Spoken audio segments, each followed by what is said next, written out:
Hey guys, welcome to my channel, and today we're going to take a look at another horrible case with you. Imagine living in a peaceful, tight-knit neighborhood where crime is uncommon and everyone appears to know one another. A teacher, a loving mother, and a devoted member of her neighborhood church.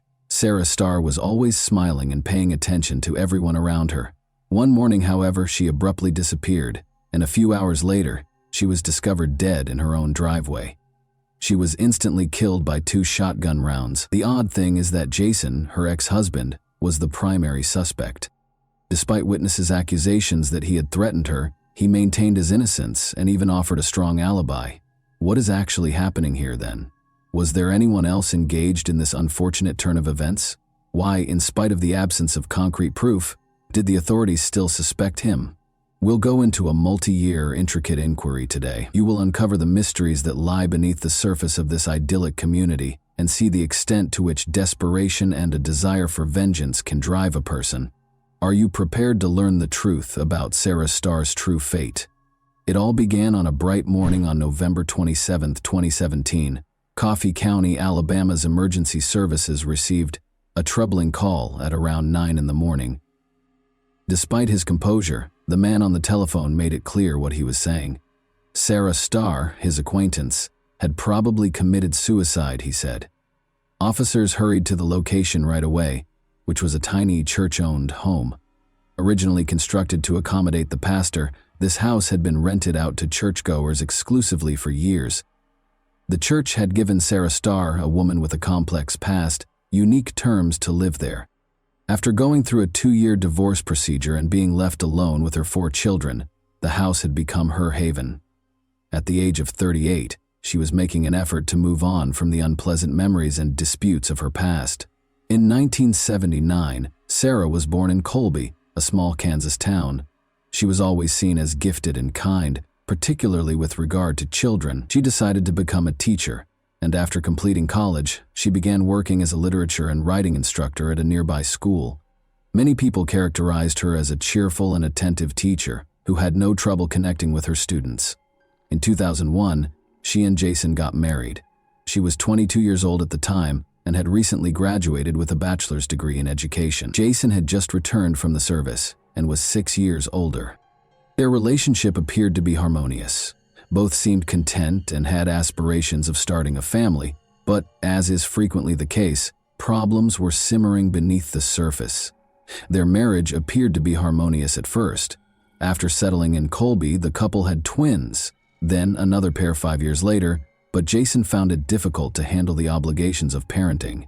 He grew more and more agitated, yelling at Sarah because of the children's commotion, the ongoing mess, and his lack of sleep. He became increasingly irritated with every year that went by, and he didn't think twice about disparaging her, even in public. Sarah took comfort in her beliefs and made an effort to maintain harmony.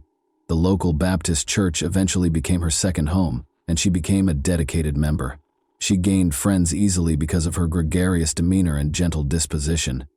To escape the chaos at home, Sarah immersed herself in hobbies, taking up gardening and photography. When Sarah's life appeared to be more stable in 2016, she began teaching 4th grade. She was still seen as a kind and amiable individual, but there were hidden problems beneath that kind veneer. Tension in their marriage increased as Jason, who was becoming more and more resentful of his duty as a father to 4 children, became more violent. Sarah ultimately made the decision to file for divorce after multiple attempts to keep their relationship intact. She left the house to Jason and took sanctuary in a house that the church provided. She thought moving to Alabama would give her a new beginning, but her financial condition deteriorated, and the divorce process took a long time. Jason claims that Sarah started to spend excessively, which made her problems worse. It didn't go as well as she had planned, even though the relocation was meant to be the start of a new chapter in her life. Sarah asked 2 close friends, Dana and Lawrence, to assist her with the move the day she left Jason's residence. They remembered her being agitated, rushing around, losing stuff, and pacing back and forth. Dana and Lawrence felt Sarah was terrified of something because of her erratic conduct. That was her biggest worry, that Jason might arrive and start a fight, and her worries weren't unjustified. Despite the help of her church, Sarah, a single mother now, felt that her life was getting harder and harder. she was lonely and had a lot of debt. Jason did actually show up when Sarah and her kids eventually made it to the new home the church had supplied. He went to the front door, but Lawrence refused to let him in, knowing that a confrontation would not be beneficial. After a while, Jason departed.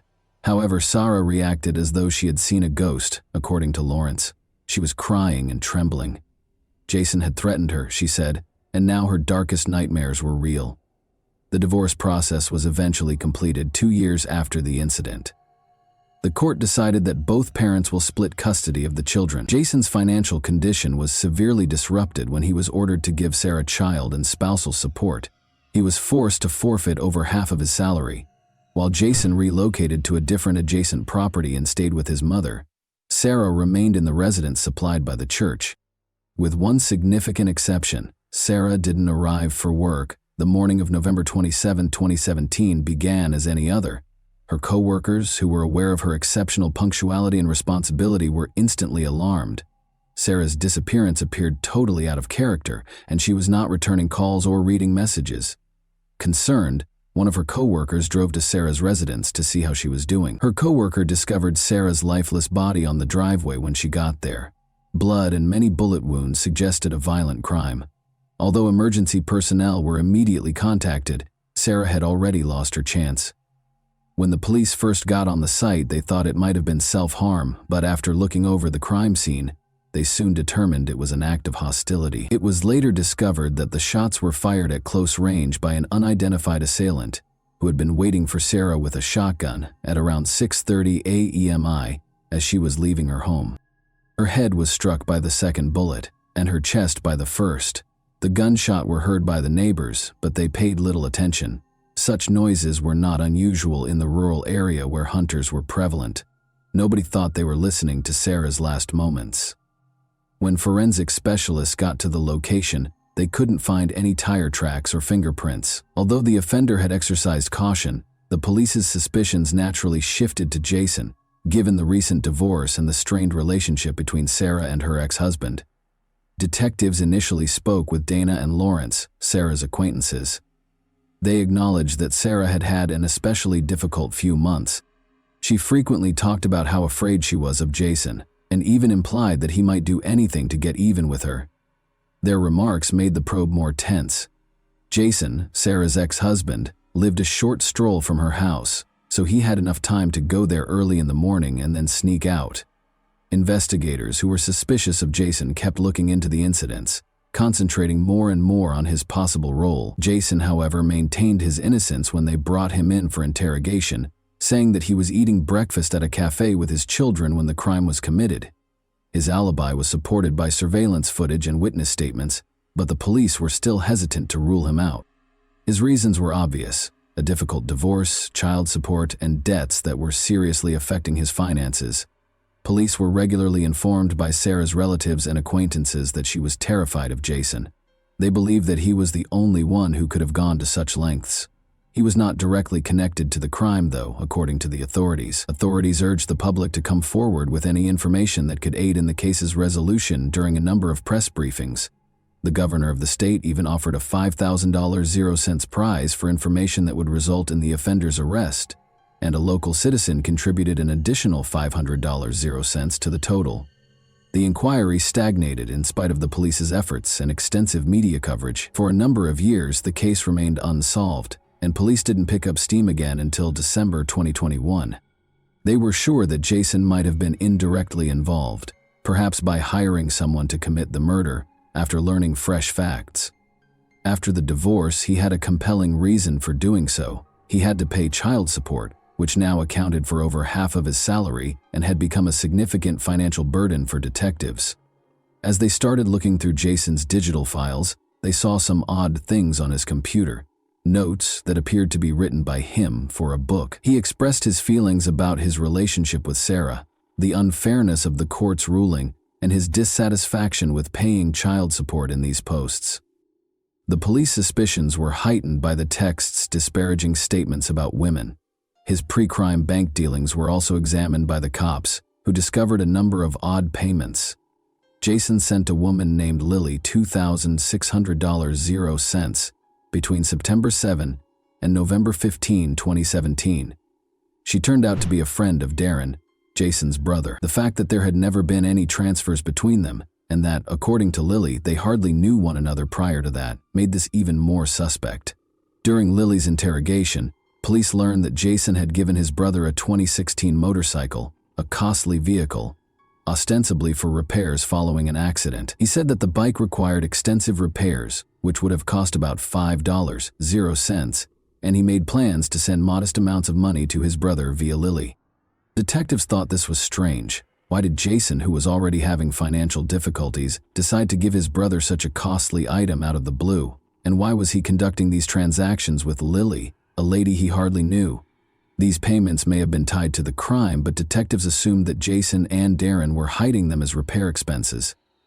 They started keeping a careful eye on Darren. A rugged and reclusive man, Darren had spent the majority of his life alone in a trailer in Texas. He has previously been caught speeding and found in possession of prohibited narcotics. The investigators made the decision to examine the brothers' phone conversations and text messages. After seizing their phones, they discovered some important information. As it happened, Darren had definitely visited Coffee County, Alabama prior to Thanksgiving of 2017. His phone kept pinging close to Sarah's residence during his 10 days there, which began on November 18. His phone was turned off at midnight the night before the crime, which sparked suspicion. It wasn't switched back on until 10 in the morning the following day, by which time he had returned to Texas. This implied that Darren might have made a conscious effort to conceal his location at the time of the crime. In the evening of the same day, Jason received a text message from Darren that seemed to be coded. He told of a deer hunt that went well. According to the police, the brothers were communicating using coded language. Sarah's neighbor remembered seeing Darren's motorcycle close to Sarah's house. Prior to the incident, several local people had noticed this unusual bike, but nobody gave it much attention. When investigators looked at video from a security camera on a shed close to Sarah's house, they discovered another important piece of evidence. Shortly after the gunshots were heard, the camera caught a motorcycle that matched the description of Darren's ride, departing the area. The research took a significant turn in December 2021. With sufficient proof, the police accused Jason and his brother Darren of plotting a crime and filed charges against them.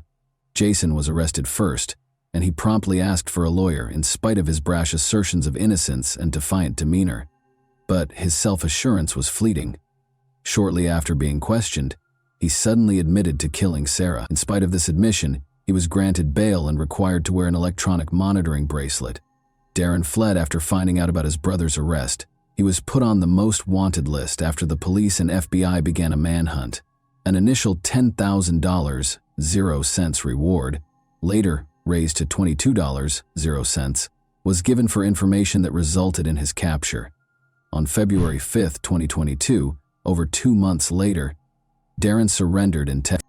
In contrast to Jason, he declined to post bail and stayed in custody for the trial, denying any involvement. The paucity of concrete proof and the volume of circumstantial evidence caused the hearings to go on for months. The lawyer for Darren contended that there were no tangible signs connecting his client to the scene of the incident. He emphasized that the surveillance film was too hazy for a certain identification and that the weapon used in the incident was never located. He also underlined how the prosecution's case was undermined by the lack of motorbike tire traces and fingerprints. The prosecution responded by providing proof of Jason and Lily's transactions, emphasizing the money transfers that had taken place in the preceding months. Following the crime, they contended that the motorcycle that was delivered to Darren was utilized for the journey to Alabama, and that these payments were for services rendered. The security film from the shed, which showed a motorcycle similar to Darren's leaving the area soon after the crime, was an important piece of evidence. The prosecution maintained that, in order to hide their traces, the brothers transferred money through Lily. Lily said she was only complying with the brothers' instructions and had no idea what their goals were when she was questioned in court.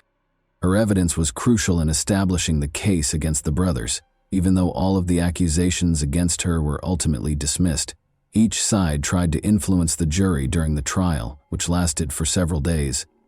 The restaurant video that showed Jason with his kids at the scene was highlighted by Jason's attorney as unmistakable evidence of his alibi. Additionally, he emphasized that Jason had willingly given the police his computer and phone, which he claimed was unusual for someone attempting to conceal their involvement.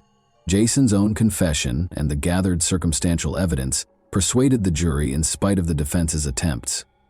On January 4, 2024, the jury convicted both brothers of conspiracy to commit murder, following 6 days of testimony and 6 hours of discussion. Jason and Darren were given life sentences without the chance of release in June. This ruling was viewed as a show of mercy because the jury was unable to agree on the death penalty, which would have been appropriate given the nature of the offense. Additionally, Jason has been forced to pay a $25,000 fine. Jason's defense team decided not to appeal the verdict because of his confession, while Darren's lawyer declared that he would. During the trial, Sarah's parents had assumed custody of the Star children.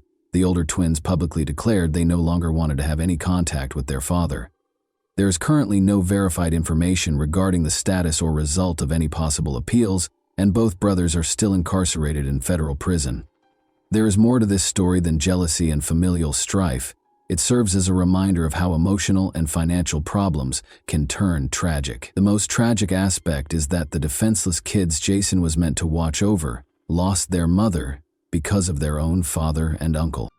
This example emphasizes the terrible truth that sometimes people closest to us can be more harmful than we think, as well as the significance of spotting aggressive and manipulative behavior in relationships. We are prompted to consider how well we know the individuals in our lives by stories such as this one. Maybe you or a loved one is now in a difficult relationship. Never disregard warning indicators because, regrettably, anyone could experience what happened to Sarah. Look after yourself. This instance serves as a sobering reminder that even the people we trust the most can be dangerous. So don't be scared to ask for help or to look out for the welfare of those you care about. How do you feel about it? What took place? Can such a heinous deed ever be justified by financial pressure and resentment? And that wraps up today's chilling story. If you enjoyed this video, don't forget to like and subscribe so you never miss a new upload. Also, let me know in the comments what part of this story shocked you the most. Thank you for watching, and I'll see you in the next video.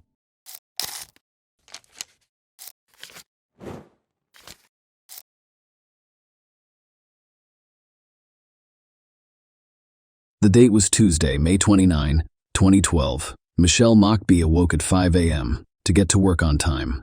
Michelle, a 16-year employee of Thermo Fisher Scientific, worked in an industrial park near Florence, Kentucky, USA. She was well-liked and provided a positive presence in the workplace. Michelle met her husband, Dan Mockbee, at Thermo Fisher Scientific. He also worked there. Michelle and Dan had 2 young daughters, Madeline and Carly. They enjoy spending time with them, as well as their families and friends. Michelle arrived at work at 5:53 a.m. on May 29th while Dan was off for the day. Michelle worked as a logistics representative and handled payroll. Michelle would process payroll every 2 weeks. On Mondays, she would start work at 6 a.m. every Monday, so she could arrive at the home office in Pittsburgh by 8 a.m. On days when she did not receive a paycheck, she would begin working around 7 a.m. That day, May 29, was a Tuesday, and Michelle usually starts at 7 a.m. on Tuesdays, but the day before Monday, May 28, was Memorial Day, so she went to work early on Tuesday to get her paycheck on time. About an hour after Michelle arrived at work, the operations manager went to the floor where her office was located. Michelle was still gone. He was surprised because she was supposed to be filling out paperwork, but he chalked it up to tardiness. He decided to return in 20 minutes and went to prepare coffee. But no sooner had he arrived than the janitor, David Dooley, called out to him. He appeared startled and stated that he saw red stains on the carpet outside Michelle's office. David was terrified and said he had no idea where the stains were coming from because he had been cleaning that morning. The operations manager attempted to open the door, but the office was locked. He decided to find Michelle and see if she needed help. The search wasn't long. He found Michelle lying face down in the corner of her office. She'd been severely beaten, her hands tied behind her back and gagged. She wore a plastic bag over her head. There were numerous blood spatters and a blood trail connecting her office to the location where her body was discovered. Her body was discovered 40 feet from her office, and judging by the blood trail, it appeared that she had been dragged the entire way. Michelle had been brutally murdered. The operations manager immediately dialed 911. Michelle is not believed to have entered the office that morning, according to police. She was killed before she could retrieve her keys. The killer attempted to break into the office. The lock showed signs of forced entry. The autopsy revealed that she had at least 4 blows to the head with a heavy object, a fractured arm, and numerous bruises. The forensic pathologist who performed the autopsy stated that Michelle did not die immediately. She suffered a fractured skull, brain damage, and extensive cuts on her arms and legs. He testified that the pattern of wounds on her head corresponds to the tape dispenser. Michelle, according to the doctor, was struck in the back and collapsed after the first blow. She hit the corner of the wall and sustained a severe liver contusion. Michelle most likely lost consciousness at that point. The killer then grabbed her right arm and attempted to drag her to a less crowded area. And that's when the limb fractured. However, there were still questions. Why did no one hear her scream? Why were her fingers and toes tied? And why wasn't she wearing shoes? The police arrived at Mark B's house and took Dan to the station. As a spouse, he was the primary suspect. He had a questionable alibi, claiming to be asleep at the alleged time of the murder. However, no one could corroborate his words to rid himself of suspicion. Investigators suggested that Dan take a polygraph test. The test revealed that Dan was probably not involved in the incident. The investigation revealed that there were 13 employees present at the time of the crime. According to the company's manager, the office and warehouse were heavily guarded, with only those with a specific pass able to enter. However, because the CCTV footage inside the building was missing, the circle of suspects was reduced, and only employees on that floor, supervisors and cleaners, had access to the accounting department. They now had to search the suspects' offices, warehouses, and vehicles. The point is that the perpetrator either changed clothes and hid them somewhere in the car or building, or they fled immediately following the murder and destroyed the evidence. Detectives examined surveillance footage from the parking lot. Only one truck left the lot that morning, around 6:31 a.m., but it returned at 7 a.m., rather suspiciously. The truck belonged to David Dooley. He worked as a janitor for Thermo Fisher. His wife also worked as a janitor. The couple were questioned separately. David was very persuasive. According to his version, he slept through his alarm because he had spent the night caring for his wife, who had been poisoned by something, and they had spent the majority of the night awake. He had intended to take the night off, to care for his wife, but she persuaded him to work the shift and promised to notify him if she felt ill. David arrived at work around 6 a.m. I only had time to clean the warehouse and empty the trash cans in the offices. He then called his wife Janet to see how she was feeling, but she did not pick up. He was afraid she'd passed out. David immediately got into his car and drove home. He returned to work and found the same red stains on the carpet. Detective Bruce McVeigh of the Boone County Sheriff's Office, who was working the case, listened to David's story and was taken aback by the suspect's spotless sneakers. All janitors wore special shoes with detergent stains and scuffed soles. David was dressed neatly that day, with clean sneakers. David Dooley and his co-workers also expressed concerns about his appearance. In addition, he claimed to have emptied the office trash cans. Even so, they were full that morning. Joe Siegert, a warehouse employee, said he saw the suspect not far from Michelle's office and saw David leave work around 1:30 a.m. He appeared scared or depressed. He claimed that the suspect's criminal record for burglary and possession of a firearm in 1996 made the situation even worse. The testimony of Janet, David's spouse, was less detailed. According to her, David left for work that morning and did not return until after lunch. She then recalled her husband arriving home around 6:40 a.m. He had ripped his pants at work, quickly changed his clothes, and returned inside. David was called back in for questioning, but he held his ground. There were no ripped pants. Maybe the spouse was confused about something. She was imagining things due to her condition. David's testimony made Janet doubt her memory. She claimed she had severe hearing problems and hadn't heard David arrive home. She had a high fever that day. However, when she awoke, she discovered dirty, torn pants hanging from the chair. That's why she assumed her husband had arrived to change clothes. Janet's testimony was not the most reliable. She had been inconsistent in the morning due to dehydration and fever. It was suspicious that the couple's testimony did not match, but they had no reason. Michelle was the head of human resources, so she knew many employees' secrets. However, other accounting department employees reported that Janet and Michelle got along well. However, detectives determined that there was still a motive. According to their version, Michelle was supposed to do payroll and paperwork in the morning. David attempted to break into her office early in the morning, knowing Michelle typically arrives by 7 a.m. On Tuesday, however, things did not go as planned. Michelle arrived for work at 5, and saw David attempting to pick the lock on her office. He couldn't let her go, so he committed the murder. Michelle was arrogant and had a quick temper, which could have exacerbated the situation. David discovered the very red stains, and he was the only one to leave work that morning. The murder weapon was never found, but he was able to dispose of the evidence. David and his wife Janet worked different shifts, but he forged signatures on timesheets and put in fictitious hours for her, resulting in twice the pay they should have received. The detective assumed Michelle had just caught him forging documents. He intended to place them on her desk, but the plan failed. Investigators knew he was guilty, but there was only circumstantial evidence. David was accused of murder, kidnapping, and tampering with evidence. During the trial, the jury discovered that no murder weapon, bloody clothes, or fingerprints were found. They only had the defendant's strange behavior and appearance. He was required to wear special steel-toed boots while on duty. That morning, however, he returned home wearing new white sneakers and clean clothes.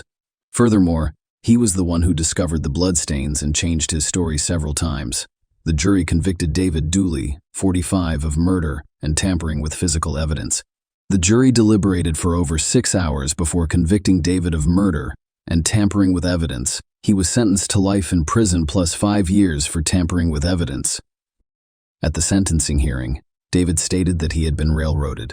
"It is completely unfair how I have been treated. I wasn't given enough time to defend myself properly. I feel cheated as well. I only know that I did not kill Michelle Mockbee.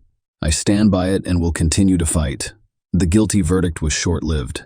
A new trial has been ordered. In 2016, just 2 years after David's trial, a law clerk in Boone County Commonwealth's attorney Linda Talley Smith's office downloaded 12 gigabytes of information from the Commonwealth's attorney's office servers onto a thumb drive. Linda was the lead prosecutor in David's case, and the thumb drive was delivered to the Kentucky Attorney General's office. That thumb drive led to the discovery of surveillance footage that had not previously been shared with the defense. Only 10 hours before Michelle was murdered, an unidentified person attempted to enter the building where she worked. Furthermore, the thumb drive revealed additional information. There were allegations that the lead detective in the case, Bruce McVeigh of the Boone County Sheriff's Office, may have lied during David's trial. He retired, and the internal investigation into the allegations was completed. It was revealed that Bruce and Linda were having an affair, but they claimed it started after the trial ended. A judge ruled that the surveillance video was crucial evidence that had been withheld from the defense. Thus, a new trial was ordered. The prosecution relied on the same evidence as in the first trial. The defense followed a slightly different strategy. At David's second trial, they emphasized that the case against him was purely circumstantial, and that anyone else could have murdered Michelle. They told the jury that they should investigate the possibility that Dan was involved. He was motivated by money. The defense claimed that Dan hired someone to kill Michelle. After Michelle died, Dan received over $700,000 in life insurance and took out $400,000 in cash. The defense questioned him about one specific payment. Dan gave Chris Black a $10,000 check. Chris was Dan's friend. He also worked for Thermo Fisher Scientific. The check was given to him a few months after Michelle died. The defense asked Dan why. He gave Chris a $10,000 check and said he couldn't remember. Dan McBee's lawyer argued that he spent all of the money on the kids in the check. He was too devastated to recall some of the details. Warehouse worker Joe Seegert also testified during David Dooley's retrial. Seegert had been with Thermo Fisher Scientific for more than 30 years and knew every employee. According to him, he arrived at work at 4:50 a.m., and there was a lot of business in the warehouse due to the day off. Also, it was the end of the month. Joe Seegert had the warehouse keys and was the one who arrived early every morning to unlock the doors. For a while, he kept to himself and assisted with the unloading of trucks. And at 5:30 a.m., he took the paperwork into the office. Michelle wasn't present yet. He didn't see David Dooley, which was unusual, given that David was usually cleaning the warehouse or offices at the time.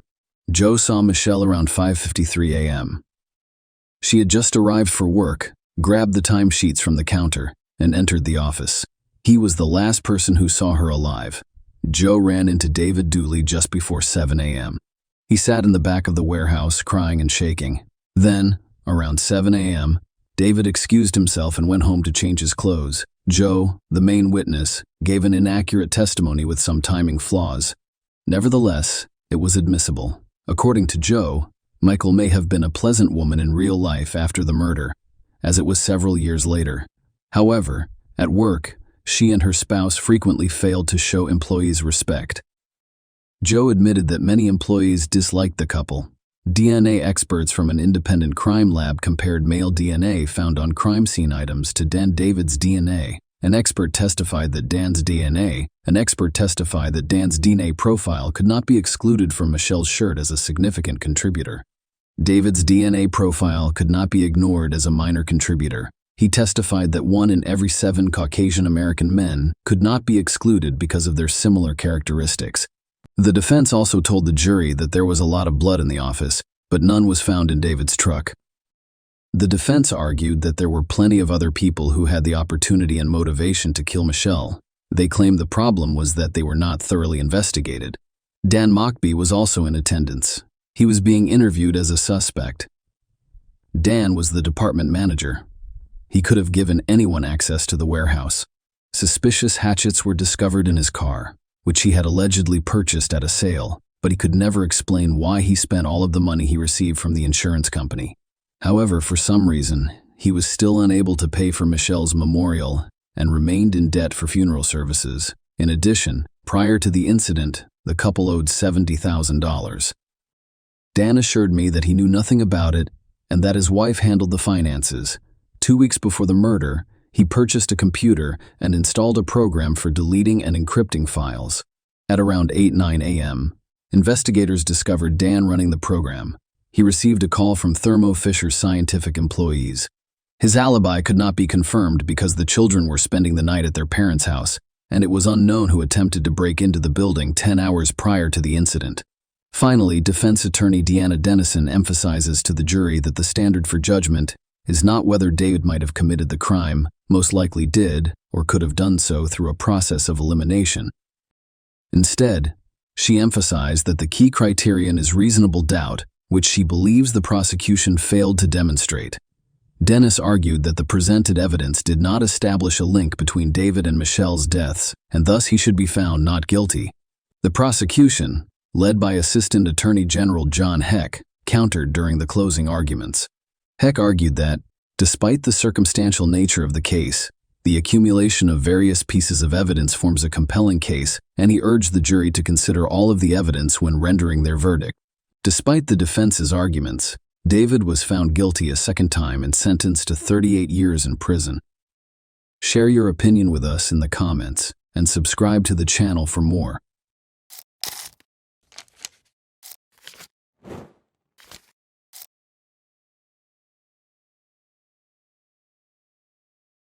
The mysterious disappearance of Maya Millety. In January 2021, the city of Chula Vista, California, had not been quiet for days. During lunch, office workers discussed city news. By late afternoon, they had consolidated what they'd heard over a family meal. Have you heard that? They stated that a young woman, a mother of 3, had mysteriously vanished, and each of them gave their own version of what had happened, but none of them wanted to be in her shoes personally. Maya Millety, a 40-year-old Filipino-American woman, disappeared from her own home on January 7, 2021. Outdoor surveillance cameras captured my return home. Outdoor surveillance cameras captured my return home around 5 p.m. Following that, the woman was not seen again. The relatives of the missing woman, who were knocked down, stunned by grief, distributed leaflets with Maya's photos and hung posters throughout the city. Their concerns were understandable. My eldest daughter's birthday was on January 10, and she would never, ever miss out on this holiday. According to the woman's relatives, they all spoke in the same voice.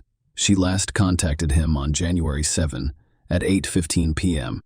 Dozens of volunteers and police officers searched for Maya Millety. They searched the wooded area, nearby neighborhoods, the creek, and an abandoned golf course, but found nothing. Larry Millette, the missing woman's husband, never participated in the search for her. Furthermore, after some time he severed all ties with her relatives. For a long time, the police assumed that Maya had left her husband after another argument. However, when she left the house, she may have been caught on the neighbor's CCTV camera, so she either stayed in the house, climbed out the window, or left in another way. What could be the reason for such strange behavior on the part of a man? Maya, who stood out from the crowd due to her unusual beauty, most likely had a lot of admirers and possibly more than one affair. It is possible that she lost her feelings for her husband without informing anyone. She ran away from him, but not alone. Perhaps this is why he was angry and did not take action. Larry claimed that I believed she was still alive because she voluntarily left our home at least twice in 2020. Without saying goodbye to myself or our 3 children, we prayed for her safety and well-being. God blessed Amadable Alonso with 6 children. Maya was born 5th. The girl was born in May. Her parents gave her the name May. She was successful everywhere. The girl's determined nature aided her in this endeavor. Thus, it is an elementary school. Following her family's immigration, she was among the top 5 students in her class. In March 1995, the girl enrolled in Redford High School in Honolulu, Hawaii, and began to express herself. She actively participated in a variety of school and extracurricular activities, with a particular emphasis on drama club and dance lessons. After graduating from high school with honors at the age of 17, Maya got a job at McDonald's, where she met her future husband Larry Millette, and they developed a relationship. When Maya turned 19, they married. At the same time, the girl enrolled at the University of Hawaii at Manila, a land-grant state research university. Life was boiling for the youth. While Maya was attending university, her husband Larry was training in the Navy in Virginia. The couple eventually decided to relocate to Chula Vista, California. Maya continued her studies at the University of San Diego because she did not want to stop. After graduating with honors, she became a civilian contract specialist for the United States Navy. Where are the strange noises coming from? What are my thoughts? Am I already going crazy? And are they unreal? The phrases "I love you," "love me" echoed slightly throughout the house. They kept the young woman awake all day and night, haunting her in various locations throughout the house. My family did not stop looking. They immediately hired a private investigator to focus the attention of those who cared. The family repeatedly asked the public to assist them in their search for her. On February 5, 2021, the Chula Vista Police Department and the Millette family held a briefing to encourage as many people as possible to search for her. Soon after, skeletal remains of Maya Millette were discovered in Orange County. However, this was not the case. It was later claimed that the remains belonged to a man. It was later discovered that the remains were actually animal bones. Good Morning America covered Maya's disappearance on April 6, 2021. The missing person case sparked national attention in April 2021. My sister appeared on Dr. Phil's talk show to discuss the situation, and Maya took everything very seriously. Despite coming from a large family, she had a strong attachment to children. She was in no hurry to get them. She did not want to give birth until she and Mary had a consistent, stable, and high income. That is the American dream. After all, they had to give their children the best possible future in order to make it happen. They had to work extremely hard and diligently. The right moment arrived in 2010. Then my son Larry had a daughter, Laura. A year later, Milani, her second daughter, was born. In 2016, Maya was an excellent mother to her heir son Lazarus, Tristan. She dedicated all of her free time to her children, giving them her all. She attended all of their school events and accompanied them in her SUV. Some women's children become the center of their universe, intelligent, indulgent, and caring. Maya was one of these women. By the end of 2020, the couple's relationship was strained. Larry assumed Maya had a lover. Her husband's jealousy knew no bounds, and while she could previously tolerate these attacks, she could no longer. Later, the DA's office reported that Maya had warned Larry about his anger. Police say Maya texted a friend just 2 days before his disappearance to end their marriage. I informed him that I was filing for divorce, whether he liked it or not. She claimed that I was no longer trying to make peace for the sake of the children. Larry frantically controlled his wife's every move. The jealousy was turning into complete paranoia. Larry could visit her office at any time to ensure that Maya was not alone with another man. Larry was also irritated by the fact that there were so many men on his wife's team. Larry once had the audacity to email my former boss, Derek Soft, and request that a male colleague be transferred to another division. He followed her around the clock and even got the kids involved in their arguments. Larry once hid a child's cell phone in his wife's car to track her movements.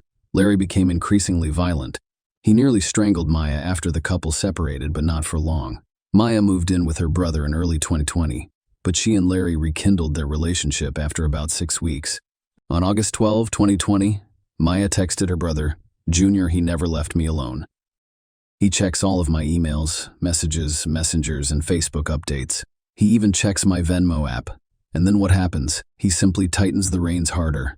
Larry was not initially a suspect, but police are now very interested in discovering his identity.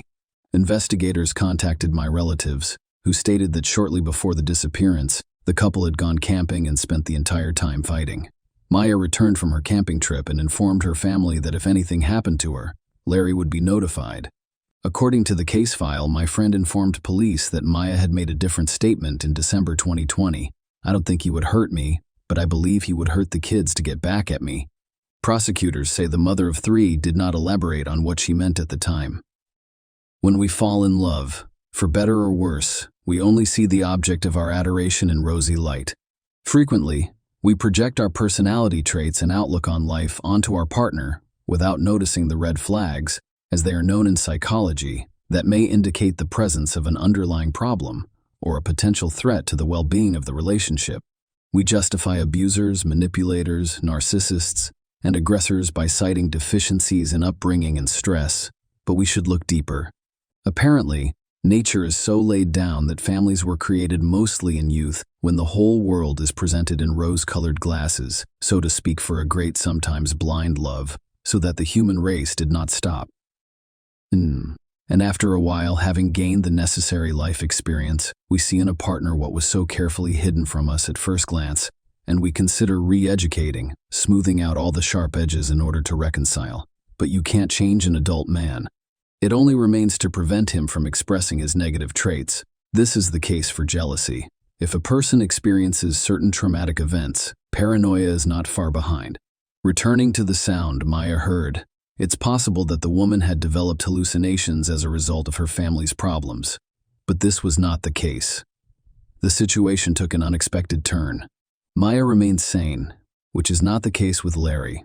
A police detective named Lorenzo Ruiz told the public the story of Larry's internet search, releasing screenshots of queries such as subconscious wife training and subconsciously training your wife to give pleasure. Larry began to exert influence over my subconscious mind after we were unable to reach an amicable agreement. By installing various devices throughout the house that produce this sound, Maya discovered Larry's cutting ruse. According to Matthew Grindley, an investigator for the San Diego County District Attorney's Office in late 2020, Maya sent Larry messages demanding that he stop playing audio messages that harm people's mental health. This is a type of influence that causes a person to take specific actions. Maya heard the sounds every day. My sister-in-law, Genesis Tab Alonzo, later told investigators that Larry had independently recorded all of these words and confessed to Genesis about it. Who could have motivated Larry to do such a thing? Perhaps the job specifics and the training he received while serving gave him the idea. The answer will astound many.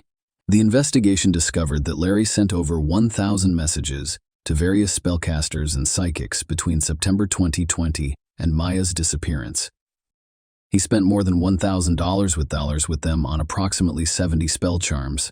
During a home search, police discovered a book titled Magical Love Spells. Larry sent messages to similar witches and warlocks at least once a day. He requested a spell to cause Maya to suffer some kind of physical injury that would render her unable to move around on her own, possibly becoming disabled in general and completely dependent on her husband. Larry hoped that Maya would appreciate his concern at such a difficult time, as well as the fact that he had not abandoned her in her hour of need. After all, he is a very good man. This is what he wrote in his messages. I'd like a powerful spell to bind my wife, Maya Milite, to me forever, causing her to love me unconditionally as I love her. I hope you can cast a spell that causes bodily harm or maiming, but not killing."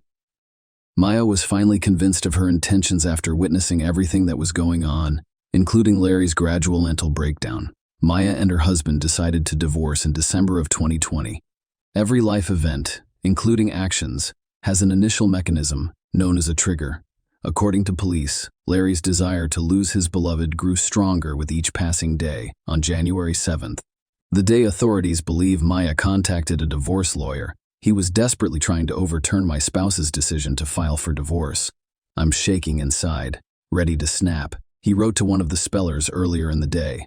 Maya contacted a divorce lawyer. By the way, attorneys reported that Maya planned how she would serve Larry with divorce papers because she was concerned about his reactions.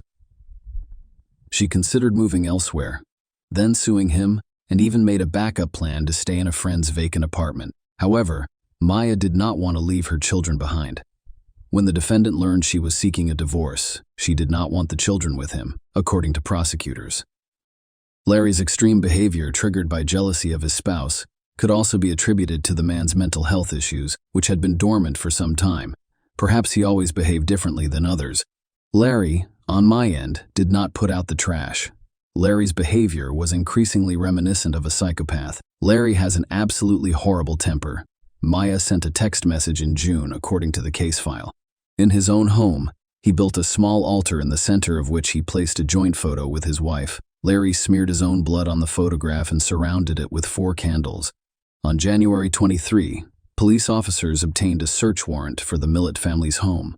They discovered 16 firearms in Larry's home, 2 of which were illegally possessed. Larry's 4 licensed guns were missing. When police officers asked where the weapons had gone, the man explained that he had loaned them to his friend and uncle. Larry received a restraining order for the weapons in May 2021, and he was required to surrender them to the authorities. This was justified by the fact that police discovered peace chairs and Larry's young son surrounded by guns in his home. It was possible that the children had access to it, so the court issued the order the day after my disappearance, around 6:45 am, out of fear that they would harm themselves. A neighbor's surveillance camera captured the Millet family's black Lexus GX 460 SUV. Larry drove the man home at around 6 p.m. Where he had been all that time is unknown. Another suspicious moment: the car was originally parked in such a way that the back of it was not visible to the neighbor's security cameras. As we mentioned at the beginning of this story, my family was planning a birthday party for her oldest daughter on January 10, 2021. So when Maya stopped answering calls and texts, one of her siblings went to Chula Vista to make sure everything was fine. When my brother met with Larry, the latter informed him that the night before, following their argument, his wife went to one of her rooms, locked herself in, and was not speaking to anyone. Larry took his son to Solana Beach, a coastal town in San Diego County. When he returned, Maya remained in the locked bedroom on the 2nd floor. On January 9, Larry repeated the story about the locked room to my relatives, but no one believed him. The relatives demanded that Larry give them access. My family entered the room, and it was empty. Maya was nowhere to be found inside the house. However, her car was parked outside the house.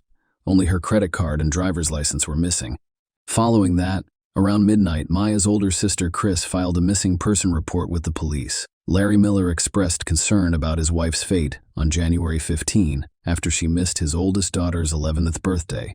Furthermore, on January 8, the day after my aide disappeared, Larry did not text any of the psychics. According to prosecutors, on January 9, he requested that all spells on Maya be lifted and spells be cast on a man with whom Mayna was allegedly having an affair. Maya was unlikely to have left her home. Otherwise, the security cameras would have captured it. On the unfortunate day, another strange thing occurred. Larry and Maya's children were playing in the yard around 10 p.m., which was noticed by the Millet family's neighbor. He was surprised because it was late and cold outside at 9:57 p.m. The neighbor's surveillance camera caught the sound of 9 loud bangs. Police speculated that they could have been gunshots. Police were unable to determine the nature of the sounds based on audio analysis of the video.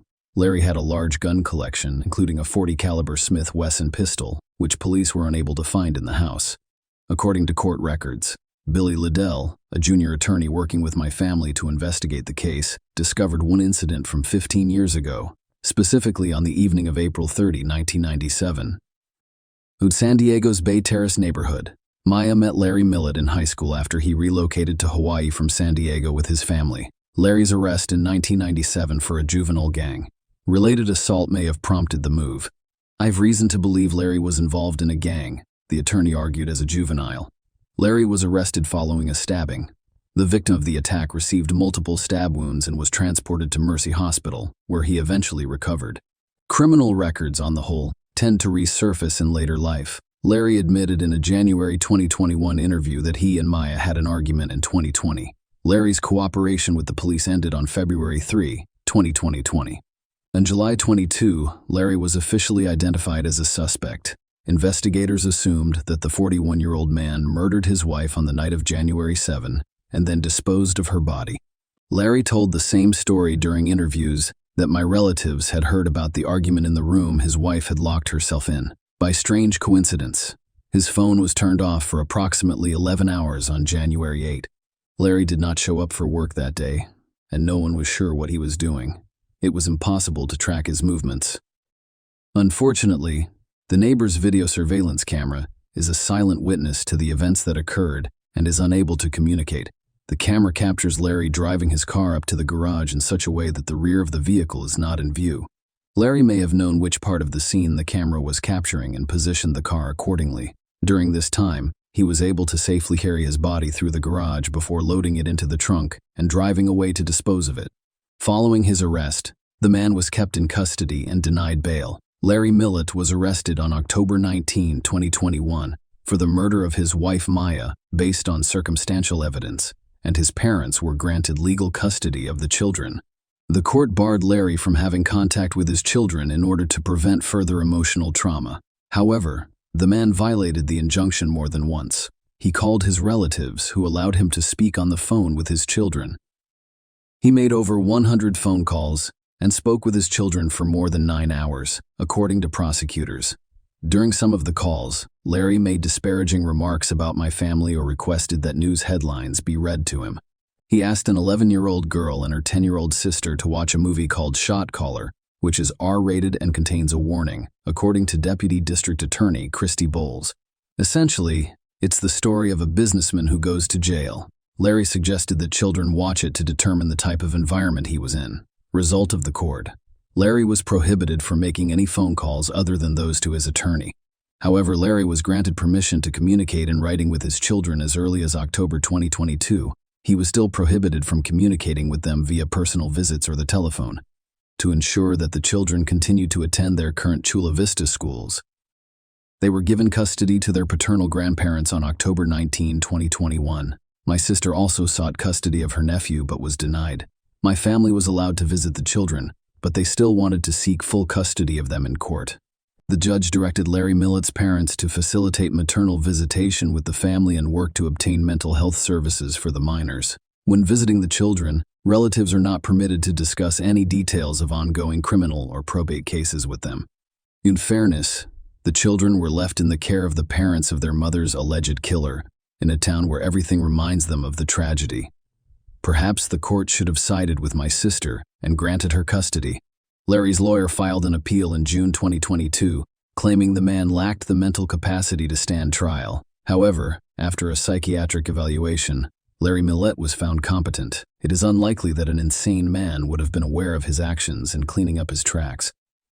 When Larry's seized cell phone was examined, all of the text messages he sent to his wife were found to have been deleted. When asked where the correspondence had gone, Larry explained that he just wanted to free up space on his phone. That's an unusual response, because the messages don't take up much space on the device. During trial, it was discovered that Larry had taken a large sum of money from his bank account. Larry may have been planning his escape with the money in hand. Perhaps he simply wanted to relocate to another city and begin a new life with his children after being charged with murdering his wife and possessing illegal weapons. Larry Millett's trial is set to take place in 2024. However, the trial has been postponed and rescheduled several times. Could it be a case of so-called circumstantial evidence? After all, circumstantial evidence is evidence based on inference linking it to a fact. For example, fingerprints found at a crime scene. Direct evidence supports the truth of a statement directly. That is, without the need for additional evidence or inference, it is easy to become perplexed without the necessary legal knowledge and experience. In any case, the situation is unfolding before our eyes and picking up speed. One thing remains constant and tragic. The seemingly prosperous family is destroyed. The mother has vanished and is presumed dead. The father is in prison and appears to be the perpetrator of the atrocity. The 3 kids are left without parental love. 3 innocent souls permanently traumatized, left to live in a society that will repeatedly remind them of what happened, whether in reproach or out of pity, breathing the wound. Share your opinion with us in the comments, and subscribe to the channel for more.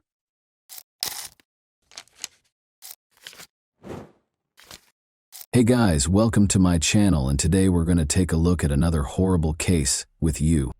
When 17-year-old Laurel Jean Mitchell left work one warm summer evening in 1975 in the quiet town of North Webster, Indiana, she disappeared without a trace. Her dead body was discovered floating in a nearby river the following day. Who could have done something so heinous? Her murder went unsolved for almost 50 years, leaving the community haunted and her family devastated. However, a discovery in 2023 finally clarified the sinister mystery surrounding Laurel's premature passing. Who was to blame for what happened to Laurel that fateful night? You might be surprised by the answers. Now, let's explore the narrative. Do you know those places where people know your name and things are a little more laid back?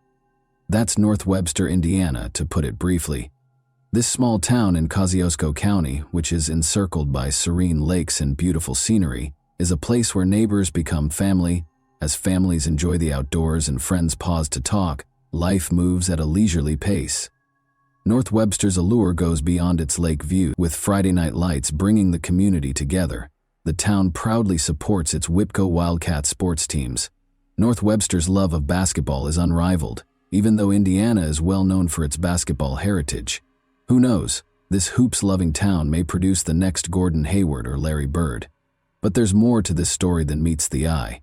This close-knit community has experienced its fair share of tragedy and heartache. The community's resilience has been put to the test, and severe wounds have been caused by crimes.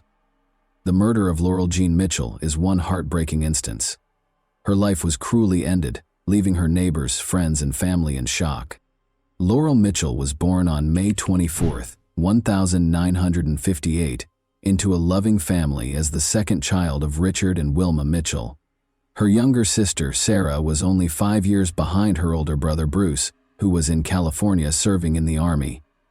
Every part of their home was filled with laughter and family time, as Laurel grew up surrounded by the warmth of a loving family. Through family customs and adventures, Laurel and her siblings created lifelong memories while laughing and crying. The ability to truly connect with people was Laurel's unique gift. She became well-liked in the community because of her easy charm and kind disposition. Laurel's passions were dance and music. She was a committed dance student who honed her skills at a nearby studio. She also had a lovely voice and sang in the choir at her church. For Laurel, dancing and music were more than just pastimes. They were a way for her to express herself, find joy, and celebrate life. Her future appeared to be extremely bright. As she neared her senior year at Wawasee High School, her dreams seemed to go on forever, full of possibilities and adventure. She accepted a job at the Cokesbury Inn, a quaint eatery on the shores of Webster Lake, to add even more excitement to her summer. For a teenager, it was the ideal job, and Laurel enjoyed her job. She became very friendly with her co-workers and made customers happy with her upbeat demeanor. For the Mitchell family, that August day started out just like any other. Laurel, her younger sister Sarah, and a guest got up early and got to work on their morning tasks. The kitchen reverberated with the familiar sounds of laughter and breakfast preparation. Unaware that the day would soon turn into an unthinkable tragedy, Richard and Wilma hurried to finish their tasks and got ready to leave for work. With a cheerful smile and a positive attitude, Laurel left for her shift at the Cokesbury Inn by mid-afternoon. She enjoyed interacting with her coworkers and serving customers at her job, which she loved. She added warmth to the bustling restaurant as she moved about, laughing and joking with the regulars. Unaware of the horror that would soon be revealed, Laurel settled into the steady pace of the evening shift. Adventureland, a nearby amusement park only 0.5 miles from her place of employment, was where Laurel intended to meet up with friends following her shift. With her sights set on the exciting evening, she graciously declined a coworker's offer to drive her home after the restaurant closed. Laurel left the office at 10:15 p.m., bid farewell to her coworkers, and ventured out into the balmy summer evening. The sounds of summer filled the streets. Unaware that it would be her final moment, Laurel ventured into the darkness. Nobody saw her again after that. Laurel's parents thought she was out having fun with friends when they got home. They thought she was at the amusement park as scheduled and had no reason to be concerned. Her friends, meanwhile, believed she had left work to go home. For a responsible girl like Laurel, it was a fair assumption. Unbeknownst to everyone, though, the group had decided against going to the amusement park and instead would be attending the county fair in Warsaw. They would think about this misunderstanding a lot in the days ahead. Fear took hold as the night grew darker. Her heart raced when she realized Laurel hadn't arrived home when one of her friends came back to the Mitchell residence at around midnight. Being a responsible person, Laurel would never stay out past curfew without informing her family. Panic set in and their hearts started to race. The Mitchells made the decision to wait a little while longer, in the hopes that Laurel would arrive at any moment, despite their mounting anxiety. They engaged in tense conversation in an attempt to block out the depressing thought that something was seriously amiss. But as the minutes passed, and the minutes became hours, their fear became a pervasive dread. Uncertainty weighed down the once friendly and cozy house, and shadows appeared to grow in the recesses of their thoughts. They ultimately made the decision to report Laurel missing to the police at around 4 in the morning. In the close-knit community, word of Laurel's disappearance quickly spread, causing anxiety to permeate every home. In order to find Laurel, neighbors, friends, and even complete strangers banded together and combed through streets, roadsides, and woods. As they brought ropes, flashlights, and a strong will to find any sign of Laurel, their voices filled the still night. Officers were sent to conduct a canvass of the area after the police took the report seriously. But as the hours passed, Laurel was nowhere to be seen. A growing sense of dread took the place of hope. When Sarah awoke at home, she saw her parents upset, their faces marked with anxiety. Unspoken fear pervaded the air, and the morning routine had been upended. Sarah felt that something was seriously amiss, even though she was meant to be at a softball practice that morning. In an attempt to protect her from the growing panic that had swept the house, her parents encouraged her to leave anyhow. With a forced smile that did little to conceal her own nervousness, her mother said, "Just try to focus on your game." Sarah departed for practice with a heavy heart, but she couldn't get rid of the thought that her sister wouldn't be returning home. As she made her way to the field along the same route, the unsettling thought persisted. About 15 miles from Laurel's place of employment, Glenn Dixon and his son Hager started fishing on the Elkhart River. Instead of a calm morning as they had hoped, they discovered something terrible. A fully clothed body was spotted floating in the river. They were stopped in their tracks by the sight, and they quickly realized that they were not witnessing an accident. It was obvious that this was no accident, because the body had been in the water for a while. They phoned the police right away. Glenn and Hager made a desperate call, and officers swiftly arrived. Officers quickly filled the once serene riverbank, their radios blaring with urgent calls.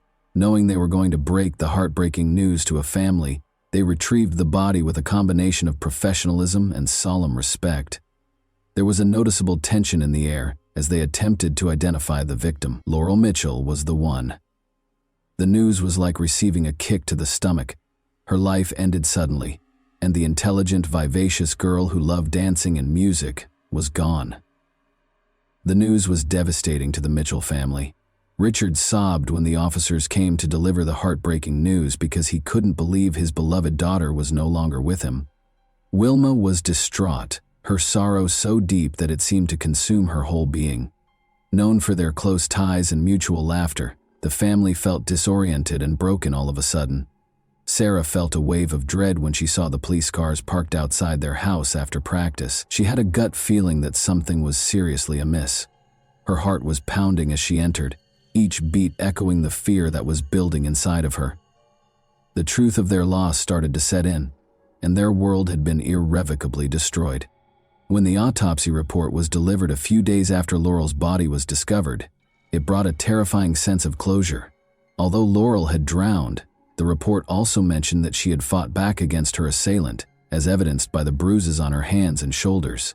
The confirmation of sexual assault was the most shocking discovery. Questions about how this could occur in their small town caused conversations to become heated and urgent. Who would do such a horrible thing to Laurel, who was so innocent and kind? The community's hearts were troubled for years by the case's unresolved status. The community was left feeling frustrated and hopeless as the investigation stalled despite the police's best efforts. People wanted justice for Laurel and answers. However, everything changed almost 48 years later in 2023. The community was rocked by the arrest of two elderly men who had lived in the same neighborhood and were teenagers at the time of the incident. With a mixture of grief and relief, this moment rekindled hope and was a pivotal moment in the healing process. How did this occur?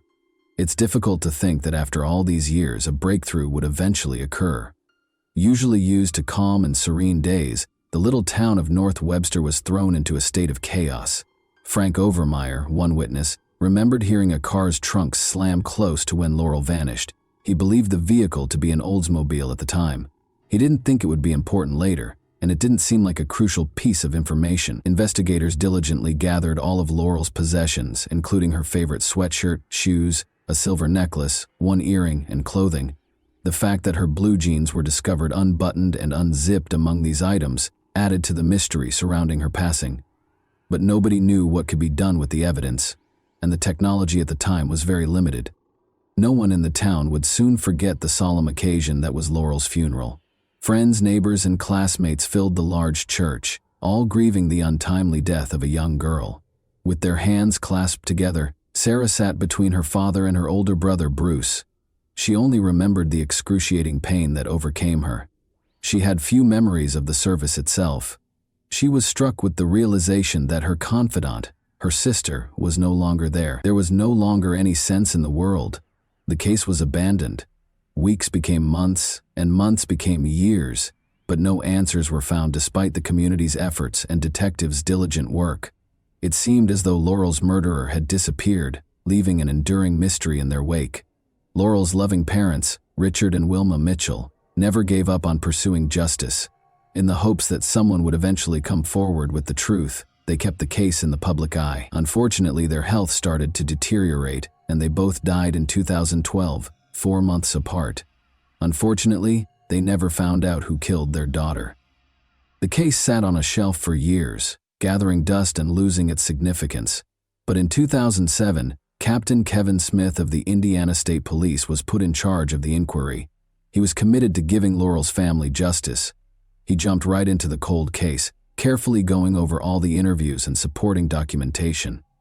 He did not, however, discover any new leads, just like his predecessors. Only in 2013 did a woman named Renee Sexton come forward, giving the case the much-needed bombshell it needed. She described a frightening encounter she had in 1975 with a man named John Lehman.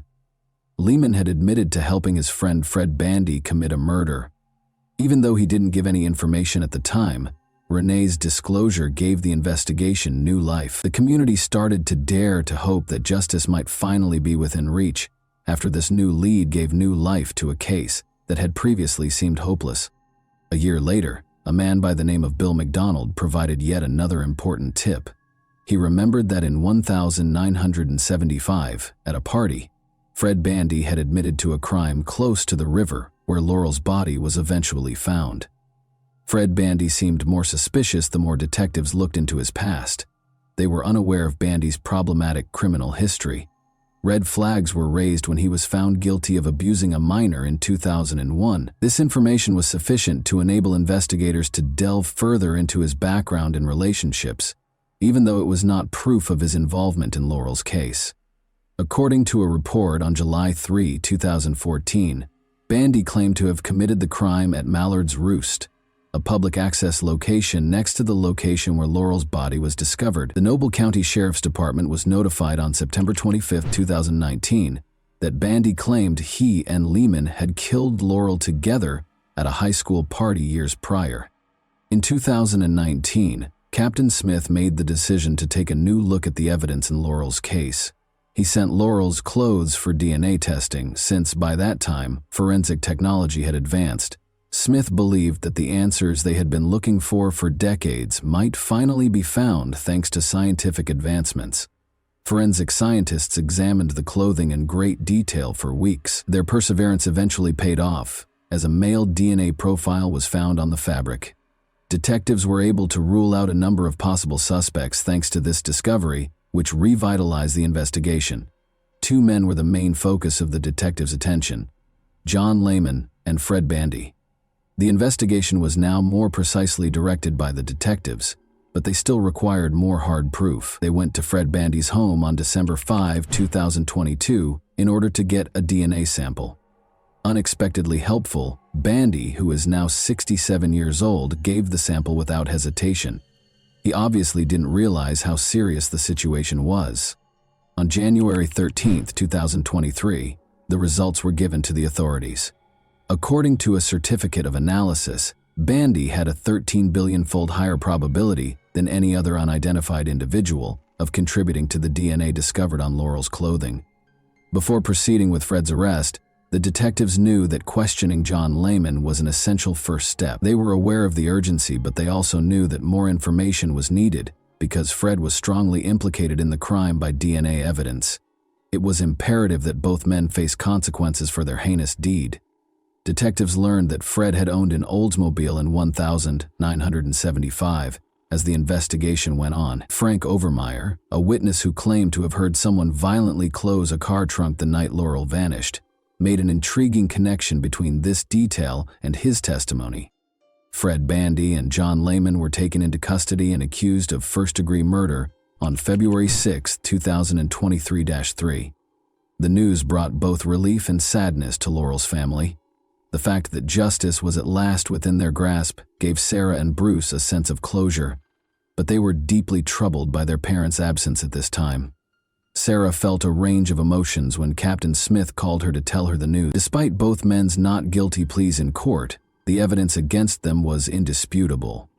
The detectives' meticulous investigation, witness accounts, and DNA matches painted a somber picture of what most likely transpired on that fateful night in August 1975. Investigators thought that Laurel had been kidnapped, beaten, and then driven to the river where she was drowned by Fred and John. The courtroom was rocked by the disturbing details of the crime. Laurel's family prepared for the lengthy journey ahead, while Fred and John awaited their trial. Although justice was on the way, Laurel would not return. Sarah would always feel the anguish of losing her sister. Now that justice was at hand, the reality of it all felt almost unreal after decades of waiting for answers. The first hearing between Bandy and Lehman was originally set for Wednesday, February 8, 2023, in the Noble Circuit Court. Fred Bandy Jr., now 68, was charged with first-degree murder and was set to go on trial by jury for 5 days. Bandy's last pretrial conference was also set for July 29, 2024, at 3 p.m. However, no outcomes have been made public as of yet. On February 5, 2024, he attended another pretrial conference in Noble County, where trial dates were scheduled for October 7 to 11, 2024. John W. Lehman, his 68-year-old co-defendant, is involved in his own legal proceedings. At 1 p.m. on February 26, 2024, he had a pretrial conference. A hearing for a change of plea was also scheduled for June 18, at 11:30 a.m. in the Circuit Court of Noble. It was anticipated that Lehman would enter a guilty plea to the charges against him at this hearing, renouncing his not guilty plea. Lehman recently agreed to a plea agreement on August 15, 2024, which could drastically lower his sentence. The deal would sentence him to 8 years in a state prison in Indiana and drop the first-degree murder charge in favor of conspiracy to commit murder. However, this agreement is contingent upon a judge's approval, which will be decided at a hearing on October 11. This development could provide closure to the impacted families and represents a significant turning point in the case. The hearing's outcome, which will decide whether Lehman's plea agreement is accepted or if the initial charges remain, will be closely monitored. The trial for Bandy is still set for October. There is an unfillable void left by the tragically short life of Laurel Mitchell. But because of Captain Smith and his team's unwavering commitment, her killers will not escape punishment.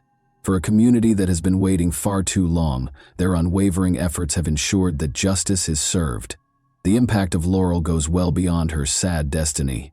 She will live on as a testament to tenacity, optimism, and an inspirational spirit. And that wraps up today's chilling story. If you enjoyed this video, don't forget to like and subscribe so you never miss a new upload. Also, let me know in the comments, what part of this story shocked you the most? Thank you for watching, and I'll see you in the next video.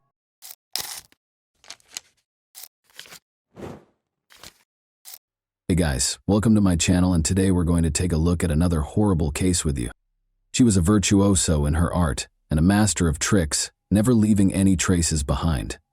Her lack of humanity was the only thing that made her successful. Nobody could have predicted that a quiet but intelligent girl would grow up to be one of the world's most skilled criminals, behind a long string of schemes that funded her transformation from a regular girl into a dangerous individual living in luxury. The vicious con artist, who had a taste for killing, was the epitome of evil and was always one step ahead of the police. Until they finally got a chance to confront her in person. Steve and Jane McGowan, who lived in Florida, received a letter from their sister Beverly, who was 34, on Thursday, July 19, 1990. She wrote that she was leaving them and starting a quest to discover who she was in this world. Beverly went on to say that she planned to leave right away, so she was selling her apartment and resigning from her job. The brother and sister were shocked by what they read in the letter. Beverly had put in a lot of effort and was happy with her new home and job. She worked 2 jobs to pay off the mortgage and had just bought the apartment of her dreams. When Jane rushed to the police station to report her sister's disappearance, the letter claimed that Beverly had left on her own initiative, so there was little the authorities could do. Steve and Jane went to Beverly's apartment in Pompano Beach to try to find answers to their questions after discovering notepad sheets at her house with the letter written in her handwriting. They saw right away that Beverly's red Volkswagen Fox was not parked where it usually was. Even though Beverly wasn't in the apartment, it didn't seem like she had moved out permanently. Clothes hung in the closet, a nightshirt rested on the unmade bed, and dirty dishes were in the sink. But there were also indications that Beverly had no plans to come back. Her 2 cats were nowhere to be seen, the answering machine was gone, and the phone was disconnected. After searching through drawers, Steve and Jane found that Beverly's address book, birth certificate, and passport were also gone. In addition to her part-time job at a nonprofit, Beverly worked in a bank's loan department. Steve called the bank to ask if her coworkers could provide more information. They told him that Beverly had taken a sick day, claiming to be ill, the day before he got the farewell letter. Given Beverly's reputation as a trustworthy and accountable worker, this was out of the ordinary. She asked them to sell the mortgaged property and get rid of her personal belongings that were still in the apartment during the phone call, adding that she no longer wanted to live there. In order to confirm her request, Beverly was asked to send a telegram, which she did. Steve and Jane had to accept that their sister had actually left without telling anyone why, despite the peculiar circumstances. Nevertheless, Steve closed Beverly's credit cards and persuaded the police to report her missing. Closing the cards would upset her travel schedule and make her angry enough to call the family, he thought. While Steve and Jane were checking out their sister's apartment that same evening, a fisherman and his young niece went fishing to find bait for their next trip. They reached a broad irrigation canal in a secluded part of St. Lucie County, 160 kilometers north of Pompano Beach. When the fisherman saw what looked like a bag of trash, he left his niece in the car and started to walk along the canal. He rushed back to the car and called the police as he got closer and recognized what it was. When deputies from the St. Lucie County Sheriff's Office got to the spot the fisherman had pointed, they found a woman's body. It was clear that in addition to killing her, the killer did everything in his power to hide her identity. But he missed something. A tiny tattoo of a yellow rose was concealed under the woman's jeans on her right ankle. The media was given the tattoo's description in the hopes that locals would recognize it. Around 10 p.m., Steve McGowan had already arrived home when the phone rang. It was his sister's missing friend. She had recently learned of the discovery in the St. Lucie Canal and Beverly's corresponding tattoo. Steve and Jane went to St. Lucie the following day to talk to investigators and show them a picture of their sister.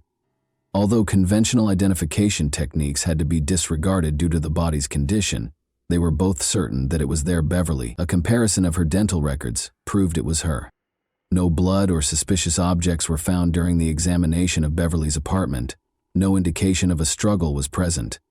Jane and Steve were unable to comprehend who would hurt their sister.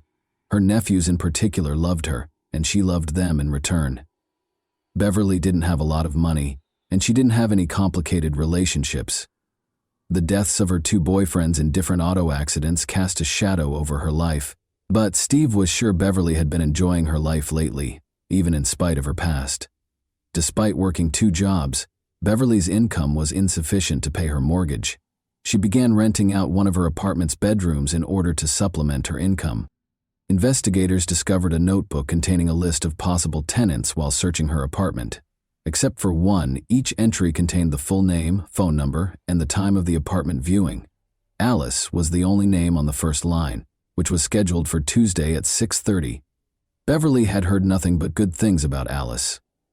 She worked for the famous company IBM, was from London, drove a fancy car, and was immaculately dressed. Due to a temporary transfer to the company's Fort Lauderdale office, Alice had relocated to the area. She told her friend that Alice would be moving in on Friday, July 20th, and she had impressed Beverly enough that she decided to make her the new neighbor. By the way, Beverly said she was first introduced to numerology by Alice. Alice tried to forecast Beverly's future, but she required a number of numbers that were important to Beverly, including her date of birth, social security number, passport number, and even information from her driver's license. The odd thing is that Beverly gave her all these numbers. She shared Alice's future predictions with her friends because, all things considered, she was happy with them. Regretfully, she didn't give them her new neighbor's last name. The identity of Alice was still unknown. Furthermore, there was no proof that Alice had ever been to Beverly's apartment, let alone moved in. When the investigators contacted IBM, they were told that the company did not have any UK workers in the South Florida region. They didn't even have a Fort Lauderdale office. According to the results of the financial investigation, someone took $795 out of the $800 in Beverly's bank account on the day her body was discovered. Then, at a Miami shopping center, she used her credit card to buy books and women's clothes. The customer was described as bright blonde with a British accent by the salespeople who assisted her. The tall blonde woman who had garnered national attention at the time fit the description. Police officer Lori Bembenek had been given a life sentence in 1,982 years, 8 years prior, for killing her ex-husband's ex-wife. There had been a stir about the case. Lori was somewhat of a celebrity due to her glitzy appearance and the high-profile nature of the case. Lori had freed herself from Wisconsin prison a few days prior to Beverly's murder. The Miami salesperson identified Lori Bembenek as the person who had used Beverly's credit card after seeing pictures of her, until it was revealed that Lori had actually fled to Canada and was not in Florida at the time of the crime. The police were baffled as to how the path of a modest bank employee could have intersected with that of a convicted killer. However, Beverly's card was used once more in Miami, this time at a travel agency, on Friday, July 20, 1 day after her body was found.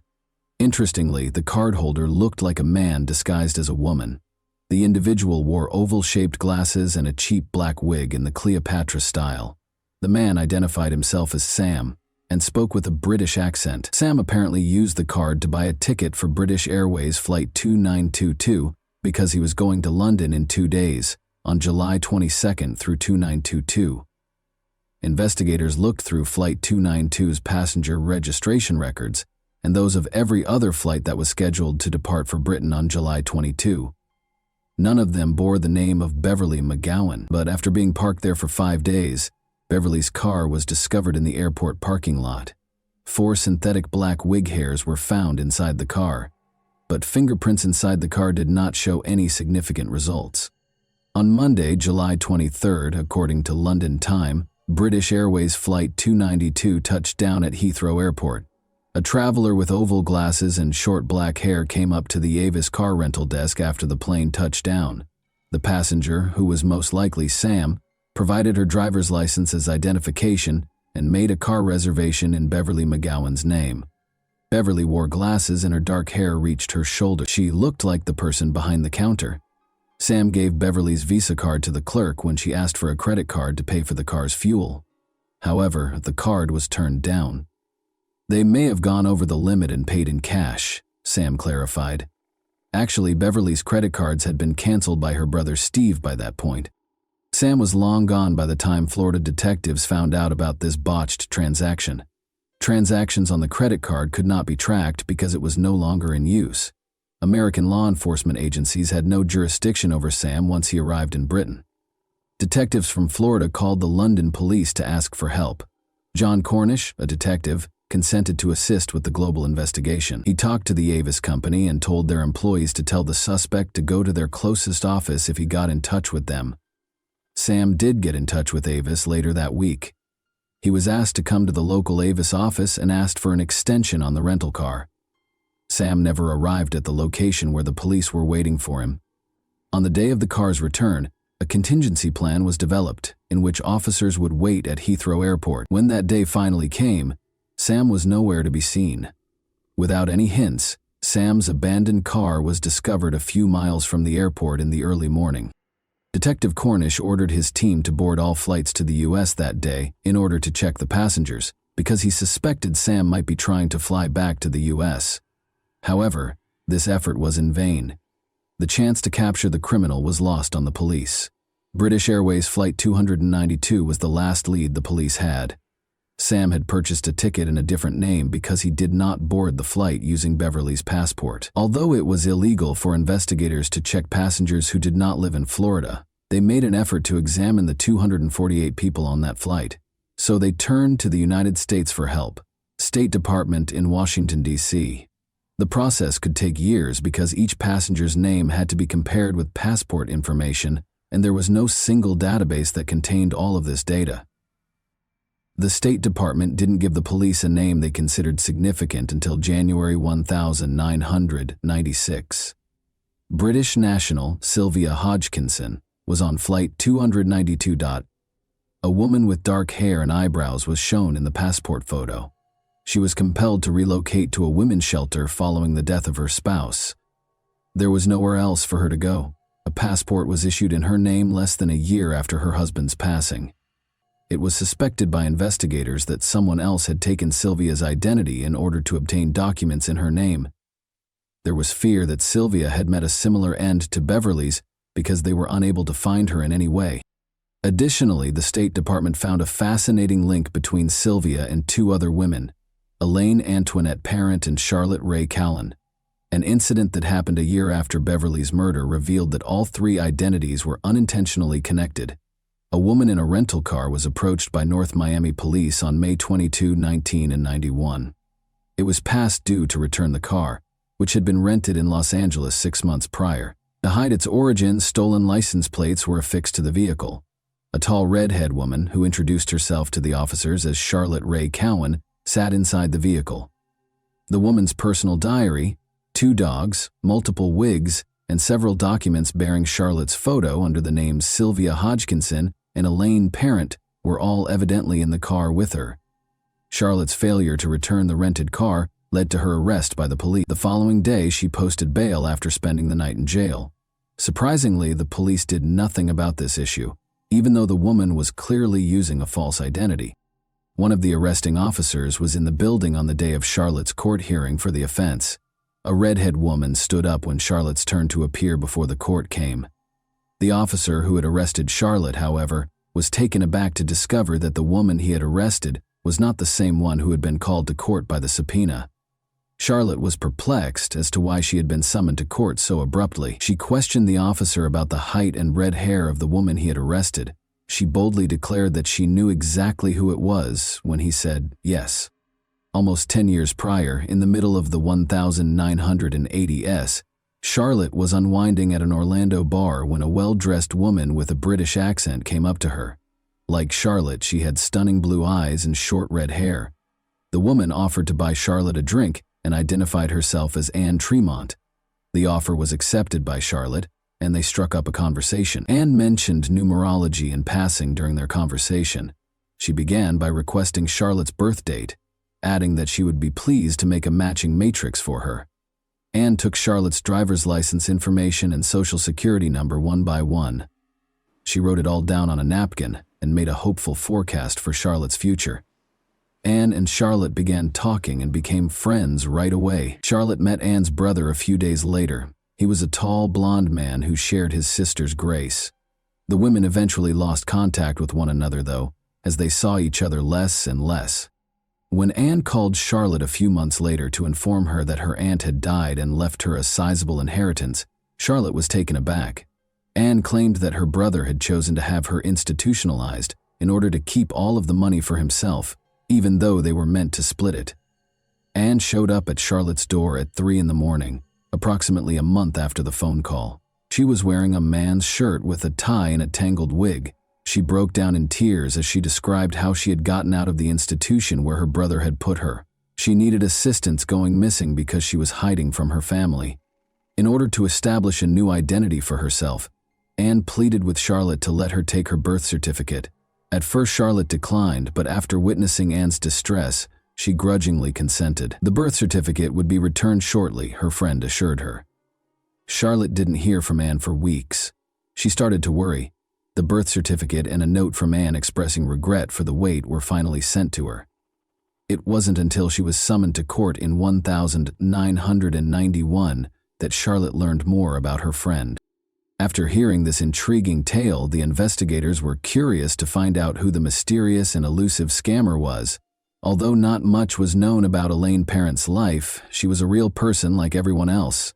On August 4, 1942, she was born in the Bronx, New York. Her parents were loving and reasonably well off, and she was their only child. She was a tall, slim beauty with dark hair and piercing blue eyes by the time she reached adulthood. She relocated to Florida at the age of 30, where she briefly worked at a real estate company before being arrested for shoplifting in Fort Lauderdale in 1976. They took her fingerprints and put them in the database. She then stole $40,000 worth of jewelry from an elderly acquaintance in 1985. Parent and Charlotte met at about the same time. The fingerprints of the parent and the woman who was arrested in 1991 for not returning a rented car were compared. They were identical. Elaine Parent was the woman posing as Charlotte Cowan. Naturally, it was assumed that Elaine Parent, the elusive suspect Sam, and the new neighbor Beverly McGowan's Alice were all the same person. They still had to establish a clear connection between Elaine and Beverly's murder, though. In addition to reviewing the case's evidence, the detectives looked through a notebook that contained letters that Beverly had written to her sister and brother. This specialized equipment uses an electrostatic detection device, ESDA, to find impressions or indentations left by previously written letters on paper. The notebook had been used for a number of other letters that weren't written in Beverly's handwriting, according to the analysis of the notebook. The author appeared to be a woman with a deep-seated animosity toward Beverly. Threats were included in the rather aggressive messages. Elaine Parent's handwriting samples were compared to the letters, and they matched. Parent's letters were sent to a woman in London who was the chief executive officer of a large corporation. She filled in many of the gaps in the elusive fraudster's life, but was named Witness X in the case materials for her protection. The woman disclosed that she and Elaine became friends right away after meeting during a trip to Miami in the 1980s. Elaine reportedly fled to London in 1985 while the police were looking for her in connection with the jewelry theft, and she asked Witness X if she could stay with her. However, Elaine's unstable and explosive temperament quickly made it clear to the two young women that they couldn't live together. The scammer went back to the United States in 1990, but Witness X was shocked when she left for London at the end of July. She was operating an Avis rented vehicle. Parent stole two of her old friend's dogs and fled to the United States 3 months after she returned to London. She then tried to extort a ransom for her dogs by sending Witness X threatening letters. Clearly, these were the same dogs that were discovered in her possession when she was arrested in Miami in 1991. The State Department accused Parent of forging her passport by the end of 1996, but they were clueless as to where she might be hiding. Elaine Parent was featured in an episode of the television program America's Most Wanted in 1998. Patricia Evans of St. Petersburg, Florida, was watching television at home when the show started. She instantly recognized Elaine when she saw her photo. Elaine was known to Patricia Nevins, a church employee, as Sandra Little, a blonde. In 1992, Patricia met Sandra Little while she was residing in a St. Petersburg homeless shelter. Sandra lived with Patricia for nearly a year and a half after Patricia let her use her empty bedroom. Sandra sued a restaurant during this time after she hurt herself after slipping there. She prevailed in the case and was compensated, though it is unknown how much. Patricia talked about a number of odd things that happened when she lived with Elaine. She was once informed by Elaine that adopting a new identity was one way to live a dignified life. After that, at a dinner party, parent indiscriminately cut a guest's hand in order to take a gold bracelet. Elaine's psychiatrist, whom Patricia arranged for Elaine to see, told Patricia that Elaine was a highly intelligent sociopath who would leave Patricia's life as soon as she entered it. When the women parted ways in 1993, this prophecy was realized. An interesting letter was delivered to the St. Lucie County Sheriff's Office after the police made a public plea for the community's assistance in apprehending Elaine. There was a copy of an oil-colored painting inside. It showed Elaine Parent, with pearl earrings and a teal-green swimsuit. She had gray hair that was styled the way her parents usually did. She was shown emerging from a swimming pool. This was printed on the back. "Best wishes, your chameleon." According to psychiatrist Barbara Caven, who had been helping the police with the case, Parent both feared and desperately needed police attention. The painting is very telling. She sent it to the police to taunt them, as if to say, "I'm alive, I'm okay, look for me." Elaine gained international recognition after appearing in the documentary series World's Most Wanted in February 2009. People from all over the world began reporting that they had seen Parent in South Africa, Australia, France, and Turkey. The media referred to her as the most wanted woman in the world. Elaine Parent was featured in another episode of America's Most Wanted in April 2002 and Happy, and 16,000 minors in Russia. After the show, many calls were received from the wealthy Panama City, Florida neighborhood, identifying a woman there as Elaine. The address was visited by 3 police officers. When they reached a small one-story home, they knocked on the door. The door was answered by a brunette middle-aged woman wearing a beige silk pajama set. The officers gave an explanation for their visit to her.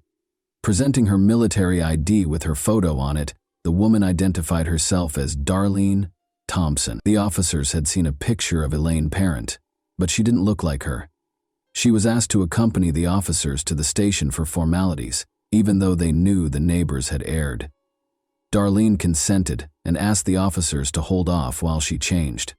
As the officers waited outside the bedroom, one of them looked over Darlene's identification card and, as a former military man, he saw right away a vital missing stamp that verified the document's legitimacy.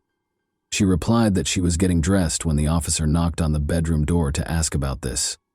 She never emerged, despite the officers waiting for her to do so. When the officers hurried into the bedroom after hearing a gunshot, they discovered Darlene dead. The identity of Darlene and Elaine Parent was formally verified by subsequent fingerprint analysis. Elaine lived in a house that turned out to belong to another woman.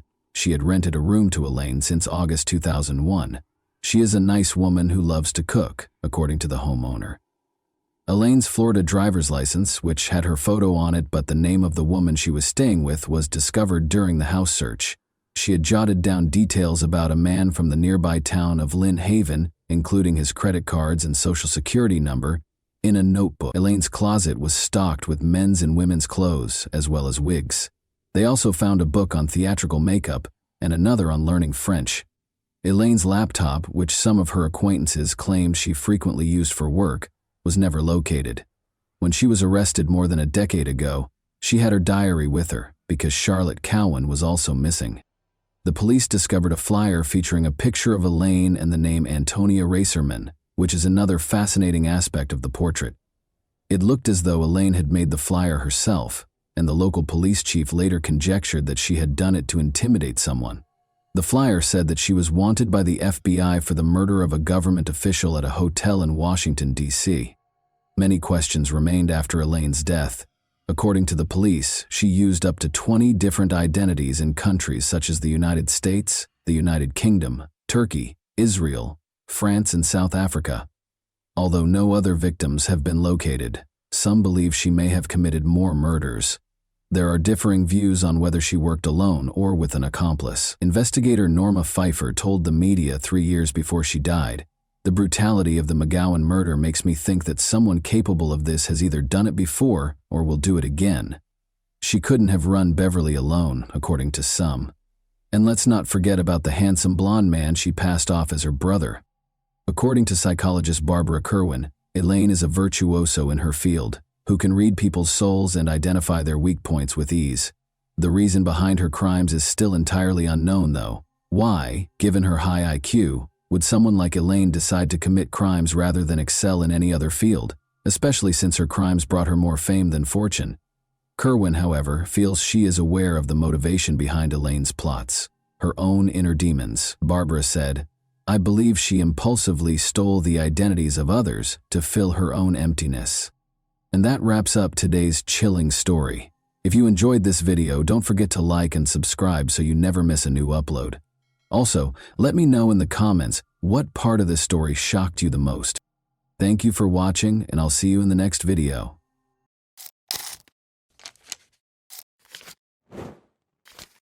Hey guys, welcome to my channel, and today we're going to take a look at another horrible case with you. A truck driver pulled over to the shoulder of National Route 848 near Bridgend, South Wales on April 6, 2009, barely yards from the highway at the foot of a small valley. He saw an old luggage half hidden by the tall grass. He was intrigued by the suitcase's peculiar shape and positioning. He decided to check it out and was appalled to discover a human hand when he unzipped the bag. The motorist was shocked by the finding and called emergency services right away. On June 19, 1984, Kirsty Wilkinson was born in Coventry, England. 2 children were already being raised by her parents, Catherine and David Wilkinson. The family, including Kirsty's elder sisters, Sonia and Haley, had a close-knit environment that made everyone feel loved and supported. Kirsty and Catherine had a particularly cordial and trustworthy friendship. The family relocated to Bridgend, South Wales when Kirsty became 14. This was a pivotal moment in her life. Her teenage years coincided with the move, and her new school presented additional social and emotional difficulties. Kirsty immediately attracted notice for her attractive beauty and self-assured manner. She started dreaming of a modeling career after being inspired by celebrities she saw in publications. She pictured herself enmeshed in the fashion industry, surrounded by flashes from cameras and the spotlight. The reality, however, was more difficult. Because of the fierce competition in the modeling field, Kirsty found it difficult to launch a successful career. Her only source of income was the occasional amateur picture shoot, which provided little consistency. Kirsty, nevertheless, shone a strong feeling of independence by working a variety of part-time jobs. She avoided depending on her parents for financial support by working as a server, cashier, and even housekeeper from an early age. At the age of 17, Kirsty's situation drastically changed. She had to start working at a Bridgend institution that was well known for its nightlife and adult entertainment due to her growing expenses. For Kirsty, this was more of a need than a choice. Fearing their disapproval, she concealed this part of her life from her family. She told her mother and sisters that she was an administrator at a nearby company. Kirsty attempted to keep this aspect of her life apart from the rest of her life by using the pseudonym Megan to conceal her identity. There were substantial financial advantages to her new position. She was able to pay for personal needs, save a portion of her income, and acquire her own apartment. Kirsty was not proud of her job, though. She battled feelings of humiliation and internal conflict, and she was constantly afraid of being seen. She yearned for a means to move on from that phase of her life and begin over. Kirsty remained connected to her family despite her clandestine work. Unaware of the true cause of her financial independence, her parents viewed her as responsible and goal-oriented. Kirsty persisted in fabricating the appearance of a steady and typical life, hoping that she would eventually be able to abandon her double life and follow her childhood aspirations of stability and normalcy.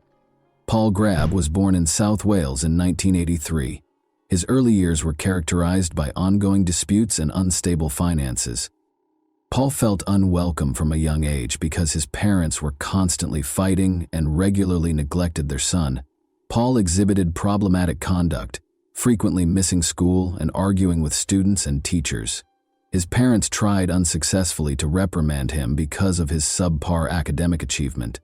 Paul started acting more aggressively by the time he was a teenager. He was openly disrespectful to professors and often got into confrontations. But he eventually dropped out of school, leaving his education unfinished, as his reputation at school deteriorated. Paul became interested in illegal substances about this time. His initial experiments with moderate narcotics gradually progressed to more serious addictions, which made him more hostile and alone. Paul began working in escort services when he was 18 in order to pay for his vices. He was willing to work for both men and women. Although it was risky, this line of employment became his main source of revenue. Paul experienced humiliation, violence, and threats, which fueled his rage and feeling of unfairness.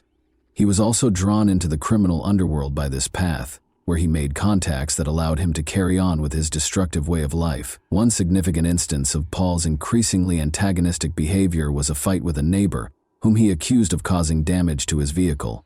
The woman was forced to leave the neighborhood after Paul threatened her and even attacked her with a bat. Because of the frequent occurrence of such instances, many members of his community shunned him. He was leading a lonely and disorderly life by the time he met Kirsty in 2004. Escort work, drug abuse, and an inclination toward violence had taken center stage in his life. His manipulative habits and problems controlling his wrath frequently hurt others around him. Kirsty had no idea how his tumultuous background would have a devastating impact on her own life when she first met Paul. Paul Grabbett and Kirsty Wilkinson met in 2004 while attending a party in one of Bridgeton's nightclubs. Both Kirsty and Paul, who were 20 and 21 years old respectively, were going through difficult times.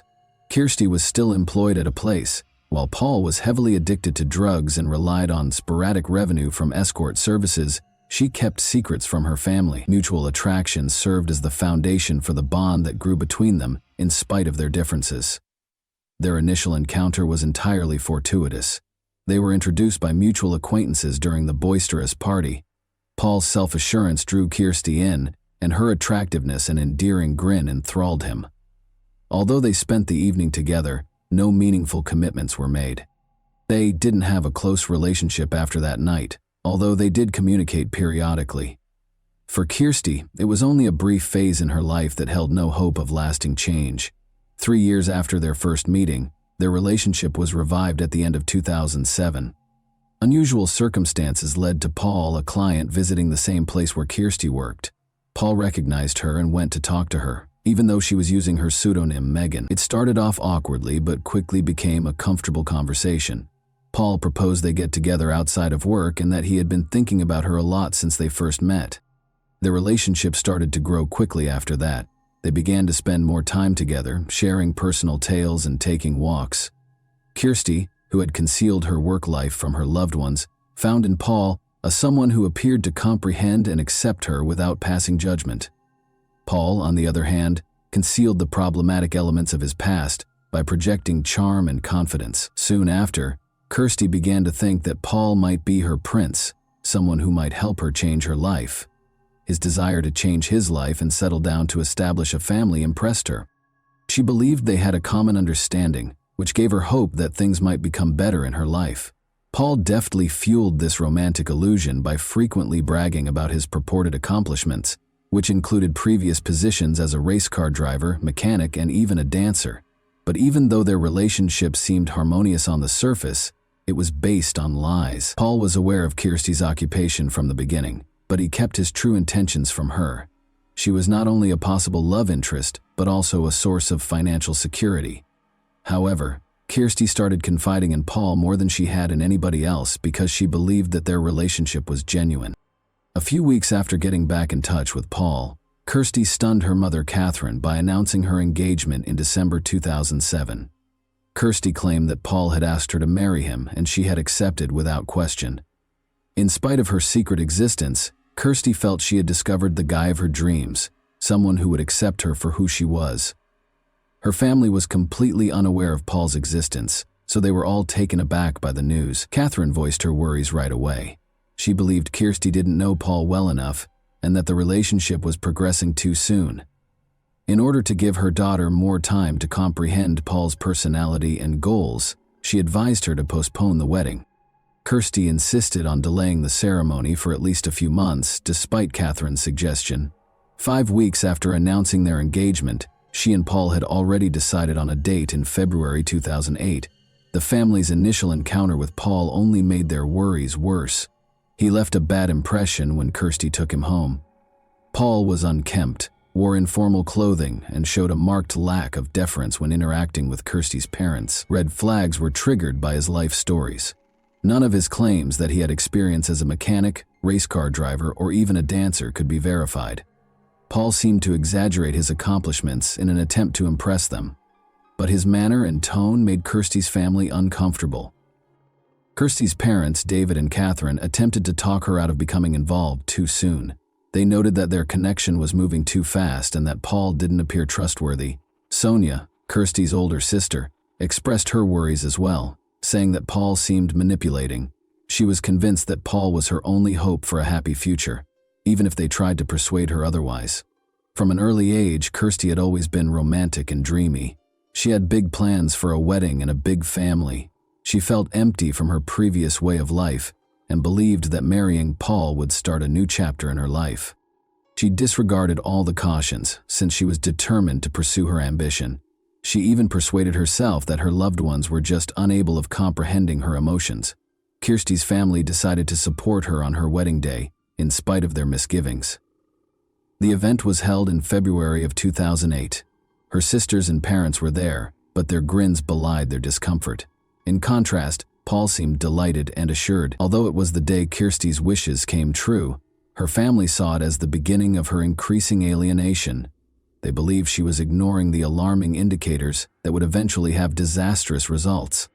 Kirsty and Paul started their life together at her Bridge End apartment, following their February 2008 wedding. Paul established his own regulations right away, which swiftly developed into total authority. Without consulting Kirsty, he moved into her house and took over her finances right away. Paul demanded access to her bank account, saying it was essential to better manage their finances. Kirsty didn't protest, fully engrossed in her love vision. It quickly became clear that Paul had no desire to improve their mutual well-being. He didn't try to get a job and stayed at home most of the time, while Kirsty kept working to provide for them both. With addition, Paul started meddling with her work life. He advised her to take on additional clients in order to boost their revenue, rather than discouraging her work. Without considering Kirsty's feelings or welfare, he saw this as a means of paying their mounting bills. Paul had power over more than just words. Under the pretense of protecting her, he started going to work with Kirsty to keep an eye on her schedule and make sure she complied with his requests. He gradually began using the internet to find her new customers. Paul advertised Kirsty's services by creating numerous accounts on different platforms.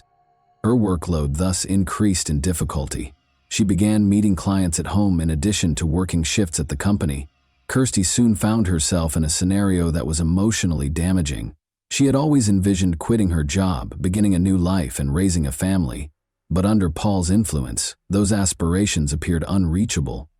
Paul persuaded her that this was the best way to preserve their relationship and financial security, even if she was reluctant to continue. He used her love for him and her sense of duty as leverage. Paul had authority over more than just money. He also started meddling with her private affairs. He examined her phone, demanded answers for everything she did, and prohibited her from talking to certain of her friends. He maintained that their relationship was negatively impacted by a few of them. Over time, Kirsty found herself alone, with no one to confide in or support. Paul's efforts to erode Kirsty's trust were among the first indications of his manipulative tendencies. He made remarks about how she looked, highlighting what he saw as her shortcomings, and he gave her the impression that she couldn't be successful without him. She became more and more reliant on him as a result of these comments, which damaged her sense of self. Kirsty's sense of insecurity was exacerbated by Paul's severe mood swings, which ranged from kindness and concern to annoyance and aggressiveness. Paul's assertiveness increased over time. Under the guise of varying their relationship, he started bringing people into their private lives. Despite Kirsty's strong opposition to this notion, She reluctantly accepted in order to prevent strife, but these circumstances just made her inner agony worse.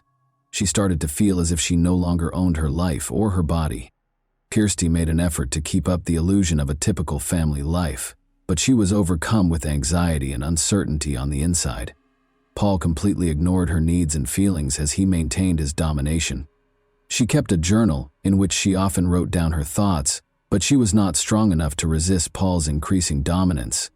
She had to constantly fight to maintain what little independence she still had, while dealing with Paul's incessant pressure and manipulation. Paul's domineering actions gradually turned into outright hostility. A few months after the wedding, the first physical altercations had place. One night, Paul got into a fight with Kirsty because she hadn't made enough money, and he ended up pushing and hitting her in Kirsty's place. Although it was a startling event, Paul immediately expressed regret and vowed that it would never occur again, but his excuses were only short-lived. These episodes quickly got more frequent and more severe. Paul started acting aggressively to subdue Kirsty's will. He would go from threats to physical acts when she didn't comply with his demands.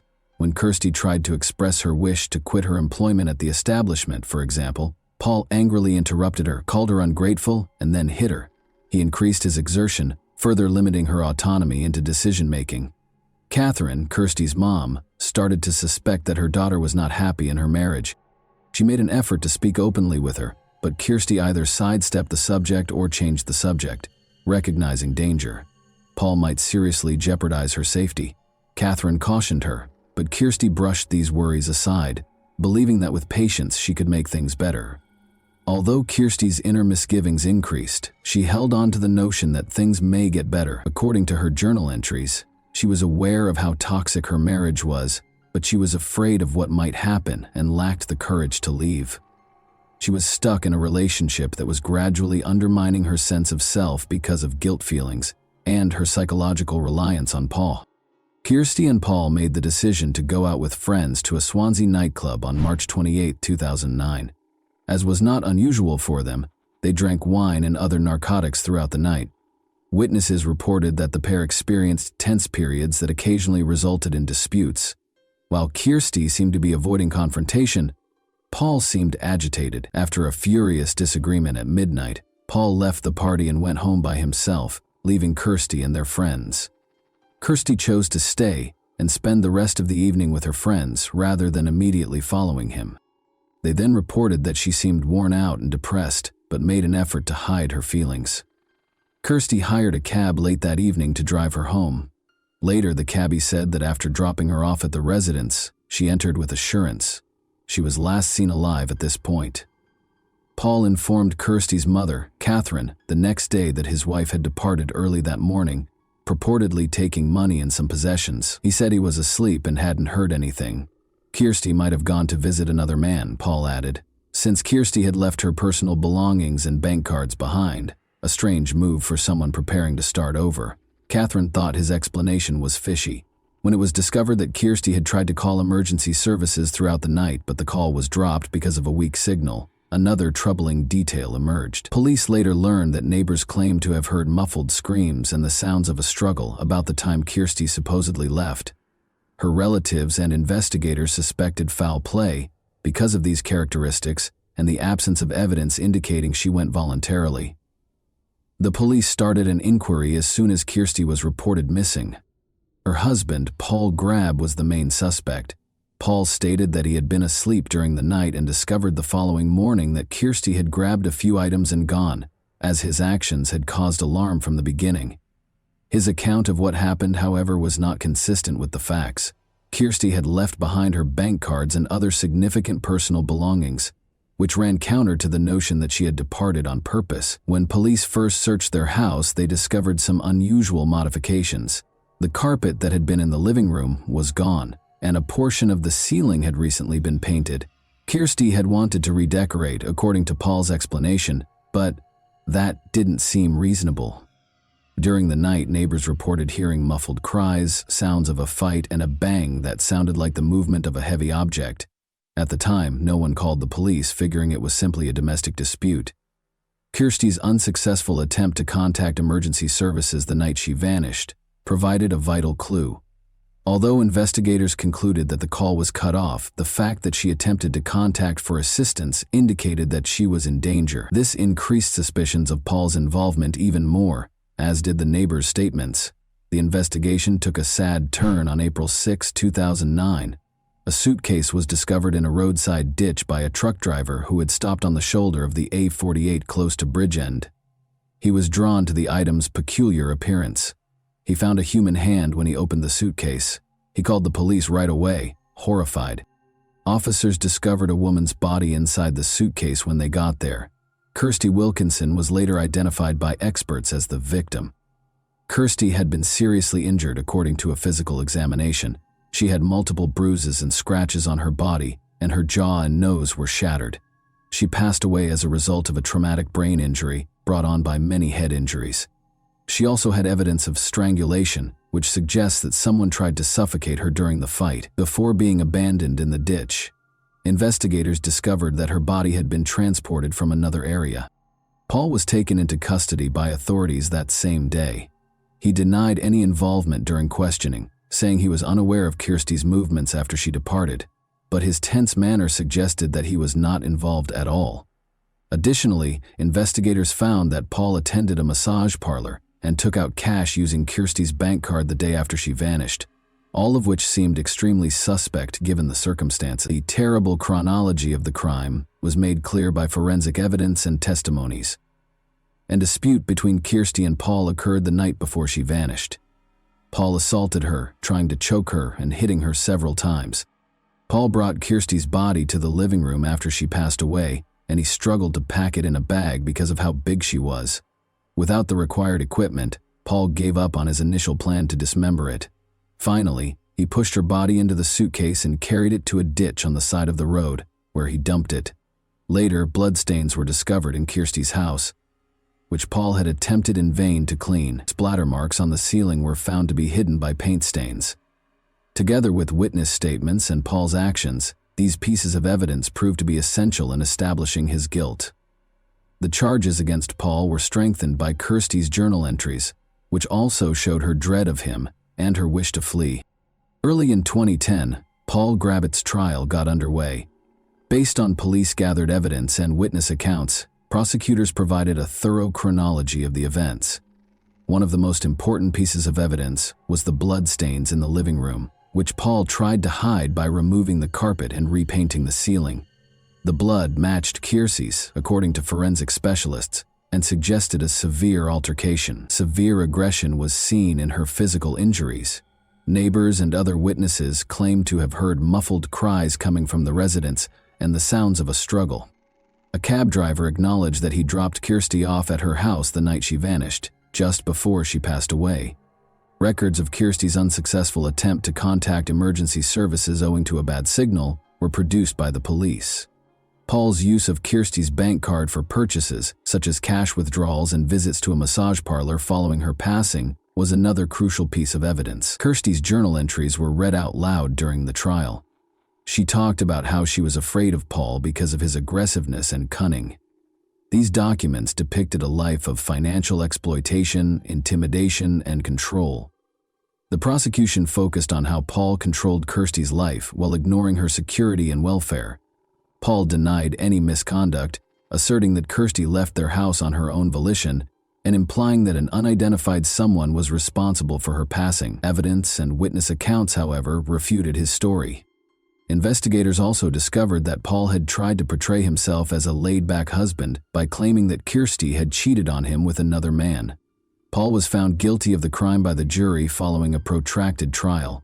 The judge emphasized Paul's total lack of regret, the act's extraordinary cruelty, and its self-serving motivations.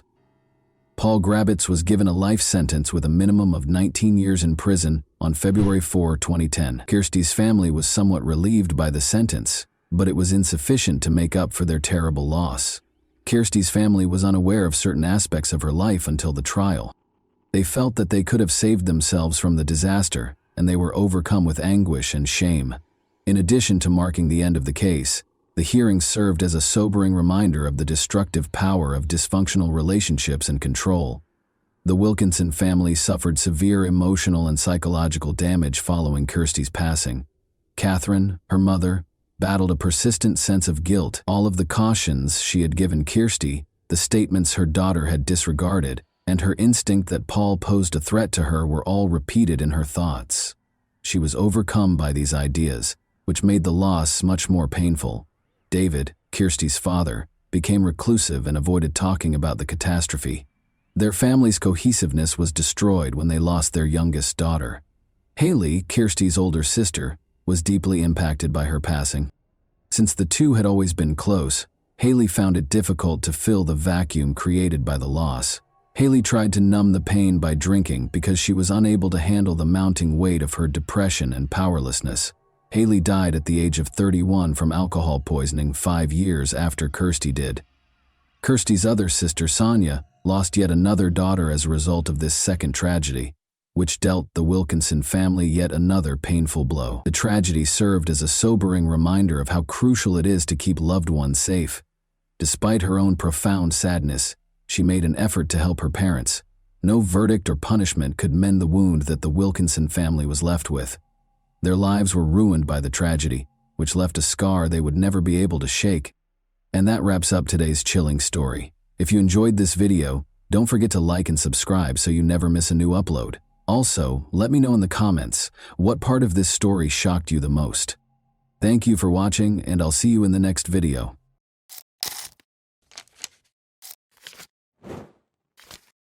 Hey guys, welcome to my channel, and today we're going to take a look at another horrible case with you.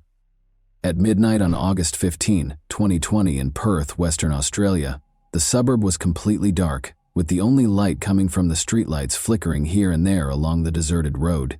In the faint light of a solitary lamp, a home on the outskirts stood motionless and silent.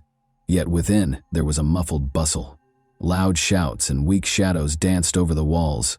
It was more than just an argument. It was something ferocious, passionate, and disturbing, even primordial.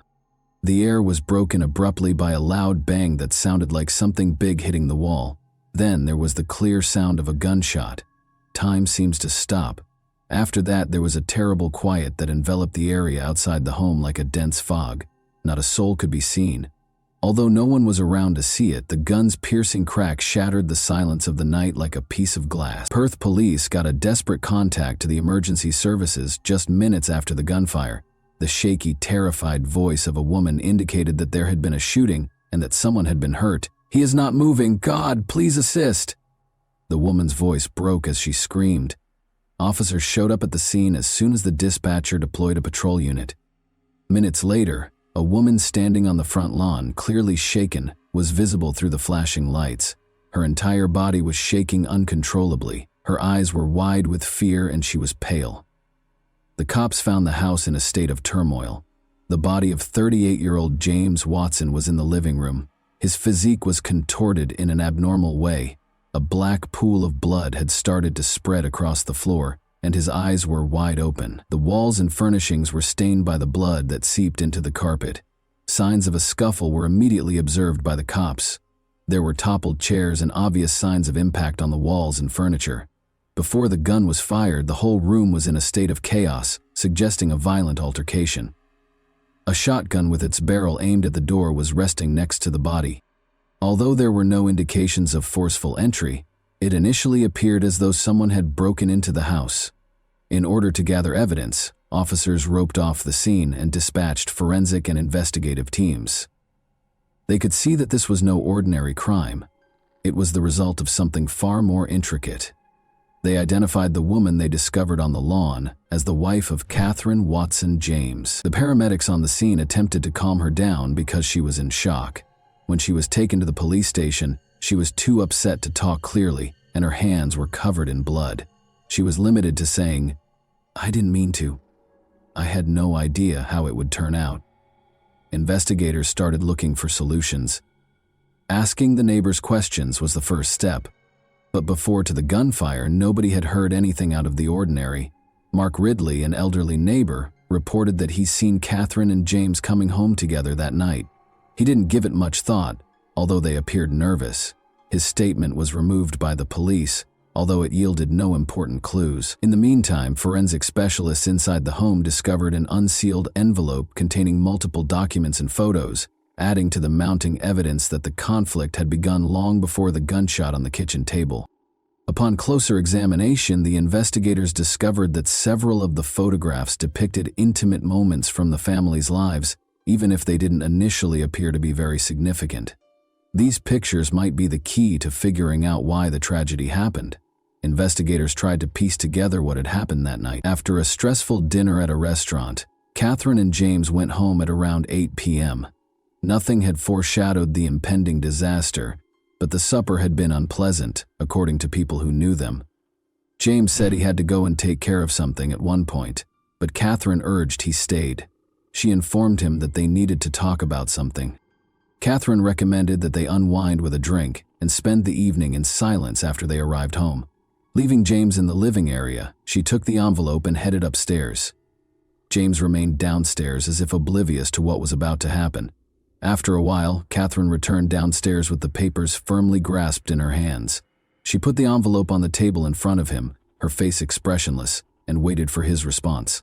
James's face transformed when he saw the envelope. Despite his best efforts to maintain composure, the anxiety in the room was evident. Despite her silence, Catherine's expression spoke a lot. There was a thick quiet. Right at this point, everything changed. They got into a furious debate that swiftly turned into a yelling contest. At one point, Catherine refused to let go of the documents and clutched onto the envelope when James tried to retrieve it. A damaged chair appeared as detectives inspected the room where the shot was fired. Been employed as a weapon. Photographs and documents, some of them blood-stained, were scattered on the floor. Every piece of evidence suggested that James and Catherine were fighting over the documents. Investigators came to the conclusion that James was attempting to seize something from Catherine when the gun was discharged. Catherine had fired the shotgun, as evidenced by the marks on the carpet and the shotgun's location. Police discovered a number of fascinating things when they gained access to James and Catherine's phones. In contrast to his regular conduct, James had shut off his phone around 10:30 p.m. James had gone at that time, according to surveillance footage from a camera outside their home, but he returned 10 minutes later. It was still unclear what he accomplished in those brief minutes. Still in a state of shock when she was taken to the police, Catherine was unable to provide a detailed account of what had happened. She said that they had begun to argue and that things eventually got out of hand. She said she couldn't recall how she got the shotgun in her hands. Although it was evident that she was under a lot of stress, detectives felt that there was more to her story.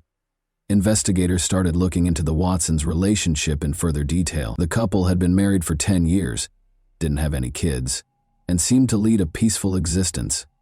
However, Catherine became suspicious when neighbors saw that James had been spending less time at home lately. Even close friends and neighbors had seen the strain in their conversations, while no one knew exactly what was going on between them. The inquiry also found that Catherine had gotten in touch with a private investigator only a week prior to the incident. It was unclear why this was the case. It was unclear exactly what she was looking into, but it was possible that she was obtaining evidence against her spouse. The results of the forensic examination of the weapon discovered at the scene were given to the police later that night. When James's fingerprints were found on the shotgun, they appeared strange, as if he had handled it just once. This made investigators question whether the firearm may have been utilized by someone else at the crucial moment.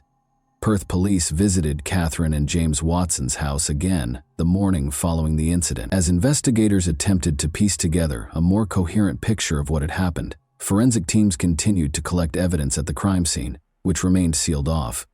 The specifics cast doubt on the simplicity of this narrative, which at first glance seemed to be a spontaneous flash of hostility during an argument. The investigation's main detective, Richard Hale, made the decision to go over the surveillance film once more to make sure nothing had been missed. There was a little discrepancy between the frames of the video, which showed James leaving the house at 10:30 p.m. and coming back 10 minutes later. He was seen talking to someone in a car parked by the curb in the video. The face of the person James was speaking to was indistinguishable from the shadowy figure that the camera captured. Hale started looking into who might have been outside the house at that time, after realizing that this might be a significant lead. Detectives kept questioning Catherine in the meantime, but her mental condition remained unpredictable. She asserted that everything happened too fast and that she couldn't remember how things got out of hand. She spoke incoherently, and her eyes were empty. When he questioned her about the car that was captured on the surveillance camera, Detective Hale saw a momentary shift in her demeanor, as though she was trying to conceal something. The contents of the envelope discovered at the site were being carefully examined by detectives at the same time. Indeed, a professional investigator had taken a number of the photos inside. James was pictured with a young woman, but her face was never fully visible. The investigators' report listed a number of locations where they had met, including a motel on the outskirts of the city, a shopping mall parking lot, and a cafe in downtown Perth. The report, however, omitted the woman's identity, although it was still unclear how these photos related to the crime. Hale came to the conclusion that Catherine had hired the private investigator to track her husband. Investigators chose to go to the private investigator's office, who was listed in the report. They discovered Thomas Morgan, a man who appeared a little uncomfortable when he saw the detectives. According to Morgan, Catherine had called him approximately 2 weeks earlier, claiming that her husband had been acting strangely. She had a suspicion that he was cheating, but she didn't elaborate. Copies of the images captured over the course of a week of monitoring were presented to the police by Morgan. Although the woman's face was always obscured, it was evident from the photos that James and the woman were meeting. She was either turning away or wearing a hood. Morgan stated that just 1 day before to the terrible incident, he had given Catherine all of the collected material. After returning to Catherine, Detective Hale showed her the pictures that the private investigator had taken. She acknowledged that she had suspected James of being unfaithful, but her response was cold. She stated that in order to learn the truth and determine the course of their marriage, she planned to present him with the proof during a family meeting. She insisted, nevertheless, that she never intended to hurt him. After James saw the pictures and accused her of spying on him, things became out of hand for her. Although she couldn't recall the specifics, she said the debate escalated into a physical altercation and ultimately the fatal shooting. The forensic results of the fingerprints found on the shotgun were given to detectives as they attempted to ascertain whether Catherine's story was accurate. Forensic specialists concluded that although James's prints were on the gun, they had been there long before the shot was fired. Catherine had maintained that she had never touched the rifle and that it was kept in the house for safety. Since this claim ran counter to the forensic results, detectives started to believe that the weapon had been tampered with in an effort to deceive the authorities. One of the most important pieces of evidence was the security film showing James conversing with someone in a car. In an attempt to identify the license plate of the car and determine who might have been outside the Watsons' house that night, Detective Hale forwarded a copy of the video for additional examination. Detectives looked through Catherine and James's phone logs in anticipation of the results, hoping to find further hints. They learned that Catherine had texted her sister Lisa multiple times the night of the event. Suspicions were raised by the message's content. They appeared to be attempts at justification or explanation. "I didn't intend for things to go this way," one message read. Another included a meeting request. Hale was concerned since Lisa had not responded to these texts. In order to learn whether she was aware of what had happened that evening, he made the decision to summon her in for interrogation. Lisa looked uncomfortable when she got to the station. She acknowledged that although she hadn't spoken to Catherine the night of the event, she had done so the day before. They had talked about an impending family get-together, Lisa said. She claimed to have been at home all evening and to have no knowledge of what had transpired. Her apprehensive manner and tentative responses, however, gave the detectives cause for concern. Hale made the decision to confirm her alibi by looking through her location information and phone records. The results of the surveillance video analysis were given to investigators while the interrogation went on. Lisa was the owner of the license plate on the vehicle, parked outside the Watsons' residence.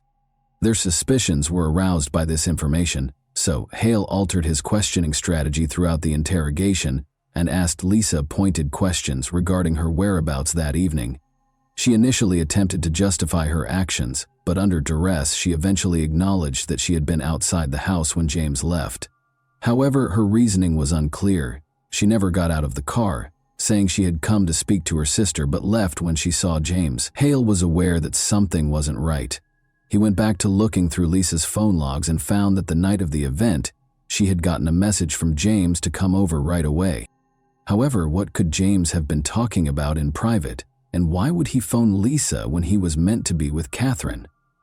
Another important piece of evidence was discovered by forensic specialists in the bedroom where Catherine claimed the argument started. Blood traces that did not belong to Catherine or James were found on the door handle. Detectives began to think that a third party had been involved in the fight as a result of this. Lisa's blood was identified through a DNA study.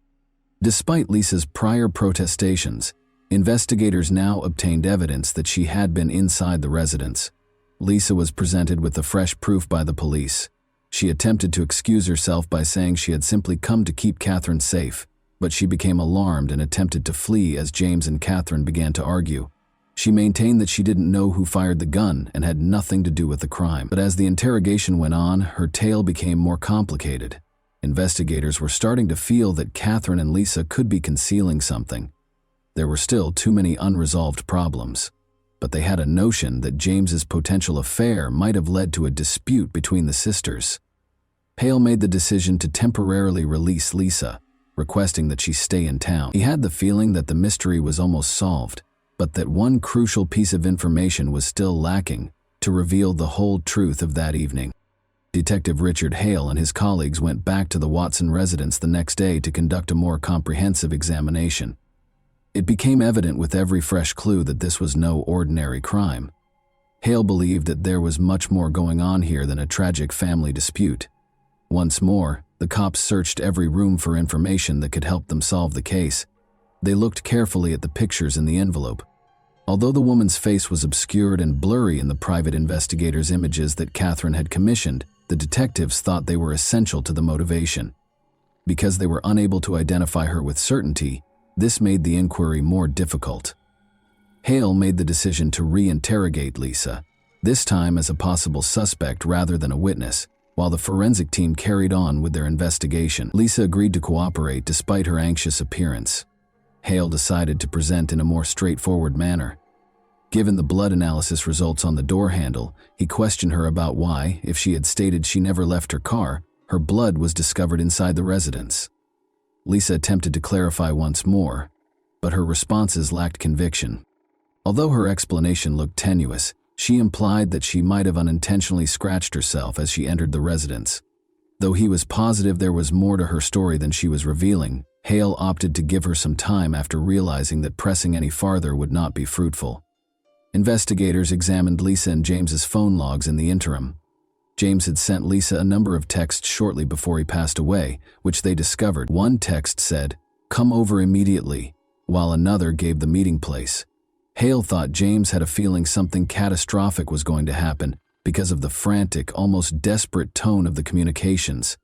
He gave his staff instructions to look more closely at their previous exchanges to determine whether any encounters or messages were comparable. Investigators also started looking through James's social media and email accounts, discovering a series of exchanges between James and Lisa that went back several weeks. During these conversations, James and Lisa talked about some important actions that needed to be done immediately. The messages alluded to a strategy, but they were ambiguous.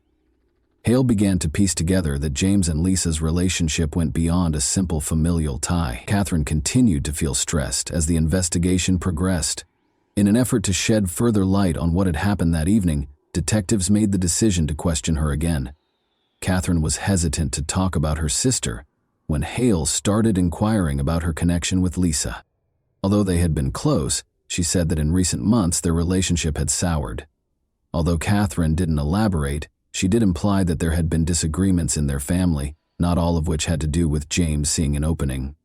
Hal put more pressure on Catherine, asking if she was aware that James had been seeing Lisa. She didn't respond when he showed her the messages on James's phone. She stated that she was unaware of these meetings, and that the only reason she had a suspicion was that James might be disloyal to Lisa, but not to another woman. Hale recognized then that either Catherine was purposefully concealing the truth, or she really didn't know anything. The detectives changed their emphasis and chose to look into Lisa's house. After obtaining a search warrant, they went to her home to collect additional evidence. They discovered a notebook including notes from phone conversations and meetings with James throughout the search. Names, dates, and places were listed, including the residence of Catherine and James. This demonstrated that Lisa might have been organizing her visits in addition to being aware of James's every move. Hale started to believe Lisa was a major contributor to what had occurred. After more investigation, a picture of Lisa and James together at the beach was found in Lisa's home. They looked really close, and the photo seemed to be fresh. This turned into a crucial lead. Hale now understood that James and Lisa were in a romantic connection, one that Catherine had purposefully disregarded or had not detected. In the meantime, forensic specialists finished examining the shotgun. Lisa's fingerprints were found on the weapon, according to the results, but they were left behind after James's. Because of this, investigators concluded that Lisa handled the shotgun after James had already suffered injuries. Hale started to worry that Lisa might have altered the scene of the crime in order to deceive the investigators. Investigators also discovered video from a hotel where James and Lisa had first met. Before Lisa departed and James remained, the footage shows them conversing and debating things. Their close-knit conduct was another evidence of a relationship that Catherine was not aware of. The idea that Lisa and James were part of something more complex and that their covert relationship had been a significant factor in the events leading up to that terrible night was reinforced by this. Hale made a snap decision. Calling Lisa back to the station, he showed her the additional evidence: photos, videos, and fingerprints. This time, Lisa made an effort to maintain her composure, but she broke under strain. Indeed, she had been seeing James behind Catherine's back, she acknowledged. She clarified that she never meant to ruin her sister's marriage, but that their affair had begun more than a year prior. Everything was kept under wraps until Catherine hired a private investigator after she started to suspect James of adultery. Hale persisted, inquiring as to what Lisa and James had talked about that evening. According to Lisa, James had requested a meeting to discuss the best way to tell Catherine the truth. However, things rapidly spiraled out of control. She acknowledged that she hadn't meant to meddle when she had entered the residence, but when she went inside after hearing the yelling, she discovered Catherine and James struggling. She claims that she attempted to stop them but was unable to do so in time. Investigators started confirming her account, but every piece of evidence suggested Lisa was inside the house when the crime was committed. Her presence was verified by fingerprints, blood analysis, and surveillance footage. Comments: It was still unclear if she was a direct participant in the altercation or just a bystander. Hale, however, was positive that she was concealing more than she was admitting. Investigators looked into James and Lisa's financial records in the interim. They learned that James had made a sizable transfer to Lisa's account just prior to the incident. The cause for it was still unknown, although it appeared to be payment for something. Hale started to believe Lisa was part of a bigger scheme, possibly even planning the crime. The forensic squad gave cops a breakthrough later that night. In the bedroom of Catherine and James, they had discovered Lisa's phone concealed beneath the mattress. The detectives' suspicions were validated when they discovered text messages on the phone. James and Lisa had been preparing to attack Catherine and set her up for it. Various aspects of the plan were covered in the communications, but for some reason, things didn't work out as planned. Hale ordered Lisa to be detained after realizing they had enough evidence to arrest her. Later, when she was being questioned, she backed into a corner and acknowledged that there had been a plot. She said that if she didn't assist James in getting rid of Catherine, he would expose her. She maintained, though, that the gunshot was an accident and that she never meant for things to escalate to this point. Hale was aware that he was getting close to cracking the case, but there was still a crucial question. If Lisa and James had conspired to plot everything, why did it go wrong, and who actually fired the shot?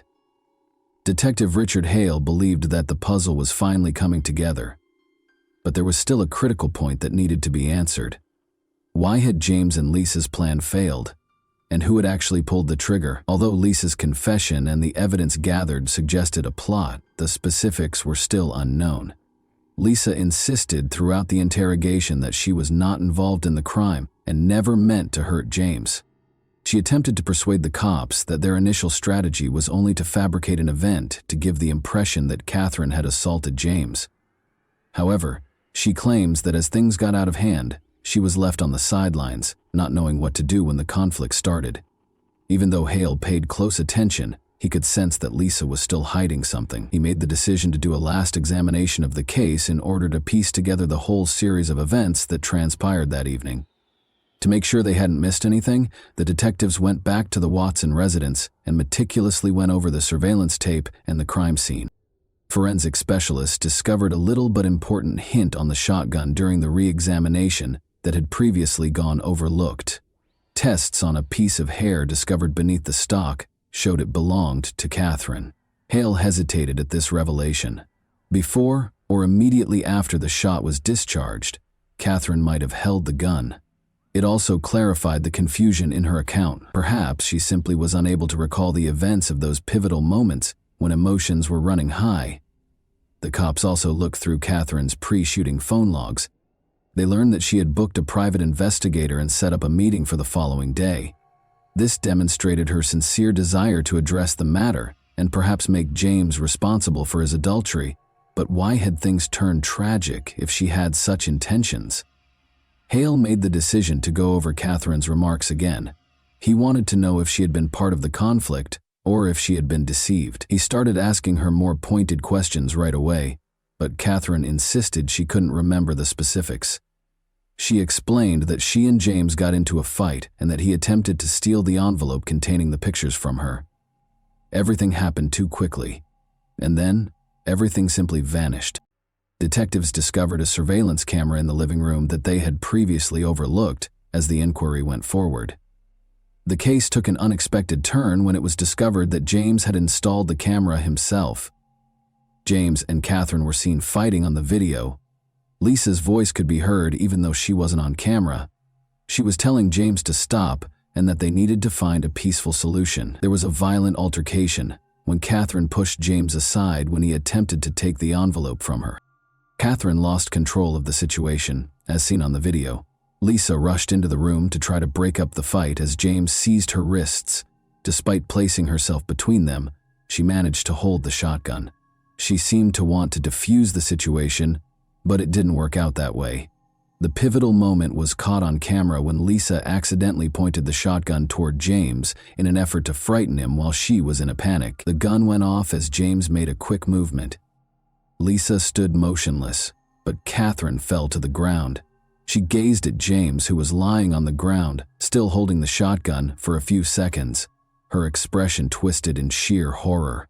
She dropped the weapon slowly and sprinted out of sight. Shocked and shaking, Catherine slowly stood up and urgently called emergency services. She spoke in a scared, tremulous voice. Detective Hale instantly realized what had happened. Lisa had fired the gun in a moment of utter terror, perhaps without even recognizing what she was doing, as she was stuck in the heart of the growing fight.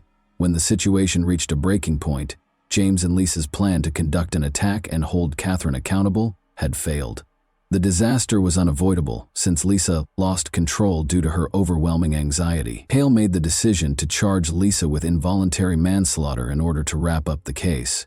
She sobbed and insisted that she never meant to hurt anyone, but there was no denying the proof.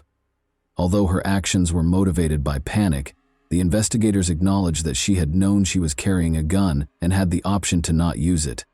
Catherine was still in disbelief after discovering the whole truth. She understood that her sister was the one who had eventually caused James's death, not just a co-conspirator. Catherine agreed to cooperate with the inquiry, despite her grief, giving the authorities all the evidence they needed to close the case. Lisa ultimately entered a guilty plea in court and received a 6-year prison sentence for conspiracy to stage a crime and involuntary manslaughter. Determined to move on from the awful events that had permanently changed her family's lives, Catherine left Perth to begin a new life.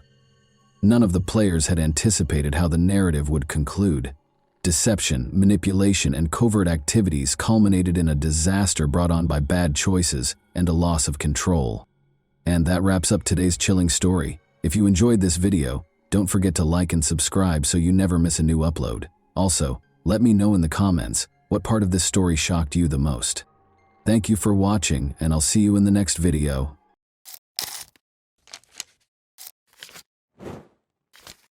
Hey guys, welcome to my channel, and today we're going to take a look at another horrible case with you. Ashley Parlier, a 21-year-old from Battle Creek, Michigan, argued with her parents on June 12, 2005, and then fled the house. Everyone, including relatives and friends, was suspected for years after she vanished without a trace and was never seen again. For more than 10 years, the case produced no results.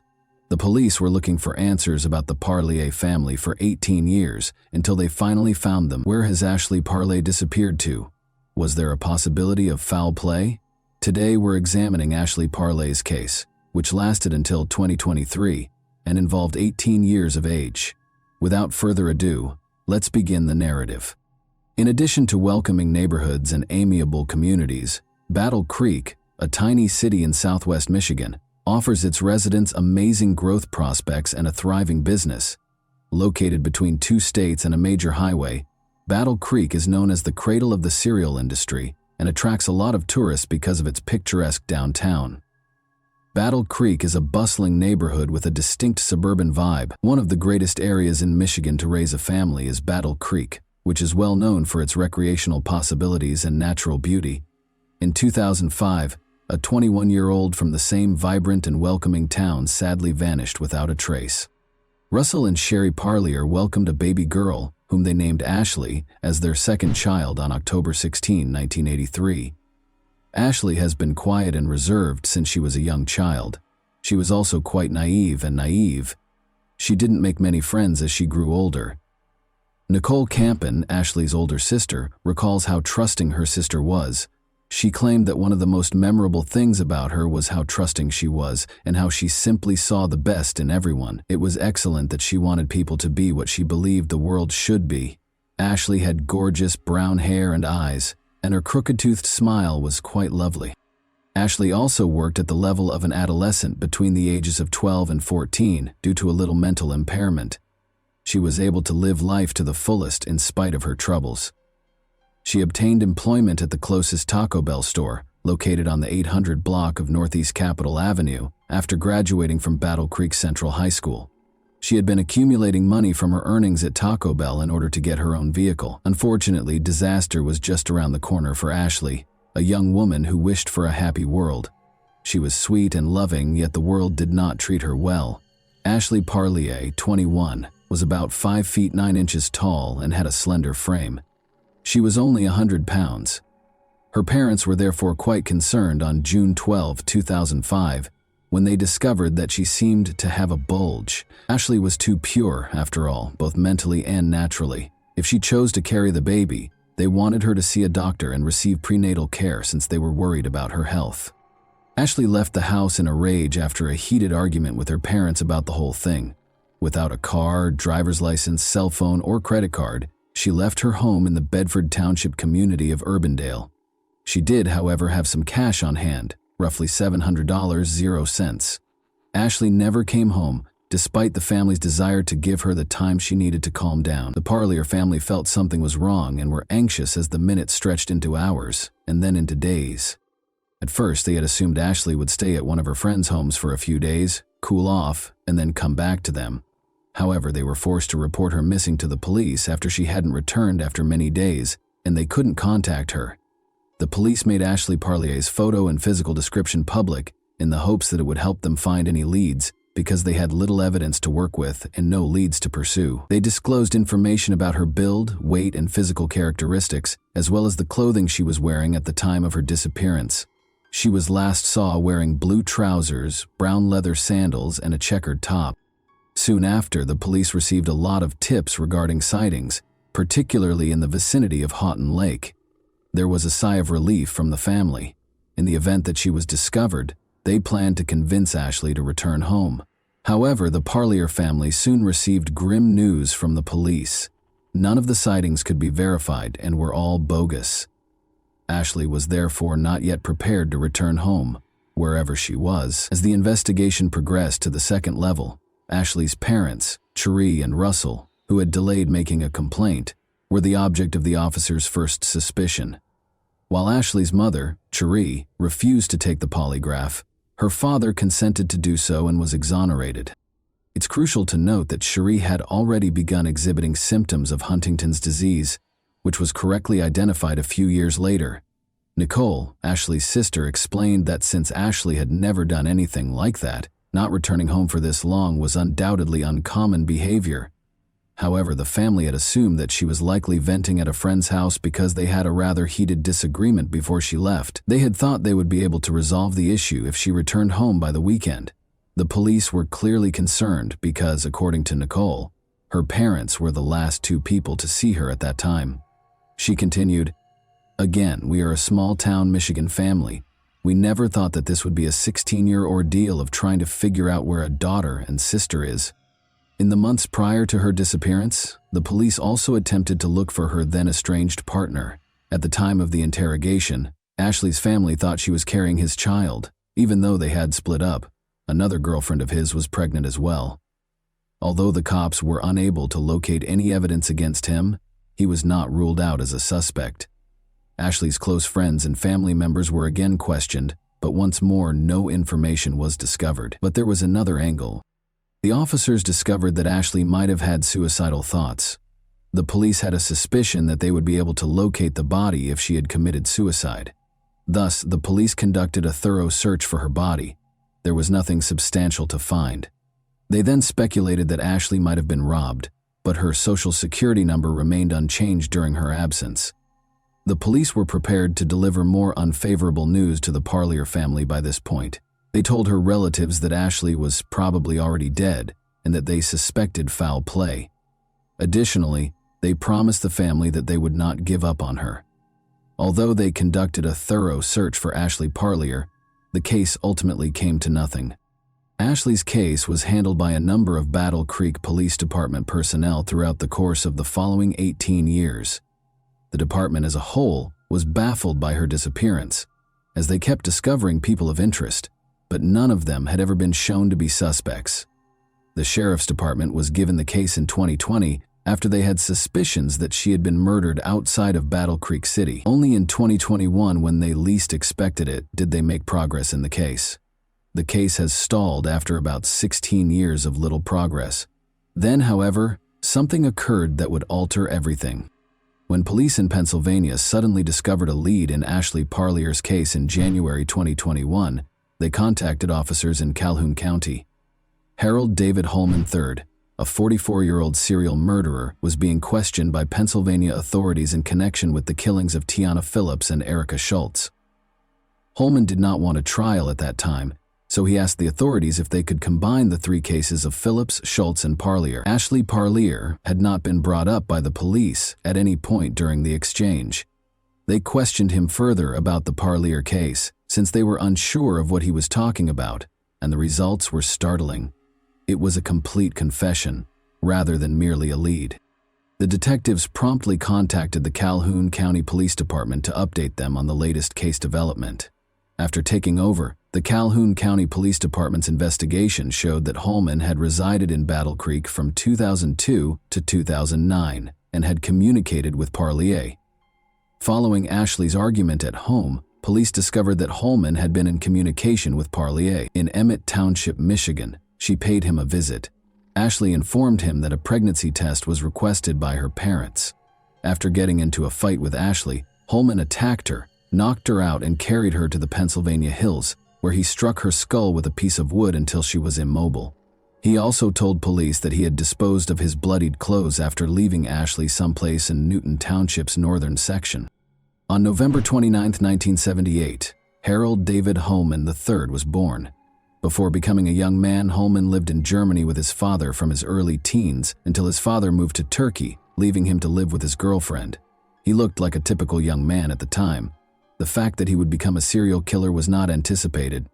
Holman killed someone for the first time when he was 20 years old. On May 3, 1999, 21-year-old Joseph Whitehurst, the son of an Air Force colonel, was residing at a military installation in southwest Germany. He was discovered outside Ramstein Air Base after going missing. A club discovered at the scene of the murder had been used to bludgeon him to death a few days later. Holman admitted to killing Whitehurst after being apprehended by German police for an unrelated offense. Holman claimed that he attacked Whitehurst first because he felt threatened by him when he had begun dancing around the campfire. As Holman told the authorities, "I don't know how many times I hit him and then I was gone, but it was the biggest rush I ever felt, like your whole body to this day. He was only given a 6-year sentence at a German reform school in spite of his confession. A person under the age of 21 must be tried in a juvenile court in accordance with German legislation. Furthermore, Holman received a less sentence because he was also diagnosed with schizophrenia at the time. After that, he returned to America and worked as a truck driver in Emmett Township, living close to Battle Creek, Lakeview, and the Fairfax Addition. Around this time, he appeared to play a significant part in Ashley Parlier's 2005 disappearance. Tiana Phillips, a mother of 2 children, vanished on June 13, 2018. 3 years later, when he was eventually arrested and being questioned by the police, he said that he had wanted to kill again rather than specifically kill Phillips. Erica Schultz knew a man online as Dave, and she wasn't sure if she would ever meet him. Erica went missing on December 6, 2020. Because Erica was a habitual person with autism, the police looked through her phone records and linked Holman to her murder when she failed to appear. Killing Erica Schultz was like just another day in the park for me, he said nonchalantly in his confession. He was discovered with a self-inflicted wound beside railroad tracks in Duncan, Pennsylvania, at the time of his arrest. He felt that in order to atone for his misdeeds, he had to die. Holman confessed to killing Schultz and Phillips when he was in the hospital getting treatment. He confessed to killing Phillips, whom he had slept with, in a letter to his estranged wife while he was incarcerated. To emphasize that he would never do such a thing with her, he stated that he wished to confess to the crime. His ex-wife was clearly alarmed and took the letter to the police. She added that she had not believed Holman when he had previously claimed to have killed a lady. He was a serial killer due to the commonality of his acts. His victims had all vanished. They were all injured in the head. After attacking them and rendering them unconscious, he completed the task. He did not bury the remains. Instead, he disposed of them in isolated locations. Actually, Schultz and Phillips were killed on the same day. In the cases of Tiana Phillips and Erica Schultz, Holman has been accused of abduction, criminal homicide, and abuse of a corpse. Detective John Pignatch of the Calhoun County Sheriff's Department stated that Holman was not a temporary resident and did not have a permanent address in Pennsylvania in 2021. He attributed all of this to his family and a failed marriage. According to him, there are alphas and non-alphas. That's simply the case. A master and a slave, or whatever you want to call them, are present. That's how life is constructed. He had to seek that dynamic in extramarital affairs because his wife refused to yield to him. He studied serial killers after Parlier's passing. He always said that he remembered every murder, including specifics of what he did to each one, when asked which one he remembered the most. He needed to be removed from the streets right away because police were certain he was a serial killer. Holman actually acknowledged that he would have killed again if he hadn't been apprehended. In his confession, Holman made it clear that he had met Ashley Parlier, who had been with her parents, in a bowling alley. The confession in the court document also made clear that he struck up a conversation with her, which later resulted in a deeper relationship when she argued with her parents. After phoning Holman, she went to his house. Ashley told him that she was being forced to obtain a pregnancy test by her parents. He admitted to being the father of the child Ashley was expecting. Their subsequent dispute infuriated him and he knocked her out. Then, on the night of June 13, 2005, he killed her by repeatedly beating her in the head. He described it as an overgrown meadow 10 miles from the town in the middle of nowhere, Michigan. There was a small house nearby, perhaps a garage, but it was deserted. We took a seat. I was absorbed in my own universe as I sat there. Ashley was just out in the back. When he located a suitable location while sitting with Ashley's comatose body beside him, he made the conscious decision to kill her there. Then it occurred, he added. I was sitting there and no cars drove by. The longer I sat there, the more I thought, this is a good place as any. I removed her, brought her to the location and completed the task. He struck her and saw her perish. He went home and showered when he was certain Ashley was gone. He later disposed of his clothes at Meijer, an American supercenter, where he was employed at the time. The fact that he pursued the case for years and years is even more startling. At one point, he even went to see if Ashley was still alive, but all he discovered were bones. He came forward and apologized to the Parlier family after being questioned further. Holman denied that it was premeditated. I don't want that to happen with Ashley, he stated. I regret Ashley's murder more than any of them, he continued. It should be mentioned that he had already killed several people when this confession was made public in recent years. Ashley's sister, Nicole, was puzzled and unable to contain her emotions after learning that Hallman had claimed that Ashley had approached him for assistance. She was appalled that Hallman had killed Ashley in cold blood in spite of this information. Hallman killed her because he thought that things had gotten out of control. On the one hand, he claimed that he was intoxicated for 3 weeks in a row because he felt terrible for killing her. He wanted to put the incident out of his mind. However, he clarified that the entire killing procedure gave him an adrenaline high that was unmatched by anything else. Nicole was discouraged to learn that his apologies was merely a pretext for flaunting his horrible behavior. She claimed that their ignorance was quite difficult. My mother's depression and loss caused her Huntington's disease to worsen rapidly. My dad was the same way. As a mom myself, I understand their struggles. What kind of individual could do it is difficult to comprehend. I could never comprehend having such a strong desire to harm someone. Hallman acknowledged that he was unable to console the family verbally, but he would be prepared to beat them up with a log if they so desired. The apology did not sit well with Nicole. Along with losing her sister, she also lost her parents, who passed away in sorrow and bewilderment. It was true, she thought, that Hallman killed more than simply Ashley. There were more persons Harl Hallman had murdered than only his immediate victims. The loved ones of many of his victims had died, and they were unaware of what had become of them. Nicole created a social media page called Bring Ashley Home, which she used to connect with the other Pennsylvania victims' elder sisters. They think they have formed buddies and are united by their shared misery.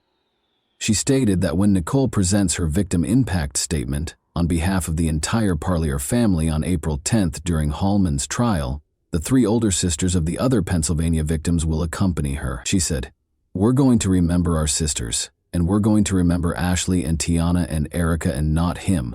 We're going to remember how they were good people who loved and were caring, and he's just going to rot." Ashley had been out of the house for 18 years after a fight with her parents. After what occurred to her, she never went back home. Her return home was a top priority for the police. Throughout the years, they looked everywhere for solutions. The police therefore asked Harold Hallman to show them where he had left Ashley's body once he came out with the confession. According to the officers and the prosecution, Ashley Parley's case was extremely labor-intensive and emotionally charged. Nearly 20 years had passed since the original detectives attempted to solve the mystery. The Parlier case was given to several detectives in the next years. They even flew across the nation to find possible witnesses and gather the evidence they needed to convict the criminal after failing to discover the answers in the city. In March, Sheriff Steve Hinckley told the media that the officers had visited Pennsylvania, Maryland, and California to look into Parlier's case. The investigating team included Detective John Pignato of the Calhoun County Sheriff's Department, Detective Dave Huminga, and Detective Sergeant Chris Suarez of the Michigan State Police. Hallman guided the police to a wooded region in Newton Township south of Battle Creek, at a 6.5-mile road. On March 30, 2022, almost 24 officers conducted a search for Ashley's remains, but after several hours of work they were unable to locate her body. When Ashley vanished, the region remained farmland, but within a few years it was all divided up and sold to other property owners, locals told the media. The policemen's attempts were all in vain. Hallman acknowledged that he was unable to appropriately situate Ashley where he had left him after all these years and the local developments. Ashley's remains are still being sought by the authorities. It should come as no surprise that the man who had previously murdered 3 women and possibly more was terrified of being executed. He received 2 life sentences in prison. No kind of parole was given to him. Hallman entered a guilty plea to Ashley Parlier's second-degree murder in February 2023. He consented to assist Calhoun County authorities in locating Ashley's remains in the vicinity of the purported location of his disposal. It is a component of the plea agreement with the Office of the District Attorney for Luzerne County. He is set to be sentenced in April 2023 and faces a maximum life sentence in prison in return for not being given the death penalty. In order to solve Ashley Parlier's case and locate her remains, the Calhoun County Sheriff is still searching for any information. Call 269-781-0880 to reach the Calhoun County Sheriff's Office if you have any information. When a loved one disappears, Every minute is challenging. Imagine being heartbroken, grieving, and depressed for 18 years with only a glimmer of hope that they could return at some point. Consider the uncertainty about whether to continue waiting or to simply end the depressing experience.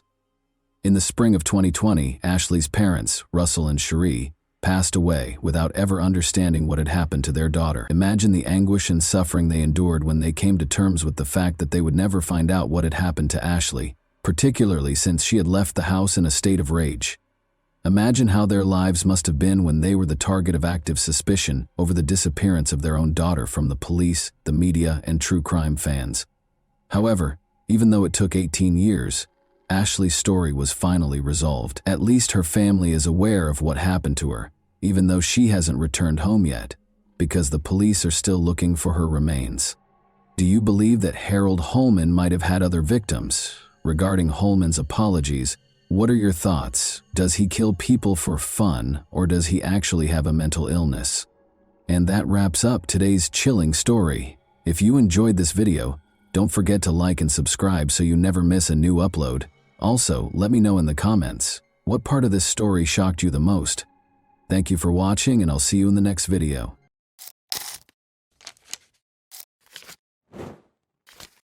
Hey guys, welcome to my channel, and today we're going to take a look at another horrible case with you. The community was rocked in 2010 when several women's bodies were found along Gilgo Beach. While some victims were found that year, others were found in 2011, all of whom had evidence of ruthless murder. Despite conducting a thorough investigation, police were unable to find any leads or suspects, and the bodies were left in appalling conditions. The identity of the murderer and the full scope of the crimes were left a mystery for years. When a sample from a pizza crust that the suspect had thrown away was discovered to match hair on one of the victims, it was a breakthrough. Who was responsible for these horrifying killings, and how many victims remain unaccounted for? Let's investigate this matter. The hunt for Shannon Gilbert was the first step in the investigation into the terrible deaths of multiple women close to Gilgo Beach, Long Island. She was a 24-year-old woman who escaped from a client's house and disappeared in May 2010. Following the discovery of human remains along Oak Beach's Ocean Parkway on December 11, 2010, her disappearance became a crucial component of a more extensive and ongoing mystery. In a heartbreaking 23-minute 911 call, Gilbert said, "They are trying to kill me." After she vanished, Suffolk County Police Officer John Malia searched the gated community where Gilbert was last seen with his cadaver dog, Blue. But even after a rigorous search during the summer of 2010, they were unable to locate any leads. Malia carried out a fresh search on December 11 with an emphasis on the area around Ocean Parkway. They forced their way through a thin layer of snow and dense vegetation. The team discovered Melissa Barthelomy's remains, wrapped in rotting burlap, after the dog detected a scent. 3 more bodies were discovered by the police as they searched further. These victims were later identified as Amber Costello, Megan Waterman, and Maureen Brainerd Barnes. All of them were discovered within 500 feet of one another. Suffolk County Police stayed committed to cracking the case and increased their search and resources as the bodies were found along Ocean Parkway. Patrols along Ocean Parkway were stepped up after the discovery of the first set of remains in December 2010.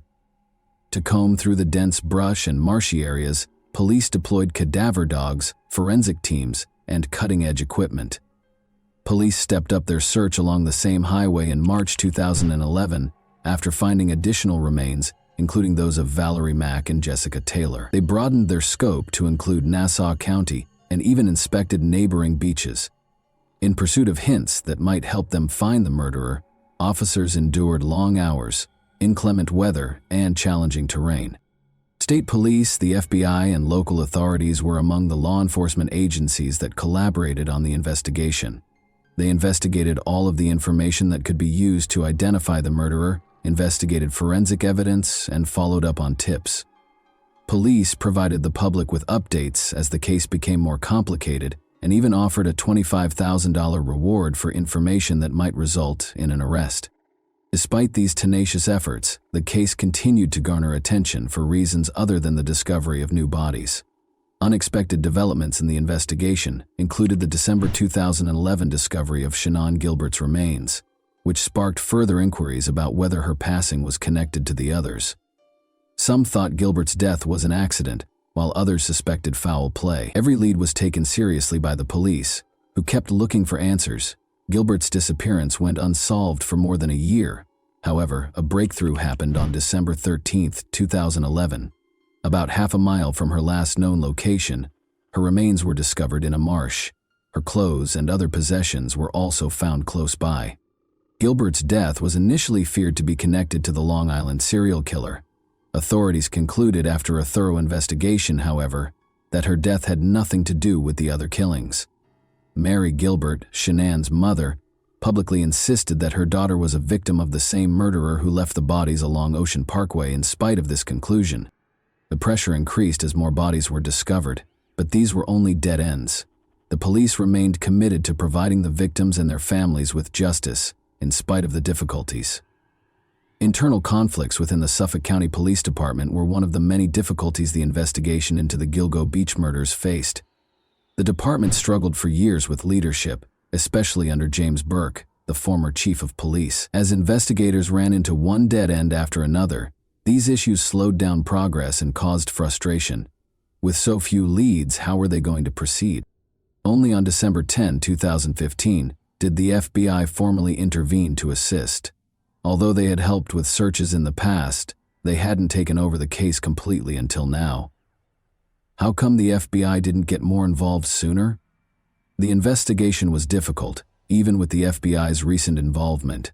Police continued to encounter dead ends after years of frustration and little progress. When it seemed like there was no way to solve the case, how could they? Clearly something needed to change.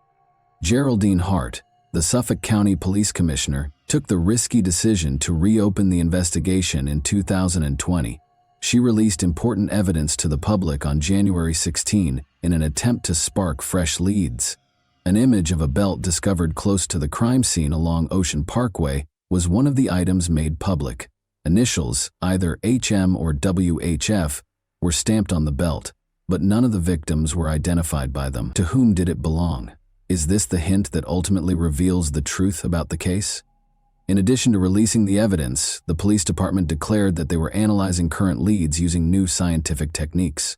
They started the website gilgonews.com to keep the public informed, allowing anyone with information to come forward. Would the same mysteries that had plagued the investigation for years continue to stall it? Or could this fresh push finally result in an arrest? The need to find answers appeared to be greater than before. Researchers used genetic genealogy, a novel tool, in June 2019. Everyone was curious as to whether this novel approach would ultimately solve the case. The investigation had been at a standstill for years, with few leads and innumerable unsolved questions. However, genetic genealogy provided a novel strategy that proved effective. Authorities recognized Jane Doe number 6 as Valerie Mack in May 2020. Her remains had been found in fragments for years, but using this new technique, they were able to match her DNA to her family and finally give her a name. The identification of Jane Doe number 7 as Karen Vergata in August 2023 marked yet another breakthrough. Her identity had been a mystery for almost 30 years, but the case advanced further because of genetic genealogy. These developments provided fresh impetus for the inquiry. The puzzle was gradually beginning to fit together, but there was still a long way to go. The bodies of the Gilgo Beach murder victims, found in 2010, were quickly linked to a horrific series of killings that had plagued Long Island for many years. However, how did investigators make the breakthrough when they were confronted with so many dead ends and unclear leads? Melissa Bartholomew was the first casualty. In July 2009, Melissa, a 24-year-old Bronx resident, disappeared. Before going missing for weeks, she had tried to call an ex-boyfriend and made a deposit into her bank account. Someone using Melissa's phone made threatening calls to Amanda, her 15-year-old sister. The caller made fun of Amanda and even disclosed Melissa's death. Police were unable to identify the caller even after tracking the calls to multiple locations, such as Madison Square Garden and Massapequa. In December 2010, Melissa's body, the first of the Gilgo Four to be found, was discovered close to Marines. It was Maureen Brainerd Barnes who was the second victim. After telling a friend she was heading to New York City, 25-year-old Maureen from Connecticut was last seen on July 9, 2007. She became a mother of two and used sex work to help support her family, but she later went back to it after experiencing financial difficulties. Maureen never came back after setting up a meeting with a client. In December 2010, more than 3 years later, her remains were discovered. One of the leather belts used to bind her body was found to contain DNA that would later be connected to the murderer's wife. Megan Waterman was the third casualty. Megan, a 22-year-old Maine woman, posted escort ads on Craigslist and vanished in 2010. She was under her boyfriend's control and had fallen victim to sex trafficking. When Megan neglected to check in with her daughter, who was 3 years old, her family filed a missing persons report. In December 2010, her body was discovered close to the other victims. Investigators were unable to establish a direct connection between her death and her boyfriend, even though he was arrested on trafficking charges. Amber Lynn Costello was the fourth casualty. After meeting a client who offered her $1,500 in exchange for her services, Amber, 27, of West Babylon, New York, vanished on September 2, 2010. Through the Chevrolet Avalanche he drove, the client, a man who had called her multiple times, would subsequently be connected to the murderer.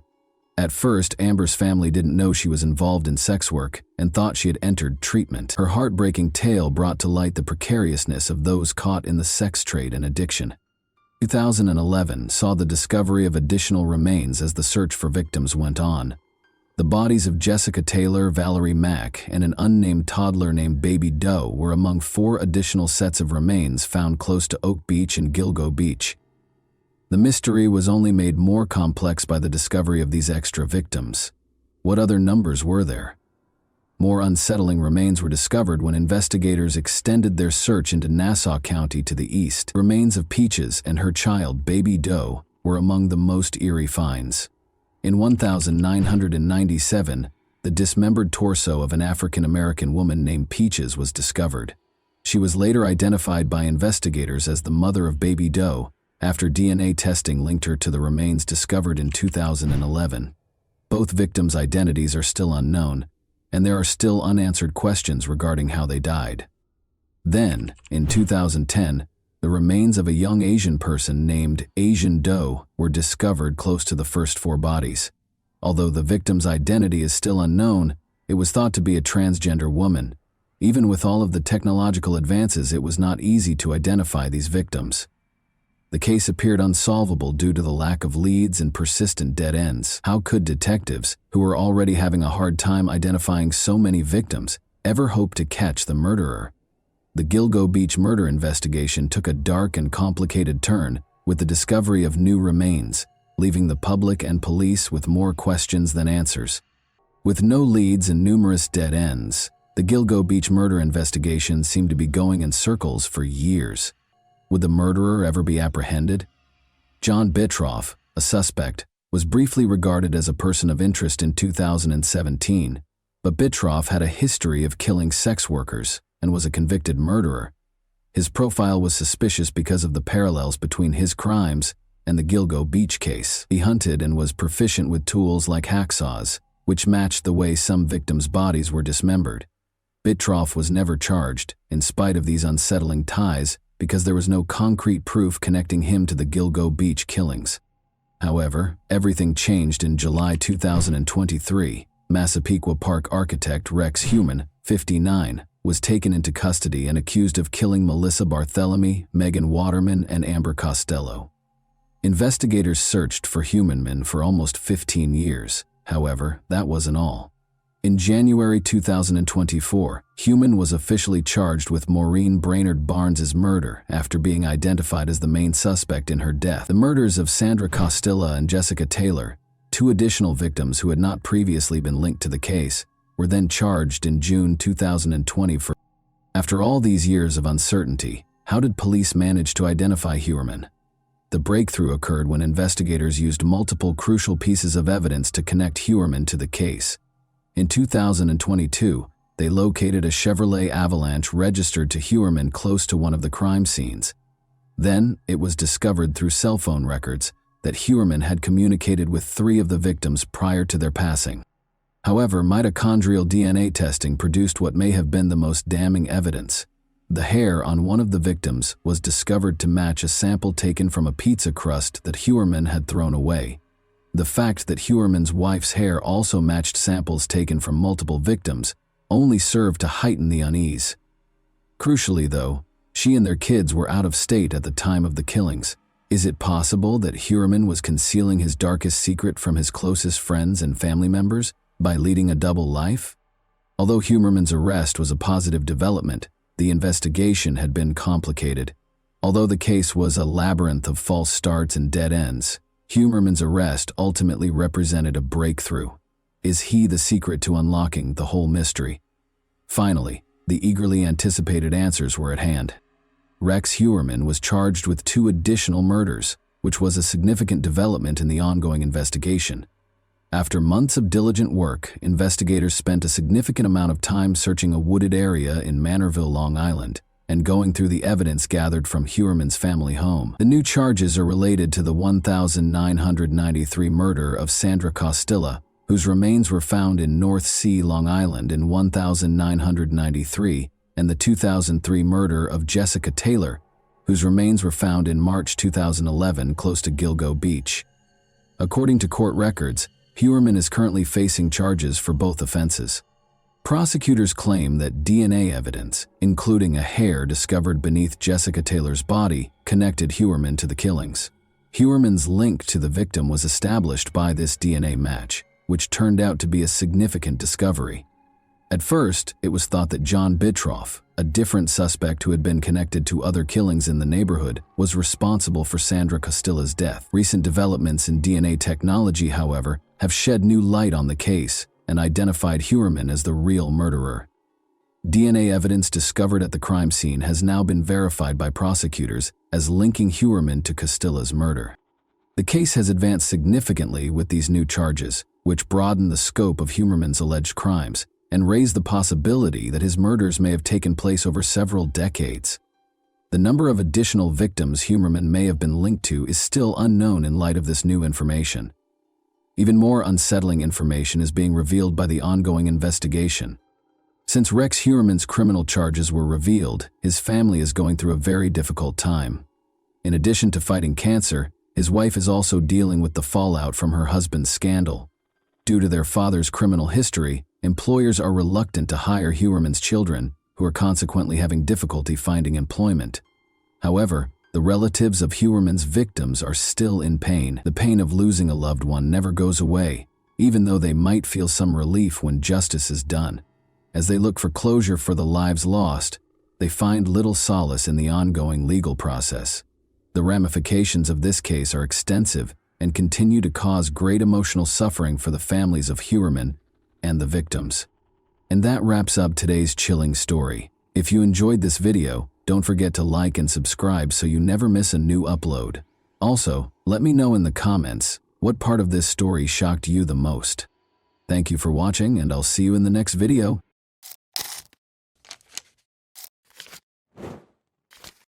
Hey guys, welcome to my channel, and today we're going to take a look at another horrible case with you.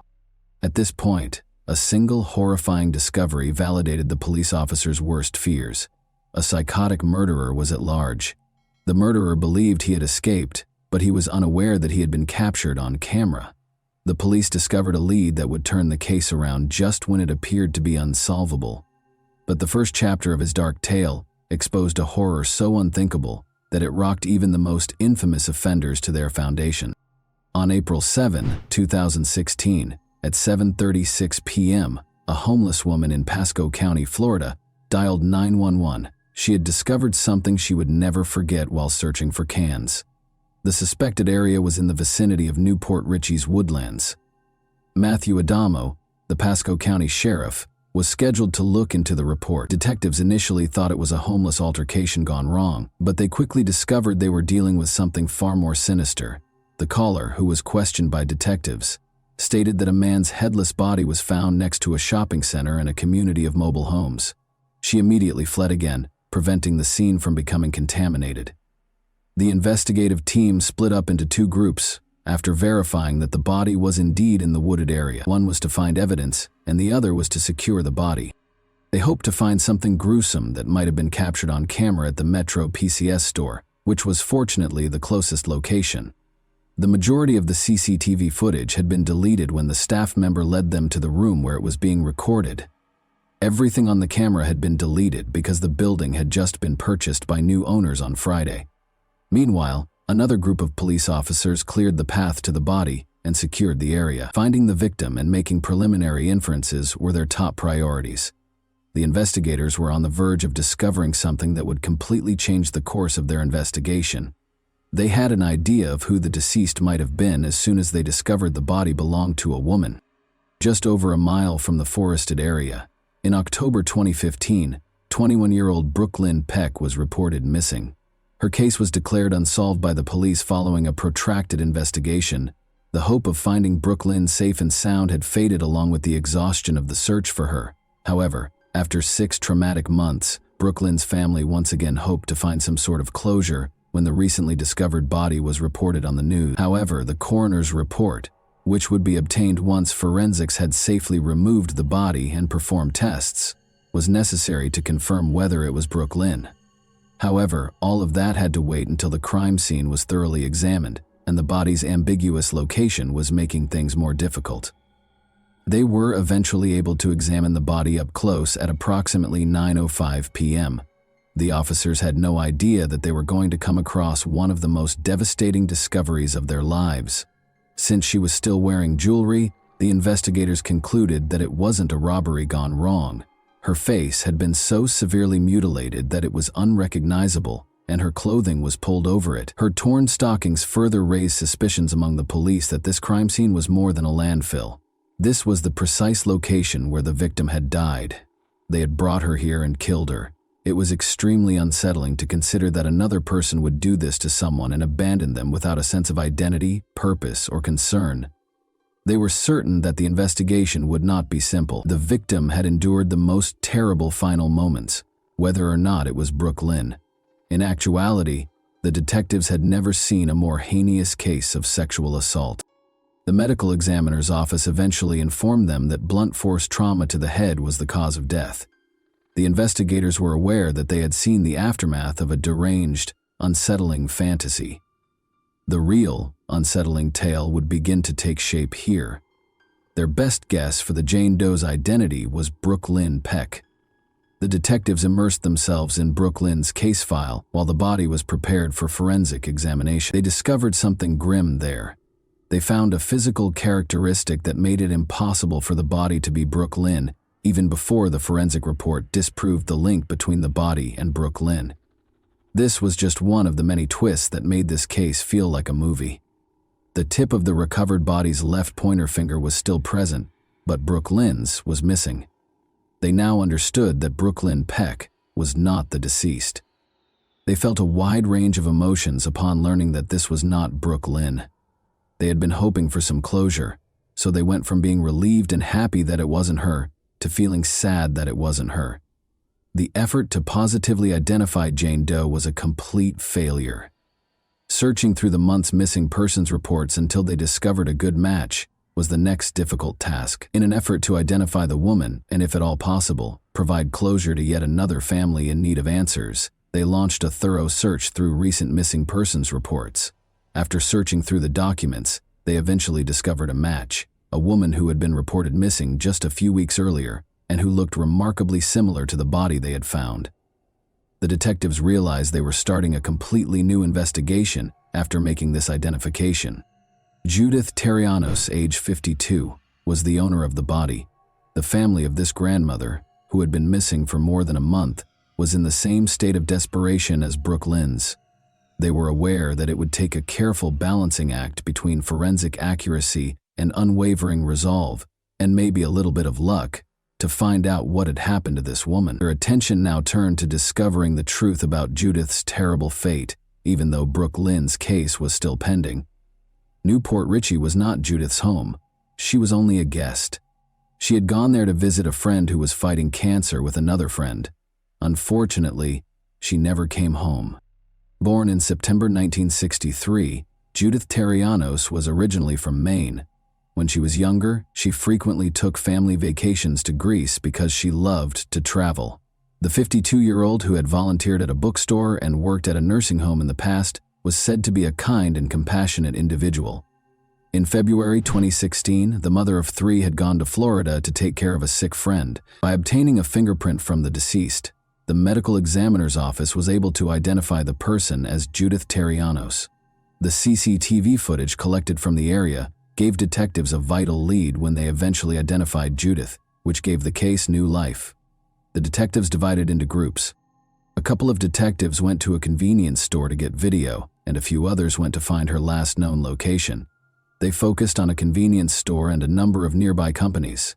She was seen buying alcohol at a nearby convenience store which she was known to frequent in the first surveillance footage they found.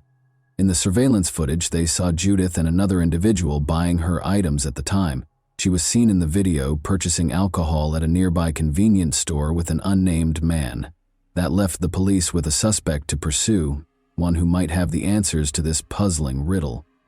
They were unsure whether the man was the cause of Judith's death or if he was just another acquaintance when they found the surveillance footage of her in the convenience store with him.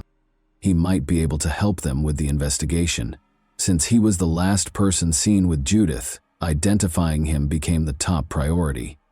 He wasn't registered, regrettably, because the DNA evidence taken from the crime scene didn't match anything in the database. With only a description and a picture of the man, the detectives had no choice but to search the neighborhood. In the hopes that someone would recognize their main suspect, they went back to the trailer park and knocked on as many doors as they could. All of them provided hazy descriptions, suggesting that they were either unaware of what had occurred or that they were unwilling to speak with the police. They came closest to a man named Grizzly, who possessed both evidence and information. He provided them with concrete proof and information that went beyond mere rumors. He told the police that although he didn't know the man well, he had provided him with a place to stay for a few days. Additionally, he told the detectives that the man had forgotten his bag. Because it directly connected the suspect's clothing to the scene, Grizzly's disclosure was a significant turning point in the case. But that was where Grizzly's knowledge abruptly stopped. He said that aside from the fact that the suspect appeared nervous, bordering on paranoid, and eager to get out of town, he didn't know much about him. Grizzly claims that although the man had discussed purchasing a one-way ticket to Chicago, he had not provided any personal information, not even his name. An unexpected lead was about to be given to detectives, and it developed in a way that added to the mystery's unnerving aspects. The police suspected that there might be a lead so significant that it would completely blow the case apart. They promptly gave him the assurance that anything he revealed would be treated with the highest confidentiality and protection, because they were at a pivotal point in their investigation. Stefan was the first to speak. Stefan knew the mystery man as well as Judith. His name, Stefan said, was Timothy. Timothy had mentioned his interest in Judy while they were together at a convenience store. The investigators had never been closer to the truth, thanks to Grizzly's evidence linking the mystery man to the scene, and Stefan's now implied willingness to divulge something significant.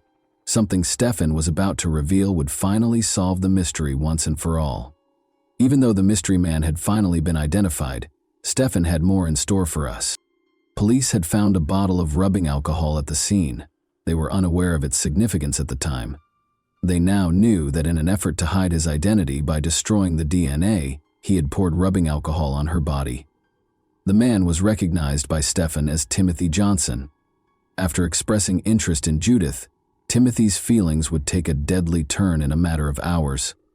The detectives were on the verge of making a discovery that would completely change the course of events. For them, it marked a significant turning point.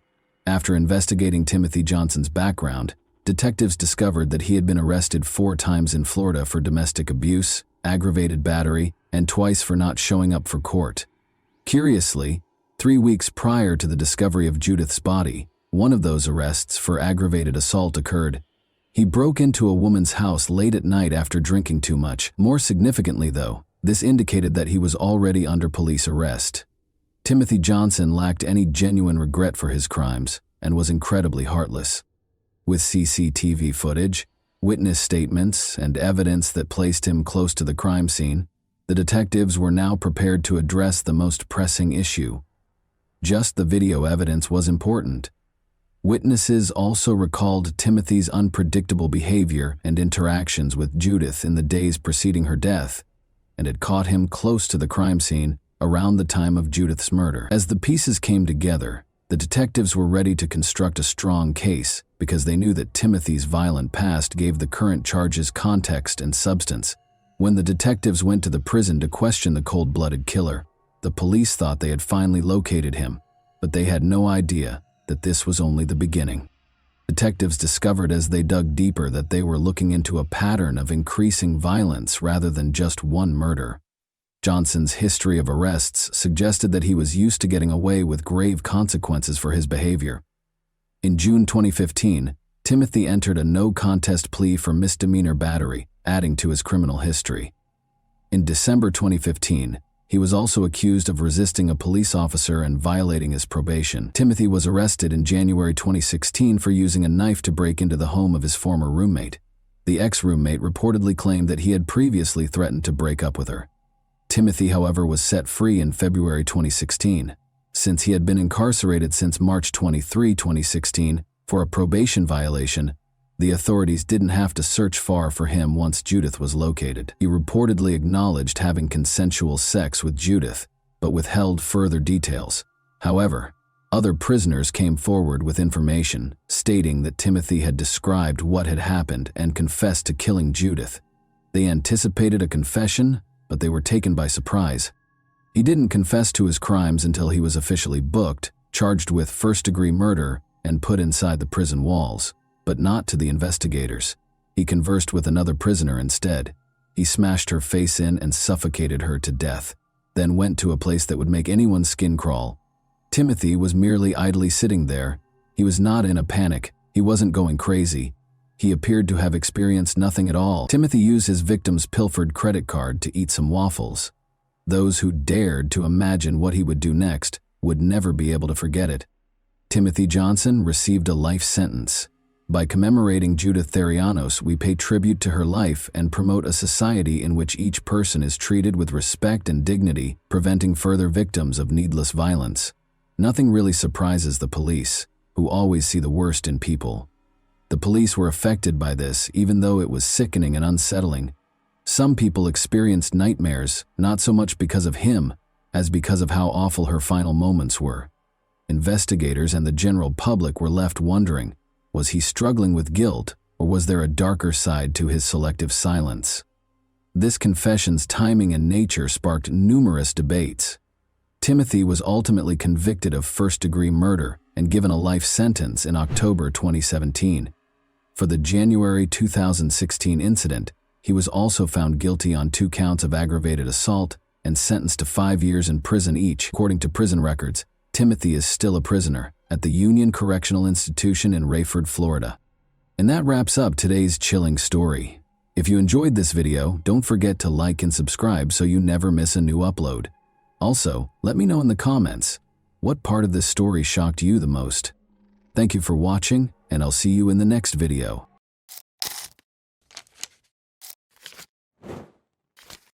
Hey guys, welcome to my channel, and today we're going to take a look at another horrible case with you. Doug Estes, then 33, went out that afternoon with his stepson and a buddy on November 17, 1990, a Saturday and the second day of firearms deer hunting season. The bodies were found by Estes' stepson. The ideal day for a hunt was November 17, 1990, but before they could catch a game, Jim Bennett and Doug Estes' lives were cruelly taken in Kalamazoo County, starting a domino effect that would last for more than 30 years. There were 2 hunters who were suspected and 2 hunters who were killed. A concealed clue that held the secret to solving the mystery was latent amid the enigma. What was the hint that prevented its discovery earlier? Why did it take the investigators so long to find out the truth? The way of life in Kalamazoo County, Michigan, throughout the thriving 1990s, was characterized by a strong work ethic, solid interpersonal ties, and a common dedication to advancement.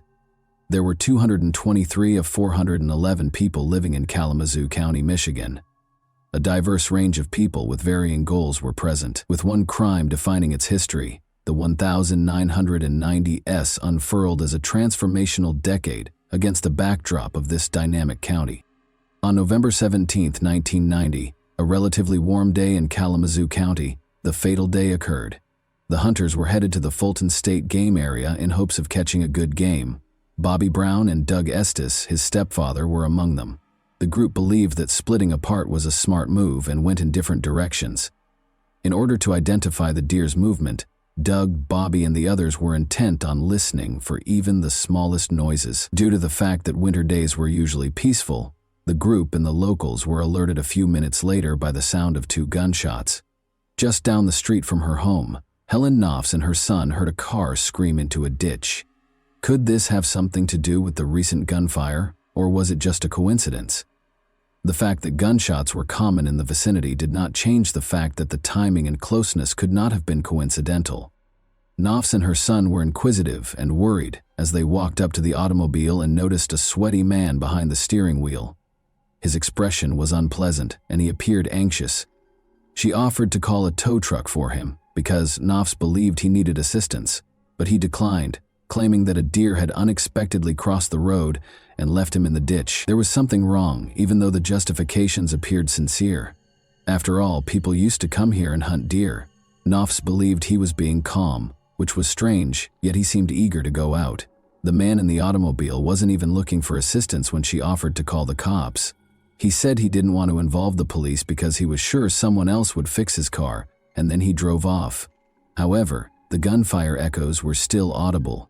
Since the sound originated from the direction he traveled, Bobby Brown assumed that his stepfather had captured the deer. He continued in the same direction, almost eager to congratulate him, and discovered Doug lying on his back in a pool of blood on the ground. It was such a strange sight that Bobby's initial reaction was whether Doug was pulling a practical joke. There had been 2 gunshots, but he could not believe what he was seeing as reality set in. Doug might have been shot twice as a result, but he was only wounded by 1 gunshot. The alternative was that someone actually attempted to kill him by firing 2 shots at once and missed one. However, while Bobby searched the area in a panic, he saw something else that was unbelievable. Another body was lying face down.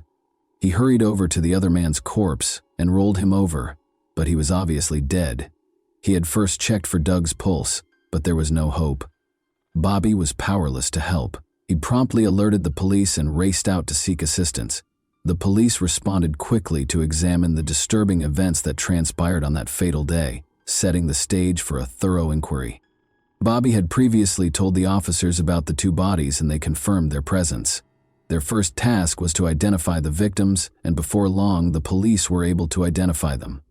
Bobby had already identified his stepfather Doug as he had phoned the police, and the other man was Jim Bennett, a nature enthusiast who was hunting alone that day.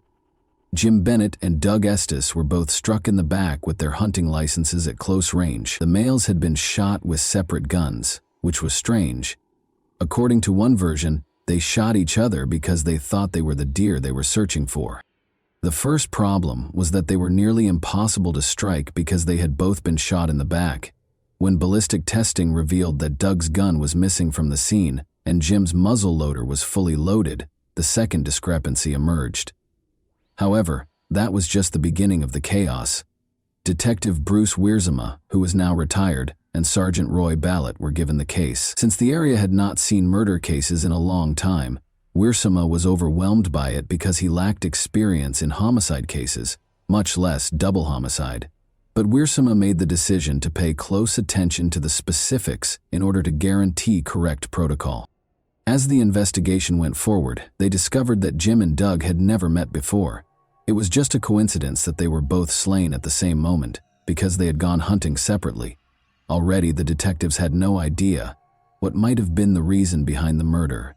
It was more difficult to comprehend the case given since there was no relationship between the victims, although, if they had been acquaintances, a mutual friend may have been found. However, there was still optimism, since they began to suspect Bobby Brown, one of the victim's stepson.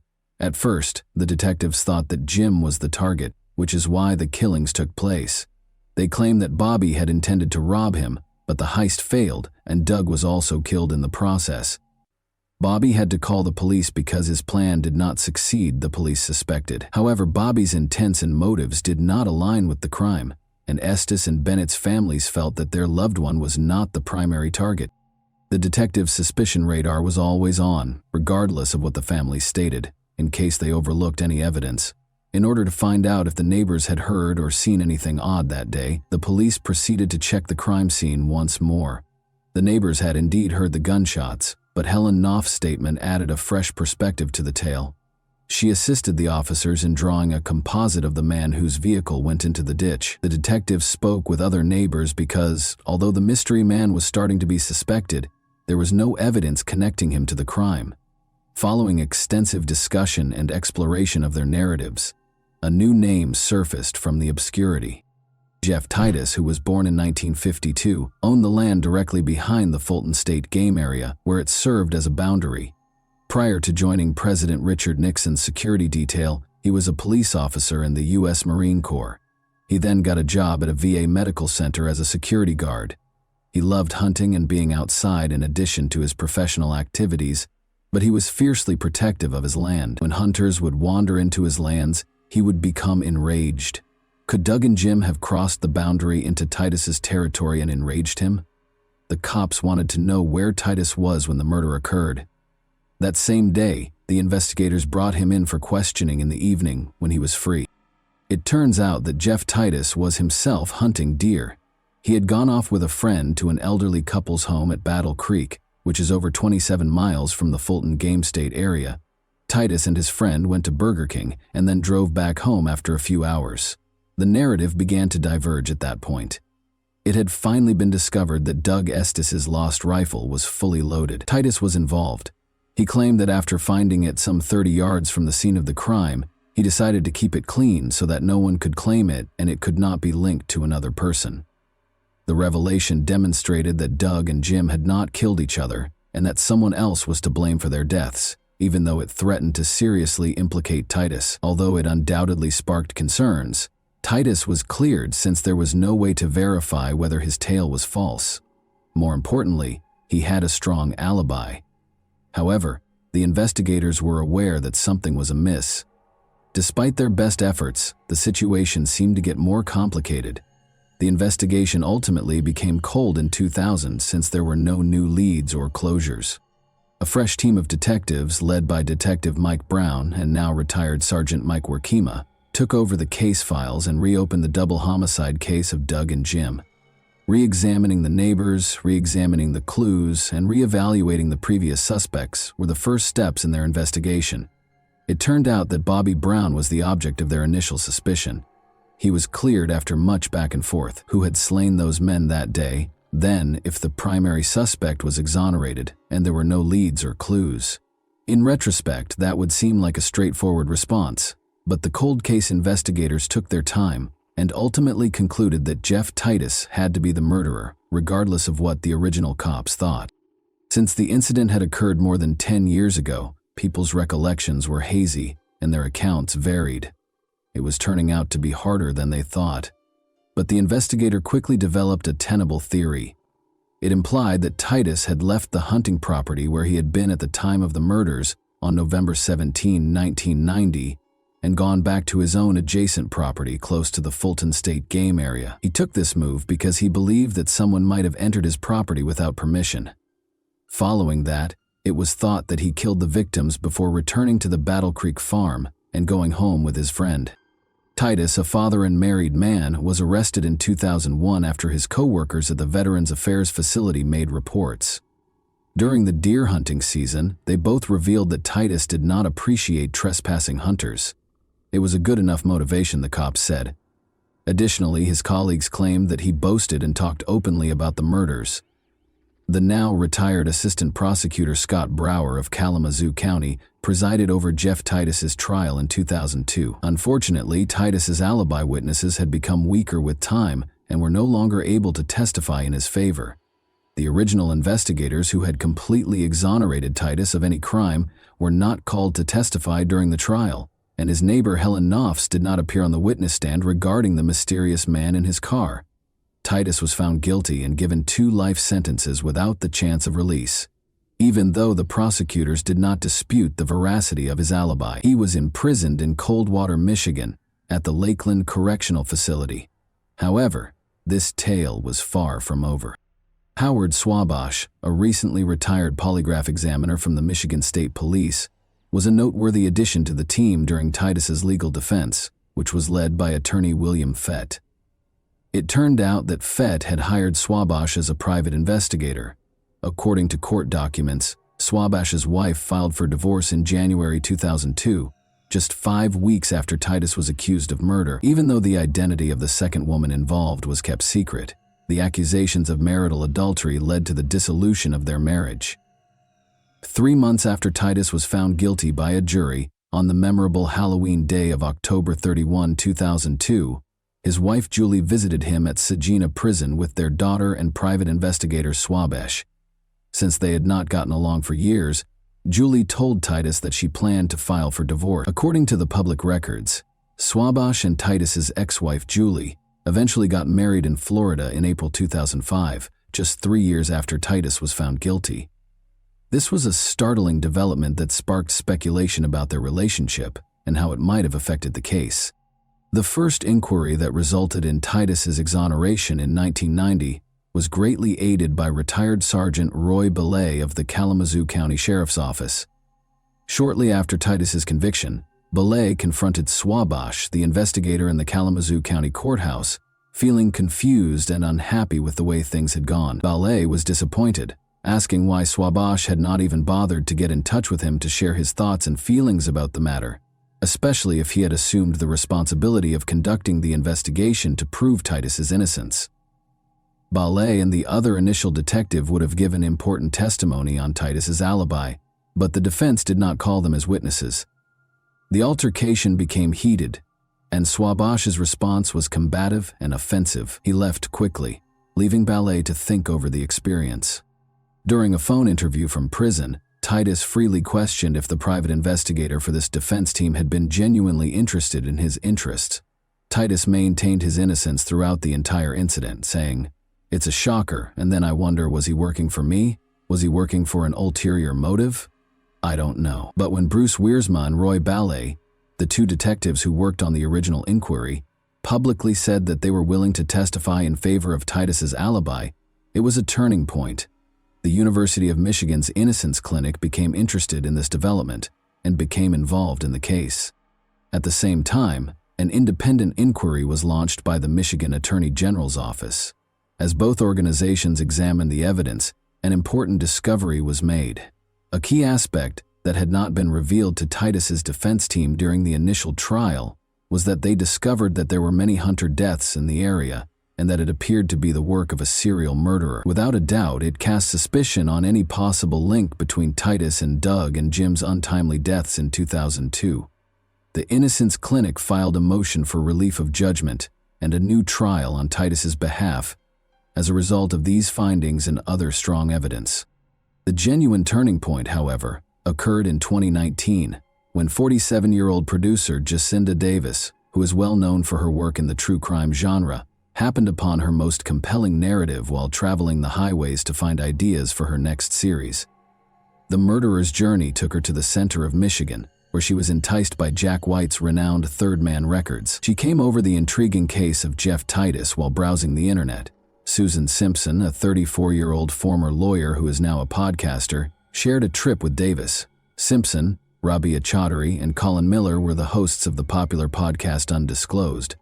After meeting, discussing, and finally deciding to work together, Davis and Simpson decided to combine their narrative skills to help solve the mysterious Titus case. On October 26, 2020, Simpson's podcast Undisclosed was set to debut its upcoming season. The audience was able to uncover some previously unknown facts and delve further into the complex issues of the contentious conviction after it was broadcast. At the same time, on November 1, 2020, fans watched the premiere of the gripping 2-hour documentary Killer in Question, which was broadcast on Investigation Discovery. During their investigation for the series and podcast, Davis and Simpson discovered that there was a problem with the story. The original detectives in this case absolutely 100% clear Jeff Titus and believe he is not guilty, and the cold case team is the opposite.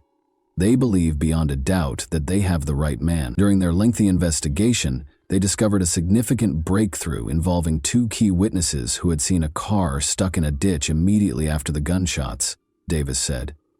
I can't think of another case where there are two sets of detectives that don't agree. Further issues were raised by the fact that Titus's neighbor, Helen Knopfs, could have readily identified him if he had been in the car. When they discovered that the driver was not him, they began to question the stranger's motivations and the reason behind his hasty departure from the scene. Was he the elusive killer they were looking for? They were shocked to see that the composite sketch created using Knopf's testimony bore a striking resemblance to Ohio serial killer Thomas Dillon.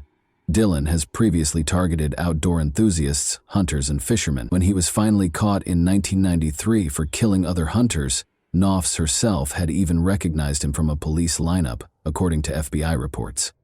Both Simpson and Davis were full of optimism that their accounts might inspire others who might have important information about the Estes and Bennett killings to come forward.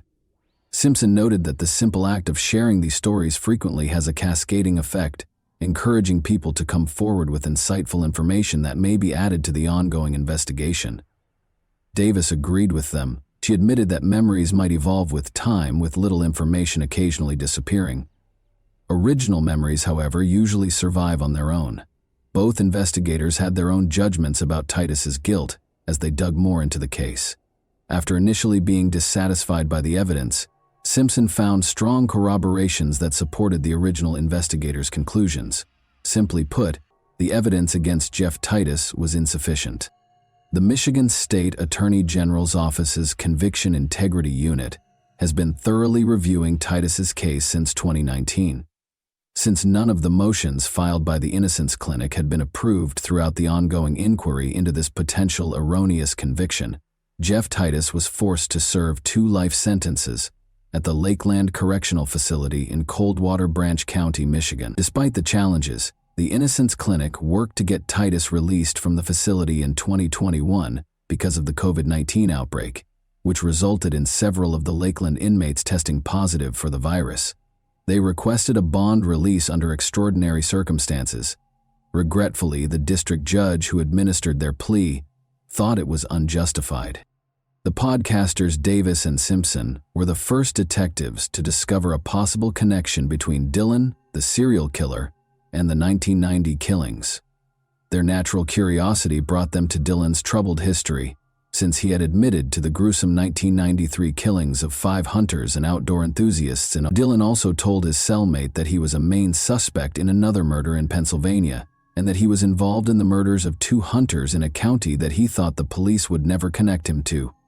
Dillon's involvement in the investigation provided a strong lead, even though he passed away in prison on October 21, 2011. Motivated by their resolve, David Morin, director of the Michigan Innocence Clinic, set out on a mission and traveled to the Kalamazoo County Sheriff's Office. Morin spent a long 6 hours carefully going through the file room's archives. As each document was analyzed, the pieces of the puzzle started to fit together, revealing a potentially important development in the inquiry. Deep within the repository, Moran discovered a unique folder as he persisted in his quest for the truth. There were perhaps 30 interesting pages in the thin folder. It was gently penciled with the words "serial killer" on the outside. Moran grew increasingly certain as he perused the pages that these records held important details about Dillon and might hold the secret to their case's resolution.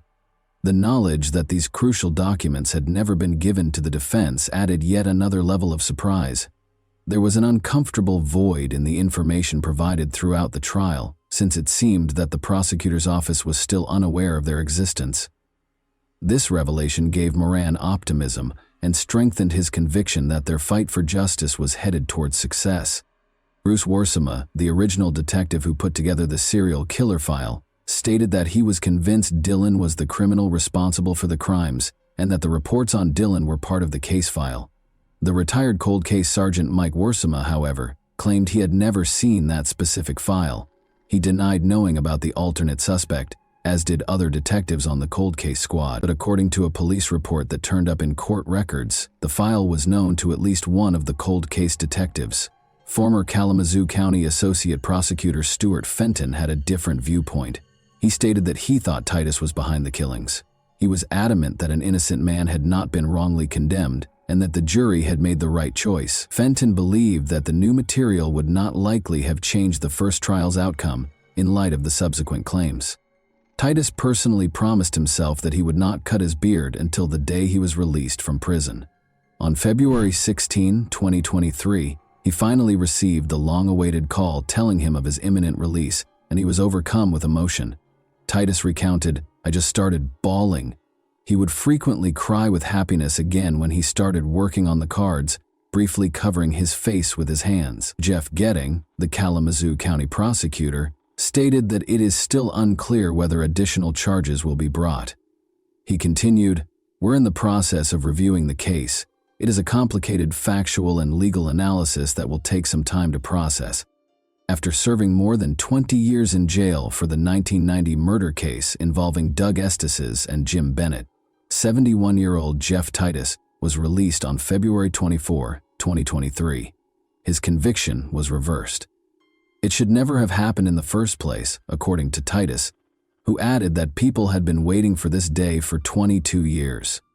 The moment of being released from jail produced a wave of feelings that Titus found difficult to express. "I'm just ecstatic and overjoyed to finally be out where I can get out and do something. I want to see my grandkids. I haven't seen them. I want to see them." A supporting group of people who had been instrumental in his battle for justice greeted him as he entered the free world.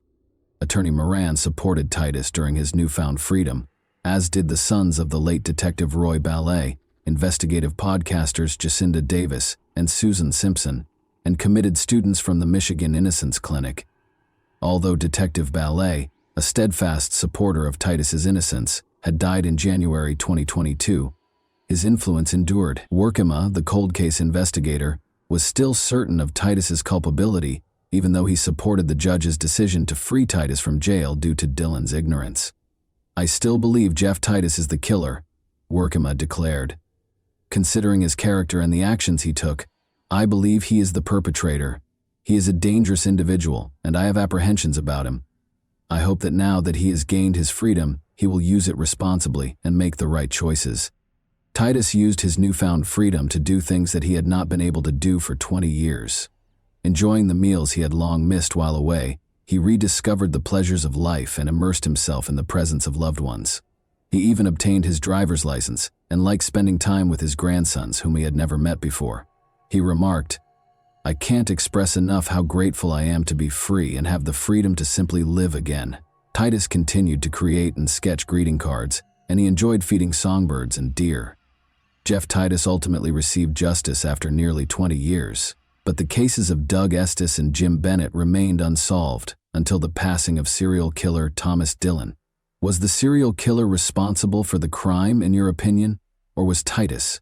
Who, in your opinion, erred during the investigation? The cold case team or the original investigators? And that wraps up today's chilling story. If you enjoyed this video, don't forget to like and subscribe so you never miss a new upload. Also, let me know in the comments, what part of this story shocked you the most? Thank you for watching, and I'll see you in the next video.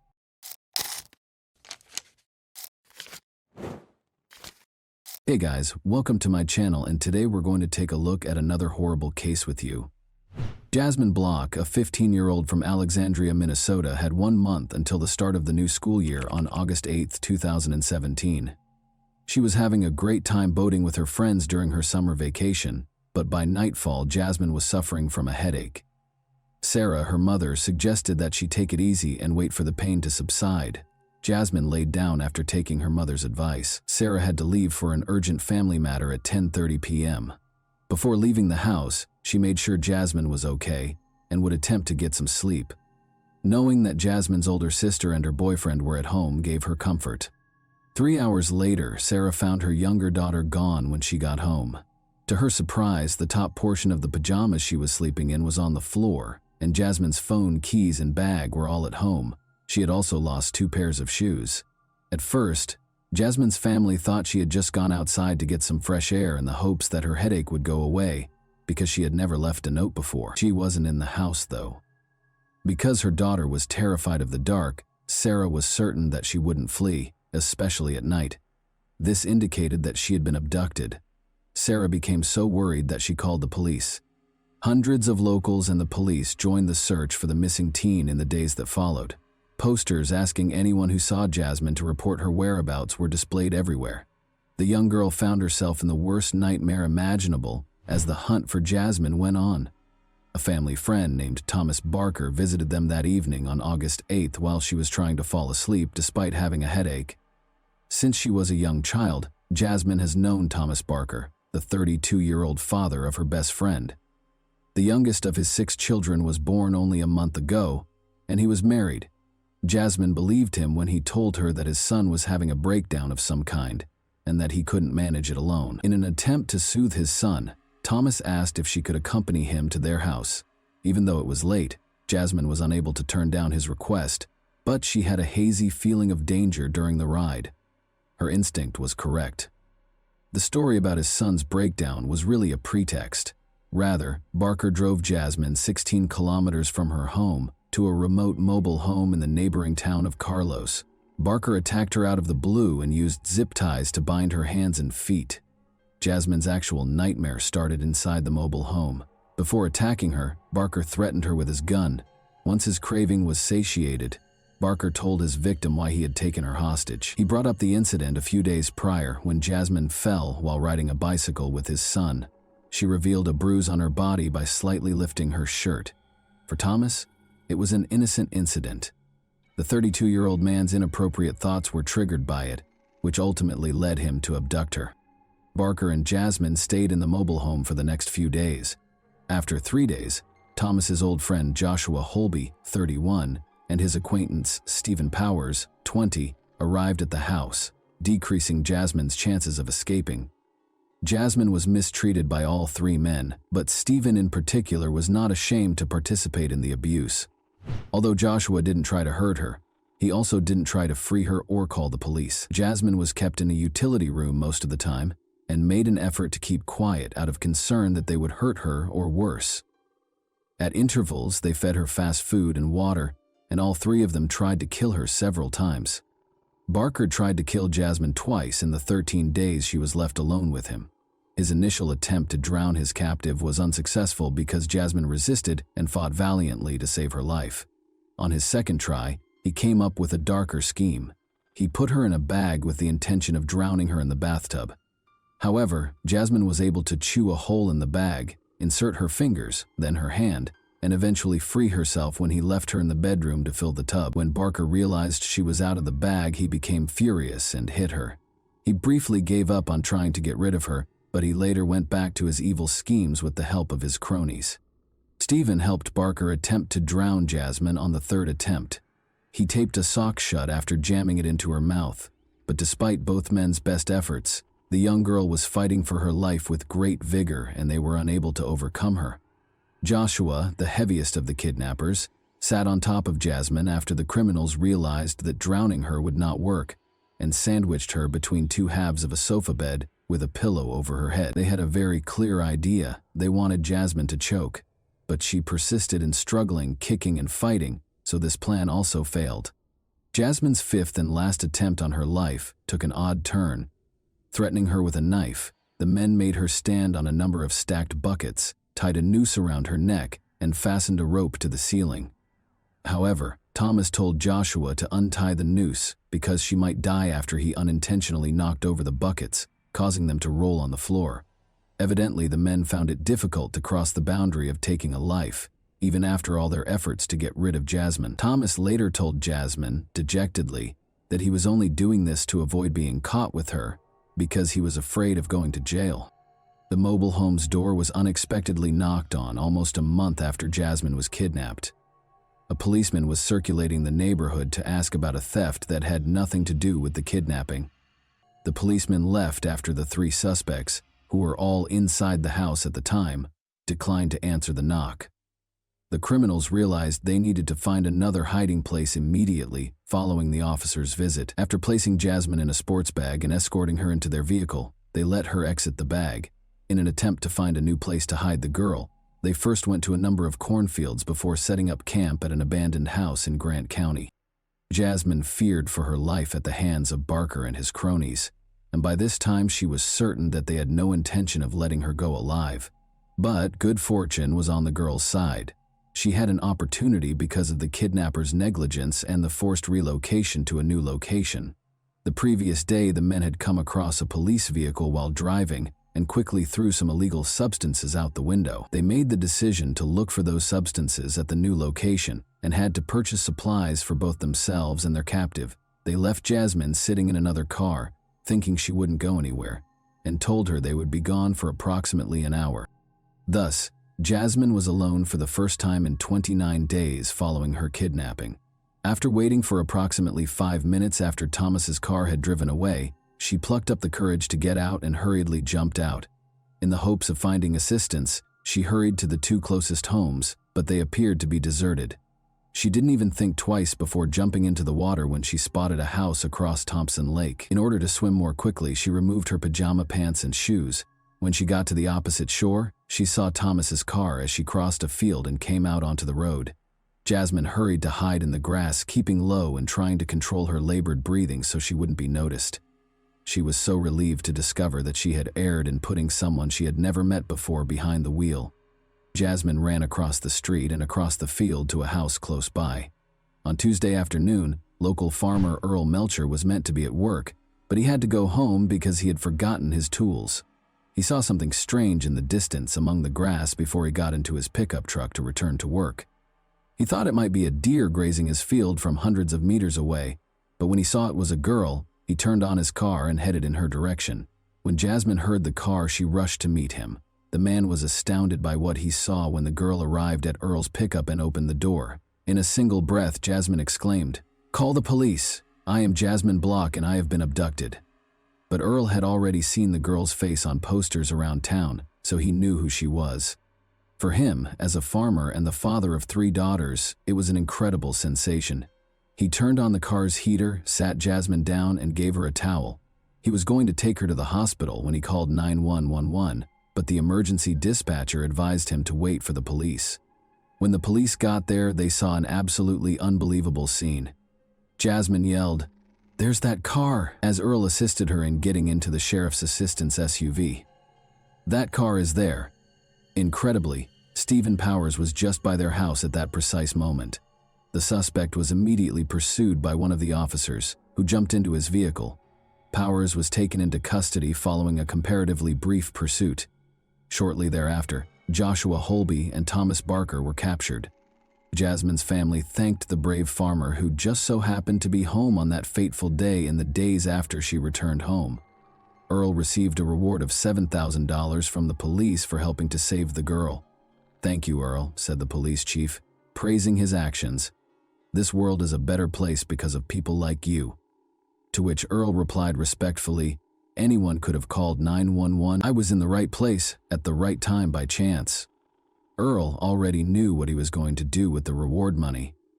He gave the money to Jasmine and her family and invited them to lunch. He clarified that, although the sum meant a lot to him, Jasmine's family needed it far more than he did. Their family and friends were shocked to learn that Thomas, Joshua, and Stephen were the ones who had abducted the girl, even though they had previous criminal records. According to Thomas's sister, she couldn't fathom how her brother, who has cerebral palsy and uses a walker, could have managed to kidnap a teenager. She added that she helped with the search for the girl, and that Barker's wife and mother even went to the house where he was keeping her, but they had no suspicions. Thomas Barker was given a 25-year prison sentence for his actions toward his son's friend a year after the kidnapping.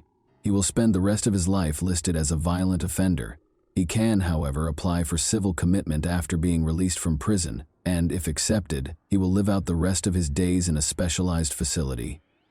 Stephen Powers will spend 8.5 years, and Joshua Holby will spend 8 years behind bars. Even though the girl managed to get away, the 29 days that the 3 men held her captive had a profound effect on her. Never again will she be the same. Her words, "None of us will be." She has trouble sleeping because she fears nightmares, and every time she closes her eyes, she sees the faces of the kidnappers. Jasmine finds it difficult to trust people these days, so she withdraws from them. "Fortunately," acknowledged Sarah, her mother, "the world is not without kind people." Jasmine had the chance to visit a post-traumatic stress disorder specialist in Texas to try out novel therapeutic approaches. She brought 2 gadgets home from the meeting that have been effectively assisting her in managing her PTSD symptoms, anxiety, and nightmares. In addition to these resources, Jasmine says she has found comfort in talking to friends and creating art as a way to express herself. She is getting better every day. In order to support other girls who might have gone through something similar, she made the decision to share her story. Jasmine smiles and responds that she just wants everyone to know that she is doing well when asked if she has anything else to share. And that wraps up today's chilling story. If you enjoyed this video, don't forget to like and subscribe so you never miss a new upload. Also, let me know in the comments what part of this story shocked you the most. Thank you for watching, and I'll see you in the next video.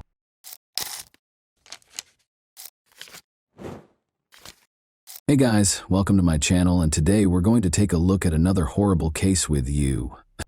We examine the events that occurred in the U.S. state of Georgia in this video. At the age of 22, Laken Riley was a medical student at Athens Augusta University College of Nursing. She went for a run on February 22, 2024, and never came back. Her death, which attracted a lot of media attention, happened on a trail close to the university campus. Using surveillance footage, detectives investigated the case and apprehended the offender. Both the president and the media were alerted to Laken's passing. However, Joe Biden had to later issue an apology for remarks he made while discussing her passing. On January 10, 2002, Laken Hope Riley was born in Marietta, Georgia. She had 3 siblings and was the daughter of Allison Phillips and Jason Riley. Laken participated actively in the cross-country team at River Ridge High School in Woodstock, Georgia, where she graduated in 2020. Her high school athletic involvement demonstrated her dedication to health and fitness. Following high school, Laken pursued an undergraduate degree at the University of Georgia before transferring to Augusta University to obtain a nursing degree. She pursued her education at Augusta University with an emphasis on healthcare, which reflected her desire to work as a nurse. Laken was well known for her lively disposition and commitment to learning. In August 2023, she was awarded her honorary white coat, signifying the start of her nursing career and her dedication to compassion and humanism in the medical field. She was a cherished sister and daughter with a promising future, according to friends and family. Unfortunately, on the morning of her death, all of her dreams and plans were dashed. "Good morning, about to go for a run, if you're free to talk," Laken texted her mother, Allison, at 8:55 a.m. A doorbell camera recorded her leaving the house. She shared a rental home close to the university with other female students. Morning jogging was an essential part of Laken's daily routine because she loved running. Allison called her daughter at 9:24 a.m. after reading the message, but she didn't get a response. Allison didn't believe that anything negative could have occurred at that time. Since she was running, she figured Laken hadn't responded.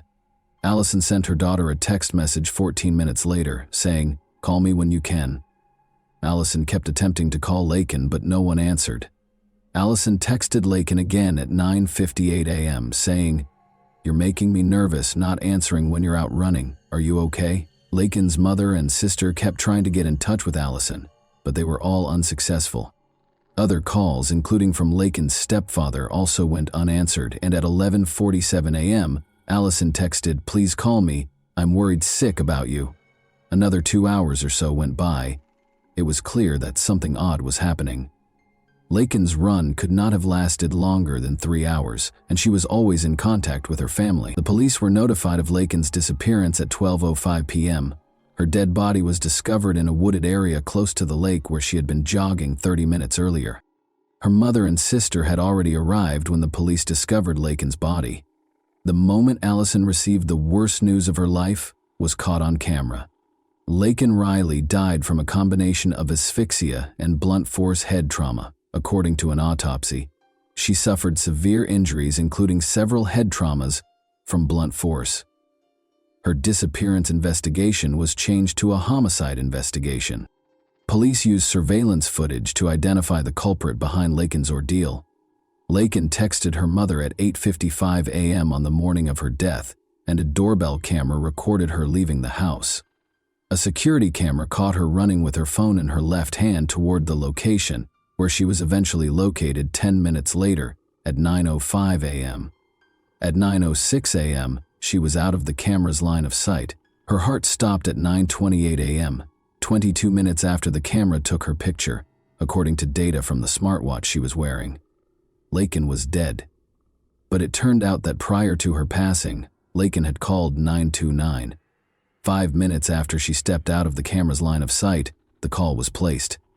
Before the call was disconnected, the dispatcher who took the call had no time to speak. The 911 dispatcher followed instructions and made 2 follow-up calls to Laken's number, but neither time anyone picked up.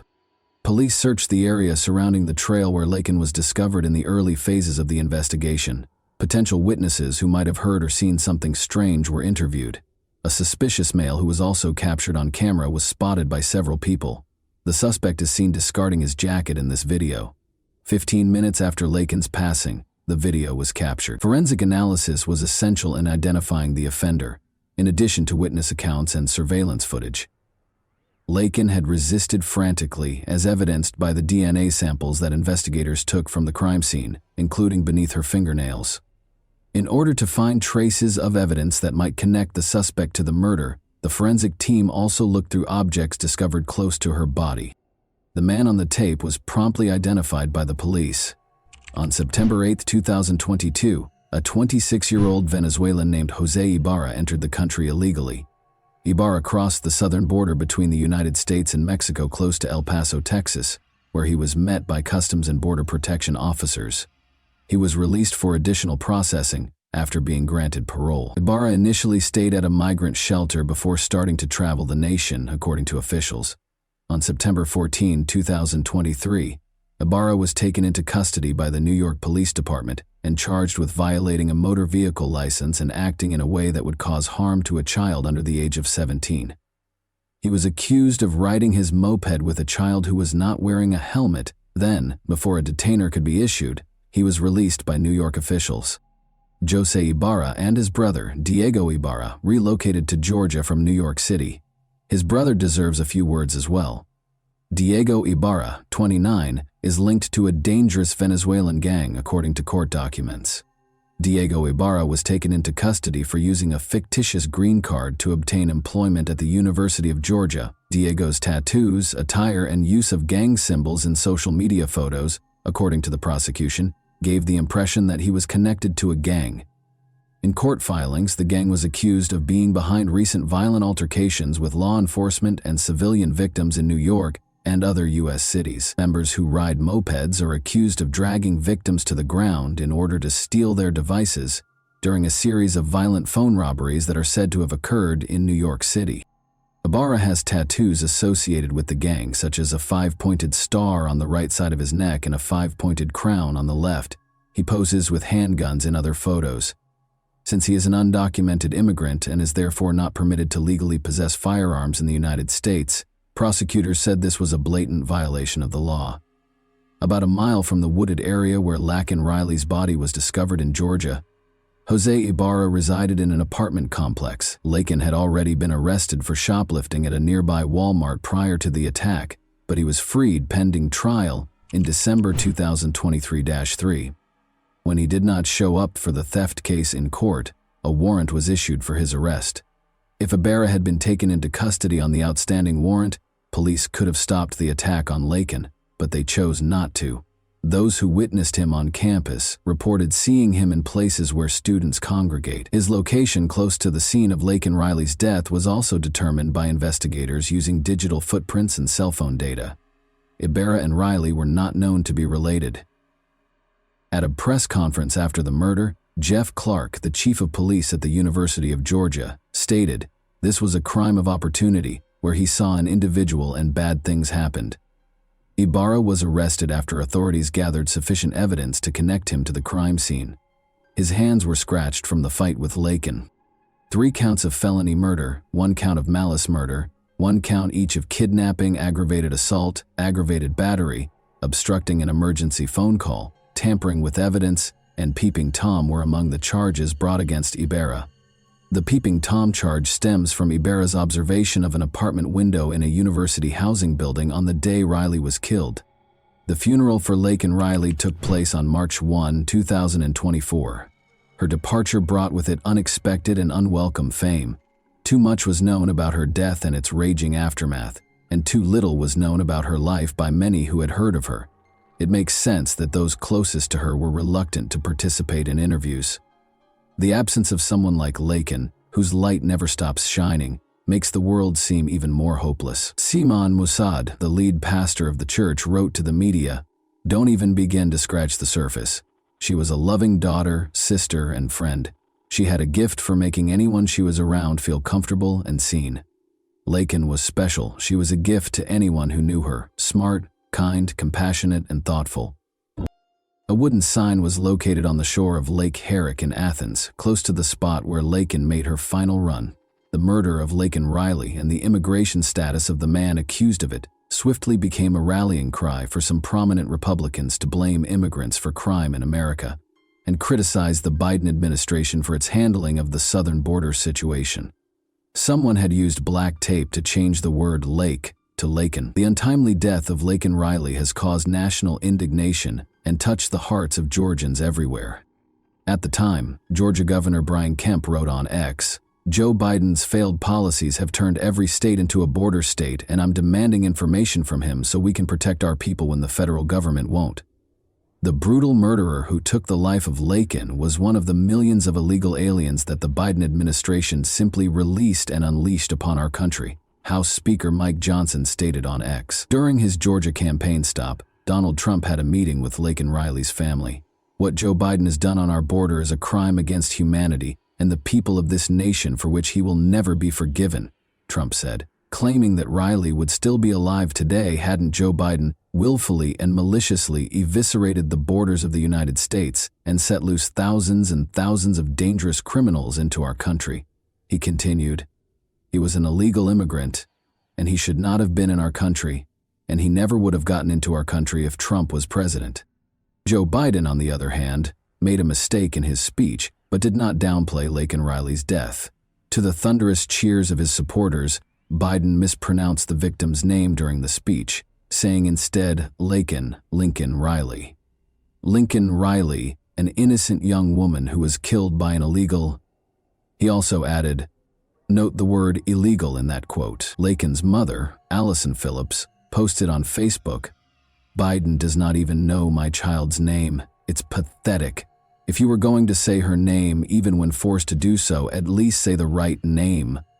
Allison also wrote, "Amen," beneath a comment labeling the 81-year-old Biden a disgrace of a president. Following criticism from some members of his party for using the term to refer to those who entered or are currently residing in the United States illegally, Biden later apologized, but not for referring to the young woman as Lincoln. Instead, he apologized for referring to Ibarra as a illegal. "I shouldn't have used illegal. It's undocumented," said Biden.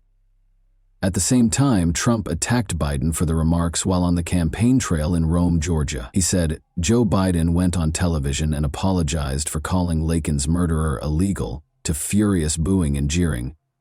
"Biden should be apologizing for apologizing to this killer." He compared his words to Biden's.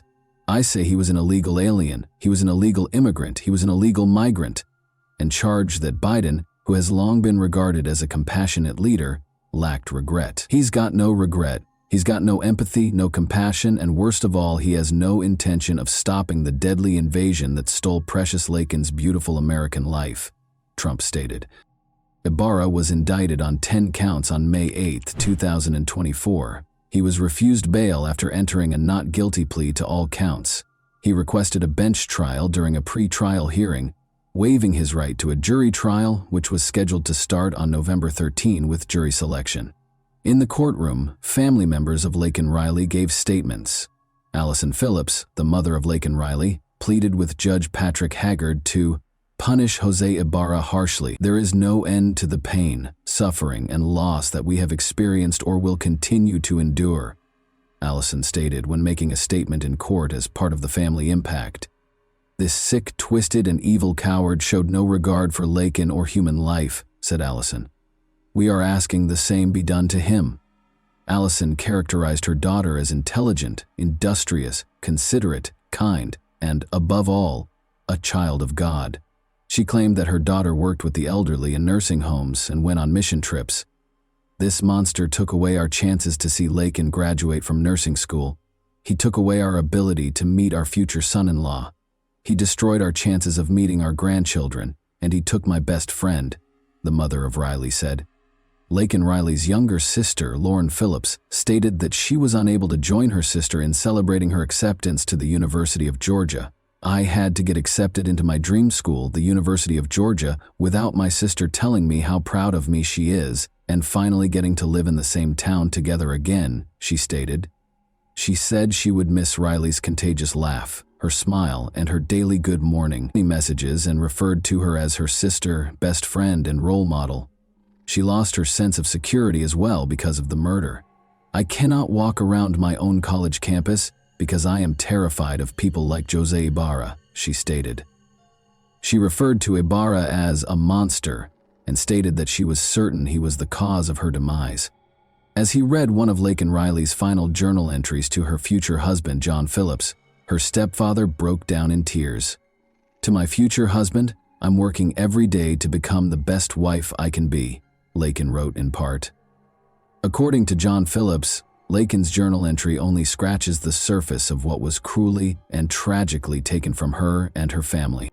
Prosecutors told the court how the nursing student battled for her life and dignity against a man who had gone hunting for women that day. As the trial finally began on Friday, November 15, Ibarra retaliated when she saw Laken Riley, according to prosecutor Sheila Ross. When she refused to be a victim, he bashed her skull in with a rock repeatedly, Ross stated. Riley's death was tragic, according to defense attorney Dustin Kirby, who also described the case's evidence as graphic and unsettling in his opening statement. He questioned how Ibarra's fingerprints could be on the phone if he was allegedly wearing gloves, though, and stated that there was insufficient evidence to prove that it was Ibarra. "The evidence in this case is very good that Laken Riley was murdered," Kirby stated. "Ibarra, a Venezuelan national and non-citizen of the United States, has no known relationship to the student and no violent criminal history, so the evidence that Jose Ibarra killed Laken Riley is circumstantial. Rather, investigators characterized Laken's death as an opportunity crime. Ibarra's fingerprint on Laken Riley's phone screen and her DNA beneath her fingernails were among the evidence the prosecutor produced. The Georgia Bureau of Investigation's medical examiner informed the court that Laken Riley suffered cuts, bruises, and scratches on her head, neck, torso, abdomen, left arm, and left leg. Ibarra struck Laken Riley in the head with a rock, according to prosecutor Sheila Ross, and 2 rocks at the crime scene contained Laken Riley's DNA. Additionally, according to the DNA expert's testimony, tests revealed that a jacket that police found in a trash can at Ibarra's apartment complex contained both Ibarra's DNA and a blood stain that tested positive for Laken Riley's DNA. Judge Patrick Haggard granted the wishes of Laken Riley's family and friends on November 20, 2024, when he found Ibarra guilty on all counts and sentenced him to life in prison without the possibility of parole. In addition, he imposed a second life sentence and 27 years of consecutive imprisonment on him. Today, the integrity of our judicial process and the pursuit of justice transcended political considerations, said Deborah Gonzalez, the district attorney for Athens-Clarke County within her circuit. "No sentence can undo the harm caused by Jose Ibarra's actions, but we hope it brings justice to Laken's family and the community," she said. "Our hearts remain with Laken's family and friends as they continue to grieve this tragic loss." The Laken Riley Act was approved by the House of Representatives on March 7, 2024. The Laken Riley Act would allow states to sue the federal government for not enforcing immigration laws and would require federal detention of illegal immigrants who commit theft or burglary if it were to become law. In August, Riley received her honorary white coat, which represented compassion, humanism, and the beginning of her nursing career. And she had just made the fall dean's list. The nursing school issued a statement on Facebook. She was set to graduate in 2025. "The College of Nursing will miss Laken's spirit on campus, and our hearts go out to her family and friends. We know that she would have been a wonderful nurse, and her passing is a loss for the profession and the communities she would have graciously served." And that wraps up today's chilling story. If you enjoyed this video, don't forget to like and subscribe so you never miss a new upload. Also, let me know in the comments what part of this story shocked you the most. Thank you for watching, and I'll see you in the next video.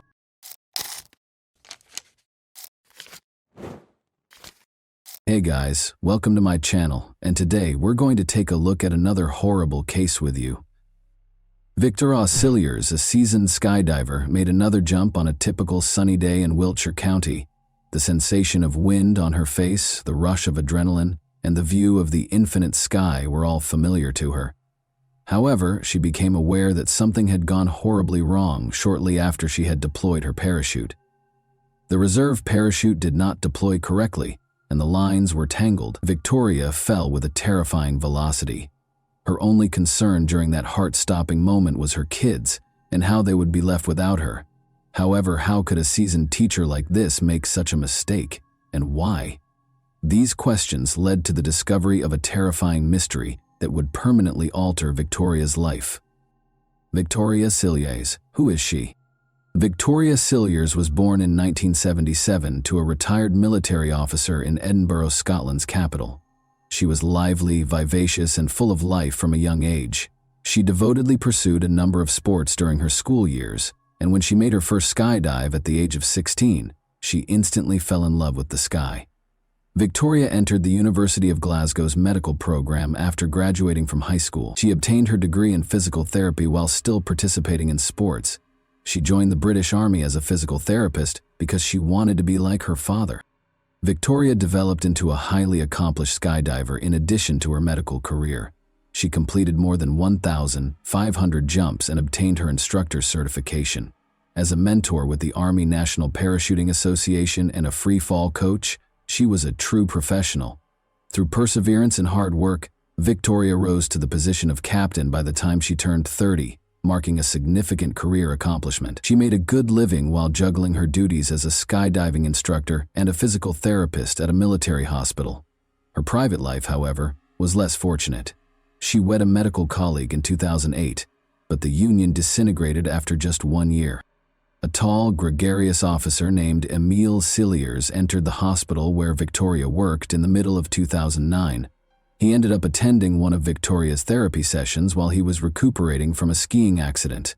He quickly became the love of her life and her second husband, a love that nearly cost her everything. Emile Cilliers, an unfaithful partner and perilous charmer. Let's now examine the primary antagonist of the narrative. Born in South Africa in 1980, Emile Cilliers came from a wealthy British expat family that ran a construction business. His parents catered to all of his needs and desires, allowing him to grow up pampered and conceited. Emile began dating Nicolene Shepherd, a young girl, when he was 17. He was already employed at his father's business and had completed high school by then. Emile knew how to make a good impression, dressed well, and always had money to spend. Shortly before her 16th birthday, Nicolene became pregnant and gave birth to their first child, a daughter. A second child was born to the couple approximately a year and a half later. However, they never made it to the altar, even though they had 2 children together. Emile asserted that he was not prepared for the obligations of family life. He kept having affairs with other women in spite of his role as a father. Although he didn't try hard to conceal his actions, he was always able to win Nicolene back and persuade her to stay with him. Emile made the decision to relocate to the UK in the early 2000s with the intention of establishing a prosperous career, purchasing a house, and eventually bringing Nicolene and the children to live with him. On a work visa, he went to the UK, but his trip didn't go as expected. Emile took on menial side jobs to make ends meet because he was having trouble finding steady employment. He often lived with different women and made fewer calls home to save money. Emile consistently refused Nicolene's requests to bring them to the UK or return to South Africa. Citing financial difficulties, he said he was unable to provide for them. However, he frequently bought pricey things for himself and lavished gifts on his many romantic partners. Nicolene and the kids were temporarily financially supported by Emile's parents.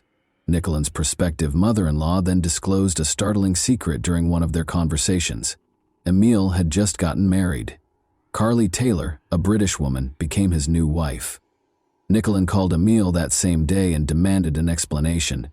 He reassured her calmly that the marriage was solely for legal purposes, to obtain permanent residency in the United Kingdom. Nicolene tried to remain composed and trusted his story, but she soon discovered he had no intention of inviting them over. She packed one suitcase, gathered her children, and took a plane to the UK, determined to force Emil to take responsibility. She desired Emil to be involved in raising their kids. By this point, Carly was expecting their second child, and Emil and Carly already had a son together. Carly was unaware of the existence of Nicolene and her 2 children.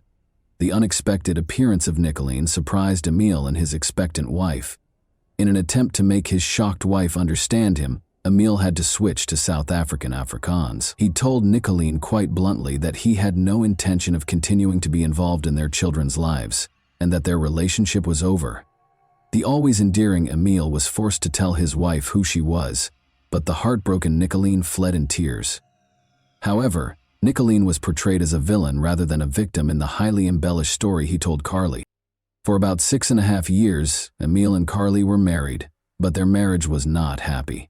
It was the same pattern as in his last relationship. Emil regularly cheated on Carly with several women he met wherever he went, even though they had 2 kids together. Interestingly, Nicolene, Carly, and later Victoria would all talk about Emil's incessant demands for intimacy, even weeks after giving birth, with little consideration for the discomfort or health hazards his partners might face. Emil signed a contract to join the Army Physical Training Corps shortly after he married Carly, joining the British Armed Forces.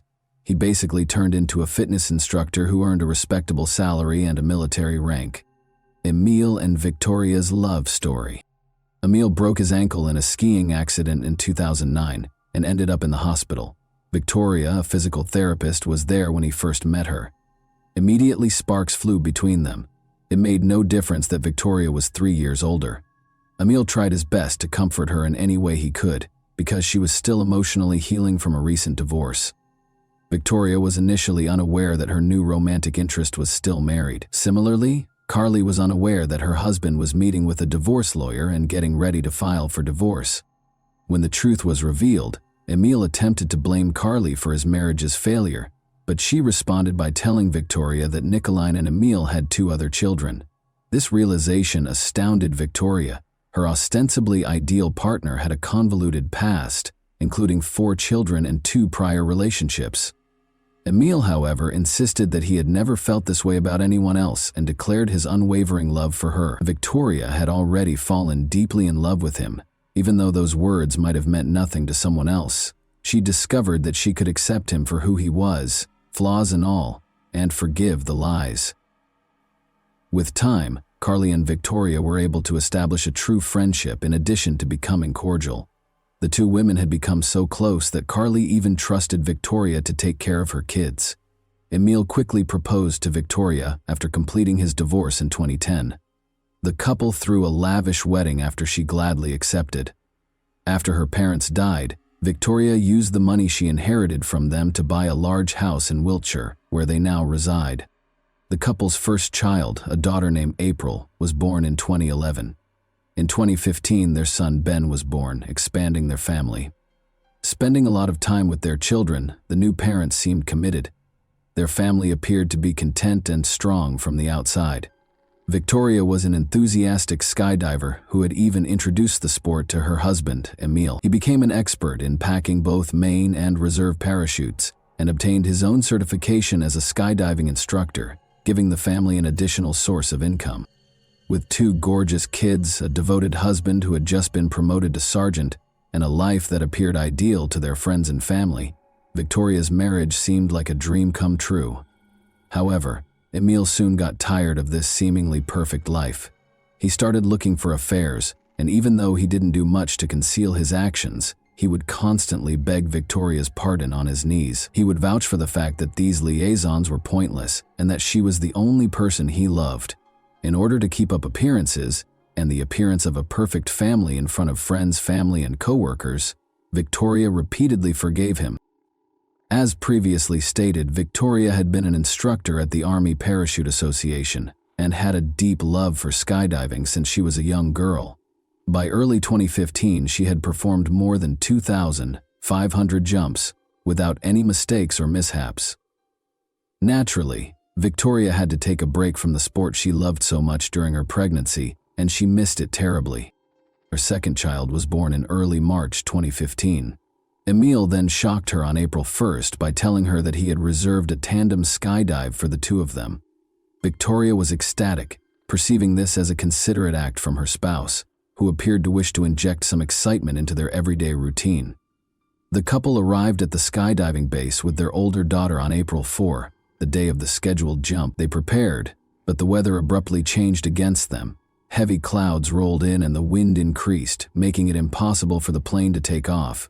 The jump was rescheduled for Easter Sunday the following day. Upon arriving home, Emil abruptly informed Victoria that he would not be able to accompany her the following day. In addition to insisting that it would be best to leave the kids at home because they would only grow tired and no one else would be available to watch them, he said that urgent matters had arisen. Emil wished Victoria luck as he bid her farewell on the morning of April 5 and remained behind with their 5-week-old son and 4-year-old daughter. With a positive attitude, Victoria set out, looking forward to her long-awaited jump. However, the weather wasn't great again. After waiting for several hours, the group was finally given the all-clear to take off. The plane carrying 12 skydivers took off at around 3 p.m. One by one, the skydivers started their jumps at the proper altitude.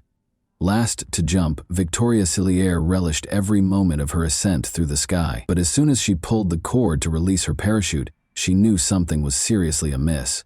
No matter how hard she tried, she was unable to untangle the tangled lines of her main parachute. Quickly, she sliced it off and proceeded to use her backup chute. The unimaginable occurred at that point. Approximately 1/3 of the reserve parachute opened. It looked like this might be the end, as Victoria started to spin wildly through the air at a terrifying speed. Victoria later acknowledged that, although she was afraid, she didn't consider dying. Her husband and their 2 young children were waiting for her at home and she was thinking about them. She tried to position her body to minimize the injuries from the inevitable impact and did everything she could to slow her fall. In her ears, the wind roared. She lost all sense of time and space as everything whirled around her. The world grew dark. Victoria was lying in a recently plowed field when she came to. She couldn't understand what had happened or why there was so much noise all around her. She was confused. Her co-workers were shocked to discover her alive after racing to the scene. They were taken aback, however, when Victoria opened her eyes and requested assistance in standing up. As it happened, she had been extremely lucky. Her fall had been cushioned by the soft, loose soil, avoiding potentially fatal injuries. Victoria had suffered a broken leg, collarbone, and multiple ribs, but she miraculously survived. However, her head, internal organs, and spine were largely intact on the side she landed on. After being airlifted to the closest hospital by emergency personnel, it is almost unheard of for both parachutes to fail, and it is rarely necessary to deploy a reserve parachute. Red flags were raised right away. After learning of the incident, the skydiving base's lead instructor made the decision to examine Victoria's parachutes in person. Although the main chute's lines were tangled, it was unclear if this was the result of a packer's error or if someone had purposefully sabotaged it. Things became even more suspicious when the reserve parachute was examined. There were 2 essential pieces of equipment missing. It appeared as though these parts had never been there and had never been torn away because there was no indication of damage. Victoria came perilously close to death as a result of the reserve chute's improper deployment. A mistake of this size was practically impossible because the parachute had been inspected at least 10 times by numerous experienced professionals. The lead instructor was extremely concerned about both parachute failures. He made the decision to report a possible murder attempt to the police on his own. It just so happened that, at about the same time, Victoria's best friend Caroline called the police with a similar worry. But Caroline didn't think twice about naming the suspect she had in mind. When Caroline learned of the suspicious accident, she became concerned. She told investigators that Emil, Victoria's husband, might be connected. Caroline claims that although the marriage appeared to be happy on the surface, Emil was actually a toxic and manipulative partner. Victoria disregarded numerous warning signs because she was so consumed by her love for him. An expanding study. The parachutes turned out to be important pieces of evidence during the police's thorough investigation into the incident. Victoria, meanwhile, recovered remarkably quickly and was in the hospital for less than a month. She credited her husband's constant care and support for her quick recovery. Emil seemed to be the ideal husband, showing her affection, taking care of the house, and assisting with their kids. Victoria was therefore taken aback when policemen arrived at their door to talk to Mr. Cilliers. Emil didn't fight back. He went to the station voluntarily to respond to their inquiries. Emil, a negligent father and an unfaithful husband, maintained his composure while being questioned, but he was aware that investigators would soon find text messages he had exchanged with his many lovers. He made the decision to discuss his affairs with others in the hopes of avoiding the disclosures. He acknowledged that he had been dissatisfied in his marriage and blamed Victoria for not providing for him. He claimed that although he had been preparing to divorce her for some time, he had put it off due to the children. Emil admitted that he had been seeing an Austrian ski instructor named Stephanie Galler for about 6 months, and even had plans to wed her shortly. Emil disclosed his financial difficulties as well. He owed a lot of money to a number of individuals and businesses that provided high-interest loans. He was a self-confessed gambling addict who regularly wagered and lost, which led to his debts skyrocketing. He said that some of his creditors had started threatening him, and he even implied that Victoria's death attempt might have been a warning to him.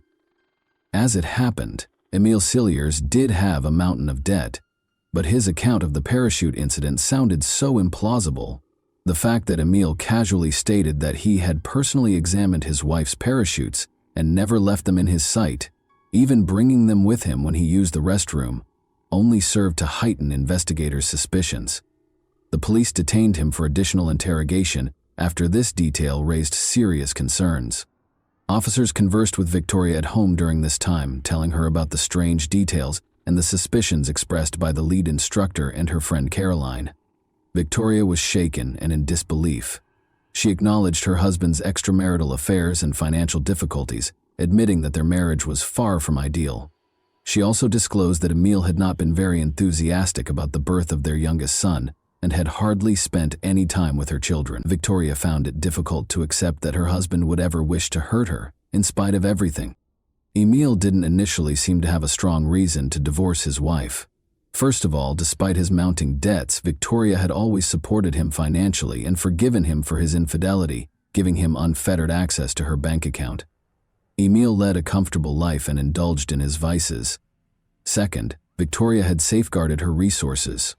In her will, she left her savings account and the house she purchased prior to their marriage to her sister. Her sister would take on the role of guardian for the children in the event of her death, guaranteeing Emil would not be able to access the inheritance.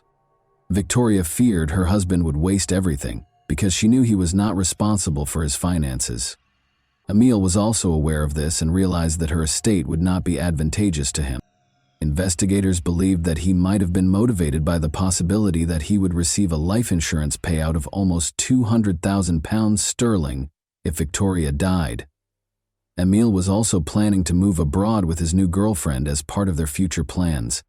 Victoria recalled an important detail when questioned about the parachute. Taking Victoria's backpack with him, Emil had taken their daughter to the bathroom when she needed to use it on the day of the jump. According to the rules, all equipment had to be returned because the jump was canceled that day due to bad weather. However, Emil persuaded Victoria to leave the equipment in a locker, claiming that doing so would avoid the lines at the equipment window the following morning and save time. Victoria insisted, however, that her husband was not allowed to tamper with the parachutes. She noted that he had only been gone for roughly 5 minutes, which was, in her opinion, not nearly enough time to make any changes to the equipment. Caroline talked about a terrifying experience that happened a week prior to the unsuccessful parachute jump during her interview. Victoria had almost died from a gas leak at home. Victoria and their 2 kids were left alone when Emil said he had to spend the night at the barracks the previous evening. Victoria smelled gas the following morning. When she called Emil to tell him, he told her that she was just dreaming and told her to start cooking without worrying. Fortunately, Victoria was not easily persuaded. When the technician from the gas company arrived after she called, they found a significant leak at the gas valve located inside a cabinet close to the stove. The valve nut's noticeable scratches indicated that someone had used a wrench to tamper with it. Emil was notoriously clumsy with tools, so it appeared that he was the one who made the marks. Additionally, there were blood traces on the valve from a cut he probably sustained while working on it quickly, and he hadn't bothered to clean up the evidence. According to investigators, he had loosened the nut just enough to start a slow leak, not enough to be noticeable unless there was an explosion. Later, Emil asserted that the valve had most likely come loose due to vibrations from a nearby building's construction. The incident was written off as a strange accident at the time, and no one suspected Emil of foul play. However, if an explosion had occurred, Victoria and their 2 small children might have perished, instantly resolving Emil's issues. Determined to depart for Austria with his new partner Stephanie, he swiftly came up with the plan with the parachutes after that plan failed. The suspected attacker is defended by the victim. Victoria persisted in defending her husband, claiming he could never want her dead, in spite of all the dubious evidence and witness statements. At that point, investigators decided it was time to expose her to the harsh reality of the man she had lived with. They told Stephanie about Emil's messages, in which he essentially asked her to marry him. He had written about his desire to start a new life, and his profound regrets about marrying Victoria. That wasn't all, though. Emil had profiles on several dating apps, was seeing a number of other women, and even went to speed dating events to meet new people for casual dates. But finding out that her husband had been having an affair with his ex-wife Carly was the greatest betrayal for Victoria. Unaware of Emil's dishonesty, Carly and Victoria were good friends who frequently worked out weekend custody arrangements for the children. Although Victoria acknowledged that the gas leak incident had raised suspicions from the beginning, she chose to ignore them because she believed her husband would never endanger their children. In addition, he had been gone nearly 3 times as long as Emil, who had only been in the bathroom for 5 minutes with her parachute. He said their daughter had spent a lot of time in the restroom when he got back. Victoria was also aware that her husband was using her credit cards to make extravagant purchases for his mistresses. Emil, however, had consistently maintained that fraudsters had somehow obtained his account details and pledged to notify the authorities of the theft, even though he never did. The case was taken to court because of Victoria's and other witnesses' strong testimony. An expert would only need roughly 10 minutes to sabotage both parachutes and repack them carefully enough to evade detection, according to a reenactment done during the investigation. The fact that Emil had allegedly attempted to harm his wife twice, putting not only her but also their children in danger, persisted even though the majority of the evidence appeared circumstantial. When the trial started in November 2017, Emil vehemently denied all of the charges. He asserted that he would never endanger his own children and that he would never harm the mother of his children. In addition, he claimed that Victoria had been on the edge of a breakdown after multiple heated arguments with him, and that she may have tampered with her own parachute because she was suffering from severe postpartum depression. Victoria was experiencing an odd situation. Emil almost seemed to hypnotize her. She reiterated his allegations in court, saying he couldn't have hurt her or their kids. She even acknowledged that she had experienced depression following the birth of their son. Attendees at the trial were unable to ignore how strongly Emil continued to influence her. Emil was found guilty of all charges on June 15, 2018, and given a life sentence with the possibility of release after at least 18 years. Victoria finally admitted to herself that she had been living with a real monster for all those years, and she filed for divorce shortly after the trial. And that wraps up today's chilling story. If you enjoyed this video, don't forget to like and subscribe so you never miss a new upload. Also, let me know in the comments, what part of this story shocked you the most? Thank you for watching, and I'll see you in the next video.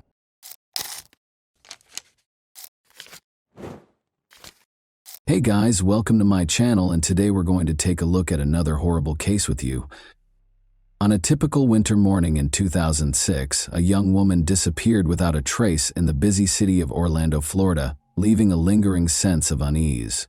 The city, which is well known for its tourist attractions and lively neighborhoods, was quickly engulfed in terror as the disappearance of one woman turned into a mystery that would trouble many people for years to come. This is the tale of 24-year-old Jennifer Joyce Kessie, whose abrupt and inexplicable disappearance rocked her friends, family, and the community at large. Kessie had a bright future. Jennifer's fate is still unknown, despite a thorough investigation and a plethora of leads, including an enigmatic sighting of someone throwing a rolled-up carpet into a nearby lake months after she disappeared. Law enforcement is still perplexed by her case, Her story has been sustained over the years by her family's unrelenting search for answers, which has stoked optimism that the truth about her disappearance will eventually be revealed. On May 20, 1981, Jennifer Joyce Kesey was born in Orlando, Florida. Jennifer developed into a determined, perceptive, and compassionate young lady as she grew older. She did exceptionally well in her studies and extracurricular activities, and her family was very proud of her achievements. After graduating from Tampa's Vivian Gaither High School, Jennifer continued her education at the University of Central Florida, where she earned a degree in finance in 2003. She soon got a job at Central Florida Investments, an Ocoee timeshare company, as a finance manager.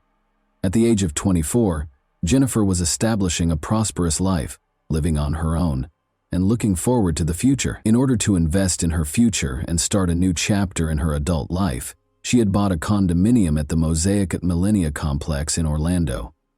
Jennifer was a cherished friend, sister, and daughter.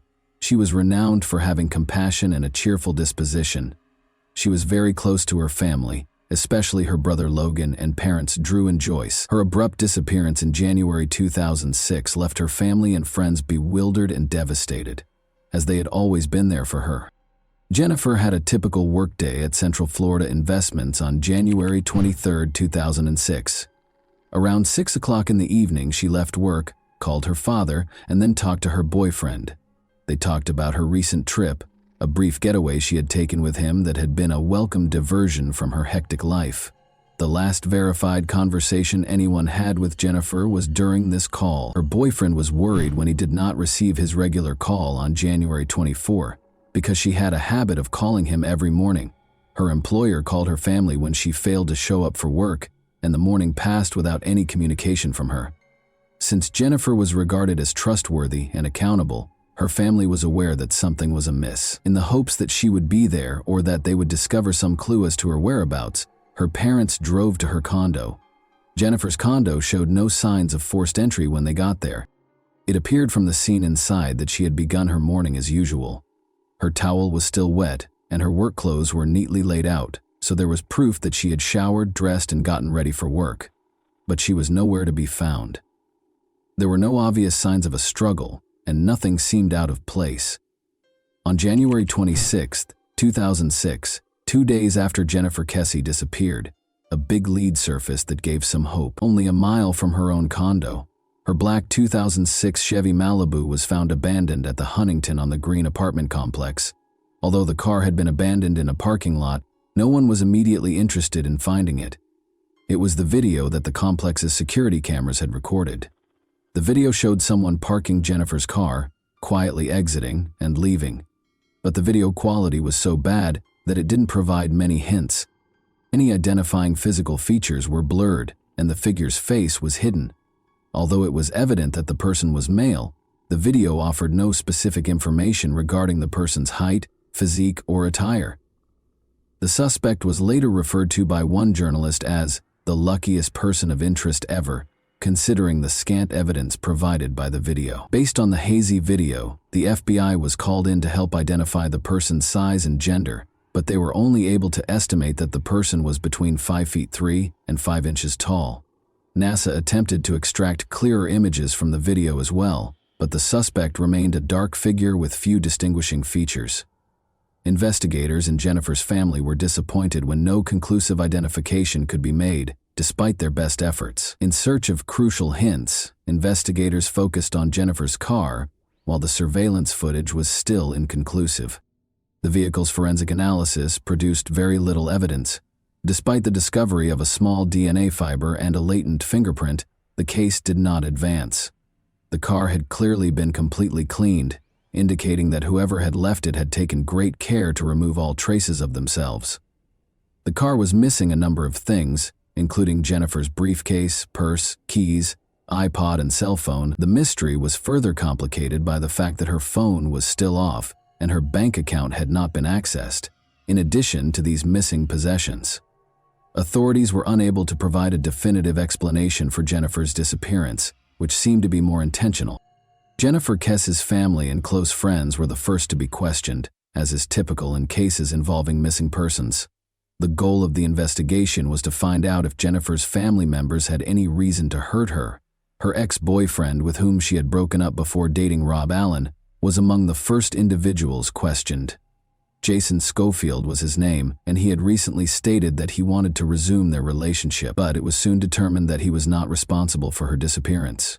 Jennifer's then-boyfriend Rob Allen was also questioned. Rob, a British expat residing in Fort Lauderdale, Florida, had met Jennifer while visiting Orlando in 2005. Rob and Jennifer had been dating for a year when she vanished from sight. Rob and Jennifer made it a point to spend every weekend together, despite living roughly 3 hours apart. Jennifer's mother, Joyce, remembered that her daughter was in love and that the couple seemed to have a close relationship. Jennifer had taken a weekend trip to St. Croix with Rob a week prior to her disappearance. Rob said the trip was a unique experience. On January 23, 2006, Jennifer called her mother on her way to work after returning from St. Croix. After the trip, Jennifer was obviously happy, excited, and full of life. Joyce remembered how she sounded elated as she shared every detail about the trip and said she was on a cloud. She continued to communicate with her family as usual, speaking with her father and brother later that day. Around 10 o'clock that night, Jennifer made her last phone call to Rob Allen. Regretfully, the discussion did not conclude favorably.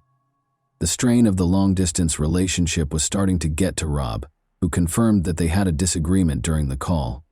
Rob insisted that despite their sporadic difficulties, there was no sign that Jennifer had been angry or afraid about anything while they were speaking. He had no idea that he would never talk to Jennifer again after this call. Because it was not unusual for romantic partners to be involved in missing persons cases, investigators closely monitored Rob Allen while he was being questioned. But Rob's alibi was confirmed. There was no proof that he was involved in Jennifer's disappearance, and he had been in Fort Lauderdale when she vanished. The possibility that someone she knew might have been involved was nevertheless not ruled out by Jennifer's family, which included her parents, Joyce and Drew Kess. They remained watchful due to the emotional toll of the investigation and their fear of not knowing what had happened to their loved one. In particular, Jennifer's parents held out hope that someone would come forward with information that would help explain her disappearance. As investigators looked into every possibility, the investigation grew, but Jennifer's family remained committed to getting the truth. They never thought Rob Allen or any of Jennifer's family members had any motive to hurt her. Instead, as the investigation continued, they sensed that the mystery grew more complex. The investigation into Jennifer's disappearance evolved into a search for justice and the truth about what had happened to a lively young woman who appeared to have a promising future. Jennifer's condominium complex was going through major renovations when she vanished. The fact that many of the complex's employees did not speak English presented a problem for investigators. Jennifer had complained to her family that she was frequently whistled at, catcalled, and otherwise uneasy by the construction workers. Many of the employees were unable to be interviewed by law enforcement due to the language barrier, making them possible but evasive suspects. According to the surveillance footage, the person seen exiting Jennifer's car was dressed in white overalls, which are typically worn by manual laborers or painters. This made investigators question whether the person in the video was a construction worker on the property when she vanished. Nevertheless, the lead remained frustratingly ambiguous in the absence of additional evidence connecting the individual in the video to a particular employee. Jennifer's parents appeared in court in 2009 to request the case's release. Interviewing a former housekeeper who had worked at the complex gave detectives an unexpected lead. When the woman saw CCTV footage of the suspect, she surprised law enforcement by stating that the figure's gait, attire, and hairstyle reminded her of a man she knew from the complex named Chino, although she was unable to confirm that it was him. Her identification was a clue worth following up on. Chino had been employed at Jennifer's complex as a maintenance worker only a week prior to Jennifer's disappearance. He had even resided in a different complex building. It was quickly discovered by investigators that Chino was well known within the complex and that some residents remembered him mistreating women. Although investigators had no hard proof to connect Chino to the crime, a tip from the early stages of the investigation raised the possibility that he was involved in Jennifer's disappearance. When it was revealed that Chino was already serving time in a Florida prison for the statutory rape of a teenage girl, a crime he committed 2 years after Jennifer vanished, the case took yet another unexpected turn. Chino cooperated when asked about Jennifer's case and denied any involvement. He even consented to and passed a polygraph exam. Still, the lead cooled off once more. Jennifer's family became more and more irate with the Orlando Police Department's OPD handling of the case as the days stretched into weeks, and those weeks into months. Police refused to label her case as cold, which would have prevented the allocation of more resources, despite her persistent efforts. The family felt that law enforcement could have done more, but this decision left them feeling abandoned. When the family filed a lawsuit against the OPD in 2018 to gain complete access to Jennifer's case files, their frustration reached a breaking point. The Kesse family was granted access to more than 600 pages of documents and hours of audio and video recordings following a grueling legal battle. They hoped the documents would shed light on Jennifer's disappearance and offer fresh leads. Michael Torretta, a private investigator, was hired by the Kesse family to go through the case files and return to the crime scene. Interviewing former complex residents was Torretta's first step, and he was shocked by what he learned. Jennifer's neighbor Colleen recalled that the complex used to be a secure neighborhood. She and other women, however, started to feel uneasy when workers started residing in empty apartments throughout the complex. Nothing had been done despite their complaints about the workers' inappropriate behavior to the leasing manager. Several other women who had resided in the complex were also interviewed by Torretta, and they all voiced similar worries regarding the construction workers. Tammy, a neighbor, reported that she had observed odd occurrences in her apartment, including footprints discovered in her closet, her underwear drawer being thrown, and the shower appearing damp as though someone had used it. Tammy even caught a man on her patio who she thought was one of the employees looking at her. Once more, the name Chino came up.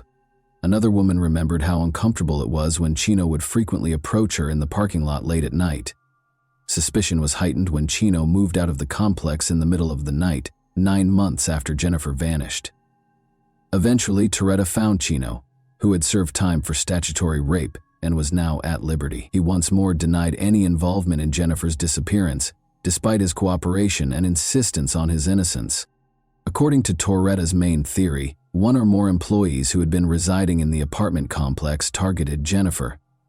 Torretta said the workers, many of whom had been crammed into a single apartment, probably moved in after Jennifer locked her door early on January 23rd. They are thought to have pulled her into one of the empty apartments in the area. Unfortunately, since many of the workers were undocumented and had no long-term connections to the complex, there is no record of their identities. 10 months after Jennifer's disappearance, a person was observed throwing a rolled-up piece of carpet into a lake near her condo, according to additional investigation.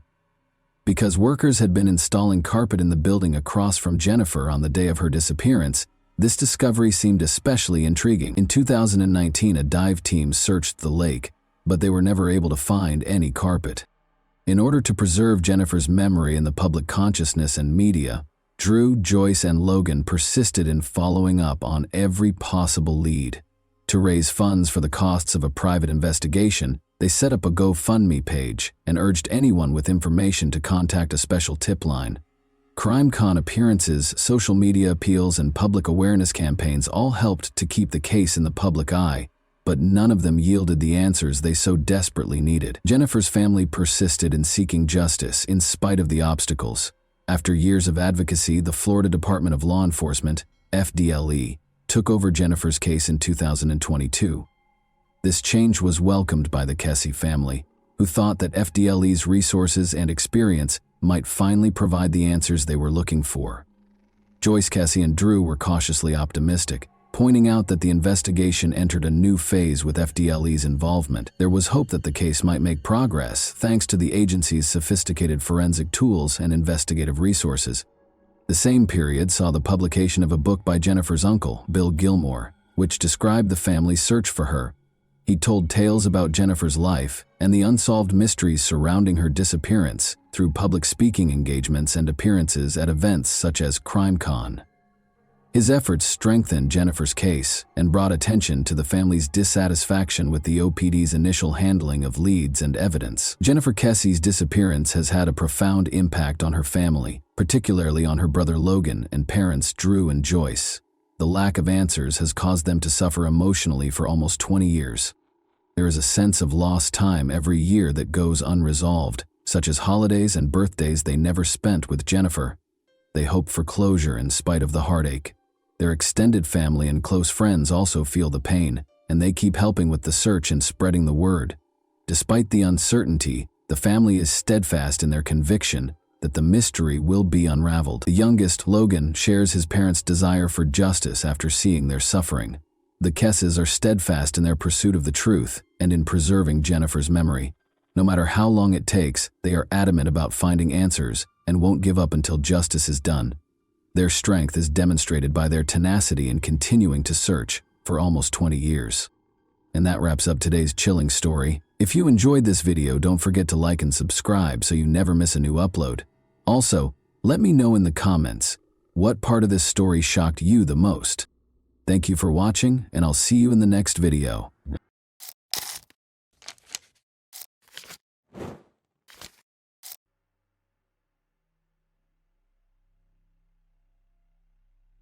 A freshman at a prestigious university vanished without a trace after a sporting event, leaving her car and keys in the parking lot. The police did not investigate the case, believing that the young woman had simply fled, but her parents and friends were aware that something terrible had occurred. The mystery remained unsolved for 12 years, and it wasn't until the end that the truth was revealed. Shannon Melinda was born on October 20th, 1974, in Miami, USA, and her parents welcomed a second daughter, Monique, 5 years later. From a young age, the girls were taught that their first priority should be to obtain a good education. This approach had a significant impact on Shannon. She excelled academically from the start of her school career while also making time for various clubs and sections, where she outperformed her peers in every way. Shannon made it clear in high school that she wanted to pursue a career in politics or law. She led the school debate club and, in her final year, even gave speeches in the United States. Congress and the General Assembly of the United Nations are part of special training programs. Following these events, she decided she wanted to work for the Supreme Court. To achieve this goal, she required a solid legal education. Shannon submitted applications to several of the country's top universities. Given her perfect grades and extracurricular accomplishments, all universities and colleges were eager to accept her, but she chose Emory University in Atlanta, Georgia. In addition to being one of the top 20 universities in the country, Emory offered her a $15,000 annual grant for the first 4 years of study, which covered the majority of her tuition. She moved to Atlanta after graduation to pursue a degree in political science. The university made a strong impression on her. She quickly adjusted and made many friends. Shannon was able to find a part-time job despite receiving the grant. A few kilometers from her dorm was a softball field that needed employees, and her responsibilities included keeping track of the game's score. Shannon was forced to quit her job on March 26, 1994, due to an error made by her supervisor.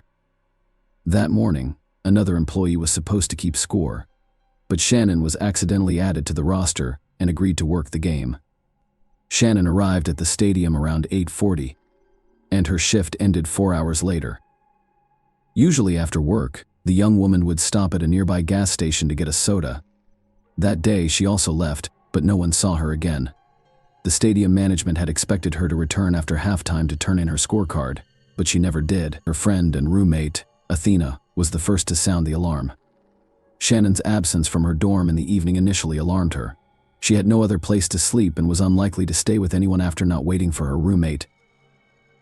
The next morning, Athena decided to call Shannon's parents and see if they had heard from her in the previous 24 hours. Shannon's parents were at work at the time, so Monique, her younger sister, answered the phone. Monique informed Athena that she hadn't spoken with Shannon in a few days and promised to ask their parents when they returned home. Athena became increasingly concerned and told 2 mutual friends about Shannon's disappearance. They decided to look for her on their own. They got into their car and drove around campus. They eventually made it to Shannon's stadium, where they were met with a disturbing discovery. As they approached the stadium, they noticed a gas station nearby and were surprised to see Shannon's car.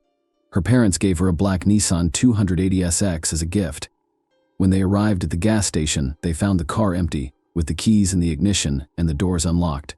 Shannon would never leave her car in such a state, which added to their anxiety. Her friends called the police because they suspected something terrible had happened. Unfortunately, the officers who arrived did not take the situation seriously. They took a quick look at the car and determined there was no evidence of a possible crime. Because there was no blood or signs of a struggle, the officers told the friends not to worry. They did not even collect fingerprints from the steering wheel or doors. Furthermore, they asked Athena to drive the car to the university parking lot, which she did. The officers spoke with the gas station attendants, who confirmed seeing Shannon around noon the previous day, but saw nothing suspicious. Shannon had most likely fled at the age of 19, according to the official police version. The case was not treated seriously. Shannon's parents decided to travel to Atlanta right away to join the search for their daughter. When they discovered that the police were unwilling to investigate, they did everything they could to change the situation, and their efforts were successful. Shannon was accepted into a non-profit organization by former President Jimmy Carter as a result of her connections after speaking in Congress. Shannon's parents had brought her disappearance to his attention. Carter and Senator Bob Graham secured FBI involvement in the case. Shannon's parents flew to Atlanta and started looking for their daughter. With the assistance of other students, they printed and distributed thousands of flyers about Shannon's disappearance. Later, her father rented a billboard and announced a $10,000 reward for any information leading to Shannon's location. The young female detectives identified several suspects among Shannon's acquaintances, but were quickly convinced of their innocence. 3 days after Shannon vanished, something interesting occurred. An unidentified man called the police hotline number listed on the flyers to report Shannon's appearance. He stated that the reporters made a mistake when reporting on the young woman's disappearance. Shannon was said to be wearing green shorts on the day she went missing, but they were actually blue. Furthermore, the caller stated that he had Shannon and would keep her as long as he wanted. Despite this distressing call, law enforcement continued to believe Shannon had simply fled somewhere. This assumption persisted for several days until April 6th, when an unidentified man made a second call. This time, he called the university's counseling center to inform them that Shannon was at his residence and was fine. He promised to call later and demand her return. Finally, he stated that he would leave Shannon's ring for the police near where he was calling to confirm his statements. This time, the FBI quickly traced the call and discovered that it originated from a payphone near a Burger King restaurant in suburban Atlanta. When detectives arrived at the location, they discovered the ring in a cloth baggie wrapped in duct tape. Shannon's parents confirmed that the ring belonged to her. This news brought them relief because it gave them hope of seeing their daughter alive again. Since then, they had been waiting for the perpetrator to call back and make his demands. This event prompted law enforcement to reclassify the disappearance case as a kidnapping. The police department appointed a new lead detective, who immediately pointed out his predecessor's lack of professionalism. He said that almost all of their actions were flawed. They did not take Shannon's fingerprints and instead asked a stranger to drive her car to another location. They also did little or nothing to investigate the case, believing that the young woman had simply run away and would return shortly. With this in mind, the investigators decided to rework every possible lead from scratch. The first thing they looked for was the softball field where Shannon was last seen the day she vanished. The fact that the young woman had been missing for several weeks added to the confusion. In addition, a championship game was held on the field that day, bringing the total number of visitors and participants to over 100.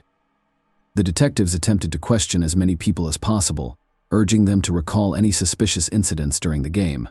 To their surprise, many people shared the same story. The only oddity in that game was the referee's behavior. According to the players and stadium staff, he was extremely dismissive of his job and was constantly distracted, even during important events. Instead of doing his job, he kept trying to talk to Shannon and ask her out. The referee's name was Calvin Hinton, but he preferred the nickname Butch. The 33-year-old man worked as a mechanic for Delta Airlines and refereed matches as a hobby. He had a wife, taught Sunday school at the church, and appeared harmless. The detectives dug deeper and discovered that Butch had left the softball field around the same time as Shannon. After speaking with his co-workers, they discovered another strange detail the day before the game. He had asked the other umpires to fill in for him because he was supposed to have a date. They were all aware that Butch was married, but he explained that his wife was out of town for a few days. When all of his co-workers said no, he called his boss and requested to leave the game early, explaining that his brother's wife was in the hospital and they had no one to leave the children with. Butch returned to the stadium 2 hours after leaving, still wearing his officiating uniform. He went into the locker room, changed, and then left. 3 hours later, he returned to the stadium and was spotted by a colleague and asked what he was doing there. Butch explained that he had forgotten to deliver his paycheck to the accounting department, but he didn't have it with him. Furthermore, Butch asked his colleague if he had seen where his car was parked for a man who had just arrived at the stadium. That question seemed strange. Investigators questioned Butch, who denied any involvement in Shannon's disappearance. He said that after leaving the stadium, he went straight home. As proof, he showed detectives several outgoing phone calls made within 40 minutes of leaving the stadium. He agreed to a polygraph interview, but failed. Almost all of his answers were found to be false, but they were insufficient to warrant his arrest. It was, however, enough to obtain a search warrant for his home, which was conveniently located near the Burger King where the police discovered Shannon's ring. Detectives discovered 2 additional intriguing facts. His neighbors claimed he lit a fire in the early morning hours following Shannon's disappearance. Later, Butch called his father and requested a handsaw, claiming that a tree had fallen on his car. Detectives went to his house with their service dogs but found no evidence of Shannon's presence there. However, they noticed 3 areas with overgrown soil. When they dug them up, they discovered something extremely creepy. There were dozens of women's clothing and shoes beneath the ground, as well as a sleeping bag and softball field scorecards. Experts examined the excavated clothing, showed pictures to Shannon's parents, and determined that none of it belonged to the young woman. Butch admitted he had no idea where these items on his property came from. He assumed they were left by the previous owners of the house. In the end, the police were in a difficult situation. A number of facts pointed to Butch's involvement in Shannon's disappearance, but there was no direct evidence against him.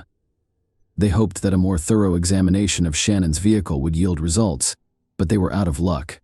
Because the police did not collect fingerprints or DNA samples on the first day of the investigation, the experts were unable to locate them.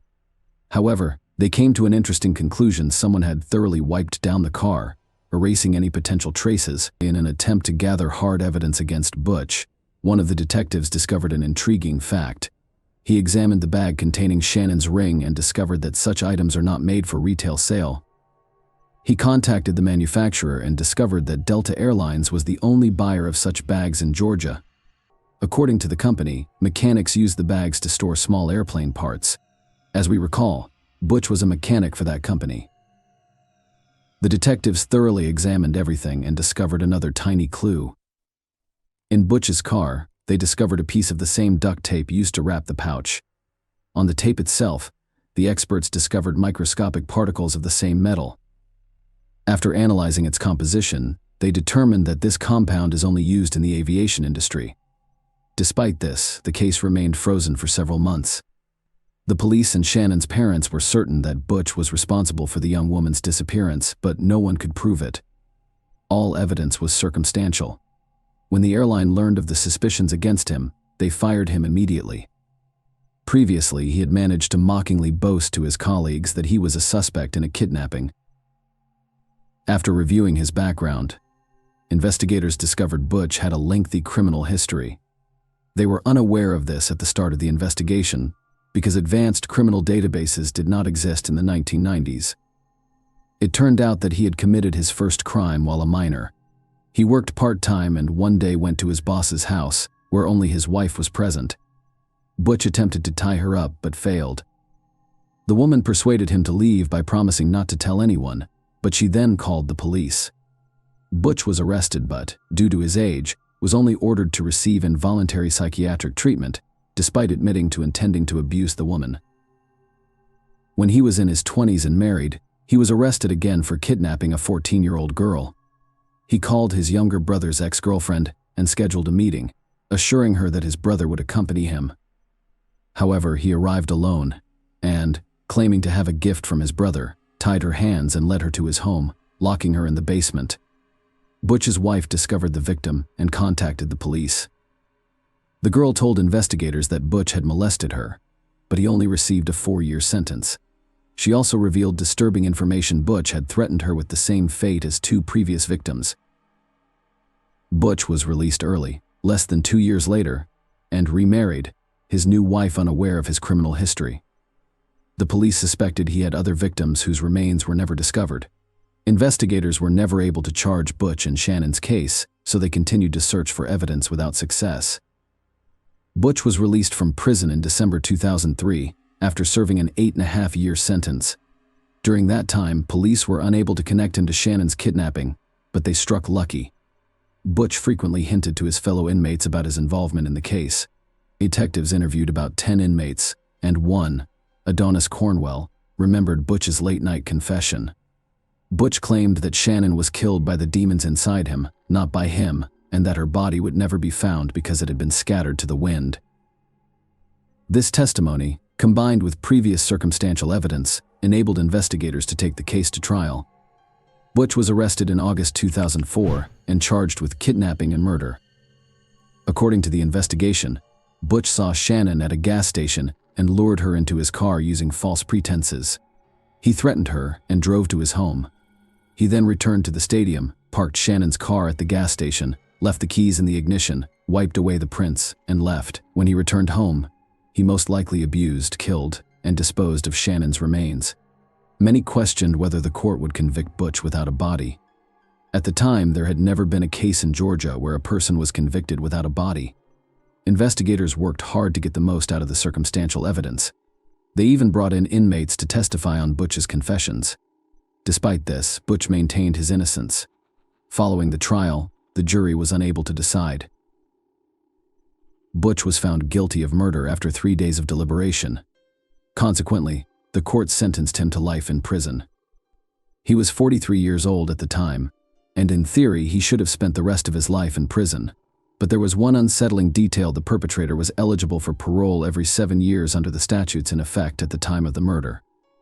Butch attempted to challenge the court's decision but was unsuccessful, and 2 years later, in 2006, something very unexpected happened. He decided to confess to the murder.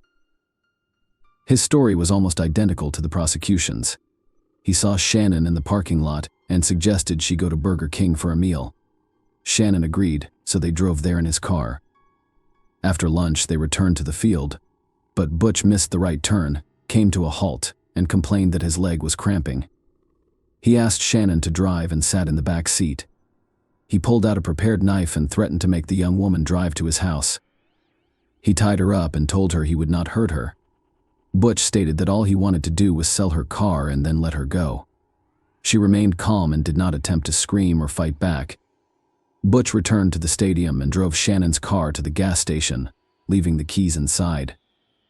He did this in the hopes that someone would steal it, which would throw the cops off guard after thoroughly wiping the steering wheel and other areas where he might have left fingerprints. Butch returned home, abused the young woman, and then left for the movie theater with his nephews and their parents. Apparently, this family outing was planned as an alibi. When he returned home, he continued to abuse Shannon while repeatedly promising to let her go as soon as he sold her car. He then allegedly began to realize the gravity of his actions and attempted to figure out what to do next. He went to bed, awoke a few hours later, and began to panic. He then went down to Shannon's house, wrapped a tie around her neck, and strangled her. According to Butch, she was sleeping at the time, and everything happened quickly. Next, he spent hours debating what to do with the body. By morning, he had decided to burn it, so he started a large fire and added fuel before putting the body in. He changed his clothes and attended the church service. When he returned home, the fire had allegedly consumed all remains. The man claimed that the unbearable weight of guilt forced him to confess what he had done, but it was difficult to believe. First, he made 2 taunting phone calls to the police and the university, claiming Shannon was still alive after having already disposed of her body. Second, he intended to kidnap another woman, his wife's closest friend. That day, as soon as his wife left town, he called her and invited her over, claiming that he and his wife wanted to meet her, but the friend declined, saving her life.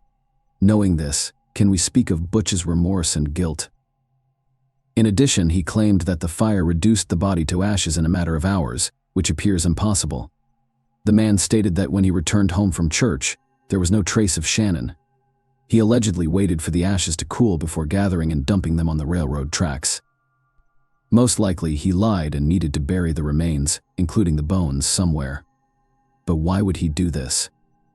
Butch's only option was to realize he might never be released and play the remorse game.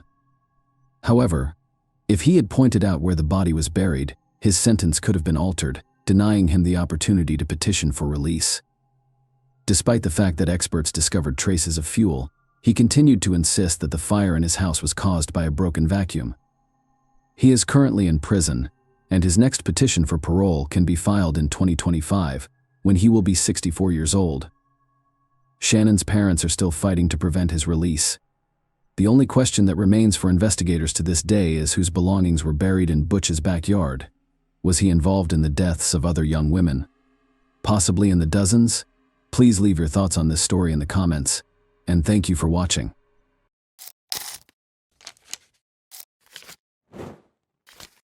Hey guys, welcome to my channel, and today we're going to take a look at another horrible case with you. Faith Hedgepeth, then 19 years old, was discovered dead in her Chapel Hill apartment in 2012. When authorities started their investigation, they soon encountered a wall of uncertainty and dead ends. They were diverted by conflicting accounts from her closest friends and family, odd 911 calls, and false leads.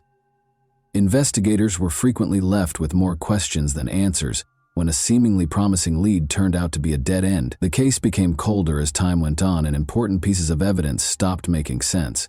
The identity of Faith's killer remained a mystery despite constant efforts. Why did the inquiry stall so significantly, and who was responsible for her brutal death? Let's investigate this case. Unaware of the tragic turn their day would take, Rosario and her companion Marisol Rangel arrived back at their flat just before 11 a.m. on September 6, 2012. They called for Faith as they walked in, but the place was oddly silent. Uncertain of what to anticipate, they approached Faith's bedroom with trepidation. They were stunned by what they discovered. Faith's corpse was on the ground, partially wrapped in a blanket and covered in blood. 3 years after Faith was brutally killed in an apartment she shared with a friend by a killer who is still at large, there are still many unanswered questions and speculations surrounding this case. Shocked, Rosario called 911, her voice shaking as she described what she had found. Once vibrant, Faith was gone, leaving the friends to wonder forever, who could have done this, and why? We must examine the final hours of Faith's life in order to comprehend what transpired to get to this point. Around 5:45 p.m. on the evening of September 5, 2012, Faith went to a rush event for Alpha Pi Omega, a Native American sorority at the University of North Carolina. She met Rosario after departing at 7:15 p.m., and the two of them studied at the library until almost 9 p.m. Around this same period, Faith texted her father about her plans for the future. He still has the final voicemail he ever got from her saved. After returning to the flat at around 11:30 p.m., they went out once more, landing at The Thrill, a nightclub, at 12:40 a.m. They danced and socialized for around an hour and a half. Their departure was captured by security cameras. Since Rosario wasn't feeling well, they made the decision to return to the flat, arriving just as Faith's Facebook account was accessed. Faith's phone sent a text message to Rosario's ex-boyfriend Brandon Edwards at approximately 3:40 a.m. "Hey B, can you come over here please? Rosario needs you more." You know. Please let her know you care." 3 minutes later, the same phone sent another message that contained the word "than," which was thought to be a correction for a typo in the first message. The last known activity on Hedgepeth's phone was this text exchange. After that, Rosario attempted to get in touch with Edwards and then collegiate soccer player Jordan McCrary, but neither of them answered. Rosario thought Faith was asleep when she left the flat at 4:25 a.m. She stayed at a friend's place until the next morning. Rosario attempted to contact Faith once more at 10:30 a.m., but received no response. She contacted Marisol out of concern, and the two of them proceeded to the apartment where Faith's death was found. Who was in charge? Is Rosario Rangel or another person involved? Faith's cause of death is still unknown, but as the inquiry progresses, more information will become available. Faith Hedgepeth, a proud member of the Holly-Washapani Native American tribe, was born in 1992 in Warren County, North Carolina.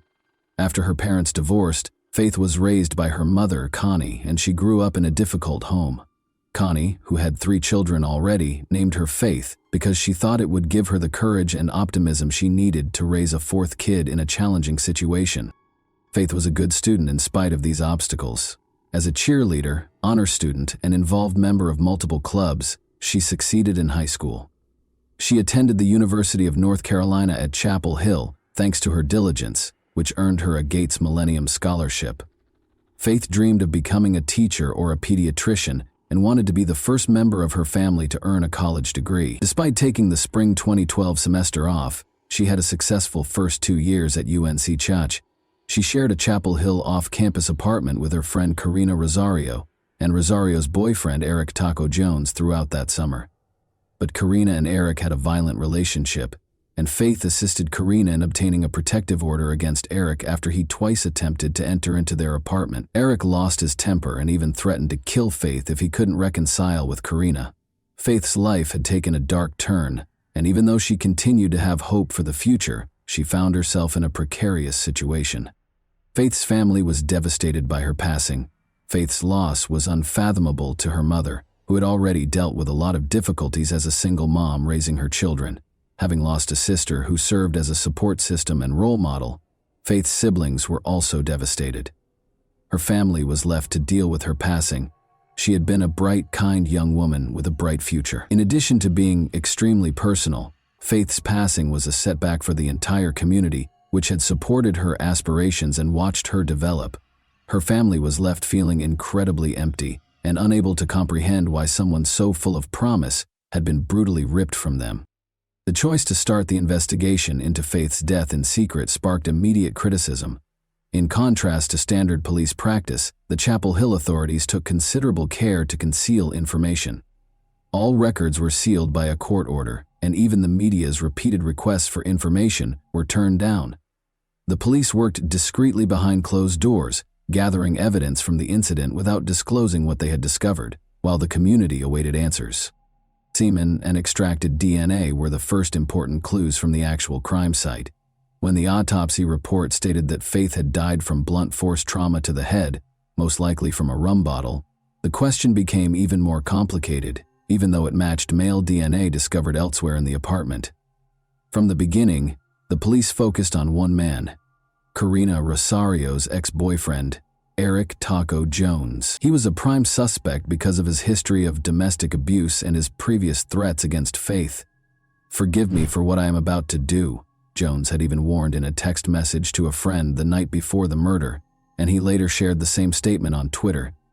He altered his Facebook banner to a haunting precursor to what appeared to be an admission of guilt 3 days after Faith's death. "Dear Lord, forgive me for all my sins and the sins I may commit today." Police were unable to directly link Jones to the crime in spite of these warning signs. He provided a DNA sample, but it did not match the evidence gathered at the scene. No matches were found in additional DNA testing from other individuals, including those who had visited the local nightclub where Faith and Karina had spent time. After Jones was formally ruled out as a suspect, the inquiry appeared to come to a standstill. It appeared as though the puzzle pieces would be put together fast when the inquiry into Faith's death originally started, but as time passed, detectives discovered evidence that only made the mystery more complex. The disclosure of some anticipated and some surprising details suggested an incomprehensible level of intricacy. The 911 call, which would subsequently come under close examination, was a crucial piece of evidence in the case. After discovering her friends dead at their apartment, Karina Rosario called. Many found it strange that she only referred to Faith as her buddy during the call, never mentioning her by name. Reporter Tom Gasparovia questioned the legitimacy of the conversation, speculating that it might not have been Rosario but perhaps Marisol Rangel, whose voice sounded similar. Additionally, Rosario appeared abnormally hesitant during the conversation, despite the dispatcher's repeated requests for her to check Faith's respiration, Gasparovia noted.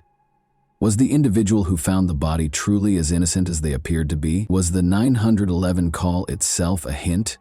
The people who were following the case started to have these types of questions. The odd information wasn't limited to the 911 call, either. Confusion was further exacerbated by another important piece of evidence discovered close to the crime scene, a mysterious letter written on a piece of ripped paper.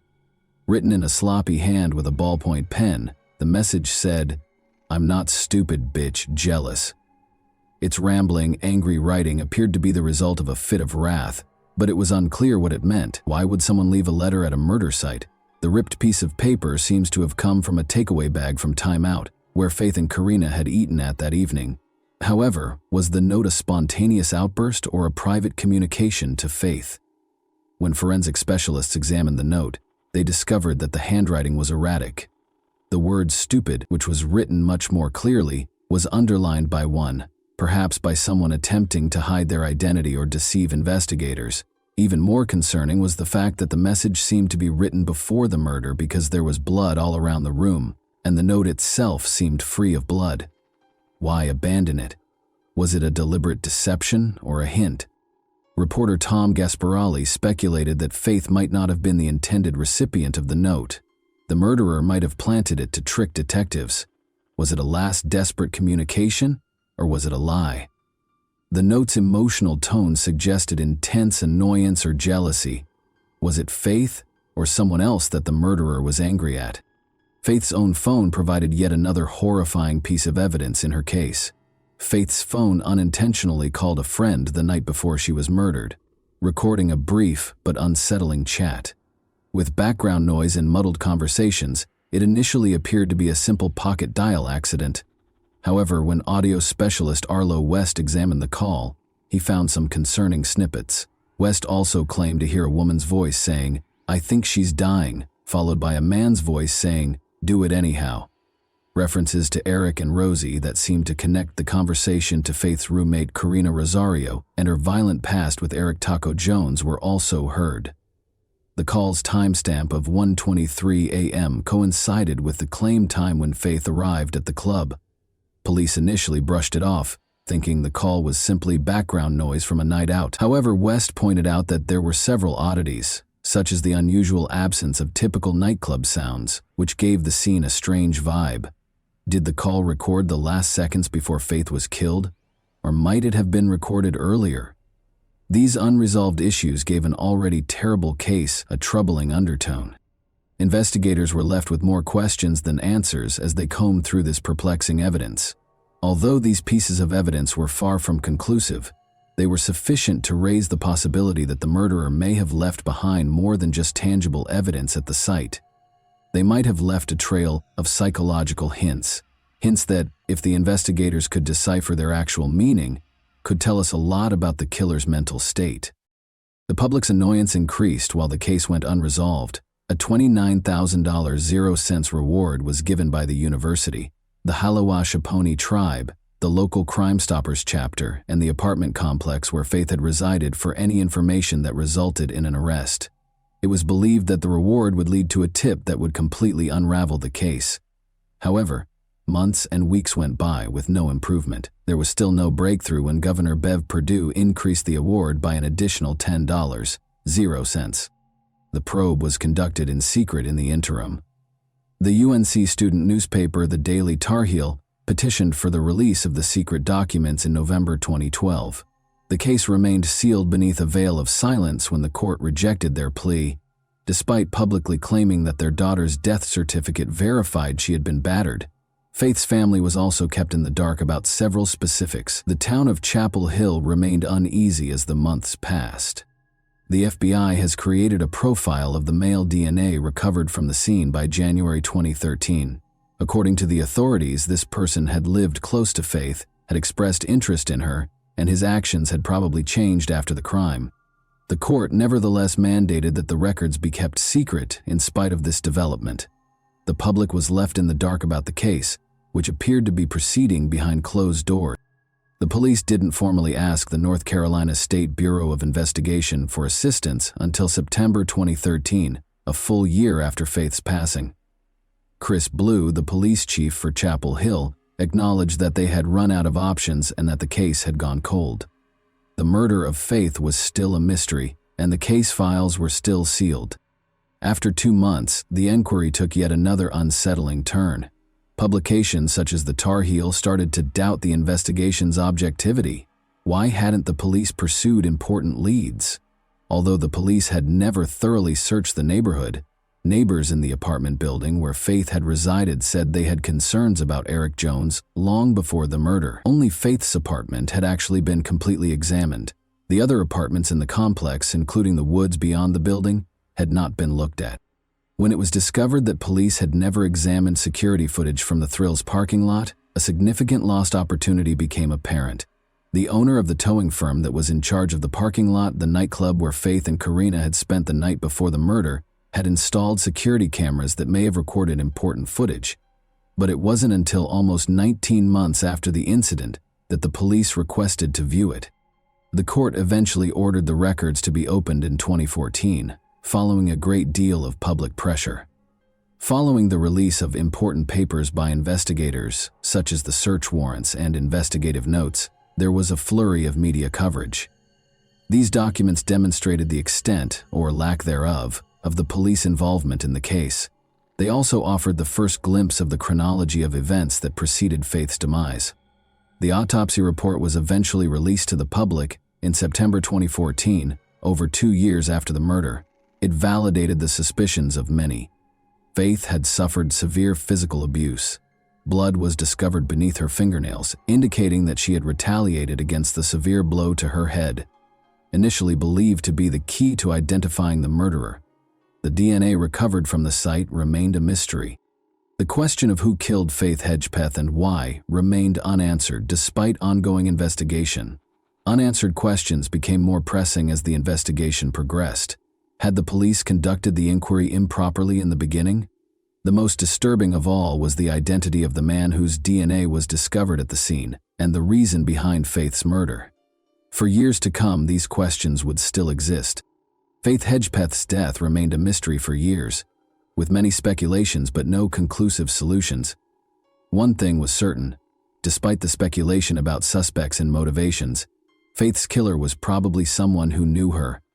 According to Chapel Hill police, the murder was committed by a member of her UNC Chapel Hill social circle rather than at random. Investigators interviewed more than 2,000 people over the years, obtained 750 people's DNA, and reduced the number of potential suspects to 10. Chief Chris Blue stressed in 2016 that the case was still very much alive despite the lapse of time. In their quest for the truth, the police continued to concentrate on this core group. However, the issue still stood. What motivated the murderer to carry out such a heinous act, and who was the murderer? But on September 23, 2016, almost 4 years after Faith's passing, the case took even another unexpected turn as the inquiry proceeded to uncover.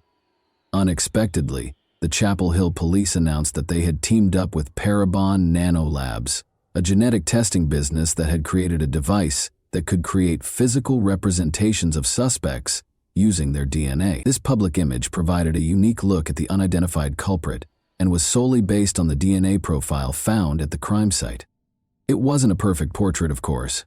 It was predicated on phenotyping, which is the process of predicting physical characteristics from an individual's genetic makeup.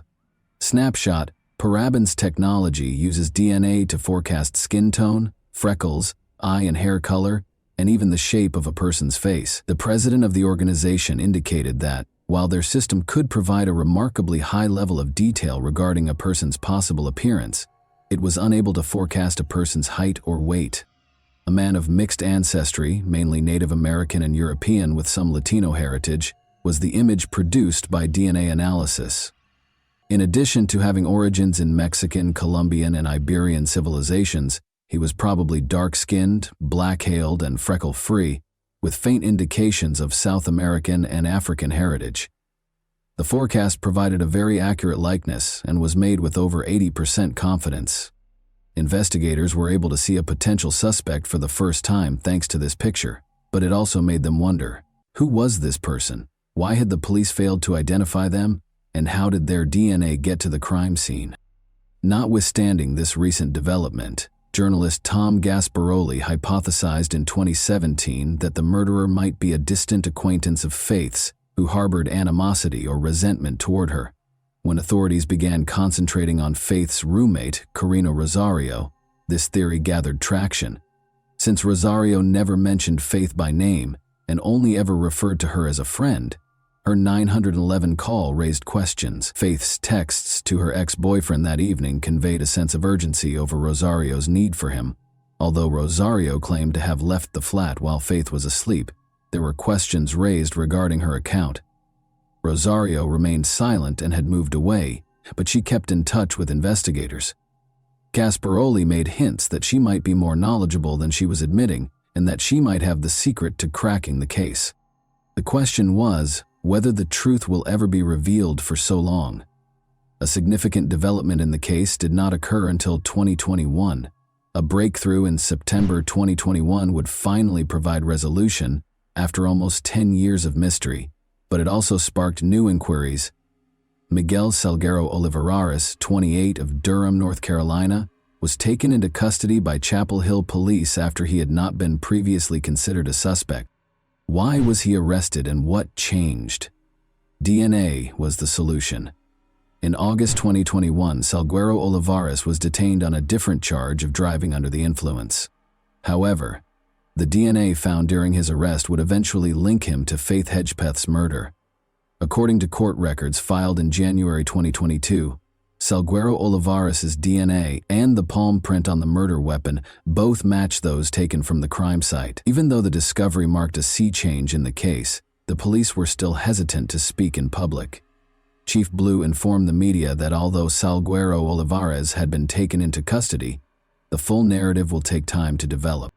Now, it was unclear how Salguero Olivares, an unidentified player in the case, had gotten involved.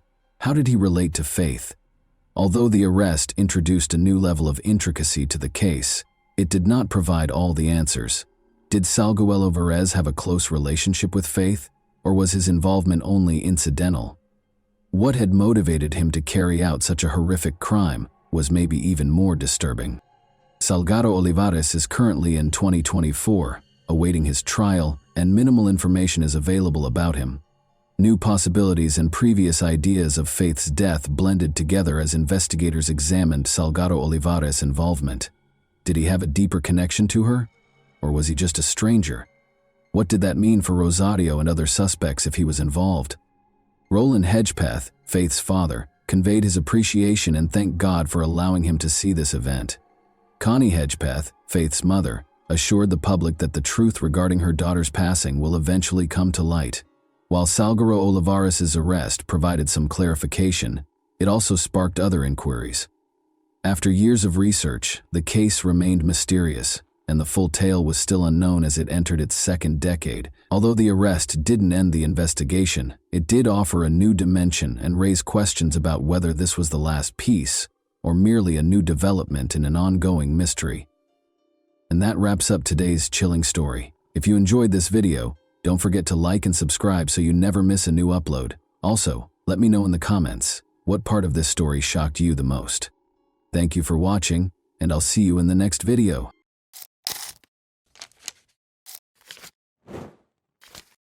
Hey guys, welcome to my channel, and today we're going to take a look at another horrible case with you. Carrie Swenson never would have thought that biathlon would become her life's work, but she most likely learned to ski before she could walk. This sport just didn't exist before for women. Women were finally permitted to compete in biathlons in 1983. The USA squad competed in the first Women's World Championship in Chamonix, France, but did not qualify for the first Women's European Cup, even though many of them had undergone years of intense training. Carrie Swenson, a 22-year-old American, began with the customary 10-kilometer race. She came in 5th place, directly behind the Soviet athletes, who were regarded as the sport's unbeatable leaders. She finished 13th in the 5-kilometer sprint, the best among her teammates. But the relay was where the team, and Carrie personally, truly triumphed. Carrie and her teammates became the first American medalists, while the Americans finished in 3rd place. Following the conclusion of the biathlon season, Carrie went back to Montana and organized the summer of her dreams. She worked at Lone Mountain Ranch, a well-known tourist ranch, and ran trails in the backcountry in her spare time. Carrie let the night air into her bedroom by opening the window. She had earned her microbiology degree from Montana State University that morning. Her parents celebrated her graduation and her brother Paul's 21st birthday with a party after the ceremony. Just the summer before, they had relocated to the Lone Mountain Ranch in the Big Sky region to practice and take in the mountains, just like they had as kids. She had dreamed since she was 5 years old that she would leave to pursue her dream of studying veterinary medicine after one more year of competitions. Unaware that her dreams would soon be dashed by the self-centered schemes of two recluses, Carrie turned off the light in her room and contentedly fell asleep. Carrie was unaware of the two men's conversation that was going on in the mountains a few kilometers away. The younger man was clearly irritated. Though he felt lonely in the mountains and yearned for female companionship, he generally enjoyed living away from people and their rules. "Do you recall the plans we talked about to find a woman for ourselves, Dad?" After giving his 18-year-old son a close examination, the father questioned, "Do you believe the time has come?" The son confidently nodded in response. Carrie ran around Old Ray's Lake on Sunday, July 15th. Bob Sharp, the proprietor of the snack bar where she worked, had informed her that he had spotted a grizzly bear nearby, and she was keen to see one for herself, so she decided to take this route. Carrie ran pretty fast as usual, paying attention to her breathing. She only realized there were two men in front of her at the last second. The strangers appeared disheveled. The younger one had a knife and a pistol in his hands, and neither of them was grinning. The hunting season was long over, but there were still rifles lying by a tree. The men made it clear to Carrie that they had no good intentions without taking their eyes off her. Regretfully, she saw them too late to turn around and flee. An adrenaline rush brought on by fear caused Carrie to run even faster, attempting to get past the strangers as fast as she could. But her plan didn't work. On the trail, the older man leapt directly in front of her and took hold of her wrist. He took hold of her other hand before she could respond. Unable to escape their hold, Carrie chose to keep her composure and use her cunning. She was scared by the wild expression in the older man's eyes. Remain composed. Avoid upsetting them, she thought. She pleaded, "Please, let me go." "No, we don't often see attractive girls like you. We would like to speak with you. What is your name?" He held Carrie even closer as he asked. He started questioning her about who she lived with, whether she was married, and other things. Carrie tried to scream, but the man quickly silenced her after realizing she wouldn't be easily freed. After letting go of her left hand, the stranger hit her in the face and tied her up with a rope. The men promised to hold her for 4 or 5 days before releasing her if she didn't enjoy living in the mountains. But she could tell by their smirks that they were more likely to exploit her weakness and end up killing her. She kept telling herself, "It's just a nightmare," hoping to wake up at any second. However, she knew it wasn't a dream because of the throbbing pain in her face and wrist. Carrie attempted to reason with them by stating that her friends and family would find her. The older man retaliated by threatening to shoot anyone who attempted to save her. In order to avoid being seen, the men rushed on, hoping to get deeper into the forest and away from the lake. All Carrie could do was let them pull her along on the rope. In order to make sure she wouldn't run in the wrong direction when she had the opportunity to flee, she covertly memorized the area while feigning submissiveness. As though kidnapping girls were a daily occurrence for the men, they strolled alongside each other, engaging in casual conversation. They talked about how they felt about the mountains, laws, and society. The elderly man voiced his displeasure with the way the area had developed, especially the fact that farmers were permitted to graze their animals on his property. He assured the younger man that he could acquire all life's necessities without going back to school or abiding by social norms. Carrie came to the conclusion that her captors were probably mentally ill as a result of these discussions. Carrie requested water and said she needed to rest in an effort to slow their pace. They decided to take a rest. As they got closer to a swamp, Carrie was horrified to see the older man start drinking from it. She attempted to alert him to the harmful bacteria found in the swamp, but he dismissed her worries, claiming to have never heard of it before. She also took a few sips, reluctantly. She observed that when she pretended not to be afraid of the kidnappers, they acted less violently. Carefully, Carrie began asking them how long they had been residing there without being aware of the risks associated with drinking water from the nearby swamp. They responded that although they had lived in the mountains for 12 years, they were still relatively new to the area. Carrie felt even more uneasy when the younger man smirked and added that they were in dire need of female companionship. Then they went on their journey. In an attempt to leave hints for her loved ones who would be looking for her, Carrie tried to step on soft ground and break twigs. Sadly, the older man saw her attempts and stopped them. Carrie, however, obstinately continued to make marks, and the older man continued to erase them. because she had nothing to lose.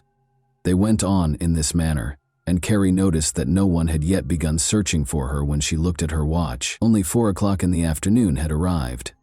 Alan Goldstein, Carrie's friend and co-worker who instructed visitors in shooting at the ranch, started to question why her run was taking so long.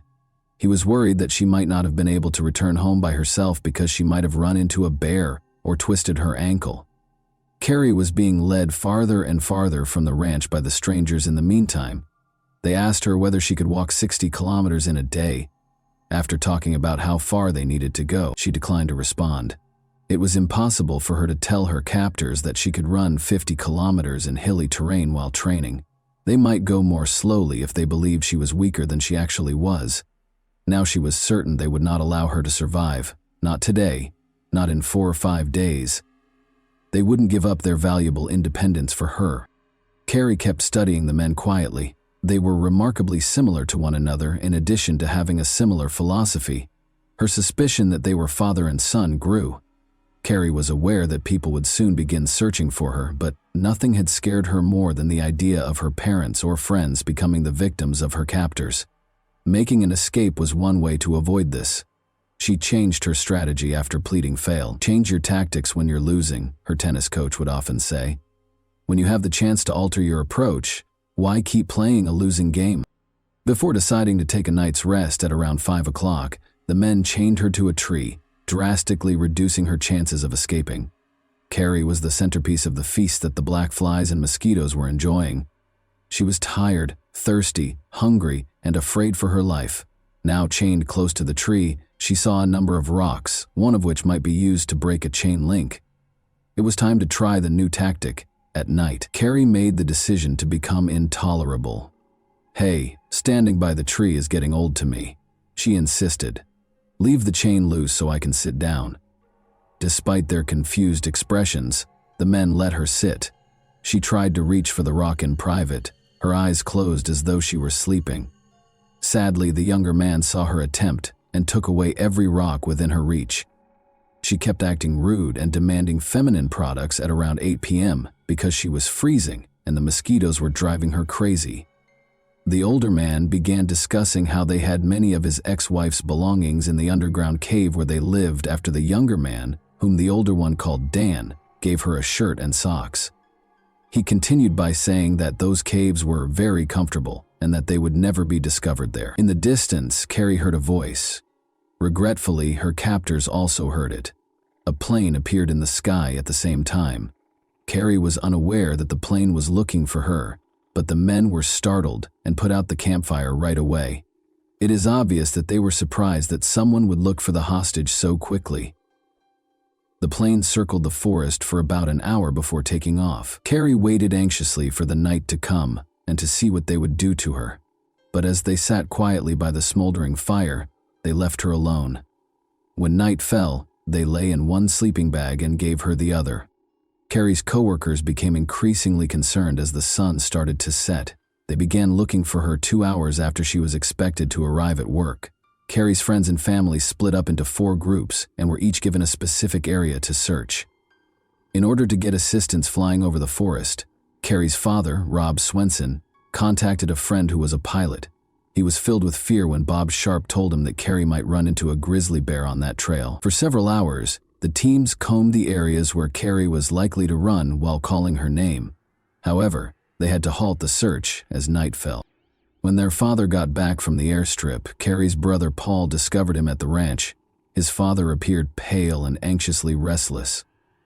Paul went to his room and asked his father to notify him as soon as there was any update on Carrie because he needed some alone time. After a hasty shower, he collapsed on his bed. Then he caught sight of Carrie. Like a captive animal, she was chained to a log. Nearby, the men sat around the campfire. His sister was in tears.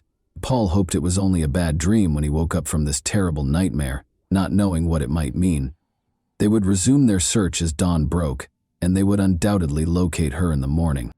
To Carrie's surprise, the captors only moved the camp roughly 50 meters from the original campsite when they made the decision to move it. Dan didn't think twice about using his gun to go hunting and shoot a squirrel for breakfast, in spite of the continuous search for her. The older man insisted that Carrie turn over her shorts while Dan was making breakfast, claiming that their vivid red hue drew too much attention. After taking them, he returned to the former campsite. This gave Carrie a chance to speak with Dan alone.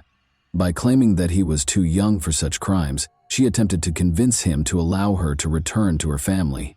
Dan said, "No, you're cute, and you'll stay with me," after giving her a close look without showing any signs of regret, worry, or a smile. Carrie received her shorts, which were smeared with soot from the earlier campfire, from the second kidnapper when he returned. Carrie began putting on the shorts in her sleeping bag while fighting back tears. She was nearly finished when she noticed someone flat on the ground and heard rustling in the bushes to her right. Dan sprang to his feet and pulled his gun from its holster. Carrie yelled, "Remain back! Keep your distance! They will shoot because they are armed!" "Stop talking!" The older man grabbed his rifle and gave an order. "Get out! They will murder you!" Carrie yelled once more.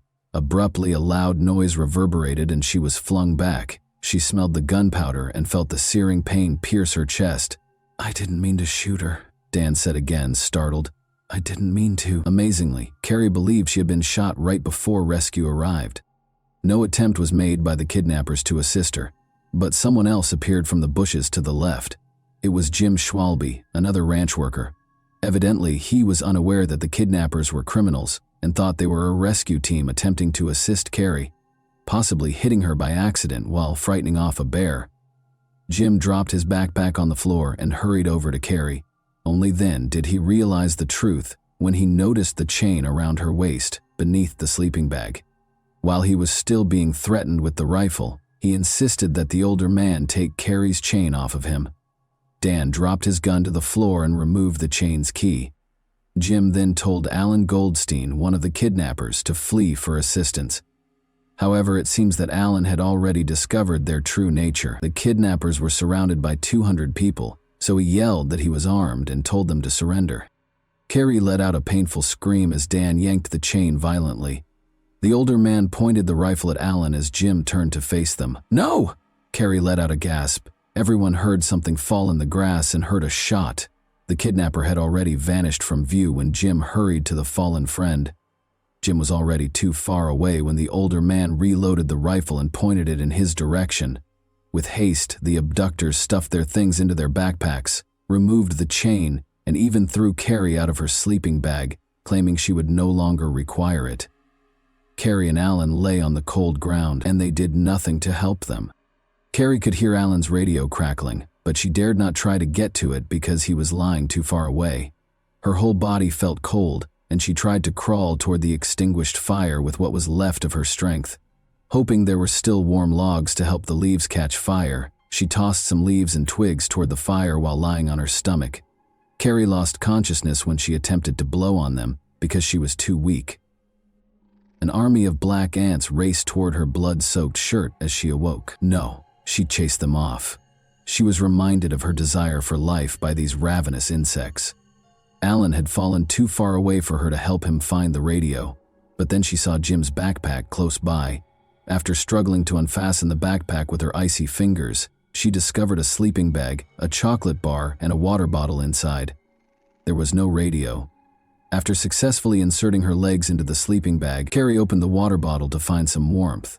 She took a sip of what turned out to be warm lemonade and nibbled on the chocolate bar.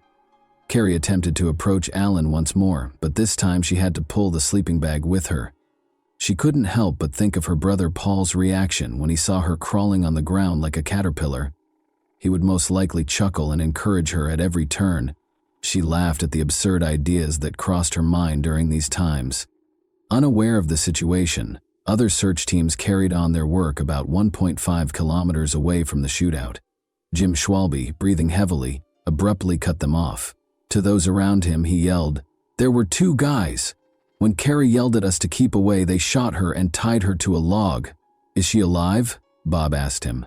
"She was when I fled, but she was shot by that scoundrel, and Alan was struck in the head by the elderly man." Carrie was losing life with each breath. The bleeding worsened as breathing became extremely challenging. She instinctively made a choice.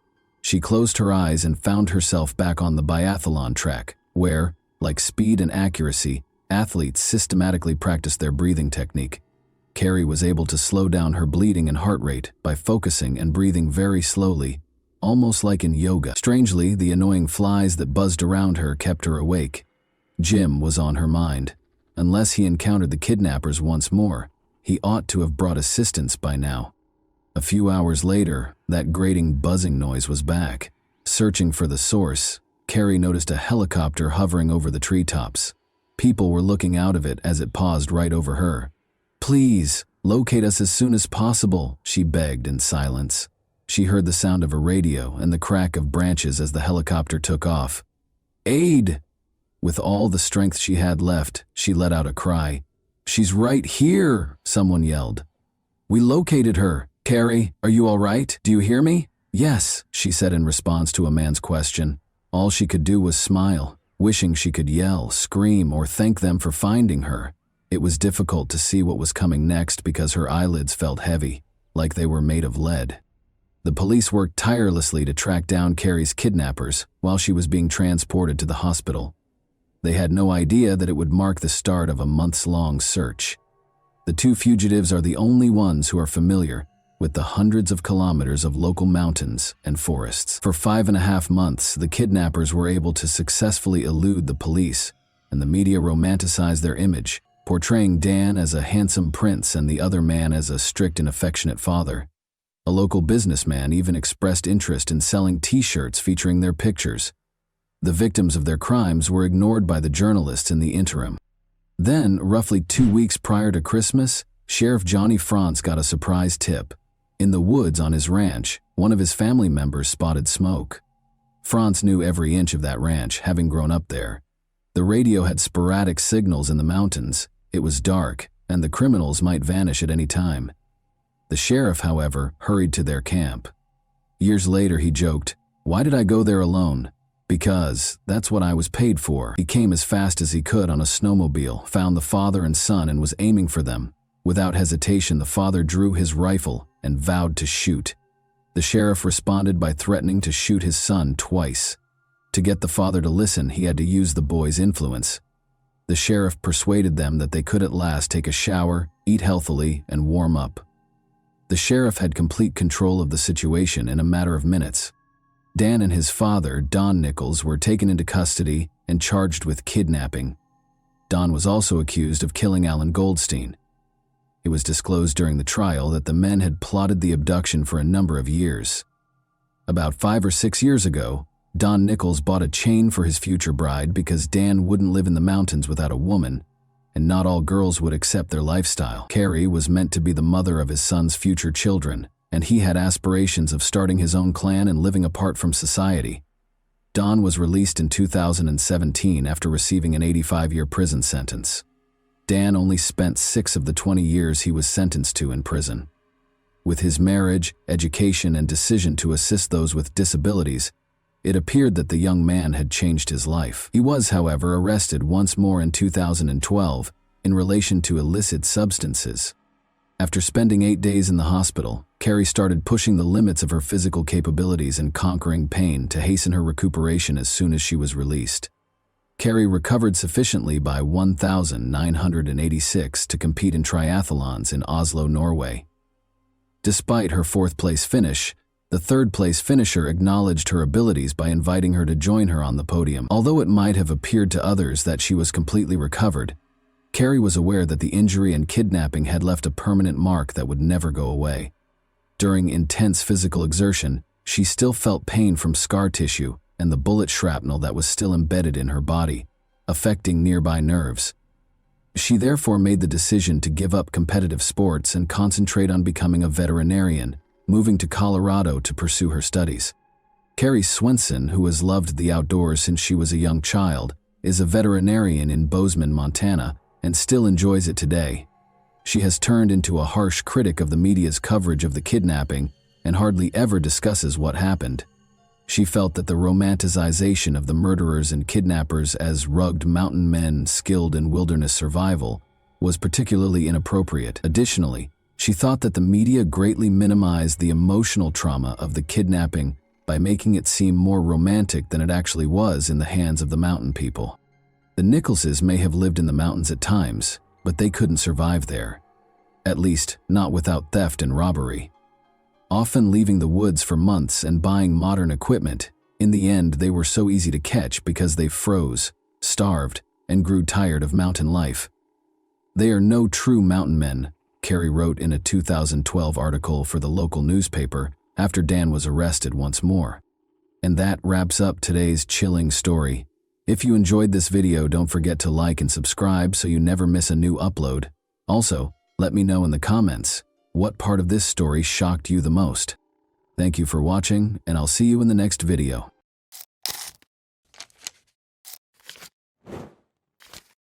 Hey guys, welcome to my channel, and today we're going to take a look at another horrible case with you. This was a mass killer confessing his darkest intentions, but the real horror was the cold, calculated execution of his crime, captured in real time. On June 5, 2014, Ybarra brutally entered the Seattle Pacific University lobby and took his first victim. He had planned a massacre, but that was not what happened. During one of Seattle's worst crises, a single small mistake set off a series of events that would change everything. There were a number of horrifying facts that were just waiting to be revealed. June 5, 2014, started out like any other day until, shortly before 3 p.m., a string of calls from the same location flooded the Seattle Police Department's helplines. The city would be thrown into an unimaginable crisis and chaos in a matter of minutes. A nightmare started when a man carrying a gun entered SPU. With each call, more terrifying information surfaced. The description initially appeared ambiguous and unremarkable, but the details were beginning to come together. He wasn't an aspiring pupil. His purpose for being on campus that day was darker. But why was he there, and who was he? They would soon find out more about his nefarious schemes. The white pickup van he was driving was seen parked on the street close to the Seattle Pacific University campus in Washington. This man, whoever he was, had no intention of going away quietly. And just as police closed in, something far worse was about to happen. Paul Lee, a 22-year-old random student, was struck by the first bullet. The question was no longer who he was. The van belonged to 26-year-old Aaron Ybarra. Now the only question was, how far would he go? A massacre was in the making, and the police seemed like they might be too late to stop it. Officers moved in, sirens heightening the tension across the campus, but no one knew what they were truly walking into, or how the standoff would unfold. Even before the police arrived, the action had already taken place, captured on camera as it all played out in real time. The man, whose identity was now confirmed to be Aaron Ybarra, could be seen walking into the hallway calmly, as if he belonged there. The CCTV captured everything, every step, every glance, but no one knew what was coming next. There, sitting innocently at the desk, was 22-year-old Tristan Ruth, unaware his life was about to hang in the balance. The man leaned in close and threatened him. "Don't move, or there will be consequences." But it wasn't just Tristan in the building, unaware of the danger. Sarah Williams, 22, had just reached the bottom when Ybarra turned and shot without thinking. Sarah was shot at close range in the chest. Tristan saw his opportunity then, and he took desperate action. The gunman would not be as fortunate, though, as his next move would be the demise of his entire scheme. Aaron's statements were obviously more than just threats. He was shooting people, and he had a clear plan that was only a few seconds away from causing total mayhem. However, he then committed a critical error. A security guard caught the gunman as he stopped to reload his weapon. A 22-year-old student and security guard named John Mice came up behind the shooter. Everything suddenly changed in a split second. He wrestled the shooter to the ground, wrenched the gun out of his hands, and pepper-sprayed his eyes. Aaron, the shooter, was on the ground with his eyes burning, and Sarah, the injured girl, took the opportunity to step aside. John moved away with the weapon to keep it out of the shooter's reach, but when he returned, he'd find a surprise. Aaron had produced a knife from his pocket. Next, John would engage in a physical altercation with the pepper-sprayed Aaron to remove the weapon from his grip. He was going to have unexpected help. Suddenly, a second hero, Justin Sarah, kicked the weapon out of Aaron's reach, ensuring it would do no harm. What was seconds away from becoming a massacre was stopped in its tracks, thanks to their courage. But the tragedy was nowhere near an end, and what came next was going to expose the harsh reality that changed everything. By 3:29 p.m., paramedics and officers from the Seattle Police Department flooded the campus. Officers immediately apprehended Aaron after finding John Mice and Justin Serra holding him down on the hall floor. One team of police officers took Aaron into custody, while the second took hold of his van. Paramedics treated several students for shock, while Paul Lee, Sarah Williams, and John Mice were all transported to Harborview Medical Center in Seattle. Paul was pronounced dead on arrival at the hospital. Sarah was taken to surgery right away because her condition was critical. Despite Thomas's critical condition, medical personnel managed to stabilize him, and he was admitted to the hospital. After receiving treatment for the cuts he sustained during his fight with Aaron, John was allowed to go. However, this was not the end of the story. They thought the worst was over when the police showed up to remove the gun. They were unaware that the shooter was hiding something much darker than anyone could have predicted. After being brought to the homicide and assault unit of the Seattle Police Department, Aaron was informed of his Miranda rights. Detectives Dana Duffy and James Cooper then brought him in for an interview.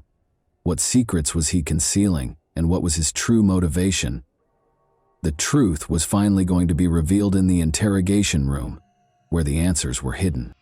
Aaron was still recuperating from the pepper spray, so detectives Cooper and Duffy took a while to begin the interview. They started by inquiring about his private life. Janice and Ambrose Ybarra welcomed Aaron into the world in July 1988. He grew up in Seattle's Mount Lake Terrace neighborhood with his younger brother Joel and older sister Brandy.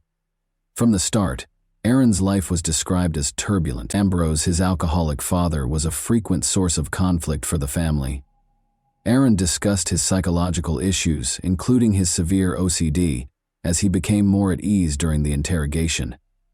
As the investigators spoke with this profoundly disturbed individual, they discovered that his OCD was only the beginning of his psychological problems, which started when he was 13 years old. Innocent students were suffering on the SPU campus because of a sin that only existed in Aaron's troubled mind and about which they knew nothing. When Aaron was little, his family made the decision to rearrange the furniture in his bedroom. Aaron claims that he became fixated on the status quo and that this changed him.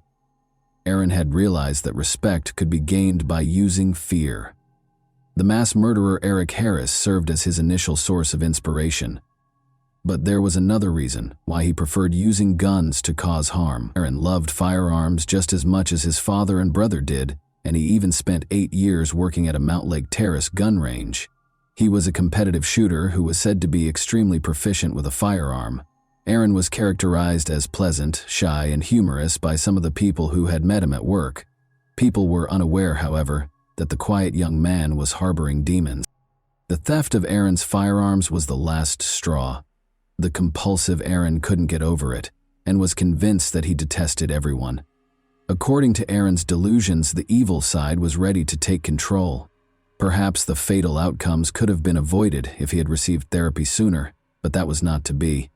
Aaron had only begun therapy as a result of pressure from those close to him to get help. After quitting therapy, he brought his unsettling mission to SPU within a month.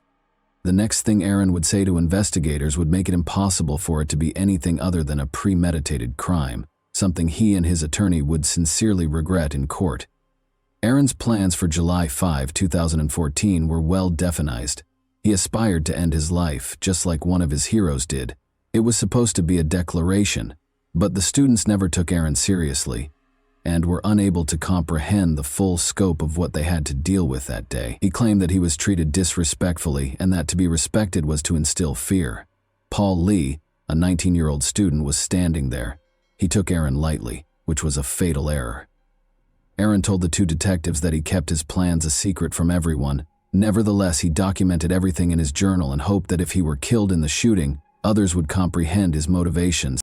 Aaron talked to Detective Duffy one-on-one during the interview, telling her that he had realized something was wrong with him, but that his hatred eventually got the better of him. Aaron appeared to have accepted his fate and realized that his actions would have a severe impact on his life and future by the end of the interrogation. As investigators got to work on their case against Aaron Ybarra, students began to return to campus life and resume their regular activities in the wake of the tragedy. Aaron had only managed to kill one person, but his goal was much more deadly: to cause widespread devastation. However, the prosecution was aware that the defense was preparing for a tough fight as they worked tirelessly to create a strong case. The real battle was only getting started. Aaron Ybarra was put on trial for his crimes on October 10, 2016. Prosecutors weren't going to let Aaron's defense team get away with a lesser charge or sentence, even though they were already ready to use the insanity plea as their argument in the case. According to defense lawyer Ramona Brandis, Aaron experienced crippling bouts of mental illness and depression, which caused him to hear the voice of God, who urged him to go on a murderous rampage. She also questioned his upbringing and his unstable home life, claiming that he never got the support he actually required. Aaron's victims' testimonies were crucial to establishing the case as it actually was. Paul Lee was the worst hit, followed by Sarah Williams. Before she could resume her regular life, she spent days in the hospital. She made an effort to describe the pain she endured in court. The entire scene in the SPU lobby where he and John Mice had overpowered Aaron was described by Justin Sarah. Ramona, the defense lawyer, also contended that Aaron's actions were influenced by his upbringing and unstable home life because he had sought professional help for his years-long mental illness. Under the direction of Senior Deputy Prosecuting Attorney Kristen Richardson of King County, the prosecution team was ready for the insanity defense. Aaron's own words were going to be used against him by the prosecution. They provided evidence that Aaron had voluntarily stopped taking his medication and quit therapy in order to allow his dark side to take control, shattering the notion that he did not receive assistance for his mental health problems. The assertion that Aaron was getting assistance from at least one family member was supported by testimony from his mother, Janice. His journal also provided evidence to the prosecution that he had premeditatedly planned and executed the shootings. Additionally, the recorded interrogation by detectives Cooper and Duffy was made available to the jurors, demonstrating Aaron's complete awareness of his actions and the repercussions. Aaron tells detectives in the video that he was inspired and motivated by Sung Hui Cho and Eric Harris, but he makes no mention of hearing the voices of God or Satan. Although the prosecution acknowledged that Aaron had serious mental health problems, they made it abundantly evident that Aaron planned and chose to carry out the shooting. Now that the sentence was just a few seconds away, everyone was wondering if the jury would feel the same way. Following weeks of testimony and arguments from the prosecution and defense, the jury returned a guilty verdict on November 16, 2016. Aaron was convicted of 1 count of assault, 3 counts of attempted first-degree murder, and premeditated first-degree murder. Judge Jim Rogers sentenced Aaron Ybarra to 112 years in prison on February 17, 2017, for the shooting at Seattle Pacific University. Aaron spoke to the courtroom full of SPU employees, students, family members, and surviving victims during his sentencing. Aaron was the center of attention, but nobody was emotionally ready for what he said next. He apologized for the horrible crime he had committed. In addition, he expressed regret for killing Paul Lee, whom he hoped was still alive. Speaking to the survivor of the attack, Sarah Williams, he told her that she did not deserve the events of that day. Aaron expressed his desire to go back and change everything, but he acknowledged that it was too late. He will be housed at the King County Adult Detention Center for the duration of his sentence. John Mize was awarded the Congressional Medal of Honor in 2015 for his valiant efforts to apprehend the SPU shooter.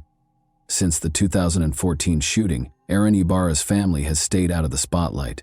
The public and social media spheres still contain scant if any information about his family members and their lives. Paul Lee's legacy endures in the lives of his family and friends. Soon after Paul's memorial service in June 2014, the Lee family established the Paul Lee Foundation. The goal of the foundation was to carry on Paul's work of supporting those who experienced mental health problems and depression. It was cruelly ironic. He wanted to help people with mental illnesses, but before he could complete his education, he was harmed by someone he would have preferred to assist. The foundation has made it its mission to raise money to support groups that conduct research and create solutions to assist people with mental health conditions. Many people will be discussing what caused Aaron Ybarra to become a school shooter in this case today. Seeing young lives lost so needlessly and murderers succumbing to their own mental health problems is heartbreaking. Could something have been done to prevent this tragedy, considering Aaron's family life was, to put it mildly, turbulent? or was he destined to become a killer? Before he committed suicide, he was troubled, mistrustful of people, and desperate to be remembered. However, he chose to target the helpless students instead of exacting revenge on the innocent or facing down actual villains. And that wraps up today's chilling story. If you enjoyed this video, don't forget to like and subscribe so you never miss a new upload. Also, let me know in the comments what part of this story shocked you the most. Thank you for watching, and I'll see you in the next video.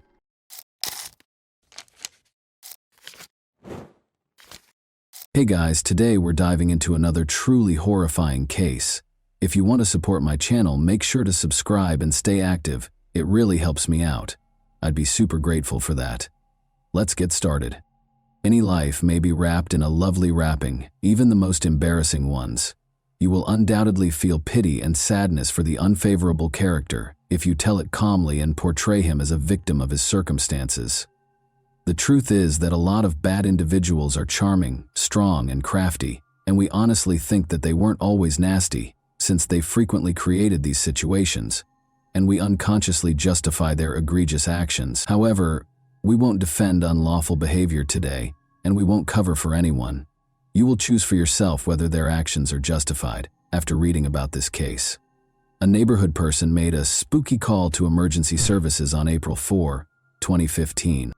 He had gone into a friend's living room to turn on the lights and check on him, but when he got to the second floor of the room, he discovered blood all over the place. A scared male voice shouted into the dispatcher's phone. According to the victim's acquaintance, the injured man was not breathing and everything was soaked in blood. Charles Taylor, 59, was brutally murdered in Montgomery County's unincorporated village of Owlette after police arrived, shocking the population. The crime scene resembled the set of a horror film and appeared to be the source of nightmares. The couch where the slain guy was found was fully covered in blood, and there was blood all over the carpet and paintings. It appeared to be a grudge drama due to the savagery of the act. After all, the assailant undoubtedly intended for Charles to suffer from excruciating anguish in addition to his death, repeatedly stabbing him with a sharp knife. The fact that Charles's bloody body was found upstairs in his room and that the house search revealed no obvious evidence of forced entry indicated that the criminal was familiar with the residence and had taken decisive action. Charles Taylor died as a result of 31 stab wounds and blunt force trauma to the back of his skull, according to the results of the forensic medical investigation. Charles Taylor was regarded as a generous and compassionate man.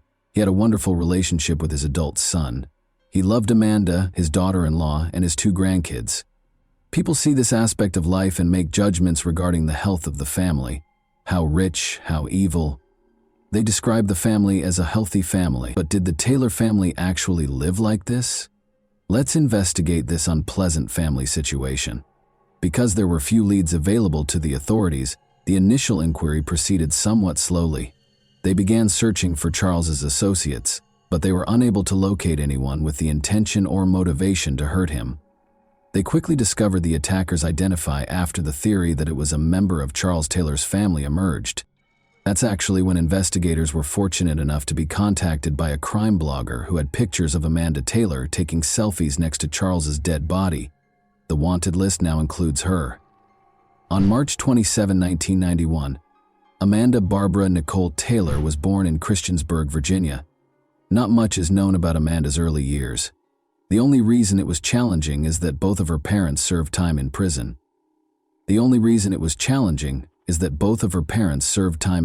After meeting Mariah Robach, Amanda created a lot of troubles for herself, which led to the start of her youth. Amanda started living an illegal life together. According to Montgomery County Sheriff's records, on October 23, 2005, when the sisters were only 12 years old, they got into a lot of trouble. Amanda and Mariah were charged with unlawful use of a motor vehicle after they fled their home and got into a car. Amanda was accused of unruly conduct at her middle school in early April 2006. She screamed that she would kill everyone there since she detested the place and everyone in it. This is just a small part of Amanda's police station record, and this incident undoubtedly went beyond the bounds of typical teen drama. Amanda started dating Rex Taylor, who was 2 years her senior in 9th grade. On March 27th, Amanda and Rex were born on the same day. Both of them interpreted it as a divine sign. When Amanda learned she was expecting a child, She quit school altogether. She married Rex and they had a son shortly after. However, her criminal impulses persisted after becoming a mother. Additional run-ins with the law also punctuated the years of her married life. Amanda Taylor's police station reports increased rapidly.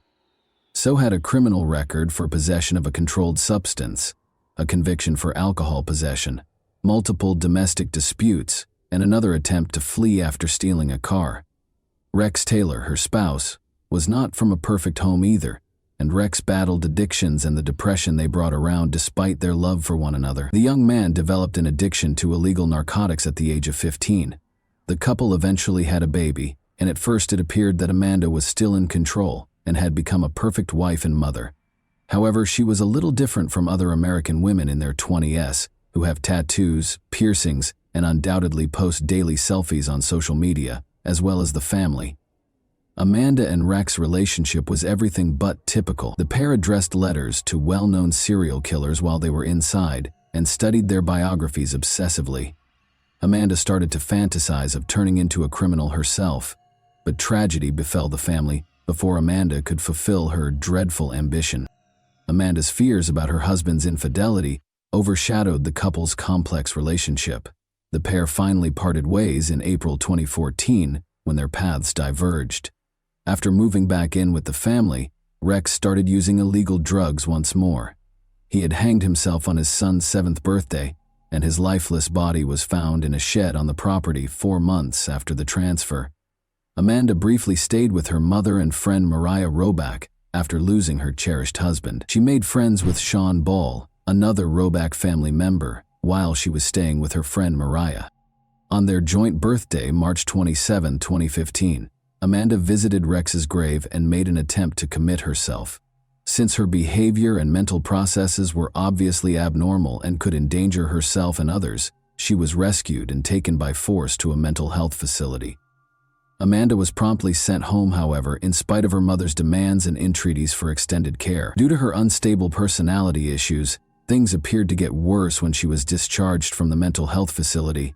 Thus, Amanda was asked to leave by Mariah and her husband. Mr. Ball, who had fallen deeply in love with Amanda, was also expelled. Amanda's late husband, Rex Taylor, served as the basis for her intense urge to kill during this time. When it appeared like her only true friends had abandoned her, she wanted to honor Rex and make him proud of her, and in order to do that, someone had to be expertly killed while he was still alive. Additionally, Rex had a fascination with serial killers that had long transcended his hobby status. During his lifetime, he was proud of the close friendship he had with criminals. Imagine discovering an envelope addressed to you from a well-known serial criminal who was arrested in 1980 when you go to the mailbox one morning after leaving your home. You are relieved to discover a birthday card for your little child and a handwritten note inside the envelope rather than any eerie keepsakes. Some would contend that getting such a message would be just as terrible as getting a strand of hair or a severed finger. In any case, it would be unusual for most people to get anything in the mail from a serial offender, but Amanda and Rex Taylor's family did not. Some terrible disclosures of earlier social media posts under Amanda's account have proven Amanda's fixation with crime, as well as Rex's behavior in his desire to communicate and receive experiences from renowned serial criminals. Amanda praises a number of criminals in a number of blogs for their heinous acts, such as Timothy McVeigh, the mastermind of the biggest terrorist assault in American history, and Dylan Klebold and Eric Harris, 2 young men who planned a mass shooting at Columbine High School. She naturally chose to begin her career as a criminal with a vengeance, since she wanted to be one of those vicious criminals she so greatly admired. After a while, Amanda blamed her husband's death on Rex's father, Charlie Taylor, saying that he had not assisted Rex in kicking his pill addiction but had instead acclimated his son to illegal substances. The cold-bloodedness and cynicism with which Amanda exacted revenge on her father-in-law, Charlie Taylor, will chill you to your core.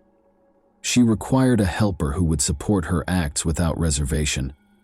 She needed a willing accomplice to support her if she felt threatened, and Amanda already had one.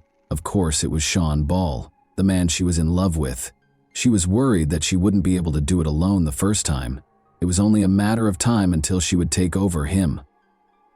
Amanda quickly found the eager accomplice she sought in Sean, but since he didn't know what he was getting himself into, Sean and Amanda came up with their evil plan with military accuracy and carried it out. At precisely 3:27 p.m., the time that Rex and Amanda were born, Amanda and Sean visited Charles Taylor's run-down house in the neighboring town of Ironton, Virginia, on a spring April afternoon in 2015.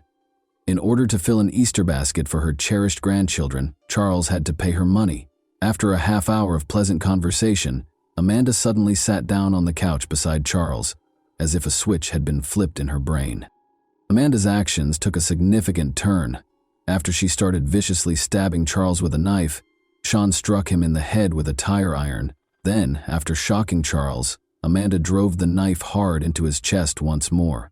She seemed so angry that she was unable to see anything around her, and Charles simply stared at her and said, "What are you doing?"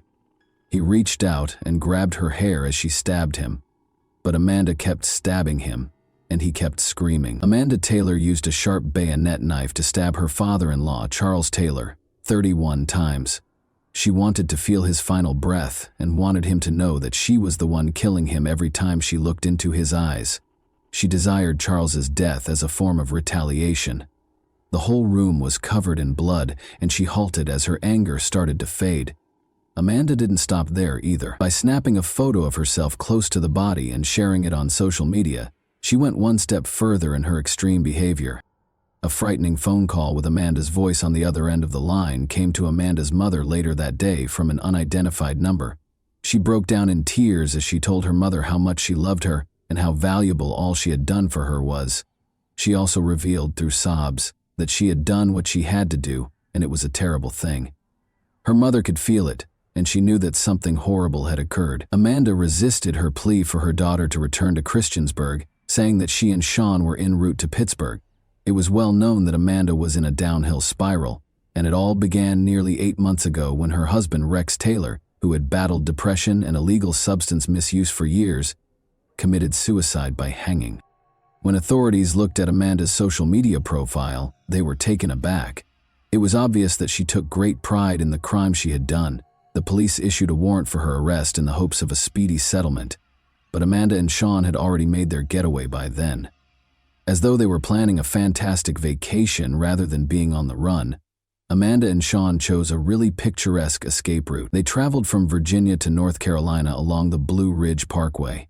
According to the photographs taken at the crime site, which depict the heinousness of the crime, the authorities were quite concerned that the killers would carry on killing, and they were correct, because Amanda didn't stop there. Amanda's sins would not, however, go unpunished. She did not mean to conceal her act, nor did she intend to punish herself after doing her intended crime. She started posting on social media shortly after she and Sean Ball left on the road, accepting responsibility for the murder and claiming that she did it for her husband. However, Amanda and Sean were more than just fugitives.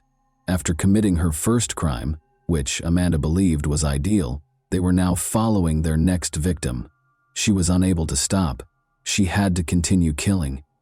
They took out cash at a gas station, filled up the car, and drove on to Tennessee. After tasting blood, Amanda was determined to carry out her wish to commit another crime, and she would come very close to doing so despite Sean's best efforts to persuade her to stop and simply go on the run, hide, and lay low. After stopping at a Fleabag motel in Tennessee, they restocked on ammunition at a sporting goods store. The following day, they departed to grant Amanda's bleeding desire after spending the night in a motel by the side of the road. At a rest area on Blue Ridge Boulevard, Amanda spots 2 young girls who might become her next victims. "I'm going to bring these girls in so we can shoot them," she said to Sean. He agreed that they needed money. Amanda walked outside to guide them to the car, but Sean wouldn't shoot them when she brought them inside. Amanda was enraged. She returned to the vehicle and drove off. She was unable to control herself, so she halted the vehicle in the driveway and attacked her accomplice. She was now aiming for Sean. After taking a handgun from the glove box, Amanda exited the vehicle and went to the passenger side, where Sean was sitting with his eyes closed in fear.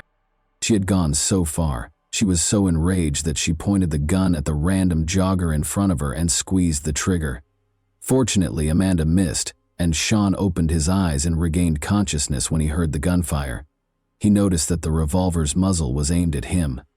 Amanda claimed that she wanted him to understand that she was simply using him for the car and the pistol before killing him. Then she fired, striking Sean square in the face. Amanda left Sean bleeding on the side of the road from the gunshot wound after taking a photo of his wounded face to share on social media. She was now running by herself. They possessed firearms. They had already purchased magazines and ammunition for the identical weapon and had taken them from a relative's home. The police captain was aware that they appeared to agree on the course of events, which would begin with Charles Taylor's murder. Amanda kept posting notes while the police pursued her. She disclosed that she killed Sean in a field during a traffic check in her subsequent social media post. Amanda shared a photo of a silver revolver in her lap along with a comment on Instagram. It resembled a suicide note more than anything else. "All right, that moment is coming up.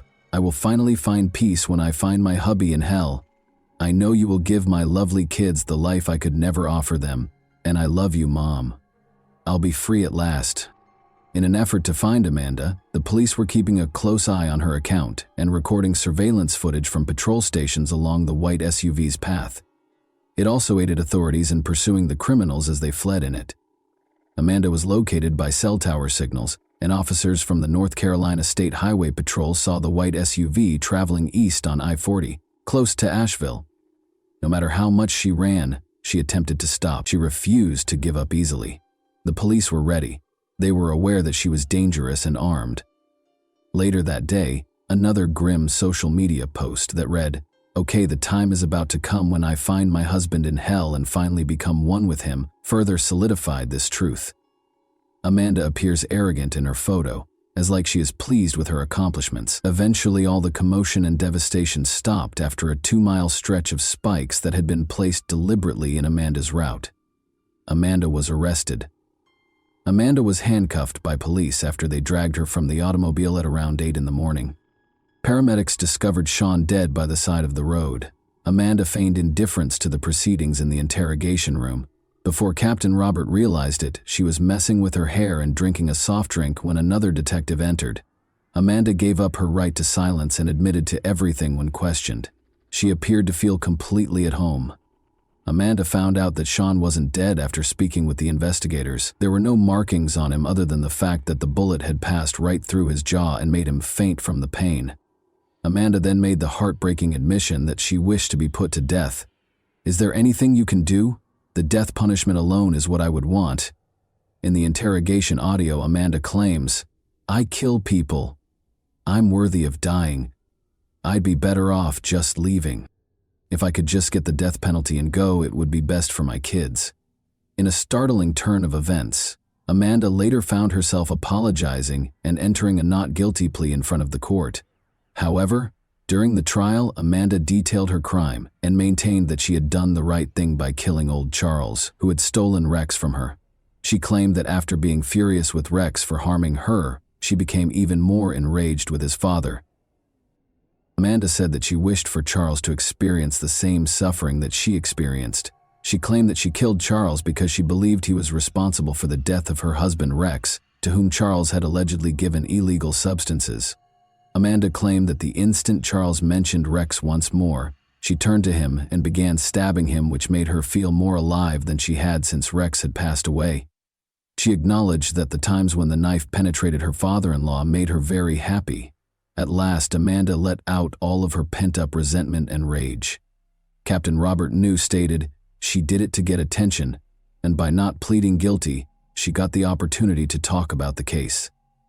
Amanda gave an awful explanation. She does, after all, liken the sensation of the crime to a pleasant recollection.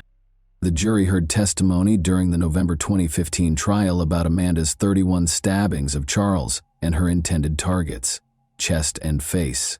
The jury found Amanda Taylor guilty of first-degree murder in under 30 minutes. She received a life sentence.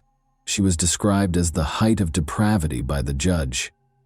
Sean Ball accepted a suspended 60-year sentence as part of the plea agreement. After serving 41 years in jail, Sean acknowledged that he is not deserving of pity and that he is deeply sorry for his actions, but he still has to live with the shame of his actions every day and wonders why this happened in his life.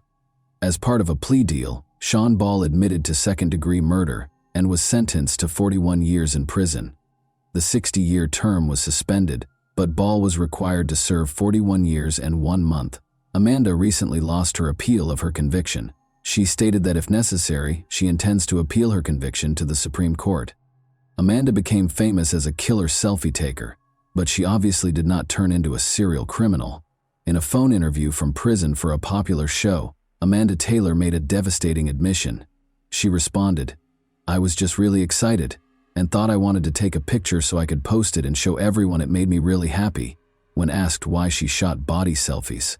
Lastly, she stated that she did precisely what she wanted to do and that she has no regrets whatsoever for what she did to Charles Taylor. In an incredible phone interview with a local reporter at this period, she likened the experience of getting stabbed to going on a roller coaster. She compared the nerves and the sense of freedom to my first roller coaster ride, and that's exactly how I felt. I had no intention of doing it. You don't see it in the movies. It is truly an animal phenomenon. Amanda Taylor wants more after committing a horrible crime. From an early age, Amanda Taylor was regarded by many who knew her as a very evil and gloomy woman who was obsessed with crime, murder, and serial killers. Pictures of strange death scenes were all over her social media accounts. Amanda Taylor is one of the few women who has ever gone insane, and it frequently wasn't meant to be. Her loved ones made every effort to keep her from going insane, but those who she turned to for support chose to ignore her. Amanda is now being held accountable for all of the devastation that inspired her. Amanda Taylor's desire of becoming a well-known serial killer came to an end in this way. Admit it, when we look at horrible heroes and learn about their past, we unintentionally attempt it on ourselves. We all go through different stages in life, each with its own traumas and experiences. Have you ever had the urge to murder your neighbor because he parks in your space or plays loud music at night? However, they advise rethinking the narrative and simply shouting in the woods or by the lake. It restores moral equilibrium and soothes. Thanks for watching, everyone. Your support means a lot to me, and you can help my channel grow by hitting that like button, dropping a comment, and sharing this video. Your engagement really makes a difference. See you soon. You.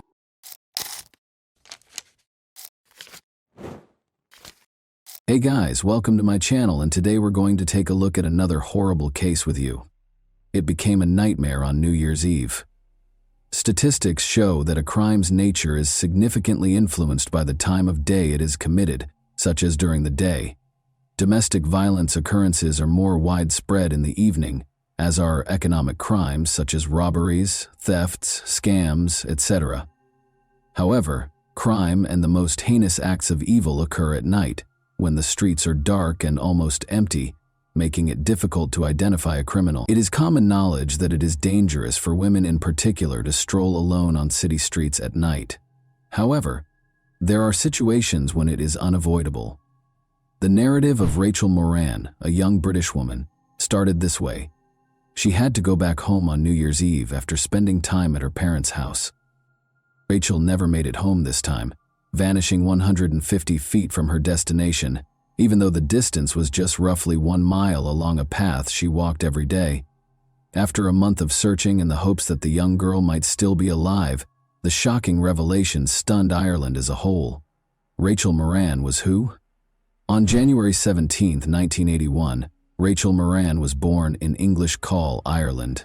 In the family of Wanda and Ray Moran, she was the youngest of 4 children. She was raised with a brother and 2 older sisters with whom she had a deep bond from an early age. Rachel's passion was dance. Seeing her interest, her parents signed her up for a ballet class, which she continued to attend for many years. She even intended to pursue a career in this industry, either as a choreographer or a ballerina. But as she got older, her opinions and tastes started to shift. After graduating from high school, Rachel enrolled in a prominent university to study management information systems, because she was an exceptional student who had a preference for the exact sciences. About 2 years into her studies, Rachel came to the conclusion that her career choice had been a mistake. She chose to return to choreography and continue her study as her artistic side took control. She met Mark, a young man who was just a year older than her, while working part-time during this time. They became close very fast, and their friendship soon developed into a romantic partnership. After deciding to live together approximately 6 months after meeting, The couple rented a modest apartment in a brand new, comfortable apartment building that was only a mile from Rachel's parents' home. So she went to see them nearly every day. Rachel began working at a nearby bakery in the fall of 2002, specializing in confectionery decoration. She became enamored with this profession and gave pursuing a second degree in culinary arts some serious thought. It should be noted that one of Rachel's interests was cooking, and she was always good at it. Additionally, Mark and Rachel loved and cared for 2 cats they got from a nearby animal shelter in 2002, treating them nearly like children. The young couple fed the pets on time, took care of them in every manner they could, and made an effort to avoid leaving them alone at home for extended periods of time. A dispute on New Year's Eve as the 2003 New Year's celebration drew near. Everyone in the area was occupied with getting ready for the celebrations, selecting recipes for the holiday table, and purchasing presents for their loved ones. Rachel was trying her hardest to stay up to date for the holidays while juggling a lot of orders at work.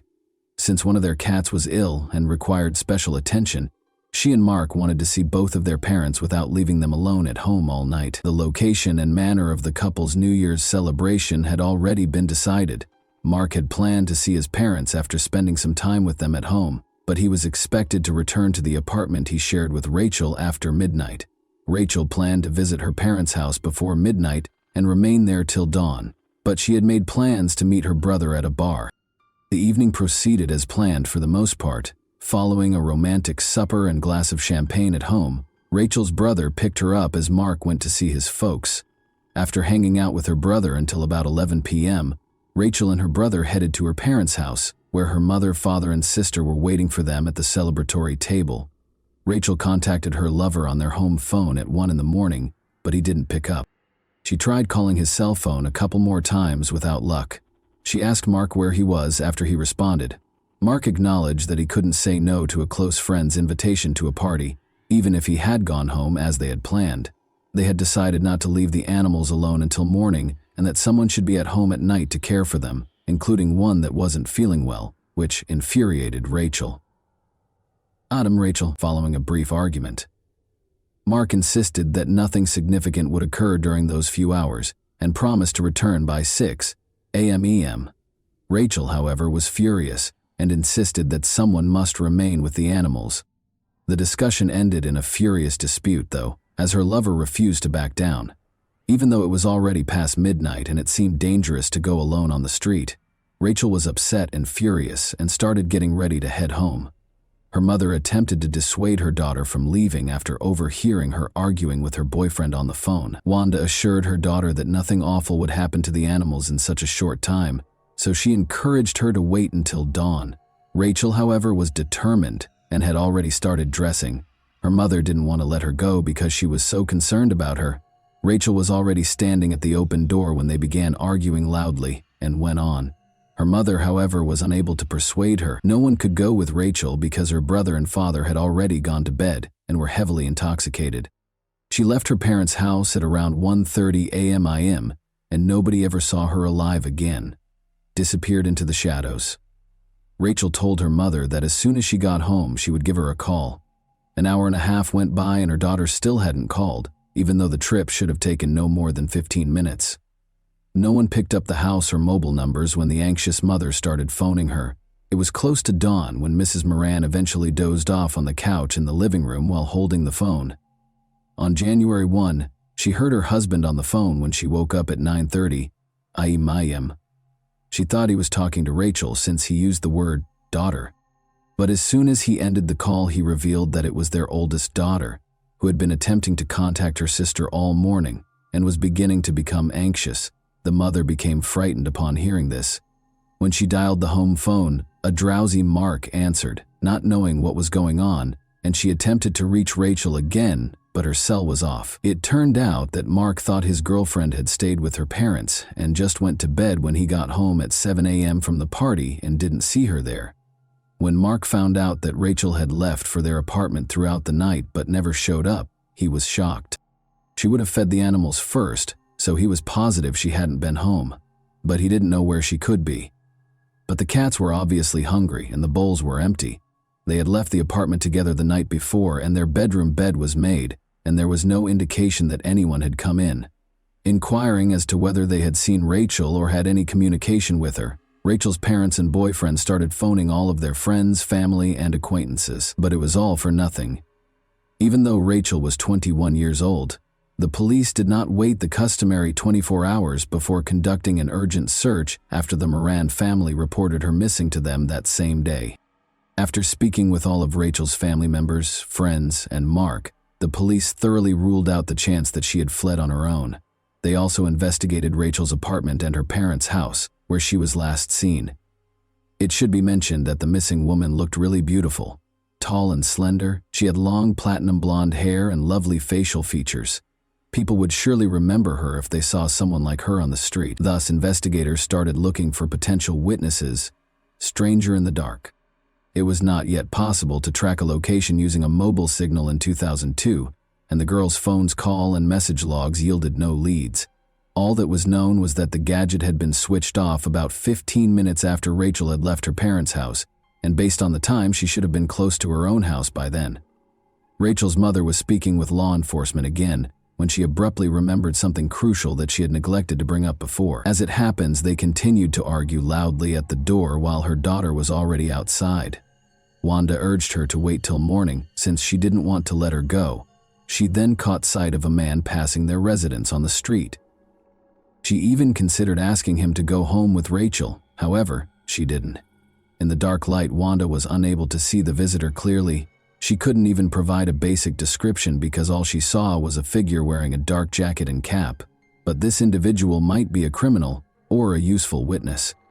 The authorities requested that all locals, including store owners, provide any surveillance camera footage they may have, since they needed to find him quickly. Investigators were able to determine that the missing girl passed the same business around 1 minute after the unidentified man did, and that the store was roughly 400 feet from Rachel's parents' home.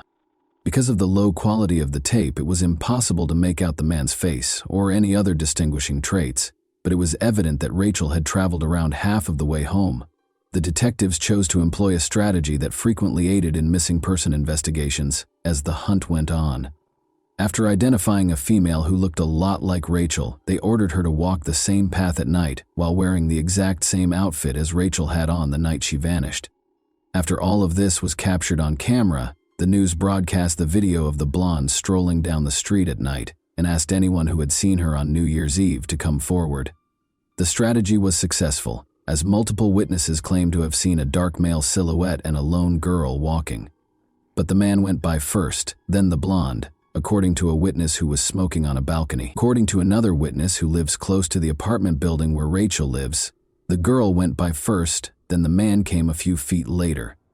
This implied that the stranger was either someone else or that they had fallen behind. About 150 feet from the girl's home, another camera was found along her path 10 days into the search.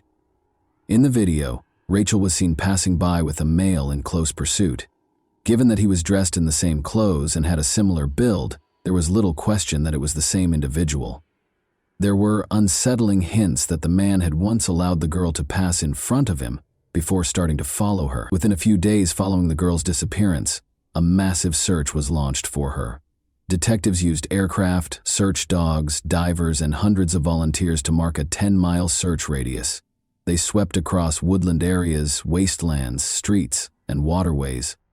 Artificial canals and tiny streams were drained for a detailed examination, and the search was carried out both on the ground and in the air. However, time went by with no outcomes. Given that Rachel had not used her cell phone or made any purchases using her bank card since going missing, authorities assumed she was dead. Her family, however, hoped to discover her alive and well. A sneaker that Rachel's family recognized was discovered in a drainage ditch close to her house 2 weeks later. Rachel's mother claims that on the day she vanished, she was wearing those shoes. Officers discovered a black purse with an ID card in Rachel Moran's name, a makeup bag, a wallet with bank cards, and a cell phone in one of the drained streams a few days later. Since all of the evidence was discovered within a mile of Rachel's house, the police speculated that the potential offender might reside nearby. He probably concealed the body here as well, if this scenario is accurate. This prompted the creation of a strategy to search every home within 2 miles of Rachel's residence, door to door. More cops were brought in, each working with a partner to reduce hazards and sad findings in the trash chute, because of course this took a lot of time and resources. The young woman had been going door to door for almost a month. Because it was hard to locate householders at their homes, and because the police required permission to enter the property, the search for neighborhood inhabitants was moving slowly. When a policeman and his aide arrived at another residence on Nash Court on January 28, they were instantly confronted by an unpleasant smell. Michael Little, 23, the homeowner, reassured them that there was nothing to be concerned about, saying that he was waiting for a plumber to clear the clogged plumbing. His friend Marcus was paying him a visit at the time, but he had no idea what the cops were looking for and had only seen them. Although nothing unusual was discovered in the house, the officers' suspicions were heightened by the lingering, sickening stench. It was discovered that a small trash chute, filled with bags of different wastes, was the cause of the stink rather than the restroom. After deciding to examine its contents more closely, the cops removed a number of bags and found a human within, an egg protruding. The homeowner and his visitor were taken into custody by the police, who promptly requested reinforcements. While his companion had a full-blown meltdown when he saw the dead female, Michael was totally composed and even detached during the entire ordeal. It was difficult to remove the body from the small trash chute, and it was not apparent how it had ended up there in the first place. The victim was nearly naked, and it was impossible to determine the cause of death right away because of the advanced level of decomposition, but there were obvious stab wounds all over the body. According to the suspect's account, the scent had been driving him insane, so he was pleased the body had been discovered. He also gave his account of what happened that fateful night, although it didn't sound very credible. He claims that he heard the mother and daughter arguing while he was strolling down the street and deduced that the girl intended to go somewhere by herself. He pursued her, they started talking, and he got to know her. Rachel allegedly accepted Michael's invitation to enter his home when they arrived. Little claims that they had a little drink, talked, and then, with their cooperation, had sexual intercourse before he went to sleep. According to the suspect, the girl in the kitchen was acting strangely when he got up at 5 in the morning. He had a small bag of illegal narcotics on the table, and he presumed that his visitor had taken something from it. Then, he said, she snatched a knife and charged at him, but he was able to take the weapon from her and hit her with a series of deadly blows. Michael explained the whole thing away as a bad accident that happened while he was defending himself. Everyone who knew the dead girl, of course, didn't agree with this version. To begin with, Rachel would never have gone anywhere with him, much less talked to a stranger on a nighttime desolate street. Thoroughly, she had never used any illegal substances in her life, and secondly, she would never have cheated on her lover. The girl's distinctive internal injuries and the discovery of little seminal fluid inside her were indicators of personal aggression, according to the autopsy. A third of the 27 stab wounds on the victim's torso came from behind, and none of them appeared to be self-defense. Michael Little is who? When police investigated the suspect's background after his arrest, they found that the young man already had a lengthy criminal history. He was caught stealing several times while still in school and came from a dysfunctional household. In addition, he never completed his education, which prevented him from obtaining even a mediocre job because he lacked a foundational education. He subsisted on both benefits and money he obtained unlawfully. He had been arrested multiple times for distribution and possession of illegal narcotics. Little was characterized by acquaintances as a pathological liar. He was always bragging about his sexy adventures and his impressive number of lovers, but in truth, every girl attempted to stay away from this weird and violent man. But Michael had been inventing more and more stories lately about a tall blonde he was supposedly seeing, even though no one had ever seen her with him. Since the victim and the suspect lived in the same neighborhood and had houses only a few hundred feet apart, police theorized that the suspect may have seen the victim before. He probably started to fantasize about the girl and tell his buddies about her when he became interested in her. When the criminal saw her alone herself on the street that fateful night, he took advantage of the situation and attacked her. But this new, even stranger version was the first time the victim and her attacker had ever met. As the inquiry went on, the suspect abruptly withdrew his first claims and gave a completely different account, saying that the true perpetrator was his friend Marcus, who was also detained. Marcus allegedly brought the girl to his home after meeting her on the street that evening. After sharing a drink, the visitors started displaying interest in the homeowner, so they withdrew to his bedroom. The accused claims that following the private meeting, a furious Marcus stormed into the room, upset that Rachel had opted for someone else. After killing the girl with a knife, he threatened Michael with harm and demanded that he assist in concealing the body and keep quiet about what had transpired. The accused and his attorney swore that this was precisely how events had transpired, but of course no one believed this narrative. But there was no proof that Marcus was involved.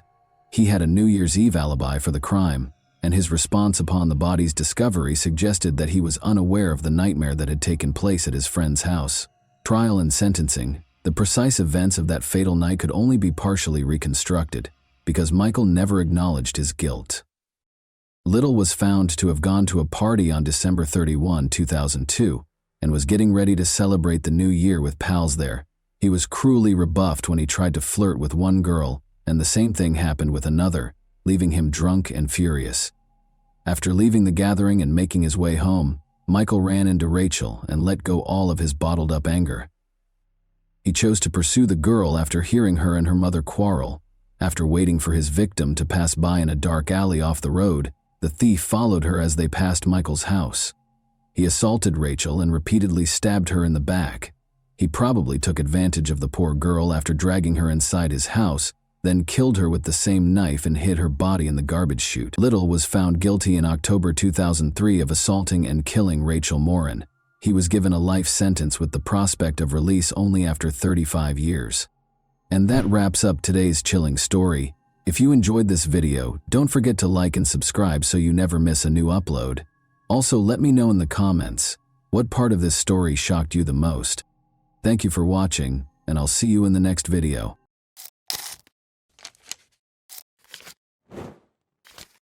Hey guys, welcome to my channel, and today we're going to take a look at another horrible case with you. The police didn't know they were entering a house of horrors when they started looking into a murder case on February 16, 1981. There was something really strange about the house. The nightmare that started inside those walls, however, would not stay contained.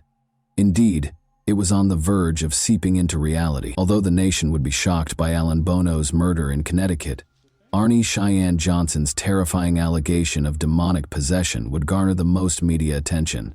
Supported by Ed and Lorraine Warren, paranormal investigators, this case was unheard of. But were the demons inside, or the supernatural really to blame?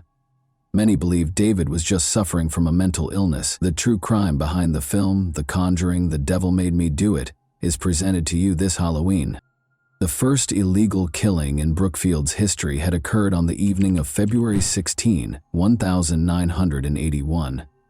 With dense woods on either side, Brookfield Police Department Sergeant Gordon Fairchild slowed his patrol car when he saw a man stumbling down the road. The figure looked confused, as if intoxicated, and his appearance suggested a straightforward case of public intoxication. One particular detail, however, would lead to the most contentious case of the decade. Tiny blood droplets were scattered all over the man's clothing. He didn't appear to be in a state to describe the bloodstains or his location. He admitted to the officer that he had a drinking problem and needed assistance. The man was captured by Fairchild, who escorted him back to the cruiser. The sergeant didn't know the man, but that night would be the beginning of the most bizarre case he would ever work on, one that would ultimately rock the foundations of the American legal system. A call came in as he was getting the man settled in the car. 2 miles away, a horrific murder had been attempted. According to reports, the suspect had escaped into the woods. Detective Fairchild knew then that the man they were searching for was Arnie Cheyenne Johnson, who was seated next to him. They took him in to question him. Investigating the horrifying murder attempt further, they found that Alan Bono, 40, was lying in a pool of his own blood. A 5-inch knife had stabbed him several times in a gory manner. One of the stab wounds extended from his stomach to the base of his heart, which made the situation worse. The autopsy had completed the case, the fingerprints on the knife had been positively identified, and there were eyewitnesses to the assault. The proof was unquestionable. Investigators were certain that Alan Bono was murdered by Arnie Cheyenne Johnson. However, it was the why, the reason for the action, that would transform this otherwise straightforward case into a riddle that defied reason and has sparked debate to this day. Alan, the victim, was still receiving medical attention at a hospital on the day Arne was captured. Arne was told that he would now face murder charges after Alan passed away from his injuries. Arne's unexpected reaction was to take a 25-minute power nap. Police Detective Sergeant John Lucas formally charged him with first-degree murder after reading him his rights when he awoke. Arne's only response during the interrogation was that he had no memory of the murder's time and that he didn't intend to harm anyone. Before the murder, he last recalled being out to lunch with his landlord Alan Bono with his wife Debbie Glatzel, her cousin Mary, and his own sister Wanda Johnson. His memory went blank after that. Debbie, Arne's wife, was called in to answer questions about what happened that day and to fill in the blanks her husband had left. The detectives had no idea that her story would lead to a barrage of the strangest explanations they had ever heard during questioning. She started by giving a description of the deceased, Alan Bono, an Australian who had offered Debbie a job and rented his house to them. For the young couple, he was more of a friend than a landlord or boss. The beginning of that afternoon was pleasant, full of laughter and family, but Alan's attitude changed as he drank too much. In addition to taunting Arne about a sinister past that had been buried but was now resurfacing, he started making offensive comments about the girls. Alan kept pushing Arne's buttons, but there was something about his past that disturbed him, something so sinister. Alan provoked Arne more and more with each taunt until he lost control and got to his feet. But there was a problem.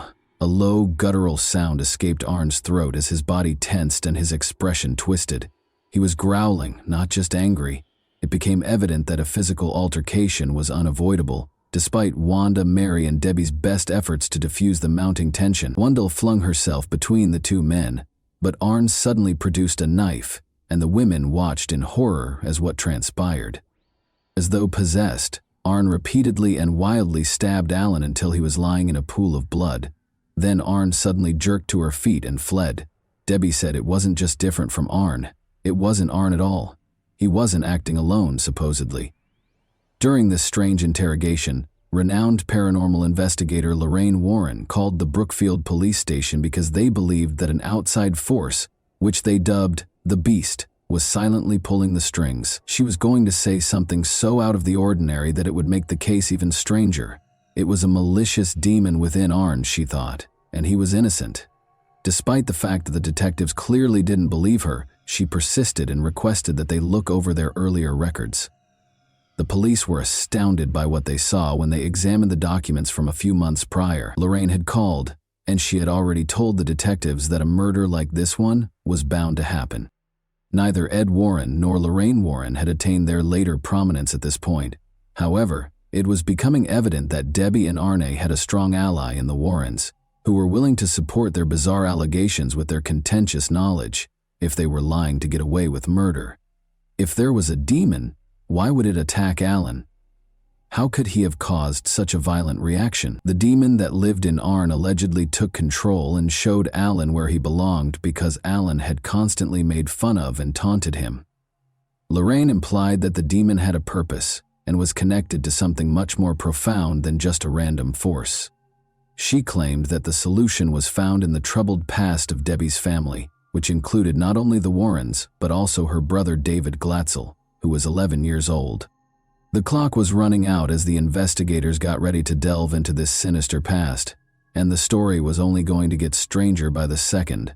The realities that awaited them were more horrifying than their worst fears. It started in Bridgeport, Connecticut, during the summer of 1980. Arne and young Debbie were searching for rental properties to move in together after becoming engaged. At that point, they discovered a house close to a well. They made the decision to move in since the house was roomy and better than others in their price range. Debbie's family provided assistance with the move. However, their idyllic reality would soon be shattered by the dream home. David, Debbie's younger brother, had been asked to sweep the master bedroom, but after a while she discovered him outside in the yard, clearly shaken.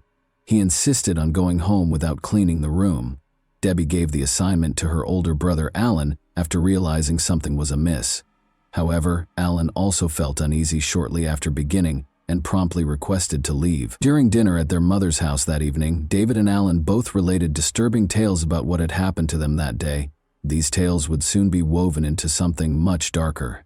David said a man shoved him back onto the bed and threatened to hurt him and his family.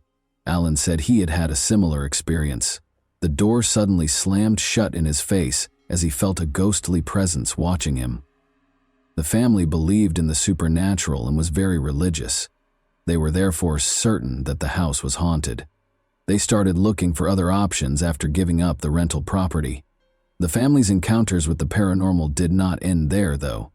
David started exhibiting alarming symptoms of an unidentified cause right away. He frequently communicated the beast's messages to the family because he thought he could hear it in his ears. He thought the beast had come through the storage beneath the house and was at their door one day. Each of these incidents then added to the others, and the family was unable to turn back. David claimed to have had the impression that someone was following or watching him. He was terrified and unable to sleep as a result of his intense nightmares, which were full of images of hideous people. Family members started to see David's distress firsthand. Some reported that he would speak in deep, strange voices or show unusual strength. David's family sought assistance from famed paranormal investigators Ed and Lorraine Warren after realizing how serious the situation was. Famous for their work on a number of haunting cases, the Warrens thought David was under demonic possession. They documented the strange events through a series of investigations and interviews with the Glatzel family. David reportedly had violent outbursts during one particularly intense session, claiming that a malevolent entity was torturing him. The Warrens thought that this ghost had taken hold of David and was attacking him physically and mentally. The Warrens and a number of priests performed several exorcisms at the Glatzel residence in an effort to rid David of the alleged demon. David frequently screamed, convulsed, and displayed strange behaviors during the rituals, making these sessions tense and frightening. The Warrens claimed that David's suffering was so intense that he would physically attack family members and anyone else who was around when the exorcisms were taking place. During these sessions, the exorcists claimed to have seen odd things like moving objects, cold spots in the room, and a sense of an oppressive presence.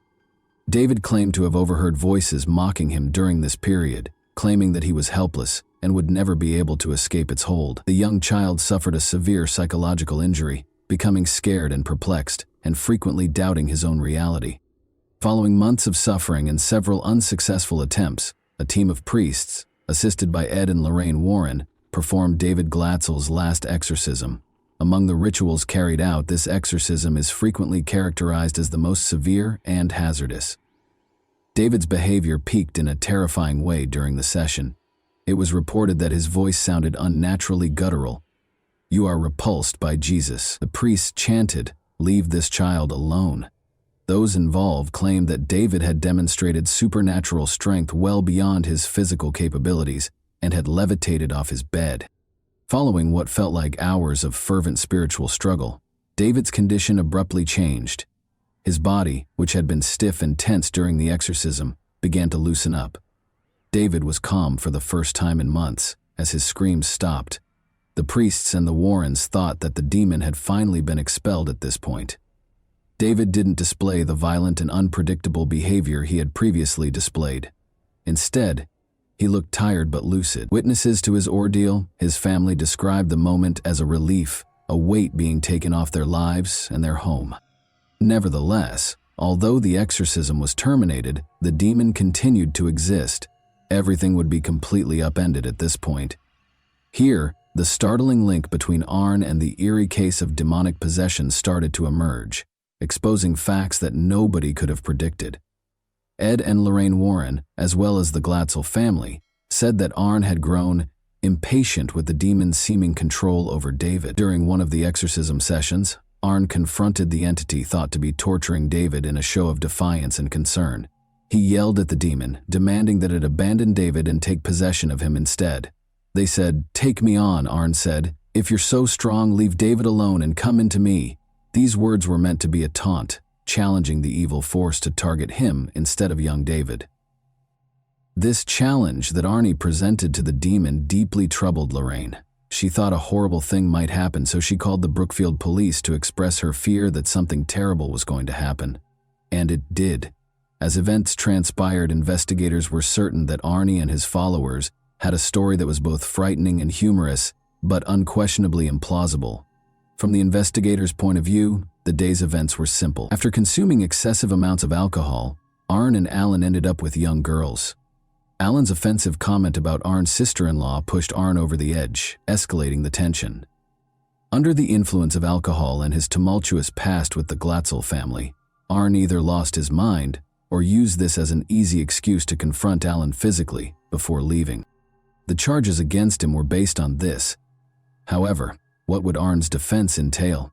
Did he have a crime? He would make a plea that would catch the attention of everyone on the planet, not just one of simple guilt.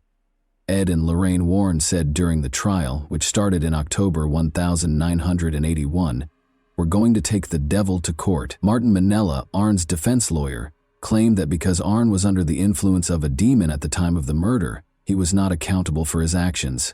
Such a defense was employed for the first time in American history.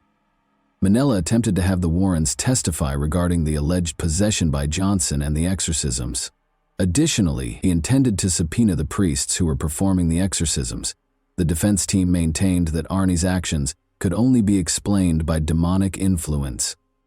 However, the defense of demonic possession was promptly dismissed by the case's presiding judge, Judge Robert Callahan. Because it was not verifiable by any legal or scientific standards, he decided that such a defense could not be used in court. Supernatural claims are not admissible under the American legal system, which is founded on observable facts and logical reasoning. After the demonic possession defense was rejected, Arne's legal team turned to self-defense. Judge Callahan said, "The courts have dealt with the existence of God. Now they're going to have to deal with the existence of the devil." The next question on the trial was whether Arne had acted in self-defense during an altercation with Alan Bono while intoxicated. According to testimony given during the trial, Alan started the deadly altercation by grabbing Mary Glatzel, the sister of Arne's girlfriend, and refusing to let her go. Although the specifics of the altercation were unclear, witnesses stated that Alan had been drinking excessively and had become agitated. Assistant State's Attorney Walter Flanagan led the prosecution's argument that Arne stabbed Alan on purpose. Although the prosecution argued that the murder was the consequence of a heated argument rather than any supernatural influence, Johnson had a history of good behavior and no violent tendencies. The jury deliberated based on the evidence presented in court, despite the case's sensational nature and the initial defense's reliance on the demonic possession argument. On November 24, 1981, the jury found Arne Johnson guilty of first-degree manslaughter.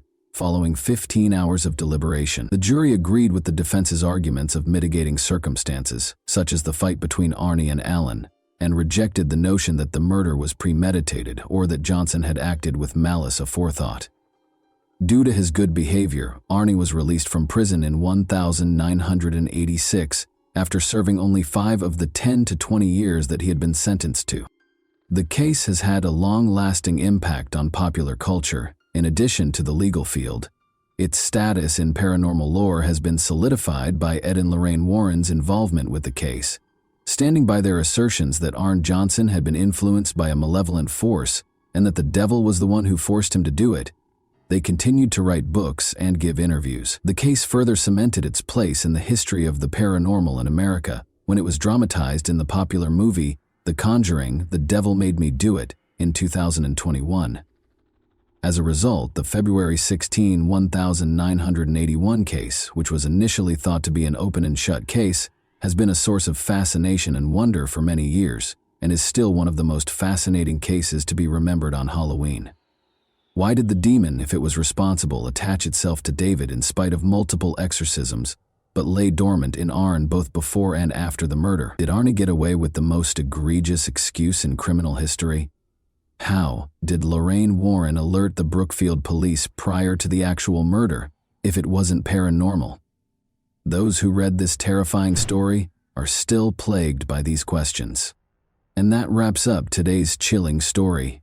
If you enjoyed this video, don't forget to like and subscribe so you never miss a new upload. Also, let me know in the comments, what part of this story shocked you the most? Thank you for watching, and I'll see you in the next video.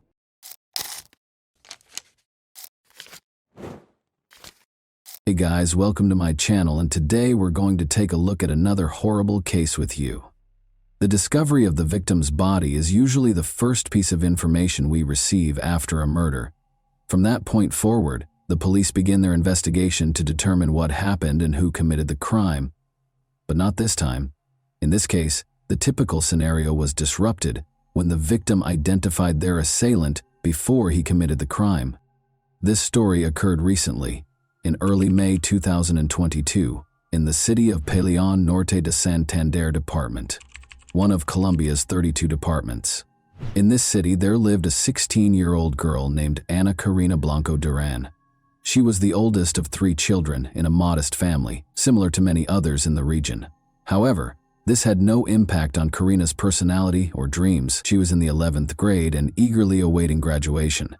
Karina's relatives and friends described her as disciplined and determined, but also cheerful, sociable, and optimistic.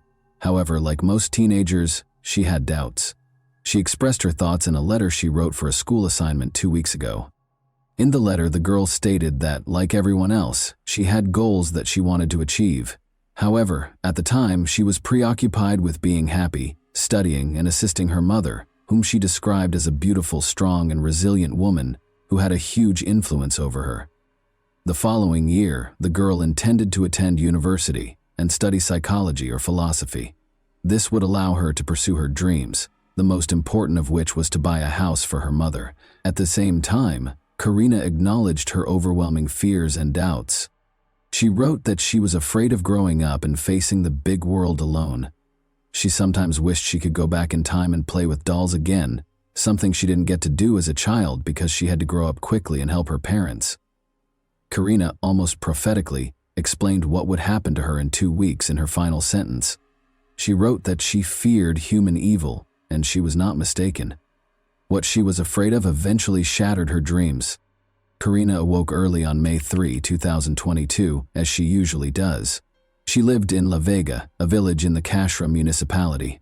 Karina had to walk for at least an hour every day along several country roads to the bus stop that would take her to school because her village was relatively remote. The morning progressed as usual.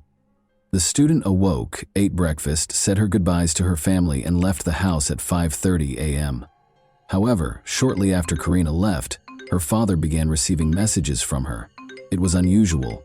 Karina wrote to her father that while walking down the country road, she noticed someone following her. A man was approaching her very closely. When the girl quickened her pace, the stranger did the same.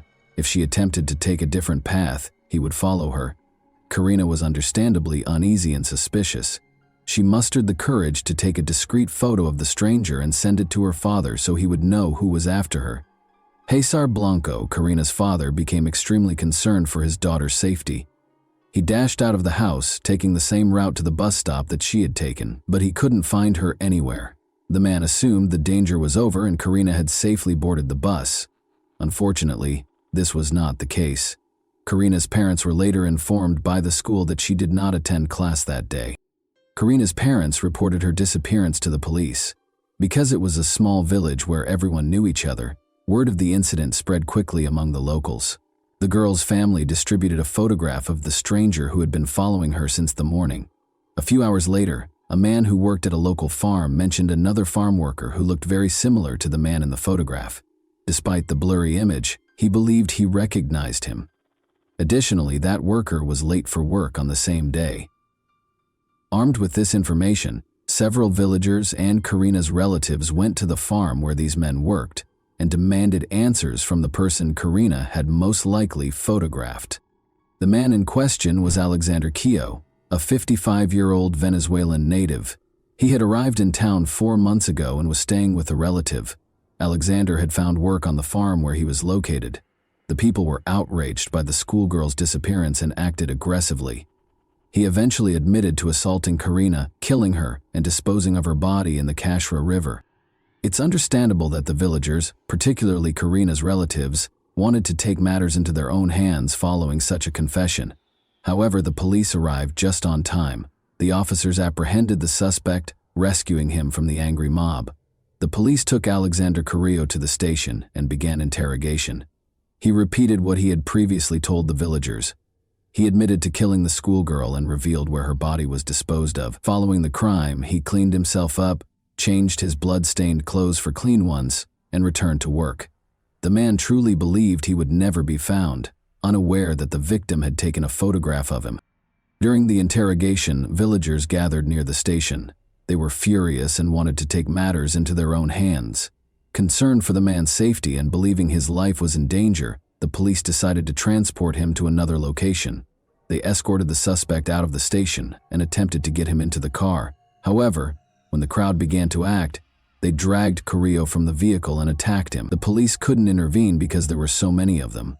The mob beat the perpetrator with sticks and stones before someone attacked him with a knife, killing him. Even after that, the crowd refused to disperse and blocked the police from approaching until they were certain that the man had died. Karina's body was discovered on the riverbank, exactly where her assailant had indicated. Her bag was nearby. The girl was partially undressed, and the autopsy revealed she had been sexually assaulted. She died of 2 penetrating wounds to her chest and neck. According to the police, Alexander Carrillo had been watching Karina for several days, meeting her every morning as she walked to school while he went to work. This version is supported by the fact that, a few days before the attack, Karina informed her school friends that she was being followed by a stranger, which made her extremely uncomfortable. The police have stated that the investigation will not be terminated at this time. They will investigate the actions of the local police officers who allowed the man's lynching, as well as who initiated the attack and delivered the fatal blow. According to local media reports, it was a relative of Karina, but the individual's identity has not been revealed. Pain and outrage swept through the city. An event was organized at Karina's school to honor her memory, while also protesting the killing of women. Students and teachers wrote an open letter to express their outrage at the current state of affairs. She wasn't drinking, she was not dressed provocatively, she wasn't in a bar. She walked to school every weekday wearing rubber boots because she lived on a farm, and she, like many other boys and girls in the country, had to overcome obstacles in order to receive an education. She feared that someone was following her. She was just 16, terrified. Her dreams, desires, and life were stolen from her.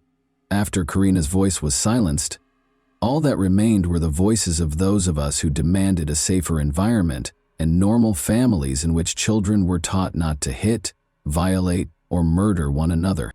Karina's killer did not see her as a person with her own life, dreams, and loving family, so the villagers decided to repay him in kind. Lynching is considered unacceptable by many, and it has no place in a civilized society. However, for many others, it simply reflects a lack of faith in the justice system. They are dissatisfied with the prevalence of impunity and the fact that the criminal will never face the harshest penalties. They believe the police are not doing their jobs, so they have decided to take action to remedy the situation. It is heartbreaking to see girls who leave for school and never return, becoming victims of murder. But in this case, Karina was the one who exposed the criminal. Karina did not behave recklessly. She immediately sensed the danger emanating from the persistent stranger, secretly photographing him and sending it to her father. She let him be caught before he could harm another innocent girl. Unfortunately, it was too late for her. However, without that photograph, the police could have gone days, months, or even years without finding the killer.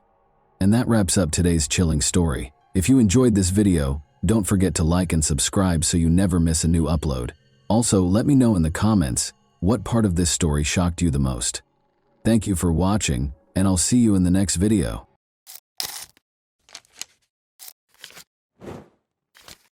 Hey guys, welcome to my channel, and today we're going to take a look at another horrible case with you. The tragic death of Barbara Faye Villarreal occurred in Garland, Texas, on November 7, 1986. A large kitchen knife was found embedded in her body after she was brutally stabbed and murdered in her own home. There were bloodstains all over the crime scene, which was horrifying and gory. Despite detectives' efforts, the case remained unsolved for almost 40 years. The killer had been hiding in plain sight, leaving a trail of unsolved questions until 2023, when advances in DNA technology revealed the truth. What sinister motives drove Barbara's horrific fate, and who was the mastermind behind it? You'll be amazed at the response. Let's examine the specifics. Garland is a city with a tale of resiliency and hope located in the center of the Dallas-Fort Worth Metroplex. The city was named in honor of Attorney General Augustus H. Garland, and was established in 1887 as a result of the merger of Duck Creek and Embry. Garland eventually became Dallas County's third most populated city. However, there were difficulties along the way. The city, which is in Tornado Alley, had one of its worst days in May 1927, when a terrible tornado ripped through the streets, killing 17 people and leaving a path of destruction in its wake. Even though the city was brought to its knees, its spirit was unwavering. A feeling of solidarity and resilience surfaced as the residents of Garland rebuilt their homes and lives. They banded together and helped one another through the difficult times. One family's joy and love served as an example for others. They were so cherished and admired by everyone that nobody could have predicted the heartache that would soon ensue. Everyone was delighted by Barbara's radiant smile. Her family's love was evident and strong, and her presence brightened the space.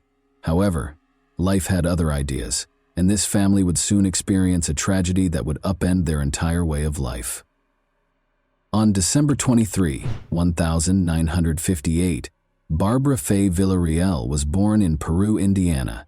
She was the youngest of her mother's first marriage's 4 children. Barbara suffered a terrible loss when her father died when she was a little child. The family circle grew after her mother remarried and had 2 more children.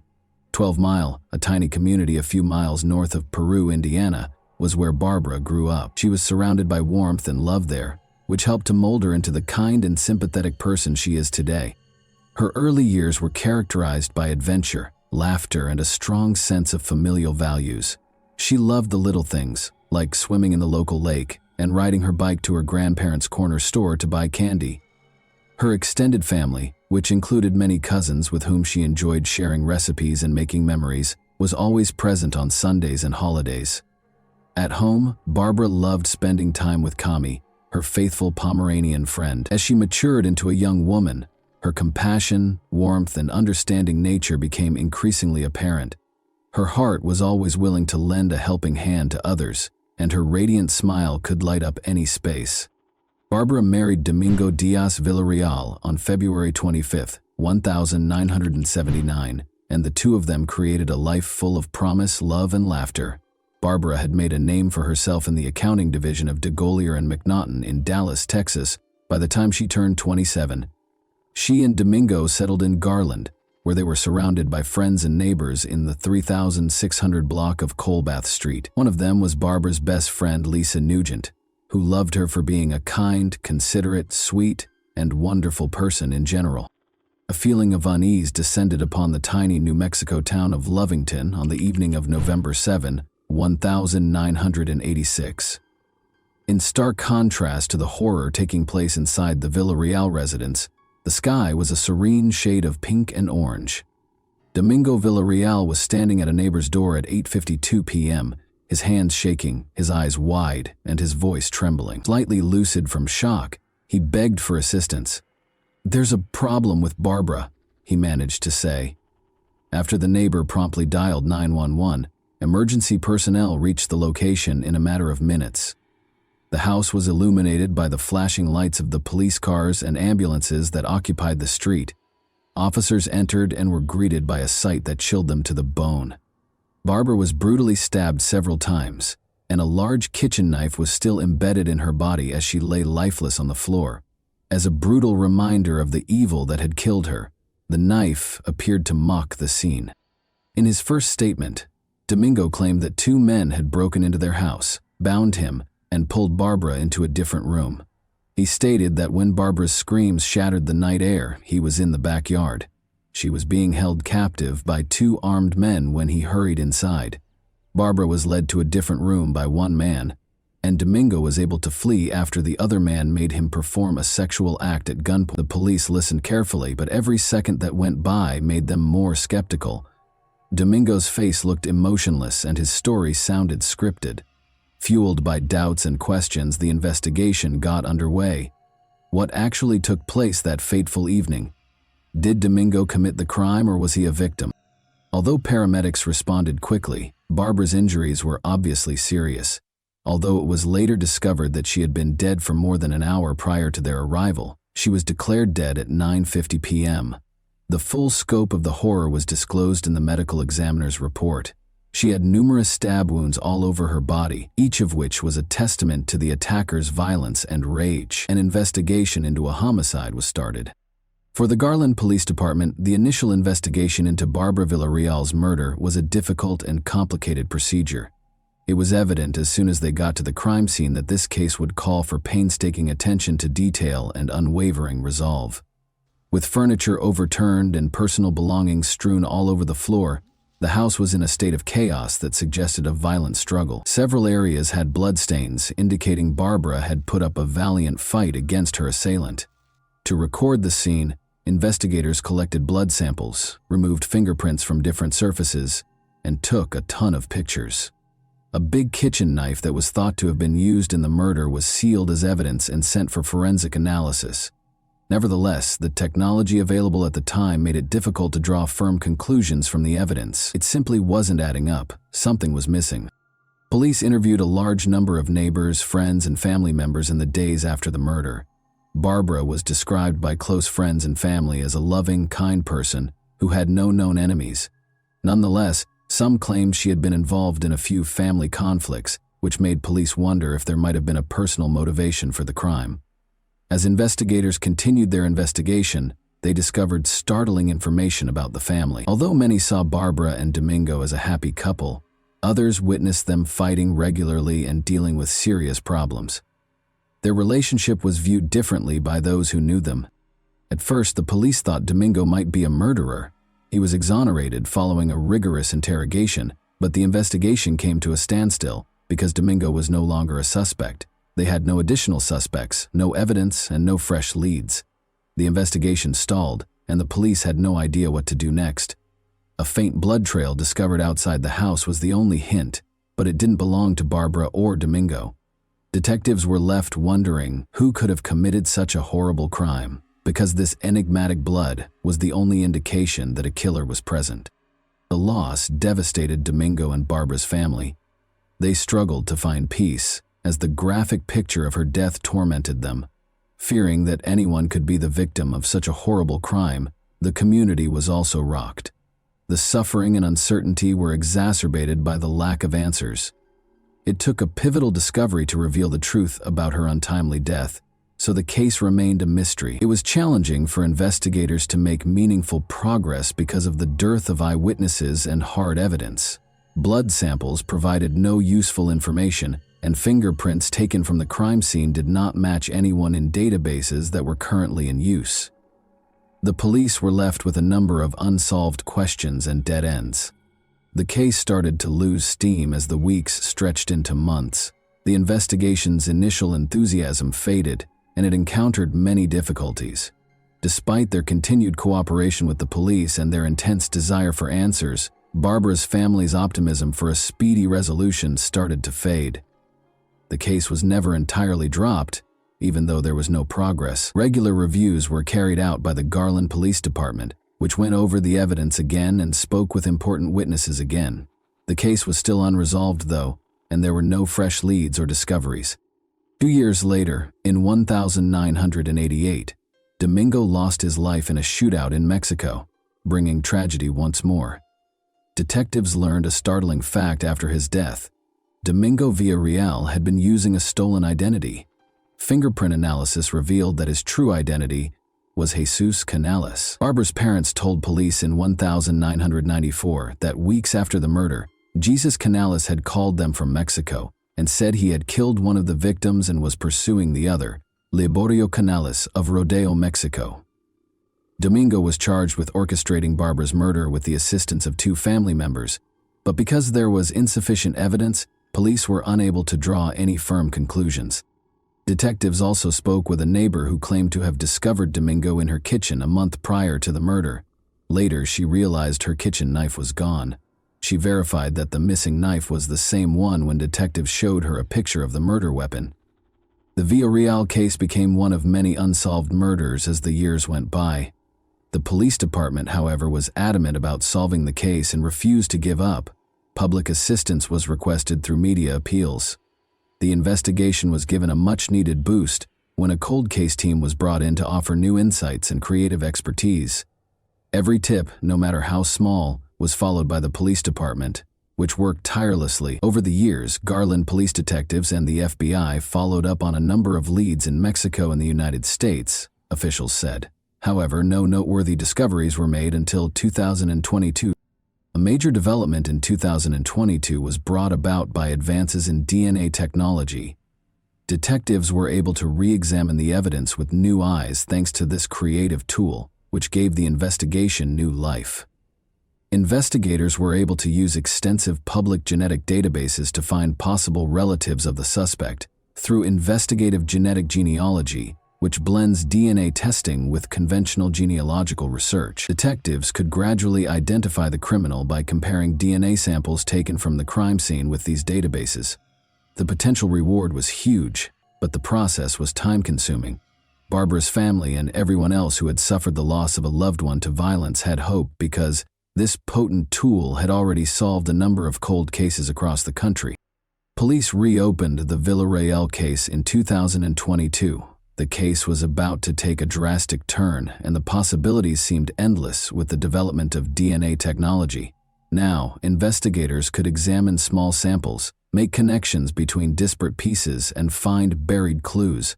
The Garland Police Department used cutting-edge DNA technology to solve the long-standing mystery in 2023, a year filled with revelation. Surprisingly, a DNA sample from the crime scene was matched to Liborio Canales after police retested every sample. Investigative genetic genealogy, which followed Canales' family tree and helped identify him as the suspect, made this discovery possible. An incredible twist came to light after more research.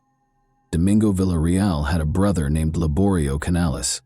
Even more startling was the fact that Jesus, Domingo had never told Barbara or the police that he had a brother. Liborio Canales was taken into custody by the Lovington Police Department on Tuesday, July 18, 2023, without any opposition. On a federal murder warrant, he was arrested and checked into the Lea County Detention Center. It was found by the police that he had left the country 2 days after killing his sister-in-law, Barbara. He had come to the United States from Mexico to celebrate his birthday with his family, not realizing that he was being pursued by police, which is why his arrest was successful. Authorities in New Mexico and the Garland Police Department worked together to make the arrest. Investigators had been following Canales around, and they quickly caught him when he crossed the border. Canales was taken into custody without incident and did not resist arrest. After that, he was taken for additional interrogation and processing. Liborio Canales eventually broke under the strain of interrogation and admitted to the horrible crime that had remained unsolved for almost 40 years. He came clean about the shocking reality of what actually transpired on that fateful day, because the weight of his secrets had become too much to bear. Canales claims that a family argument that had gotten out of hand was the driving force behind Barbara's heinous murder. Even though the specifics of the conflict are still unknown, it is clear that tension had been rising for a while before a tragic altercation. Authorities were able to assemble the evidence and create a compelling case against Canales thanks to his confession. Later, he was accused of killing Barbara. The legal proceedings proceeded swiftly because of his advanced age and the overwhelming evidence against him. Canales would ultimately be held accountable for his deeds, providing Barbara's family with closure and the community with justice. Given the seriousness of the accusations, the judge set Canales' bond at $1 million. After being deported to Texas, Canales was subjected to additional legal proceedings. An important first step toward taking responsibility for his actions was his booking into the Dallas County Jail on August 18.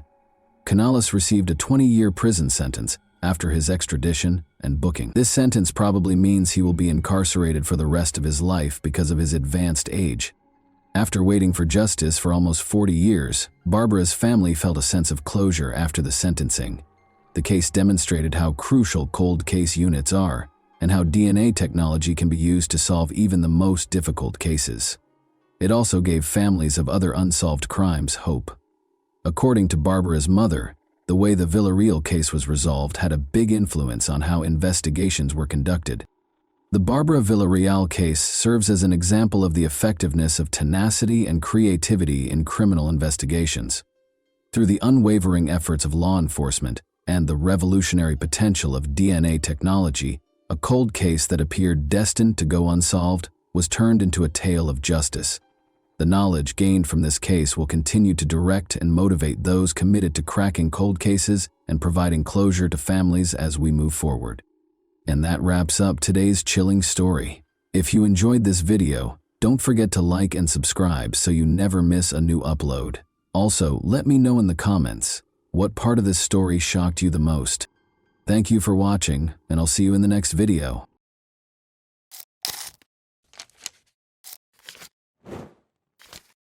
Hey guys, welcome to my channel, and today we're going to take a look at another horrible case with you.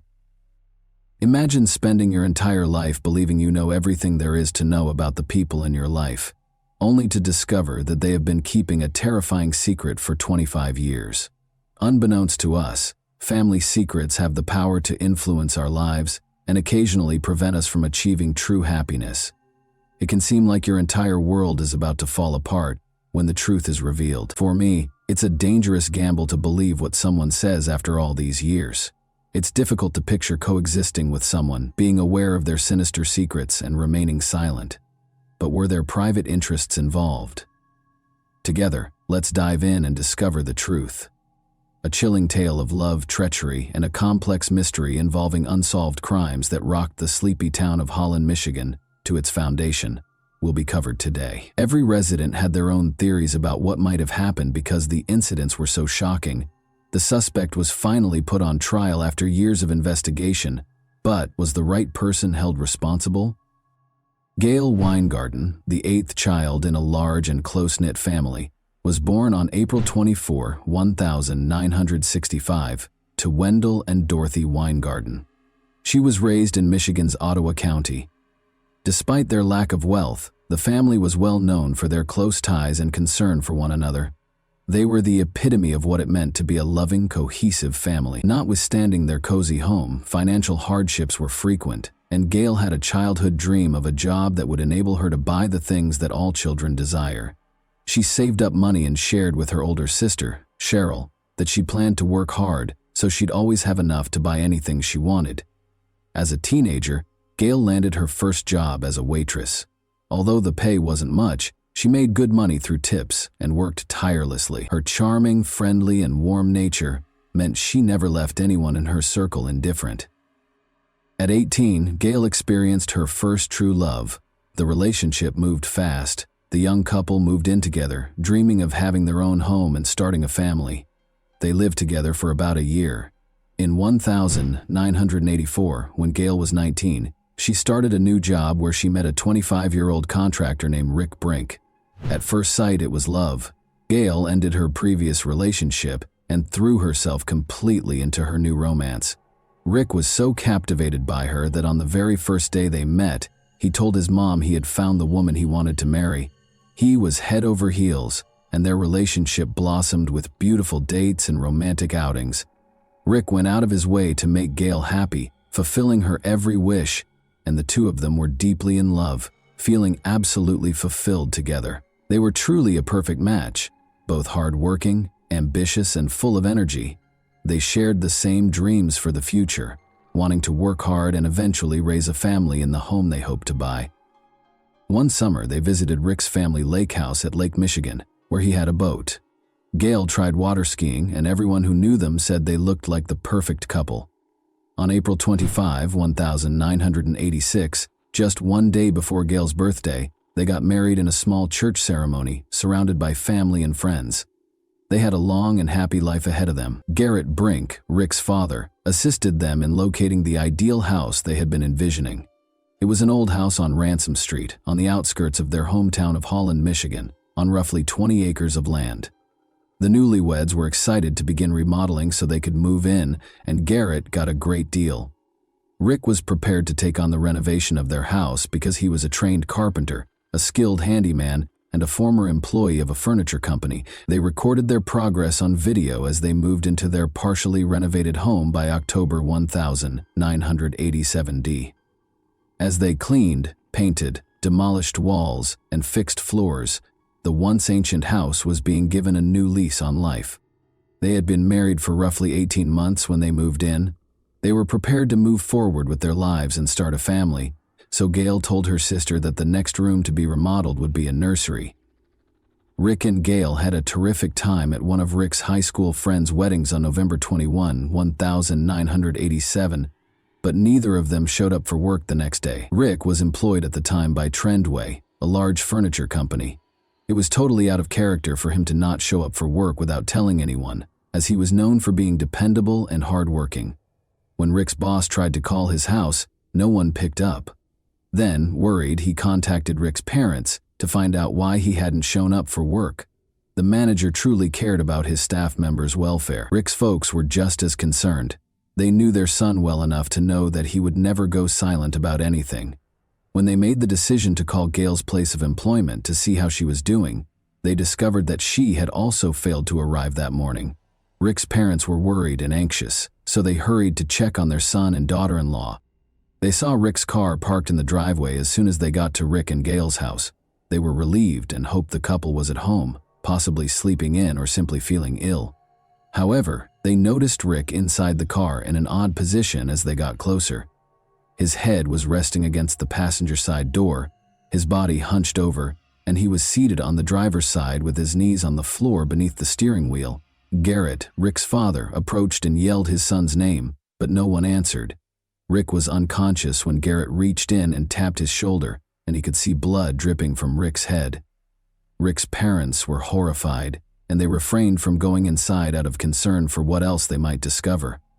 They got in touch with the Ottawa County Sheriff's Department right away. Upon their arrival, the deputies entered the house. They checked the bedroom and discovered Gail. Initially, it appeared that Gail was just sleeping with a pillow over her face, but when the officers lifted the pillow, they found that it was bloody and that Gail had passed away. 3 close-range shots had been fired at her. After backup arrived in a matter of minutes, detectives started going through the house in an effort to find any hints or proof that might point to the culprit. They meticulously examined the area, attempting to piece together what had transpired. The officers' first hypothesis was that this might have been a premeditated act against Gail, and that Rick hurt himself because he was upset. But after conducting a thorough search of Rick's vehicle, they discovered no evidence or weapon that would indicate he was responsible for the attack on his wife prior to his suicide. Without a clear motive or suspect, the idyllic romance that had started at work and inspired hopes of a happy family life abruptly ended in tragedy and violence. The inquiry went on. It was determined that a .22 caliber revolver was the weapon used in the crime. Later on, it was established that Rick had been shot in the head, which was the cause of his death. He was shot at close range twice. Investigators discovered a bullet hole in Rick's car's passenger side window. Authorities thought the perpetrator was someone the victims knew because the window was broken and the driver's side window was partially rolled down. This led them to speculate that Rick probably knew the individual and did not perceive any imminent danger because he had rolled down the window to talk to them. Furthermore, it was evident from examining the house that this was not a robbery. There were no indications of a struggle or forced entry. Everything was in its proper place, the door had not been broken into, and nothing had been looted. Cash and credit cards were still in Rick and Gail's wallets, which were discovered on the kitchen table. There were pieces of jewelry all over the house. No weapon, shell casings, or other important evidence was found in the house, and both victims were still wearing their wedding rings. The fact that the recovered bullets were still inside the victims suggests that the suspect came with the sole intent of killing them. Physical evidence that could be used for analysis was either non-existent or insufficient. In the house, 6 fingerprints were discovered. 2 of them did not match any records in law enforcement databases, and the other 4 were victims. According to the results of the forensic analysis, Rick and Gail were murdered early on November 22. The case was the subject of rumors and conjecture, but not all suspects were prepared to come forward or alert the authorities. The investigators were unable to identify any possible suspects or make any arrests due to the lack of evidence, but it was determined that Rick and Gail were last seen at approximately 11 p.m. when they were departing their friend's wedding reception on November 21. Their deaths took place between then and the next day, almost a full day before they were discovered, the autopsy revealed. Investigators kept interviewing friends, family, co-workers, and anyone else who knew Gail and Rick in the hopes of learning more about the couple's last known contacts. They started by talking to Ryan Weingarten, Gail's brother. He brought up Gail's former boyfriend who had once confronted her in public and declared his love and jealousy for her. Gail was already married and content, but he had tried to get her to return to him. Gail's ex-boyfriend was located by the police and taken into custody for interrogation. He even consented to take a polygraph test, which he passed, and denied any involvement. The authorities ruled him out as a possible suspect because he also had a strong alibi. The police got another lead about 3 or 4 days into the investigation. According to the former owner of Rick and Gail's home, who came forward to the police station, the criminal may have been searching for him and was unaware that he had moved out. Former owner Shotgun was a motorcycle rider who had been a member of a motorcycle club. He had previously engaged in the trafficking of weapons and prohibited substances. Shotgun, however, eventually turned informant because he opposed the sale of illegal drugs to minors. He primarily provided information about people involved in this type of illegal activity while working with federal agents. The investigators followed up on this lead. They spoke with members of different Detroit motorcycle clubs and conducted interviews with other informants. They searched for evidence, but were unable to connect these groups to any criminal activity or the double crime that involved Gail and Rick. A month or so later, this theory was also rejected. When another crime happened close to the Brinks' house on Christmas Eve, a new lead surfaced. Deborah Wilson was discovered dead from a fatal assault in her own backyard. She had been attacked and suffered a serious neck injury. Gail and Deborah had attended the same high school and were in the same class, it was found during the investigation. Because of their similar ages and overlapping social networks, there was instant conjecture that the crimes might be related. The people of the little town were afraid. Fear spread that a possible suspect was still out there, and the community was on high alert. Because of the crime's irrationality, people began to fear for their personal safety and wonder if there would be additional victims. But as time passed, investigators failed to discover any link between the two incidents. Eventually, the young married couple's double crime case was put on hold. For the next 20 years, all of the documents and supporting documentation were kept in storage. Family members and friends gradually lost faith that justice would ever be done. It taught the families to accept the fact that they may never find out the truth about what truly happened to their loved ones. However, after 20 long years of waiting, the truth was finally revealed, exposing dark family secrets in addition to an unexpected suspect. No one was taken into custody after Rick and Gail Brink died. To look into unsolved crimes, the Ottawa County Sheriff's Office established a cold case team in 2009. By 2011, the 24-year-old Brink couple's case had been reopened by detectives Venus Repper and David Blakely. To make progress on these cold cases, they began going through old documents and interviewed more than 200 people. For roughly 7 or 8 years, the detectives collaborated and came up with their own plan. They used time as an advantage in their strategy. They worked from a different angle, in the hopes of capturing information that might have been missed in the initial inquiry. Detective Repper explained, "Loyalties change, friendships change, and people who might have kept a secret back then may no longer feel the need to do so, or they may have held on to it for so long that they just want to let it go." The detectives returned their attention to Rick and Gail's case after closing the Deborah Wilson case, in which the suspect had already died. They started interviewing some family members almost a year later. They came across some perplexing information when they talked to one of Gail's aunts and her sister, Cheryl Murphy. Over the years, both women said strange comments made by Ryan Weingarten, Gail and Cheryl's brother, had upset them. The aunt claims that these remarks started at the couple's funeral.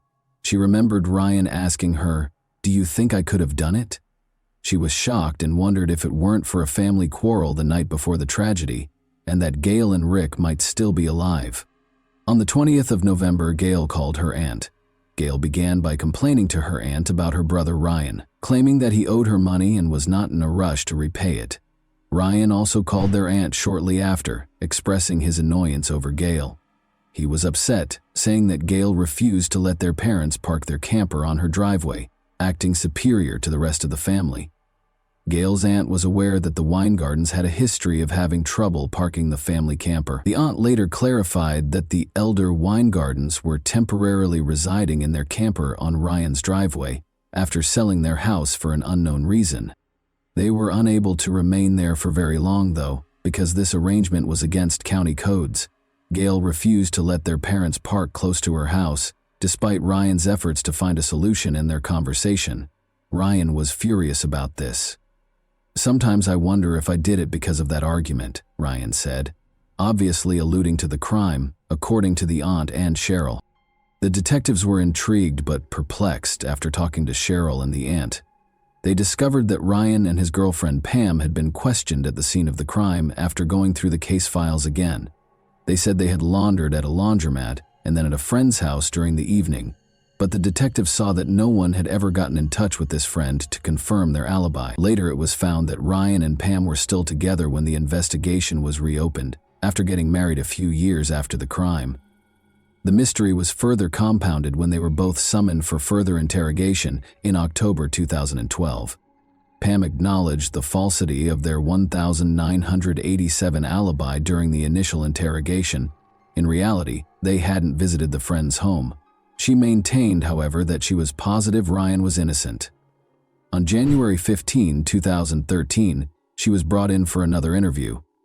Ryan had insisted that Pam not speak to the police without an attorney, so this time there was a personnel specialist. 3 days later, detectives visited Pam's workplace to question her further because they thought she might be hiding something. Pam refused to have a personnel specialist present this time. The detectives decided to continue the interview at the police station after she began to open up. That's where Pam finally came clean. Ryan had told her many years ago that he was to blame for his sister's and her husband's deaths. Pam disclosed even more information a few months later. She acknowledged that Ryan had taken her to the Brinks house the day after the crime, but before the bodies were found. In fact, Pam saw their blood-covered bodies.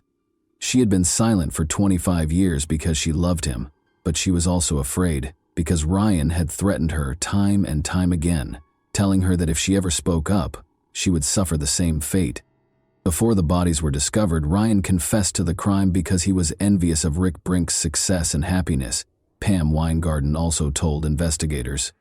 Additionally, he was concerned that Gail might disclose a sinister family secret, that he and Gail had once been romantically involved.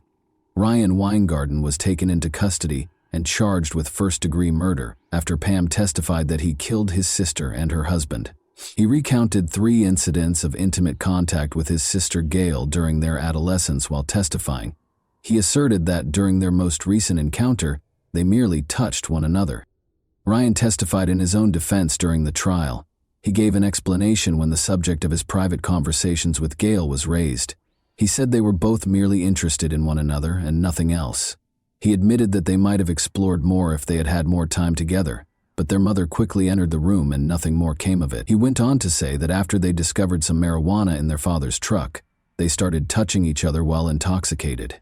Although he claimed that a similar incident occurred later, he maintained that it was the final instance. He insisted that he never did anything more than touch, and that these incidents were consensual. Pam was the main witness for the prosecution when Ryan's trial started in March 2014. Ryan's sister, Cheryl, and his aunt were among the other witnesses who were called, and they both related the odd remarks he had made over the years. Jim Meacham, a friend of Ryan's, was another witness. Jim said he frequently came over to Ryan's house for coffee in the mornings, just to sit and talk. According to Jim's testimony, when he visited Ryan's home early on November 23, Ryan informed him that his sister and her husband had passed away. Jim assumed it was some sort of routine issue and didn't inquire.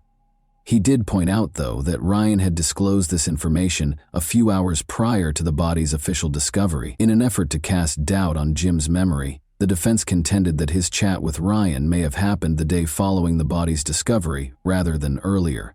Although they couldn't say for sure, they were certain that there was cause for skepticism, considering the more than 25 years that had passed since the incident. Other important points were also brought up by the defense. Their main contention was that Ryan was innocent, and that Pam's testimony, which lacked any concrete physical evidence or corroborating evidence, was the only evidence against him. Ryan Weingarten was convicted by a jury on 2 counts of first-degree murder on March 28, 2014, for the deaths of Rick and Gail Brink. It took only 4 hours to deliberate. Cheryl Murphy, Ryan's sister, said after the verdict, "We're done. We finally got him." Judge John Hulsing sentenced Ryan to 2 life sentences without the possibility of parole less than a month later. He said, "This was a cruel crime. You are a cruel, cold-blooded criminal." Ryan insisted on his innocence right up until the very end and never confessed to the police. Both the defense and the prosecution centered their arguments on their theories over the course of the following year. The defense argued that rather than Ryan killing his sister and her husband out of jealousy or because of an alleged relationship he wanted to conceal, the crime was more likely to be a case of mistaken identity directed at the home's former owner. They emphasized that Ryan had no problems with Gail's past partners and that Rick was neither her first serious boyfriend nor her first roommate. The defense contended that the idea that the couple was murdered to conceal a sibling relationship was flimsy. In an attempt to undermine Pam's testimony, the defense asked why she had waited more than 20 years to share her version of events. In summary, Pam and Ryan had only been dating for a few months prior to the crime. She testified in court and told investigators that the day before Rick's parents found the bodies, Ryan approached her immediately after the crime, confessed, and then took her to the crime scene. He threatened to hurt her if she ever mentioned it after showing her the bodies. Although Pam was not yet his wife at the time and they were childless, she says she knew he had killed his sister but still stayed with him, eventually getting married and starting a family. People, I'm in shock. Although the defense was right to point out that there was no forensic evidence and that the motive appeared weak, the prosecution made a number of counterarguments, some of which were indirect evidence. Initially, they emphasized that each victim had been shot in the face and head, which is frequently a sign of a private motive for the crime. In the end, Ryan Weingarten received a life sentence without the possibility of release. The court considered Ryan's appeal in August 2015. The defense requested a new trial or the overturning of the conviction. They argued that Pam's testimony was the only evidence against Ryan, and that the jury ought to have seen her police interviews to show how investigators had allegedly coerced her. However, the court disapproved and maintained the conviction. The length of time that had passed since the crime, which went unsolved for an excessive amount of time, was one of the case's difficulties. No weapon was found, no forensic evidence was found, and the prosecution's motive appeared to be conjectural. Jurors frequently base their verdicts on motive, even though it isn't a legal prerequisite for a conviction. Presenting a believable motive, such as a conflict between Ryan and Gail over their parents or the camper situation, might have been more persuasive. However, before this crime, Ryan had no criminal record. Naturally, we are aware that innocence is not always implied by a spotless record. Some people simply escape detection. Furthermore, other people's testimony, mainly that of his wife, was the only solid evidence against him. Although his aunt and sister's claims regarding Ryan's odd remarks over the years may seem dubious, they are not concrete evidence. Was Pam truly manipulated by investigators, as the defense alleged? She may have been a woman contemplating divorce and managed to permanently separate herself from Ryan, even though she was able to divulge important information during her interrogations. Although this isn't confirmed, it does seem dangerous to sentence someone to life in prison based only on the statements of someone who says she has feared her husband for 25 years, even though she has never displayed any signs of that fear to others. Why didn't Pam call the police when she could have easily ended the relationship and wasn't yet married to him? And why didn't anyone else come forward if she had confided in someone else? People's allegiances can change over time, according to one of the detectives. Years later, people who once kept sinister secrets might change their minds. They may no longer have the same attachment to the person they once protected, or they may wish to allay their conscience. This case, in my opinion, is too complicated to reach a definitive conclusion. Without enough proof, relying only on Pam's testimony casts doubt on the conviction's fairness. Was the jury's verdict correct? Or was the prosecution's case based on unsubstantiated claims? And that wraps up today's chilling story. If you enjoyed this video, don't forget to like and subscribe so you never miss a new upload. Also, let me know in the comments what part of this story shocked you the most. Thank you for watching, and I'll see you in the next video.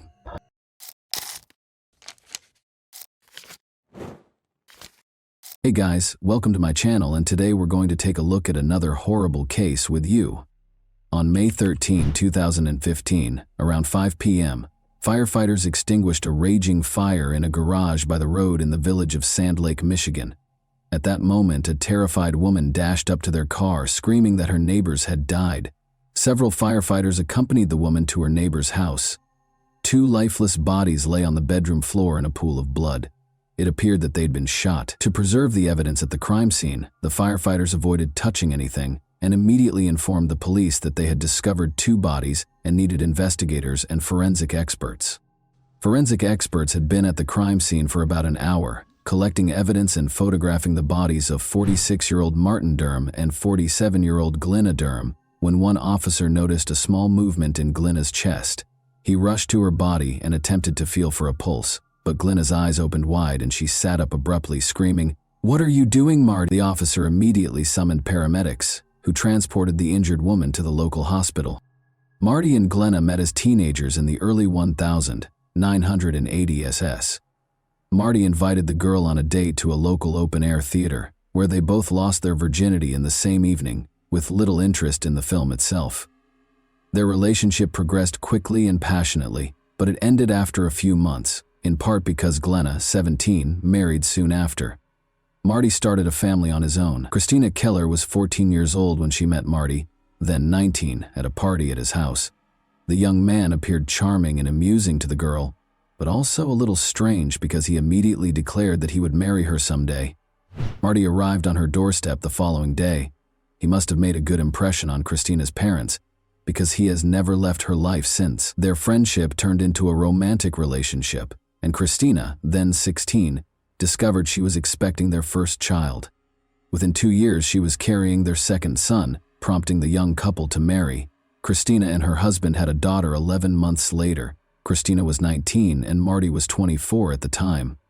Initially, the young family lived with relatives, but in early 1995, Marty secured a higher-paid job at a factory in Michigan, and the family of 5 relocated. However, Marty was involved in a car accident on the evening of February 16, 1995, on his way home from work. Another vehicle speeding through a red light collided with his vehicle. The larger vehicle nearly crushed Marty's car, trapping him inside. Marty was transported to the hospital, where he had been clinically dead for approximately 5 minutes. He suffered severe injuries to his left side and was in a coma for more than 3 weeks. When he regained consciousness, he had no memory of his wife, children, or much of his previous life. He spent 1.5 years learning to walk, speak, eat, and care for himself again. Christina provided physical support for him during this time. Marty began to resemble his former self, but psychologically he had changed. He became enraged as a result of the brain trauma. He never fought with his wife or children, but he became a domineering figure. Even his sense of humor grew darker. Christina filed for divorce in 2000, nearly 5 years after the accident. She still cared deeply for her husband, but her feelings had shifted to a more maternal nature, as she had taken on the role of his caregiver and could no longer relate to him in any other way. Marty purchased his first home in May 2001 using funds from the insurance company and a bank loan. The house was located in Sand Lake, Michigan, a small village with a population of 500 people. Marty was overjoyed with his new home, which he had moved into with his 2 sons and an African gray parrot named Bud. 2 months after moving in, Marty received a knock on his door from a 16-year-old girl claiming to be his daughter. Marty inquired as to her mother's identity, and Glenna, his first love, revealed herself. The girl knew her mother had an affair early in their marriage, and she was born a few months after. She wished to establish her paternity for certain. A DNA test confirmed that the girl was Marty's biological daughter, born outside of marriage. Clearly, Glenna had never forgotten Marty, as she had a tattoo of his name on her arm throughout their marriage. Glenna divorced her husband and moved in with Marty. They were very happy together, and they quickly had a new wedding ceremony. Glenna's new husband was everything to her. The couple spent their entire time together, visiting family and going to the local casino once or twice a week. Glenna would sit in the car and read a novel while Marty went hunting. Glenna was paid $3,200 per month to care for her husband, after officially taking on the responsibility. Marty received more than $1,000 in disability benefits each month.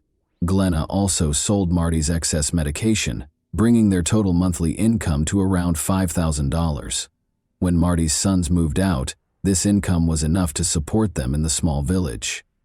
However, by 2010, Marty's mental and physical health had deteriorated significantly. The couple continued to spend their entire time together and with their friends, including Connie and Keith Ream, another neighboring couple. On Monday, May 11, 2015, Marty offered to mow Connie and Keith's backyard.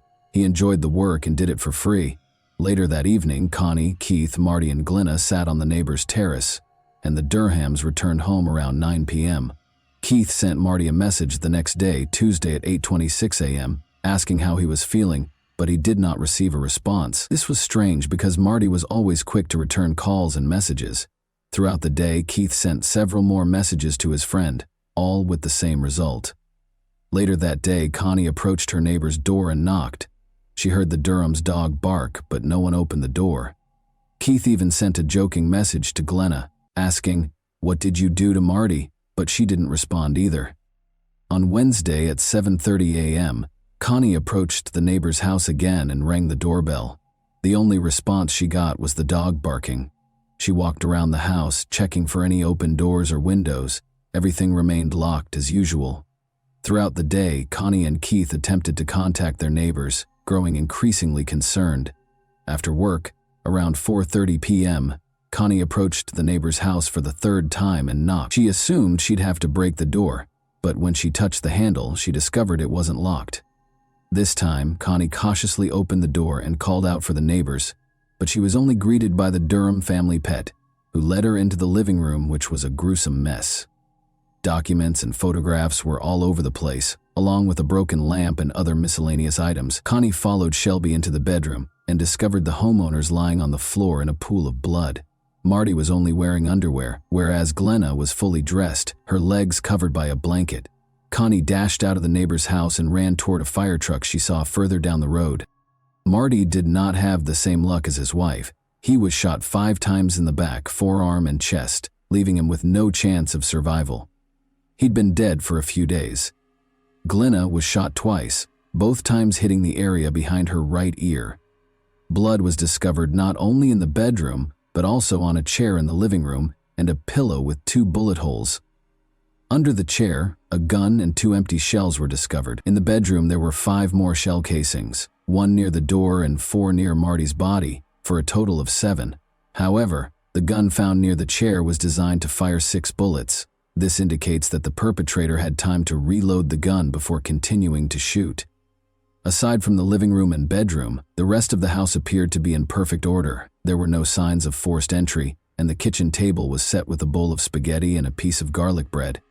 Later that evening, when Glenna was taken to the hospital, Marty's children were allowed to bring the family pets, a dog and a parrot, to their mother's home, Christina. Despite the fact that the children were only allowed to take the pets, the trio took advantage of the opportunity to search the house and discovered a sealed envelope labeled "Personal." Inside, they discovered letters from Glenna addressed to her children and ex-husband. In the letters, she expressed her love for the children and apologized for not being the best mother. She also asked her ex-husband to care for the children. In Glenna's drawer, they also discovered a packet of unpaid bills. They handed over all of their findings to the police. The investigators began questioning the family's relatives and friends about their personal and financial situations. They enjoyed spending time together and became completely absorbed in each other's company. However, it quickly became clear that they were having serious financial difficulties. Glenna was in charge of the family's finances, and relatives suspected Marty was unaware of the gravity of the situation because he was so frugal. On the other hand, Glenna had developed a serious gambling addiction. She would buy hundreds of lottery tickets and lose thousands of dollars at the casino. But whenever her husband approached her, she pretended to be playing with $1 bills. Glenna played every week, and in 2010, she spent $75,000 on her addiction. The family had fallen behind on tax payments, had credit card debt, and Marty's car was about to be repossessed. However, their most pressing concern was their home. Glenna hadn't made mortgage payments in over a year, and they owed $48,000. Marty's mother saw a list of homes that would be seized due to debts in early April 2015, a few weeks before the family was attacked. Marty's address was on the list. She called Glenna, who assured her that the newspaper had printed the incorrect address and that she would resolve the issue. Of course, it turned out that their home was being repossessed. Despite the fact that Marty had taken out a mortgage, Glenna received notice on April 28 that their home would be auctioned if they did not pay $5,000. Interestingly, the auction was scheduled for May 12th, just one day before Marty and Glenna were discovered by their neighbor. The investigators concluded that Marty was unaware of the impending loss of their home because he had been renovating it for the previous 2 months. He painted the bathroom just 2 days before they died. Glenna was able to regain consciousness after 3 days in intensive care. She had no recollection of the day of the murders or the days before.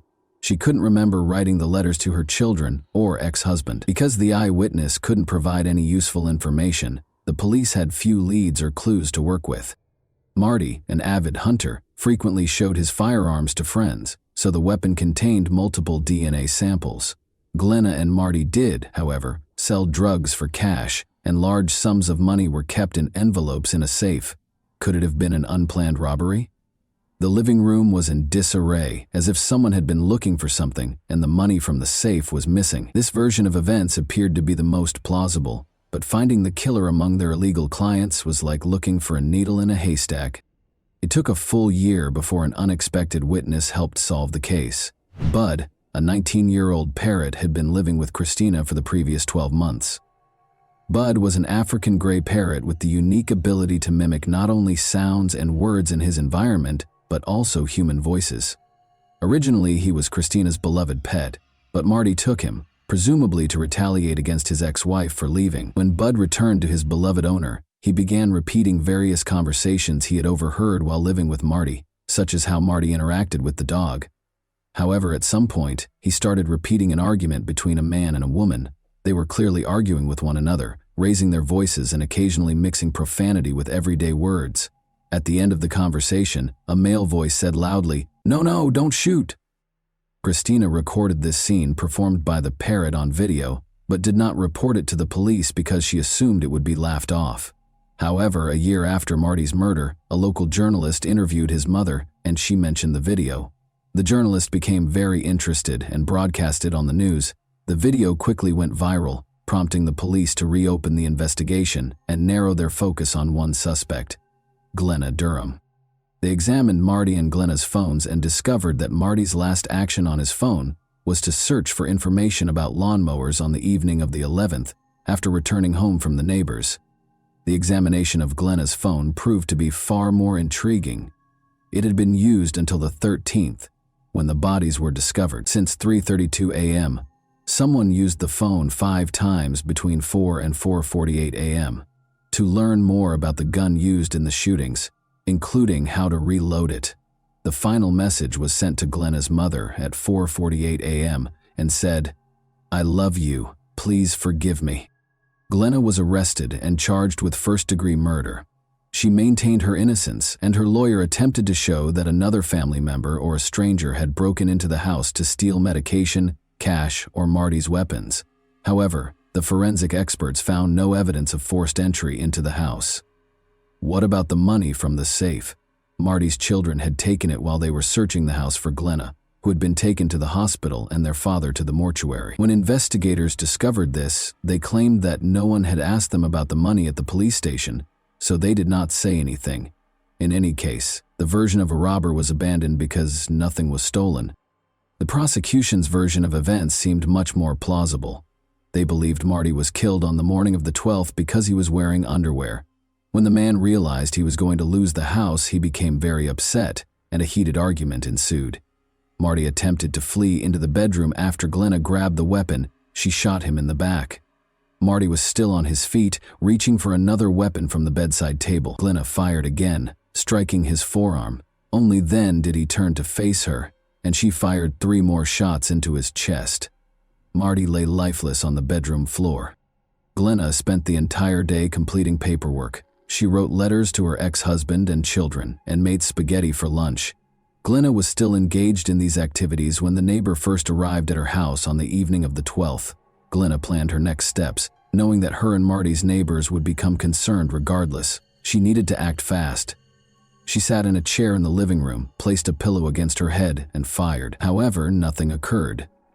The pillow absorbed the impact of the shot, and the bullet only grazed her. she had to look up how to reload the pistol because it was down to its last bullet. This means she didn't try again until the early morning of the 13th, when she sent a message to her mother. Perhaps she still had doubts when Connie knocked on the door again at 7:30 a.m. and found it still locked. But after Connie left, Glenna must have unlocked the door, sat in the chair, grabbed the pillow, and tried again. This time, the injury was more severe, but her doctor later explained that she did not strike any important veins or arteries or penetrate the skull. It's difficult to imagine what condition she was in, but because head wounds always bleed profusely, she may have decided to simply bleed out. She made her way to the bedroom, where her husband's body had been lying all along, and collapsed on the floor, a blanket covering her legs. It's unclear whether she staged a scene when the police officer touched her or simply regained consciousness at that point, and we may never find out, because Glenna continues to claim memory loss. The jury believed the prosecution's version. On Wednesday, July 19, 2017, after 9 hours of deliberation, they found her guilty of murder. Glenna Durham was sentenced to life imprisonment. Of course, the parrot named Bud was not called as a witness in court, and it's not because he swears a lot. It is simply impossible to prove that he did not hear that particular dialogue on television or radio, let alone take an oath on the witness stand. In other words, if Bud had been involved in the process and it had been less than 24 hours since Glenna's guilty verdict, her lawyer would have filed an appeal. And that wraps up today's chilling story. If you enjoyed this video, don't forget to like and subscribe so you never miss a new upload. Also, let me know in the comments, what part of this story shocked you the most?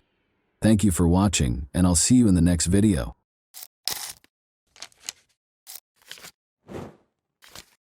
Hey guys, welcome to my channel, and today we're going to take a look at another horrible case with you. We will examine 2 cases today that you are most likely unfamiliar with. Both cases occurred in the United States of America, one in Maine and the other in New York City. 2 19-year-old women encountered unanticipated events that ended their plans and aspirations and permanently altered their families' lives. Michaela Conley, 19, lived in Bar Harbor with her mother and stepfather. The town of Bar Harbor is located on Mount Desert Island in Frenchman Bay, Maine. It provides access to the nearby Acadia National Park's mountains and cliffs. When Michaela was 4 years old, her father passed away. On May 31, 2018, Michaela picked up her friend Jalik Keene at Logan Airport in Boston and drove him back to Bar Harbor. Conley and Keene attended Mount Desert Island High School together. Before graduating in 2015, he played running back for the Mount Desert Island High School football team. According to a friend and coach, he had just finished playing football for the Krausevo Royal Crowns, an amateur team in Serbia. He is thought to have been returning from Europe when Michaela Conley met him at the airport. The same evening, she took him back to her Bar Harbor home on Eden Street, which is directly across from the Connors Emerson School. Michaela and Jalik decided to go for a walk after leaving the house at around 2 in the morning. Michaela never came home. Later, Jalik went back to Michaela's house the following morning and informed her mother that he had left his wallet and cell phone in Michaela's room and wanted to get them back. Danielle Timoney, Michaela's mother, was shocked to hear that her daughter had not spent the night at home. Jalik claimed that after a fight with Michaela, he left her alone and walked away. According to Jalik, he had not seen Michaela. Michaela's mother then reported her daughter's disappearance to the police. Court documents are the most trustworthy source of information. One such document that describes Michaela's fate will now be read to you. A detective who worked on the Michaela Conley investigation provided this testimony. Thomas Pickering, a detective in the Maine State Police Major Crimes Unit North, is your affiant. As of February 2012, your affiant has been a detective. Due to my own investigative efforts and the efforts of other Maine State Police detectives and other law enforcement personnel who shared their findings with me as part of the investigation, I have first-hand knowledge of the facts and circumstances that are described below. Although this affidavit does not contain all of the information we have learned during our investigation, I think it is enough to show that there is reasonable suspicion that Jalik Keene committed murder. The Maine State Police contacted your affiant on June 1, 2018 in Bar Harbor, Maine. On June 2, 2018, around 11:32, Bangor RCC reported a missing person from Bar Harbor. After arriving at the Bar Harbor Police Department, Eurofient was informed by Maine State Police Sergeant Jason Richards of the following facts: that on March 22, 1999, Michaela Conley was reported missing to the Bar Harbor Police Department, that she had left in the afternoon of May 31, 2018, to travel to South to pick up Jaliek Keene and a woman named Natasha, that her mother, Danielle Timmons, reported her missing on June 3, 18, at around 1:04 p.m., that Danielle reported that her cell phone was found this morning on the grounds of the Connors Emerson School, that a school official gave Danielle a cell phone, which Danielle recognized as her own, that on June 2, 2018, an MSP canine search team discovered human remains in the wooded area between the Connors Emerson School and the intersection of Eden Avenue and West Street in Bar Harbor, Maine, that a video was uploaded to Snapchat from Michaela's phone on June 1, 2018, at 2:19 a.m., that a male named Jaliek Keene was identified in the video, and that the video showed what was thought to be the playground at the Connors Emerson School. The remains were hidden beneath branches, bamboo, and other vegetation. The body had been dragged from the vicinity of the school, as evidenced by the obvious drag marks found upon closer inspection of the scene. Later, it was determined that the remains belonged to Michaela Conley, who was born on March 22, 1999. On June 3, 2018, State Medical Examiner Dr. Margaret Greenwald performed Michaela Conley's autopsy. Dr. Greenwald called me to share her initial findings. She discovered evidence of strangulation and blunt force trauma to the head and face after the autopsy. In addition, there were numerous abrasions and contusions on the torso and extremities, which suggested both dragging and intentional harm. Additionally, there was evidence of anal penetration with injury, including rectum contusions, anus lacerations, and contusions. She believes that strangulation and blunt force trauma are the causes of death. Homicide is the manner of death. Before MSP detectives Jason Fowler and Paul White discovered the body, Jaliek Keene was interviewed on June 10. He acknowledged in that interview that Michaela had picked him up at Logan Airport and that they had driven back to Bar Harbor together. He claimed to have stayed with her until the wee hours of the morning at her house, and that while they were there, they both went onto the grounds of the nearby Connors Emerson School at around 2 in the morning. I was able to verify this claim by looking at surveillance footage that was obtained from the school. He claimed that they made out and had sex for approximately an hour while they were together on the school grounds, as will be covered in more detail below. Then she got angry. A physical altercation broke out. He displayed the scratches on his back to the detectives. "She had forced it upon me," he said. He claimed that he left at 3:30 a.m. and never came back. "I never saw her again," he said. Jaliek and I had a walkthrough on June 3 before I interviewed him. He acknowledged that they had had vaginal sex at that point, and in response to my questions, he revealed that this was their first time having sex together, and that he had also had anal sex with Michaela. He went on to say that he never saw her again after leaving her on the school grounds at around 3:30 in the morning. He told me that he waited for her for 4 hours after walking down to the shoreline close to the Bar Harbor shore path. I was able to get the video surveillance footage from every camera at the school by collaborating with other detectives. By watching that video, I was able to see Michaela Conley and Jaliek Keene strolling along the path that connects Eden Street to the Connors Emerson School at 2:17 in the morning. Jaliek and Michaela walk off camera toward the school's Eden Street side, which is where the playground is. After that, I watched more video from a camera mounted on the building's Eden Street side. Low light levels and cobwebs in front of the lens, which partially obscured the view, resulted in poor video quality. It was like taking pictures with night vision. However, I managed to see someone who looked like Michaela enter the scene and sit on the ground in what must have been a very dimly lit space. Then, at 3:36 a.m., I saw a man who looked like Jaliek approach her side. Following some sort of conversation, he picked her up over his shoulder and left with her while she was kicking her feet. I then looked at more footage from the same camera that was shot at around 7:05 a.m. the following day in full daylight. I saw someone operating a lawnmower, moving in and out of sight. Shortly afterward, I saw Jaliek Keene emerge from behind a line of bushes into the open. carrying an apparently dead Michaela by her wrists, pulling her over his back with her body stretched out on it, and quickly dragging her across the screen in the direction of the location where her body was eventually discovered. Jalik had the same eye-catching tattoo on his left arm that I had previously noticed on the video, and I noticed that he was wearing the same black clothing that he had been wearing when they first arrived on school property. Additionally, when he is interviewed, the video footage blatantly disputes Jalik's assertion that he abandoned Michaela at the school grounds at 3:30 a.m. and never returned. I did not see any other male or female than those mentioned above at any time while I was watching the surveillance tape. Jalik Keene was taken into custody. Despite facing multiple charges, he entered a not guilty plea. About 50 of Conley's family members and friends packed the courtroom for the 2019 trial. A smaller group of Keene's relatives and friends were gathered on the opposite side of the courtroom, wearing black t-shirts featuring a picture of Keene and the words, "We all love you" in large letters. Meg Elam, the prosecutor, told the jury, which consisted of 6 men and 9 women, that on May 31, 2018, Michaela Conley drove Keene and 2 other people back to Bar Harbor after picking them up at Boston's Logan International Airport. Michaela was unaware that she would die within the next 18 hours, Elam reminded the jury. She also mentioned that Michaela Conley's genitalia and under her fingernails contained Keene's DNA. Since Keene was physically stronger than Michaela, she had very little chance of escaping after the police found and inspected her body.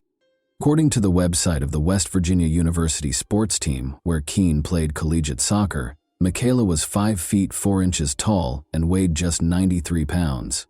In 2015, he made a separate opening statement to the jury, stating that he weighed 180 pounds and stood 6 feet tall. Attorneys Don Corbett and Jeffrey Tutaker, who are Keene's representatives, stated that although prosecutors have circumstantial evidence against Keene, they are unable to prove that he killed Michaela Conley because there may have been another person on the school property who escaped being captured on camera.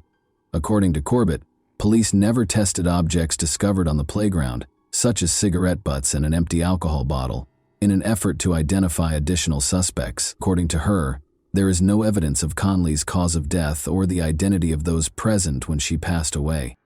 Circumstantial evidence, according to Corbett, does not prove anything beyond a reasonable doubt. It makes people guess. Before Corbett told the jury how Conley and Keene, who had known each other since elementary school, went to Conley's mother's home on Eden Street, which was right across the street from the elementary school, when they arrived in Bar Harbor at around 1 in the morning. Elam gave her opening statement. Her mother never saw or spoke to her again after Conley and Keene left. According to Elam, Keene returned to the house the following morning and claimed that he had left his cell phone there the previous evening. Conley's mother discovered that Conley was missing when she went up to her daughter's room to get it. Keene informed Conley's mother that he had last seen her on the school grounds at around 3:30 a.m. when she inquired about the whereabouts of her daughter.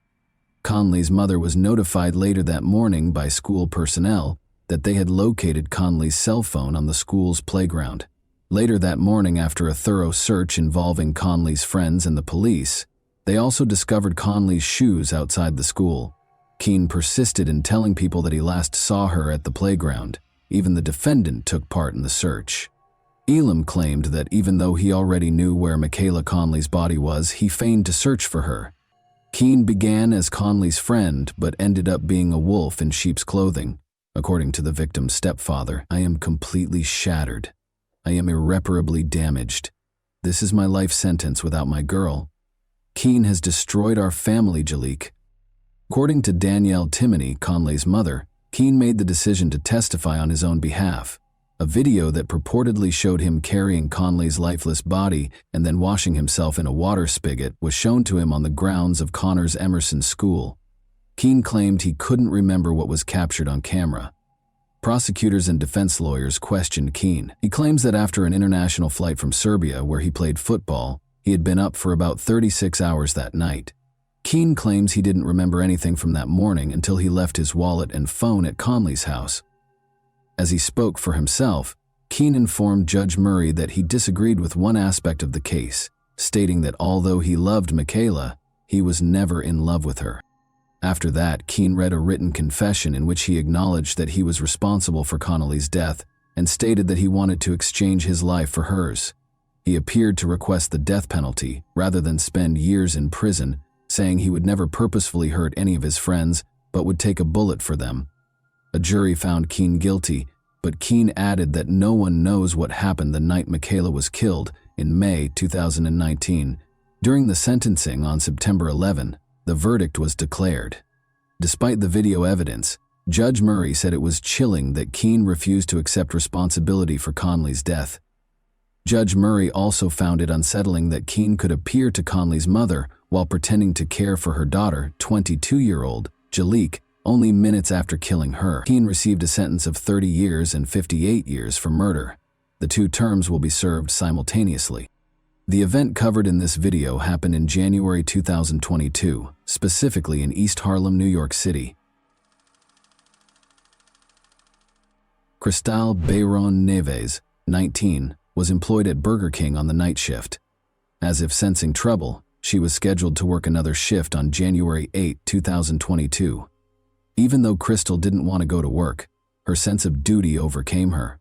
The girl showed up for what turned out to be her final shift. North of the Upper East Side, East Harlem, also called Spanish Harlem or El Barrio, is a neighborhood in Upper Manhattan, New York City. It is bordered to the east and north by the East and Harlem Rivers, to the south by 96th Street, and to the west by 5th Avenue.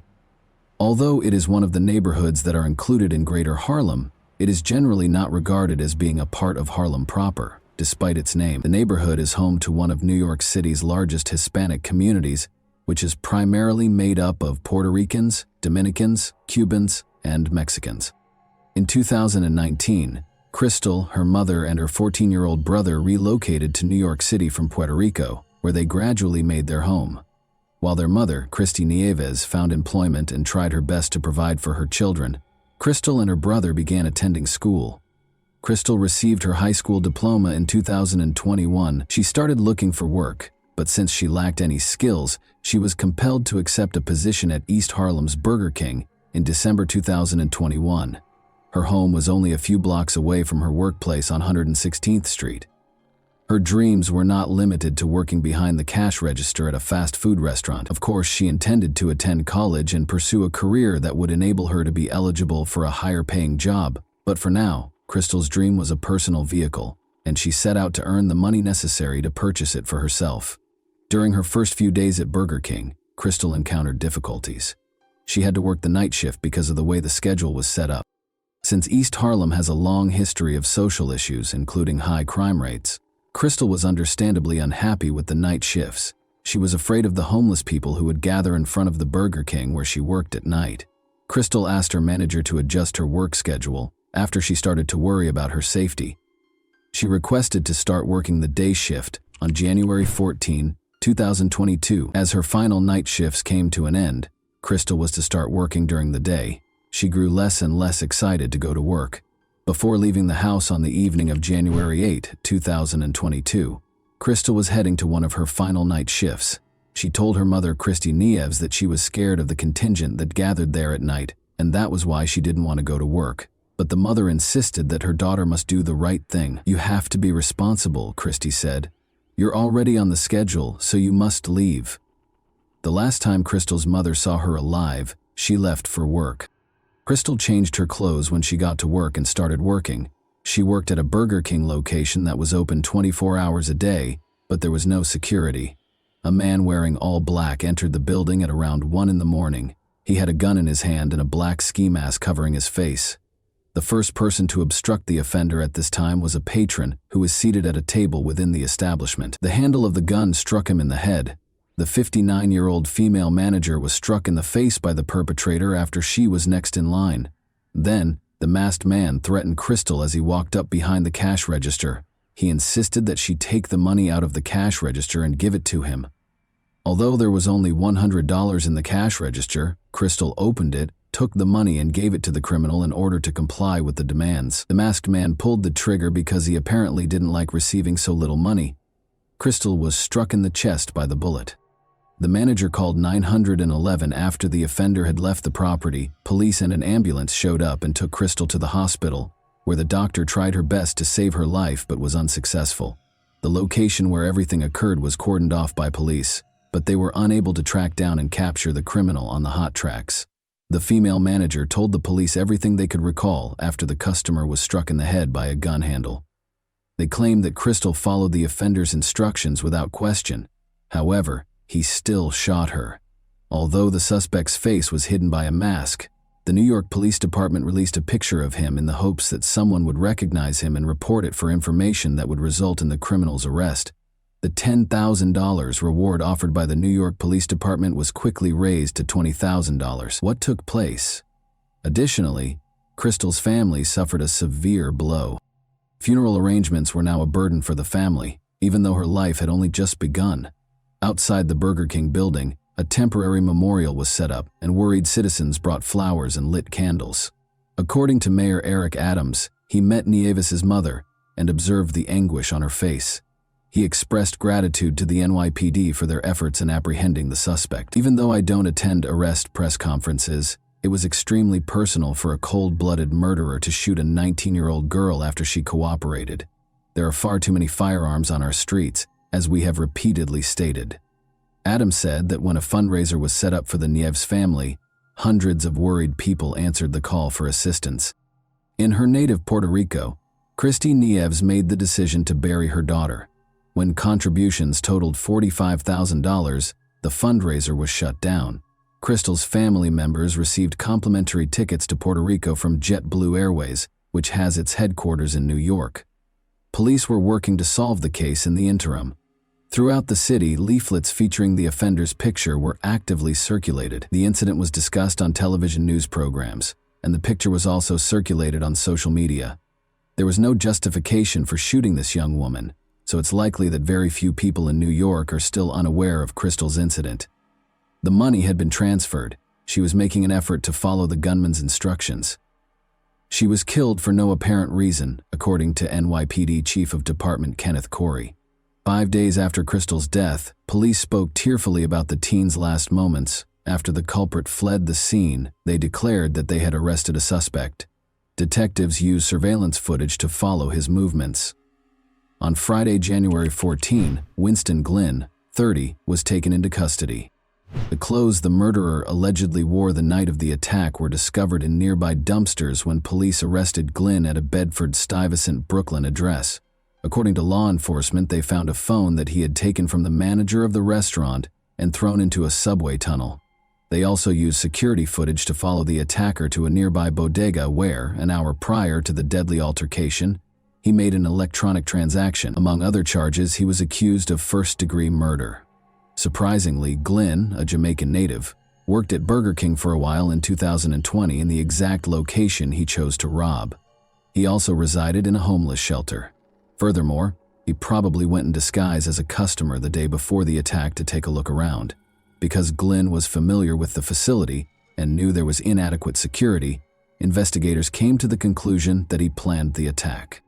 He left before Crystal began working there, so he didn't know her. As officers led Winston, Glynn, out of the police station in handcuffs and shackles, he screamed at the irate crowd of onlookers. "Our reparations for 400 years of slavery are nowhere to be found," Glynn inquired. Then he yelled, "America is going to burn," as loudly as he could.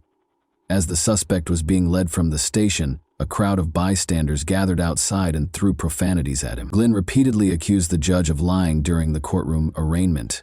"You didn't see the judge, liar," the suspect yelled. "Liar." At a subsequent court hearing, Glynn was accused of first-degree murder and robbery and was not granted bail. He likened himself to Jesus Christ and Nelson Mandela. Nelson Mandela. What happened to him? What became of Jesus? They weren't guilty. "I want to be a leader in all of that, Glynn. Many people are envious." He asked why he would use a traceable payment so soon before the crime, and why it took days for a witness to identify him after the news had broadcast the robbery's video. "I used to work at a tip line, and I'm sure someone called it. That's all," he raged, alluding to the 8 months he worked at the East 116th Burger King in 2020, the location of Bayron Nieves' murder. "This can only go in one direction. They let me go, and I sue the city for keeping me for so long," he continued. "The system treats the lower class as if we are unimportant," which infuriated Glynn. before asserting that the families of the wealthy and powerful truly profit from crime and chaos in the city. He also made strange references to Freemasons and the Illuminati. Glynn entered a not guilty plea in the death of Bayro Nies. Glynn's criminal history includes at least 4 prior arrests, including menacing with a weapon in November 2021 and criminal possession of a weapon in December 2020. Winston Glynn is currently awaiting sentencing. A conviction for first-degree murder carries a life sentence without the possibility of release. And that wraps up today's chilling story. If you enjoyed this video, don't forget to like and subscribe so you never miss a new upload. Also, let me know in the comments, what part of this story shocked you the most? Thank you for watching, and I'll see you in the next video.